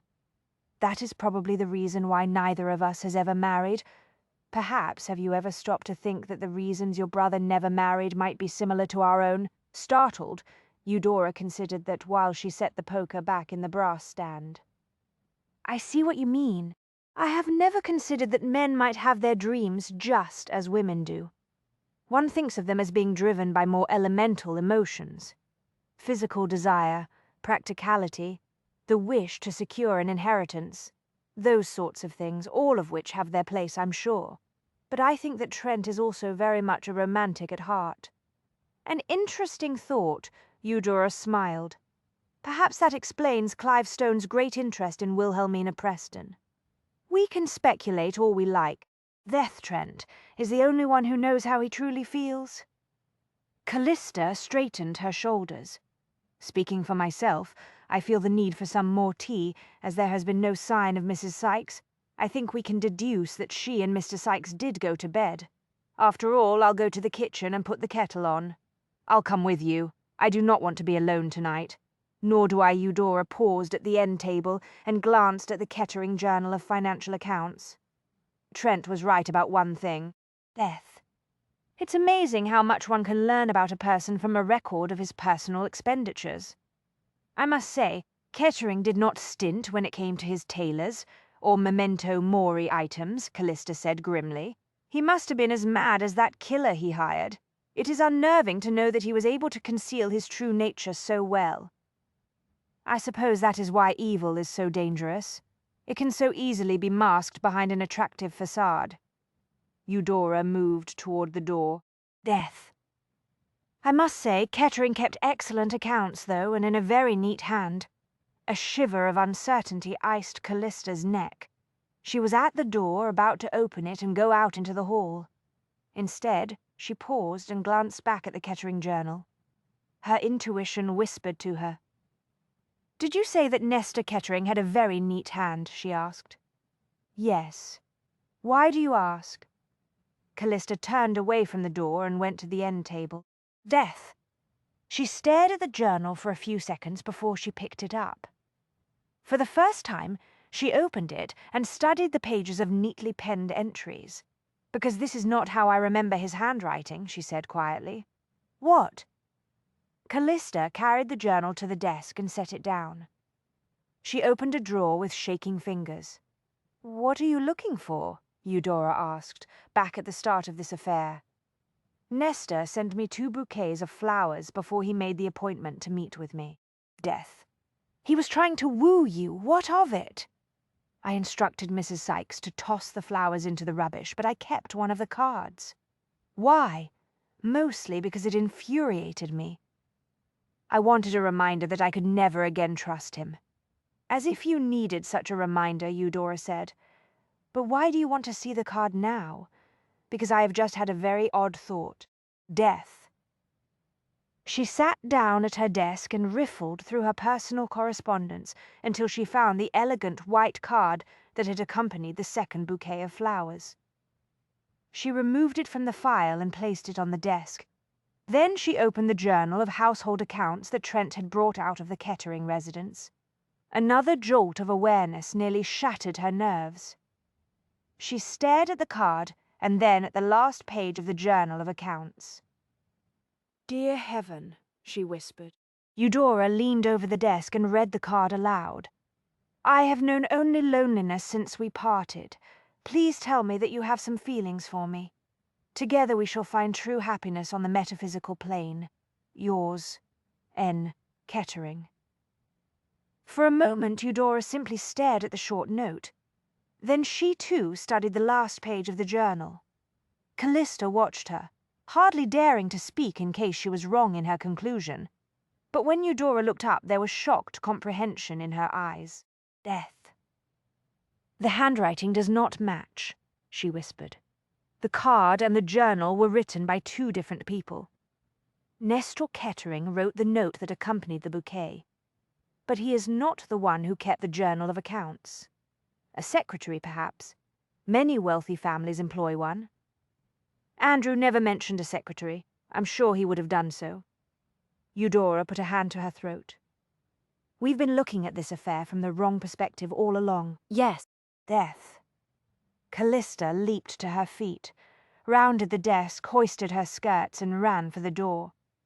"Come, we must wake Mr. and Mrs. Sykes." Eudora hurried after her. "What are we going to do? Send for the police?" "The first order of business is to get a message to Trent, assuming he is still at the knifeman's house. There is no telling where Andrew is at this hour." "No way to warn him?" "Surely Andrew is safe," Eudora said. "Trent gave him stern instructions not to let the killer see him." Death. "I pray my brother has the good sense to follow those instructions," Callista said. "I just hope we are not too late." She rushed down the hall to the kitchen and swept into the room. She came to a halt so abruptly that Eudora nearly collided with her. "Sorry," Eudora said, stepping back quickly, but Callista did not respond. She stood transfixed with shock at the sight of the ghastly tableau assembled around the kitchen table. Mr. Death.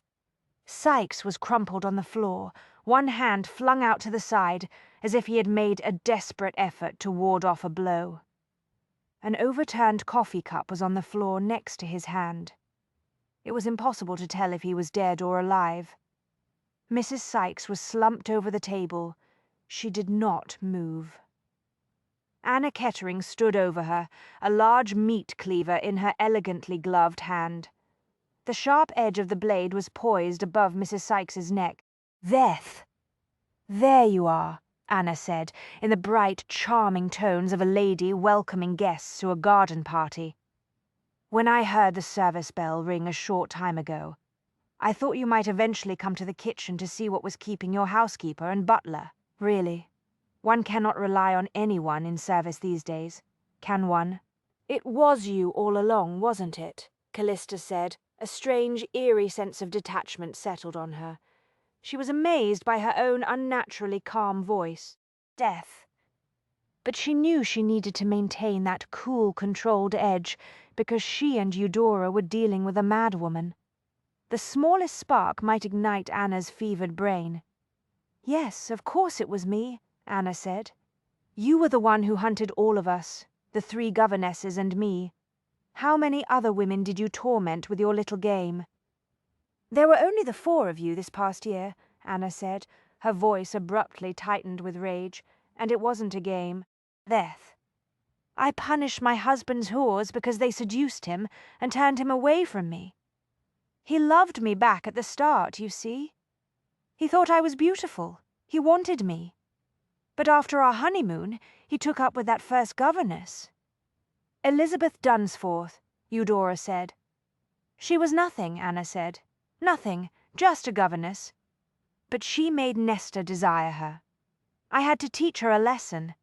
You sent her the memento mori gifts from Mrs. Fulton's shop. And when you finished terrifying her, you sent someone to murder her," Callista said. "Then you paid for a very fine safety coffin," Anna snickered. "I knew she would never ring the bell.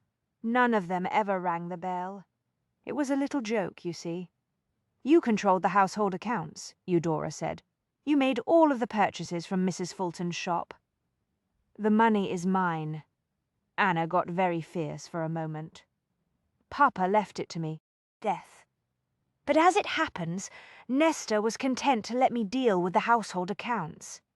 He didn't want to be bothered with the details of managing a fortune. As long as he had everything he wanted, he was happy. So you paid all his bills," Callista said, "and you began to realize that some of the money you gave Nesta was being spent on other women. Really, I don't know how he expected to hide that from me. But that was the thing, you see. Death. He didn't even care enough about my feelings to conceal his affairs. He flaunted them.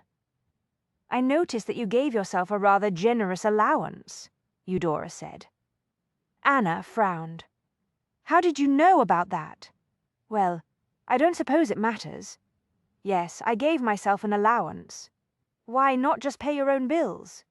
Eudora asked. "You just said that Nesta never questioned the household accounts." Anna giggled. Death. "I was afraid that if he ever did examine the records, he would become suspicious of some of my expenses. I did not want to have to explain them, so I simply paid them out of my allowance." "But not the house in Frampton Street," Callista said. "You bought that outright, didn't you?" Anna looked startled. "You know about that, too?" "Yes. The house was a major purchase. I couldn't cover it out of my allowance, but Nestor never even noticed. He was obsessed with his other women. Death. He was obsessed with them," Callista repeated. "Yes, I'm afraid Nestor was cursed with an obsessive personality. I tried to cure him by destroying the objects of his obsessions," Eudora said. "The other women?" Anna gave her an approving smile. "Precisely. Sooner or later, Nestor always tired of his whores, usually sooner. When he was done with them, I sent them the memento mori gifts. They thought the presents were coming from Nestor. You see, they became quite unnerved." Death. "And finally, you sent your hired killer to murder each of the women," Callista said. "But I rejected Nestor. Why hunt me?" "Because he wanted you before he married me," Anna said, the rage seething again in her voice. "And then a few weeks ago he wanted you again. He sent you flowers purchased with my money. He never wanted me the way he wanted you. All he cared about was my inheritance." The atmosphere in the kitchen was charged with an ominous tension. Death. Callista struggled to find some means of distracting Anna. She knew Eudora was also searching for a way to buy some time for Trent and Andrew to return. You seem to know a great deal about obsessions and how to cure them, Callista said. How did that come about? I have studied the science of psychology since I was a girl of 12, Miss Langley. Indeed, I am an expert. An unusual subject for a lady, Eudora said. I had an excellent teacher. Anna smiled. Dr. Morris Ashwell. Death. Who is he? Callista asked. The doctor who tried to cure me of my obsession with death. I tried to explain to dear Papa that the emotions associated with the great transition from this world to the next are the strongest of all the passions. Papa did not understand. When I turned 13, he sent me to Dr. Ashwell. Evidently Ashwell was unable to rid you of your fixation, Callista said, quite the opposite. Anna chuckled. He became obsessed with me. You see, death. Amusing when you think about it, the doctor developing a great passion for his patient. I was just 13 at the time, but quite pretty, if I do say so. How old was Dr. Ashwell? Eudora asked. Anna grimaced. Old enough to be my grandfather. Not at all pleasant to look upon, I must say. I hated the feel of his beard, and his thick body disgusted me. Eudora took a sharp, shocked breath. Callista was stunned. He assaulted you? You were just a girl. Anna gave her a serene smile. Death. No need to feel sorry for me, Miss Langley. I assure you I soon realized that his obsession with me gave me a great deal of power over him, and in the end I used that power to escape. From where, Eudora said? Brightstone Manor. Anna said impatiently. I hated that place. I was locked up every night. We all were. Dr. Ashwell ran a private asylum, Callista said, comprehending at last. Your father had you committed. For nearly 3 years, Anna shrieked. Death. That bastard, Ashwell, conducted experiments on us.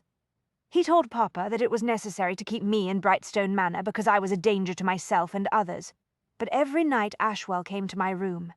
Every night I pretended that I was dead. I got rather good at it. How did you escape? Eudora asked. An artificial calm settled on Anna. She smiled her angelic smile. My brave knight in shining armor slew the monster and rescued me, and then we burned Brightstone Manor to the ground. Death. The man with the knife who tried to murder Mr. Hastings and me that night in Mrs. Fulton's coffin display room, Callista said. He's your knight, isn't he? Oliver is devoted to me. He is obsessed with me also, but not like Ashwell. Oliver lives a strict celibate life. He is purifying himself by serving his lady. You, Callista said. Yes, I saved him. He had been locked away in Dr. Ashwell's asylum for years. Death. Oliver was born a gentleman and educated as one, but his family signed commitment papers when he was 17 years old. Given his habit of slitting throats, that is not terribly surprising, Callista said. So he murdered Dr. Ashwell for you, the pair of you escaped, and you burned down the asylum. Yes. What about the other inmates in the asylum? Eudora ventured. There must have been some besides you and Oliver. A dozen, perhaps. I've forgotten. Why? Death. You didn't rescue the other inmates, did you? Callista asked. You left them to die in the inferno. They were all quite mad. I'm sure their families were relieved not to have to pay Ashwell's fees any longer. You shot Nestor, didn't you? Callista said. Yes. I waited for him in his dressing room. He never saw me until I put the gun to his head. And by then it was too late, of course. And then you had Oliver carry his body into that locked chamber, Eudora concluded. Death. I hadn't planned to get rid of Nestor that evening, Anna said. I wanted a more suitable death for him, but I was forced to take action. What constitutes a more suitable death? Callista asked. I wanted him to die much more slowly. Anna's eyes heated with a dangerous fire. I wanted to watch Oliver slit Nestor's throat. I wanted to see the blood flow slowly but surely from the wound. I wanted Nestor to know that I was watching him die. Death. But I had just discovered that he intended to try to have me committed again. I had to move quickly. Having you committed would have violated the terms of your father's will, Eudora said. Nestor conspired with his friend Dolan Birch. They were going to make it appear that I had gone away for an extended stay in the country, and that I had put Nestor in charge of my financial affairs. No one would have questioned the papers. Death. Everyone is accustomed to the notion of the husband dealing with such matters. They plan to send you to an asylum that disguises itself as a hotel and spa outside a village named Seacliff, Callista said. You know everything, don't you? I don't understand, but I suppose it doesn't matter now. How did you discover that Nestor was conspiring to have you locked up again? Eudora asked. That was a matter of sheer luck, Anna said. She shuddered. Death. The blade of the meat cleaver dipped lower toward Mrs. Sykes's neck. Oliver followed Nestor everywhere, but Nestor never paid any attention to him. Recently, Oliver overheard Nestor and Birch discussing the plan to get rid of me. They were quarreling. Evidently, Nestor had not yet fulfilled his part of the bargain. It seemed he still owed Birch. What did he owe him? Callista asked, but she was quite certain she knew the answer. Anna laughed. Death. Nestor claimed that he could deliver access to your client files to Birch. Amusing, isn't it? Just think, if it hadn't been for you, I might have been locked away in another asylum by now. Why did your father marry you off to a fortune hunter? Callista asked. I chose Nestor. Anna's voice rose again, this time on a thin, fragile note. I met him while he was visiting at a nearby country estate. There was a party, and all of the local gentry were invited. This Nestor danced with me, and I thought him the handsomest man in the world. I fell in love with him that night. He told me that he loved me, and I believed him. He lied to you. At the start, he truly did love me. Anna insisted. He was quite passionate, but part way through our honeymoon, he developed a profound disgust for my person. He said that making love to me was like making love to a corpse. I didn't understand. Dr. Ashwell liked it when I pretended to be dead. Death. Why have you come here tonight? Callista asked. You are safe now. Nestor can no longer hurt you. What's more, you have full control of your money. I came here to punish you, just as I did his other whores, Anna said. You were the one he wanted most of all. I told you I rejected him, Callista said. I did nothing to encourage him. That doesn't change anything, Anna wailed. He didn't want me, but he desired you, a woman who is operating a business that is only one step above a brothel. It would take very little now to shatter whatever weak forces were holding Anna together. You say you came here to punish me, Callista said. She took a step forward, one hand outstretched. I understand, but please leave my housekeeper and my butler out of this. They had nothing to do with any of it. Stop, or I'll kill the housekeeper right now, Anna warned. Death. Callista stopped, but Anna was trembling with rage. I'm curious about why you waited so long to murder Nestor, Eudora said in a conversational tone. Why wait until you found out he was planning to have you committed? Until that point, I was sure that if I could rid Nestor of his obsessions, he would realize how beautiful I am. I was sure he would come to love me again. But when I discovered his plans, I had to face reality. Death. That last comment would have been almost amusing in other circumstances, Callista thought. It was highly unlikely that Anna had ever grasped the concept of reality in her life. Before you do whatever you intend to do this evening, I have a message for you from your father, Callista said. Anna stared at her. Papa? But that's impossible. Papa is dead. He is in the spirit world. Florence Tapp, the medium, was able to summon him so that I could speak to him. You're lying? Death. Florence Tapp is a fraud. I sent Oliver to her house to kill her because she tried to deceive me. She was not a fraud, Callista said. I saw your father. He was wearing a dark suit, a white shirt with a turned-down collar and a necktie. Anna was transfixed by that information. I gave him a necktie for his last birthday. He said that he wears it every day because it makes him think of you. You must be lying, Anna said, but she was uncertain now. Why would he appear to you but not to me? Death. He said that he wanted you to see him, but that your troubled state of mind made it difficult. He appeared to me because he wanted me to give you a message. What message? Callista took a chance. He said to tell you that he loved you. Now I know for certain that you're lying. Papa never really loved me. He only pretended to love me. In truth, he was frightened of me. That is why he sent me to Dr. Ashwell. The claim that her father had loved her had been a serious misstep. Callista thought. Frantically, she tried to recover. No, he said. You did not understand, she said gently. He was frightened for you. He was afraid of what would happen to you if you were not cured of your obsession. But you were his daughter. Of course he loved you. Ask him yourself. What are you talking about? He's here, right behind you in the pantry doorway. He is trying to reach you through the veil. His hand is stretching out to touch you. Yes, Eudora said quickly. I can see him too. Death. He is trying so hard to reach you. He is just inside the pantry. Anna turned quickly to face the open door of the pantry.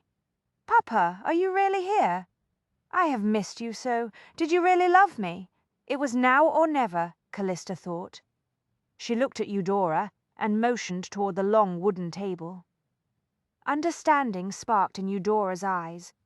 They rushed toward the table, each grabbed an end. Together they managed to overturn it. There was a thundering crash as it fell on its side. Death. The unconscious Mrs. Sykes slipped off her chair and toppled to the floor, landing next to her husband. Anna swung back around, confusion and then fury coloring her pretty face. She raised the meat cleaver, but her target was now on the floor. She started to bend down to slash Mrs. Sykes's throat. No, Callista shouted. She grabbed a heavy mixing bowl and hurled it at Anna, who reflexively put up a hand and tried to dodge. The bowl caught her on the shoulder and smashed on the floor. Death. Eudora seized plates one by one from a sideboard and hurled them at Anna. Callista grabbed a frying pan off a wall hook and sent it sailing across the overturned table. Faced with a barrage of crockery, cookware, spice containers, tins of cocoa powder and oatmeal, Anna screamed and retreated through the nearest doorway, the entrance to the pantry. Her muffled footsteps could be heard as she rushed up the back stairs to the next floor. Callista ran forward and slammed the stairwell door shut. Death. She grabbed a wooden kitchen chair and wedged it under the knob. We can't chase her through the house, Eudora said, breathless from the frantic battle. It's too big. She could wait for us behind any door or inside one of the rooms. And what do we do if we catch her? She's still got that damned cleaver. Callista tried to catch her breath. Her heart was pounding. We have to get out of here and summon a constable, but I'm afraid to leave Mr. and Mrs. Sykes alone. Death. What if that mad woman comes down the main staircase and returns to the kitchen? We'll have to drag them outside into the gardens and then summon a constable. Mrs. Sykes first. Callista reached down and grasped one of the housekeeper's wrists. We'll get her outside, and then we'll come back for Mr. Sykes. Right. Eudora grabbed Mrs. Sykes's other wrist in both hands. The housekeeper was not a large woman, but in her unconscious state, she was surprisingly heavy. Death. Once they maneuvered her out into the uncarpeted hall, however, it proved easier to slide her across the polished floorboards. They were almost to the library door with their burden when the sound of crashing glass and splintering wood startled them into dropping Mrs. Sykes's wrists. The library, Callista said. Someone's in there, Oliver loomed in the doorway. The blade gleamed in his hand. For a split second he paused to take in the scene in the hallway. Run, Callista shouted to Eudora. Death. The garden door. But she knew that, hampered by their skirts and petticoats, neither of them could hope to outrun the big man. Only one of them stood a chance. She moved to step in front of the man with the knife. Oliver, listen to me. Anna needs you, she said. Can't you hear her? Your lady is calling to you. Hurry. You must go to her. She is upstairs. Listen. At that moment there came another thud and a scream of rage from the floor above. Oliver looked up toward the ceiling, dazed. "The death, my lady," he whispered. Then he switched his burning gaze back to Callista. He raised the knife for a killing strike. She tried to retreat, but she stumbled over Mrs. Sykes's prone body and went down. Eudora screamed and tried to haul Callista out of reach. Oliver moved out of the doorway and into the hall. Callista saw an object fly out of the library. Light gleamed on metal. There came a sickening crunch as the missile struck Oliver's skull. Death. A nightmarish bell tolled, the dark notes echoing throughout the house. Fresh blood sprayed from Oliver's bandaged head, splashing on Callista's skirts. Oliver staggered under the force of the blow. He fell to his knees in front of Callista, still clutching the knife. "My lady," he whispered. She caught a glimpse of the madness in his eyes, and then Eudora helped her scramble out of the way. Oliver pitched forward and fell face down. The floorboards shuddered beneath the impact. Death. His hand opened, releasing the blade. The library doorway darkened. Callista looked up. "Trent," she whispered. "Thank heavens," Eudora said. "We have to get out of here." Trent kicked the knife out of the way and hauled Callista to her feet. "Where is Mr. Sykes?" "Unconscious in the kitchen," Callista said. "I think he's still alive." "I'll get him." He went swiftly down the hall. "You two take Mrs. Sykes, go out the front door. There's a constable on his way here." Death. "Anna Kettering is still in the house," Eudora called after him. "I know." Trent disappeared into the kitchen. He reappeared a moment later with Sykes draped across his shoulders. "She set fire to the place. Can't you smell the smoke?" He was not too late. A crashing tide of relief swept through Trent. He followed Callista and Eudora through the front door and out into the night. It had been a very near thing, but Callista and Eudora were both unharmed. In that moment, that was all that mattered. Death.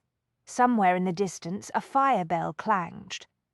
The constable arrived, breathing hard, just as Callista and Eudora got Mrs. Sykes onto the front steps. I'll take her," the young man said. He picked up Mrs. Sykes and carried her down the steps, into the garden. "Get away from the house," Trent said. Callista and Eudora hoisted their skirts and hurried through the darkened gardens. He followed and set Sykes down on the grass. The constable put Mrs. Death Sykes next to her husband and looked at Trent. "You said something about a mad woman and a man with a knife, sir? They're both inside," he said. "I'm quite sure the man with the knife is in no condition to escape. But the woman may flee through the back entrance. If she escapes, there's no telling." A shrill, anguished scream, rage and grief and madness blended into a tormented, despairing cry, rose above the scene. Trent looked up. So did Callista and Eudora and the constable. Death flames poured out of the upstairs windows. Anna appeared on one of the small, ornamental balconies. Her gown was ablaze. She seemed to hover there for a few seconds. Trent was almost certain that she was glorying in the destruction she had created. And then she jumped. Her fiery skirts fluttered around her as she fell to earth, a desperate, dying moth in flames. "Dear heaven," Callista whispered. She turned away from the fire-lit spectacle. Trent wrapped one arm around her and pulled her close. Death. "Andrew?" she asked, sounding as if she were skating on the thin ice of panic. "I don't know," Trent said. "Do you think?" She could not finish the question. He steeled himself for the honest answer. "I don't know," he said again. A hansom turned into the long drive. The horse was in full gallop. "There he is," Eudora said. The hansom slowed to a halt, and Andrew leaped out of the cab. "Callista," he came to a halt. "Are you all right?" "I am now," she said. "Everyone is all right." Death. "Can't say the same for your lovely house," Eudora said. "I'm afraid it will be gone by morning." Andrew exhaled deeply and turned to watch the blaze. "You know, I never did like the place." Neither did I, Callista admitted. However, I would remind you that was our home. Everything we possess is inside that damned house, not to mention my business. Oh, heavens, my files. You need not worry, Trent said. He tightened his arm around her. You have friends? Death. Eudora moved closer to Callista. My brother is right. Callista smiled. In the fiery light, Trent could see tears glittering on her cheeks. Yes, she said, we have friends. That is all we need. The following afternoon they gathered for tea at the house. Trent and Eudora shared. Harry and Rebecca Hastings joined them. Eudora's housekeeper served tea with professional skill and efficiency. Mr. and Mrs. Sykes were at the home of a nephew, recovering from the drugged coffee. Callista and Trent had called on them earlier in the day. They were talking about retiring to the village where their son and his wife lived. Callista looked around the small group assembled in Trent's library, aware that, in spite of the nearly disastrous night, she was experiencing an unfamiliar sense of optimism. They were all seated, except for Trent, who was propped against his desk, arms folded across his chest, and Andrew, who was inspecting the tray of sandwiches and tea cakes. Death. You saved Florence Tapp, Trent said. He acknowledged Andrew with an approving man-to-man look. The medium would be dead if not for your quick action. Harry nodded. Excellent work. Callista could have sworn that Andrew blushed. He was obviously pleased by the praise. He inserted a small sandwich into his mouth and brushed crumbs from his hands. I don't mind telling you, I've never been so terrified in my life, he said around the mouthful of sandwich. He managed to swallow quickly. I missed my shot. You see, wasn't sure I'd get a second chance. I was relieved at first when the villain ran off, but then I started to worry about where he would go and what he would do next. I headed for his address, fearing that you were still inside, sir. When I saw that you were gone, I didn't know what to think, but at least there was no blood. Always a good sign, Trent said. Yes. But then I thought about Callista and Eudora and got a terrible premonition. Death. You were right to conclude that we were in jeopardy, Eudora said. Overturning the kitchen table was brilliant, Rebecca Hastings said. You were dealing with a madwoman. Distraction was your best strategy. It was all I could think of at the time, Callista said. She shivered at the memory. But it would have been for naught if Trent had not arrived when he did and dealt with that man with the knife. That man with the knife now has a name. Trent picked up the diary that he had found. Death. Oliver Saxby. And he was truly mad. He murdered his parents when he was just 17. Used a kitchen knife. An uncle was left to deal with the boy. Oliver was committed to an asylum. The killings were hushed up, of course. No one wants rumours of a possible taint of madness in the bloodline, Harry said. He shook his head. That sort of thing can destroy a family, especially a high-ranking clan. Yes, Trent said. He flipped through some of the pages in the diary. Death. According to this, Saxby was given books to read because they kept him quiet. Evidently he treasured the legends of King Arthur and the Knights of the Round Table. In his madness, he came to believe that he inhabited a bizarre, fictional world. He perceived himself to be a knight-errant. But the knights of old were said to be honourable, upright men who slew dragons and served their noble ladies. Eudora pointed out. Death. I doubt if Saxby slew any dragons, but he did find a lady to serve, Trent said. Callista had been about to take a sip of tea. She paused. Anna Kettering. Precisely. Trent set the diary on the desk. Anna was equally mad, but quite brilliant in her own way. It's clear from Saxby's notes that she manipulated him to further her own ends. She convinced him that the reason he had been locked up was because he had committed a grave offence against the knightly code. Death. Andrew lowered a half-eaten sandwich. In other words, he had dishonoured himself. Anna offered him a way to remove the stain on his honour. Harry asked, intrigued. Yes, that would have worked. given what we know of Saxby's delusions. She made him think that he could purify himself by murdering innocent women? Eudora asked. That makes no sense in his demented state of mind. They were not innocent, Trent explained. He tapped the diary. Death. Anna convinced him that the women he killed were evil sorceresses. By the way, Saxby's diary answers one other question. What? Andrew asked. I've been wondering who wrote the notes that accompanied the memento mori gifts and the coffin bells, Trent said. The handwriting matches that in Saxby's diary. Anna sent him out to murder people she wanted to kill, Callista said. Those 3 governesses, and eventually me, all women she believed had seduced her husband. Death Nesta. Kettering evidently had affairs with the poor governesses, but I rejected him. That didn't matter, Trent said. The problem was that Nesta appeared to want you, and for the second time, she no doubt believed that her husband was more obsessed with you than with the others precisely because he couldn't have you, Harry said. Anna spent nearly 3 years in an asylum run by a man who raped her on a regular basis, Rebecca said. Death. She no doubt learned a great deal about the nature of obsession. She told herself that she could cure her husband's obsession with other women by removing the objects of his obsession, Callista said.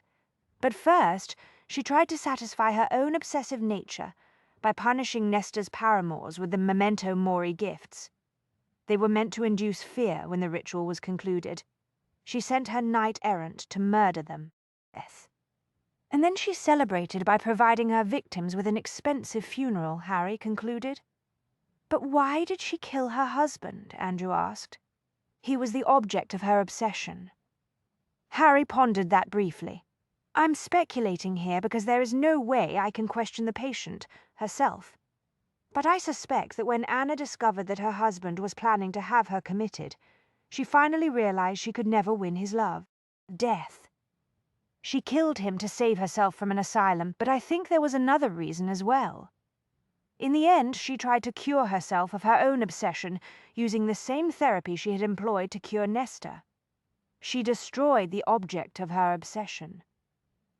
Eudora looked at Callista. I've been meaning to ask you how you came up with the clever notion of holding a séance right there in your kitchen. Pretending to summon the spirit of Anna's father was brilliant. I remembered what Trent said about séances being theatre. Just another way of telling a story, Callista said. He pointed out that, in the case of a séance, the medium has a huge advantage. The audience wants above all else to believe, Trent said. Listen to this, Callista said.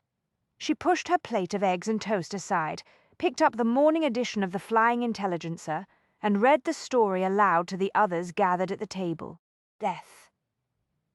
Andrew listened with rapt attention, as did Eudora. Trent, however, calmly continued to eat his breakfast. A great house fire occurred in Cranley Square 2 nights ago. The blaze was set by a madman armed with a knife. He broke into the house with the evident intention of outraging the 2 respectable ladies who were in residence at the time. Both women were rescued unharmed by Mr. Trent Hastings, the well-known author of the Clivestone novels, who arrived in time to subdue the madman. Death. Thanks to Mr. Hastings's heroic actions, not only were the 2 ladies saved, but also a pair of elderly servants. Many of those at the scene observed that Mr. Hastings appeared to be a real-life version of his fictional character. Clive Stone, unfortunately, a third person, a recently widowed lady who had called at Cranley Hall earlier that evening, was trapped upstairs by the flames and leaped to her death. The intruder was also killed by the inferno. Eudora sniffed. Death. Well, the correspondent got part of the story correct.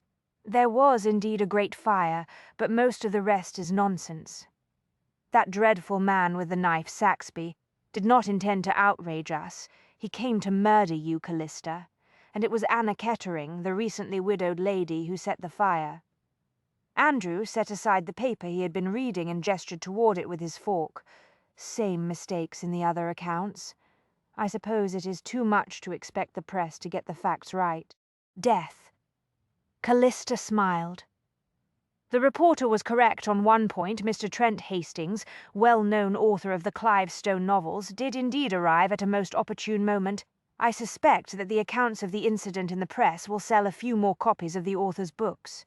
One can only hope, Trent said. He got up and went to the sideboard to help himself to more eggs. But I believe you are all overlooking the most important aspect of the newspaper stories. What is that? Callista asked. The death Trent heaped the eggs onto his plate and turned to face the table. None of the reports in the press mentions your introductions agency, he said. That means you don't have to be concerned that the public will form any unfortunate opinions about the precise nature of your business. Eudora brightened. Trent is right. There will be no misunderstandings, Callista. You can relax. I don't think so, Callista said. In case it has escaped your notice, my business burned to the ground. Death. Eudora sighed.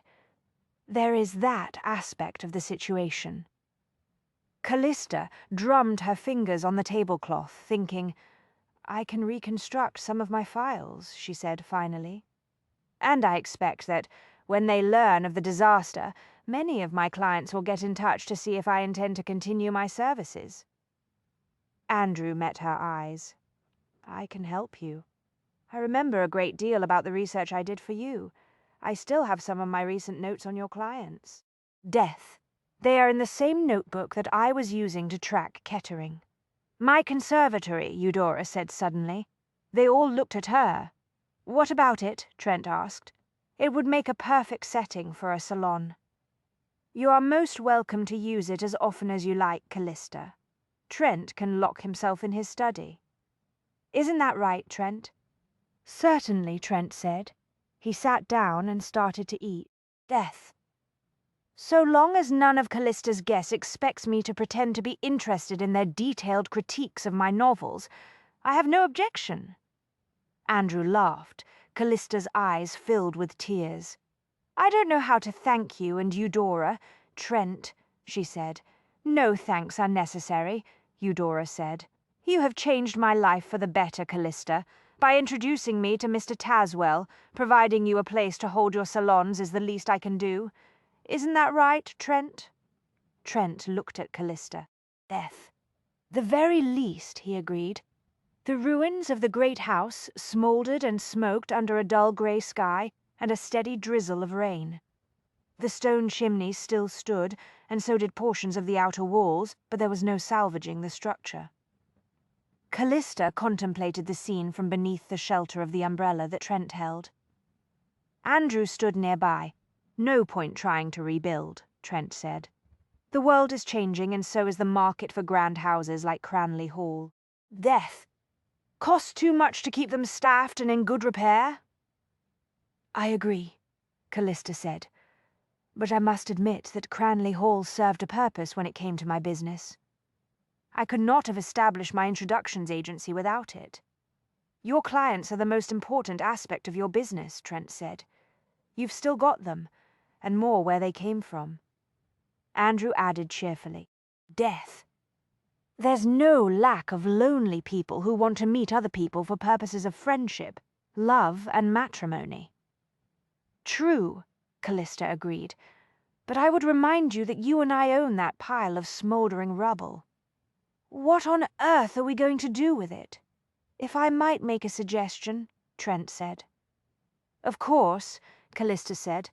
The property has considerable value, Trent said. It is large and well situated in a good neighborhood. Death. It could be used to build some very fine town houses, the sale of which would bring a handsome profit.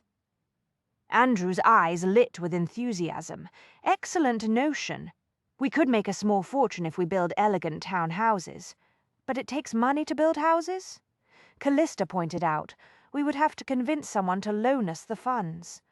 I think the best thing to do is sell the property outright to an investor. Andrew grimaced. Won't make nearly as much money that way. Death. Yes, but an outright sale would give us a nice profit, and we will be able to invest the money in other ways, Callista said. Trent cleared his throat. I would remind both of you that I have something of a knack for investing. I could not ask you to undertake such a commitment, Callista said. You and your sister have done so much for us. It would not be right. Rest assured that I consider this an excellent investment, not just a favor to you and Andrew. There is money to be made here. I see no reason why the 6 of us should not take the profits. The 6 of us? Andrew asked. Eudora and Harry will want to invest in the town houses as well, Trent said. And then there is Mr. Pell. I do believe we will all come out of this quite nicely. Andrew grinned. In that case, I trust you will both excuse me. I have an appointment with my first client. Callista looked at him, startled. You have a client for your detective services. Death. Rebecca Hastings referred her to me, Andrew said. Her name is Mrs. Foster. Evidently, her housekeeper has gone missing. Everyone is saying that the woman left for a post that paid better, but Mrs. Foster is convinced that the housekeeper would not leave without giving notice. Congratulations, Trent said. You have a talent for detective work. For heaven's sake, be careful, Callista said. I will, Andrew promised. Death. And don't worry, I will always be available to research the backgrounds of your prospective clients. I'm glad to know that. Andrew loped off to a waiting hansom and jumped up into the cab. Callista watched the vehicle move off down the street. A wistful sensation, a mix of sadness and joy and understanding swept through her. She smiled a little. It's time, isn't it, she said, for your brother to find his place in the world. Trent watched the hansom disappear around a corner. Yes, a young man needs to maintain his own lodgings, make a few mistakes, and find his footing in life. But do not fear. He will never be alone because he has a sister he loves and who loves him. I know we do not need to share a home to be a family. True. I suspect that I am not the only one who will be learning to live without a family member under the same roof, Callista said. Eudora and Mr. Tazewell are developing what appears to be a very serious relationship. I would not be the least bit surprised if they announce plans to marry in the near future. About time Eudora got a household of her own to manage. He sounded quite pleased, Callista thought.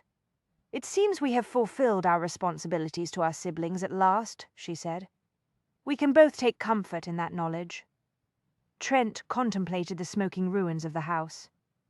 In that case, I think we are free to turn our attention to our own situation. Death. Are you afraid that you might be lonely once your sister has left your house? Trent turned to face her. Not if you will do me the honor of consenting to marry me. She was suddenly breathless. Are you asking me to marry you because you do not want either of us to be lonely? No, he said. I'm asking you to marry me because I love you. Trent. Her heart was suddenly overflowing with an intoxicating emotion. I am aware that I am not ideal husband material, he continued. Death. I do not consider myself moody, but Eudora is right. I do tend to retreat into my study for long periods of time when I'm working on a book, which is frequently. I keep odd hours, especially when I'm nearing the completion of a manuscript. I'm not inclined to be sociable, especially when I'm writing, and some of my friends are, as my sister has pointed out, not the sort one invites to tea, but if you think you can put up with my eccentricities, I would be the happiest man on earth. Death. I love you, Trent. Looking back, I'm quite sure that I fell in love with you that very first afternoon when I mistook you for a potential client. I will be happy to tolerate your eccentricities, because you have proven that you will be tolerant of mine. Of course I will marry you. His eyes heated. Callista, he said, I promise you that I will love you until... She stopped him by putting one gloved finger on his lips. Hush, she said. Death. I will marry you, but please do not say that you will love me until death do us part. You are a writer, sir. Find other words that suit the occasion. He smiled slowly, caught her hand in his, and drew her into his arms. I was going to say that I would love you until the end of time, always and forever. Always and forever. A glorious, effervescent sense of certainty sparkled through her. Yes, I believe that will work very well indeed. Death. From the last chapter of Clive Stone and the affair of the missing bride. Clive Stone propped his heels on the hassock and contemplated the fire while he savoured his brandy. It would appear that together we have successfully solved this rather odd case, Miss Preston. Indeed, we have, Mr. Stone. Wilhelmina took a sip of the sherry that Mrs. Button had poured for her. The young lady is safely home with her new husband, and all is well. Death. Thanks to your scientific analysis of the drug that Charlotte Bliss was using to keep the poor woman in a trance. You were the one who deduced that Bliss required a certain type of herb to concoct the poison, which enabled you to identify the apothecary who sold the herb to Bliss. Stone drank a little more of his brandy. It occurs to me that we might work together again on another case. We are entering a new era in crime detection, one in which science will play a major role. Death. Your skills and knowledge would be invaluable. I would enjoy consulting for you again, Mr. Stone. I find your investigation business quite fascinating, and I find you quite fascinating, Miss Preston. Wilhelmina smiled. It occurred to Stone that before the affair of the missing bride, he had been in danger of sinking into a state of ennui. That was no longer true. Now his future promised to be extremely interesting. An excellent ending, Callista said. Death. She tossed the copy of the Flying Intelligencer onto the nightstand and watched Trent come toward the bed. You have set the stage for an intriguing relationship between Clive Stone and Wilhelmina Preston. Unfortunately, not all of my readers will agree with you. There will always be critics, of course, but you will ignore them. He stopped beside the bed and smiled down at her. Will I? Certainly. Just think of all the readers who will enjoy this ending. Death. I'll try to remember that when the editor forwards the complaints that will surely arrive in his office. She opened her arms. Never fear, I will console you. He took off his dressing gown, pulled aside the covers and got into bed. How exactly will you do that, Mrs. Hastings? He asked. She smiled and put her arms around his neck, pulling him down so that she could kiss him. Like this, Mr. Hastings. Yes, he said after a while. That will work very well.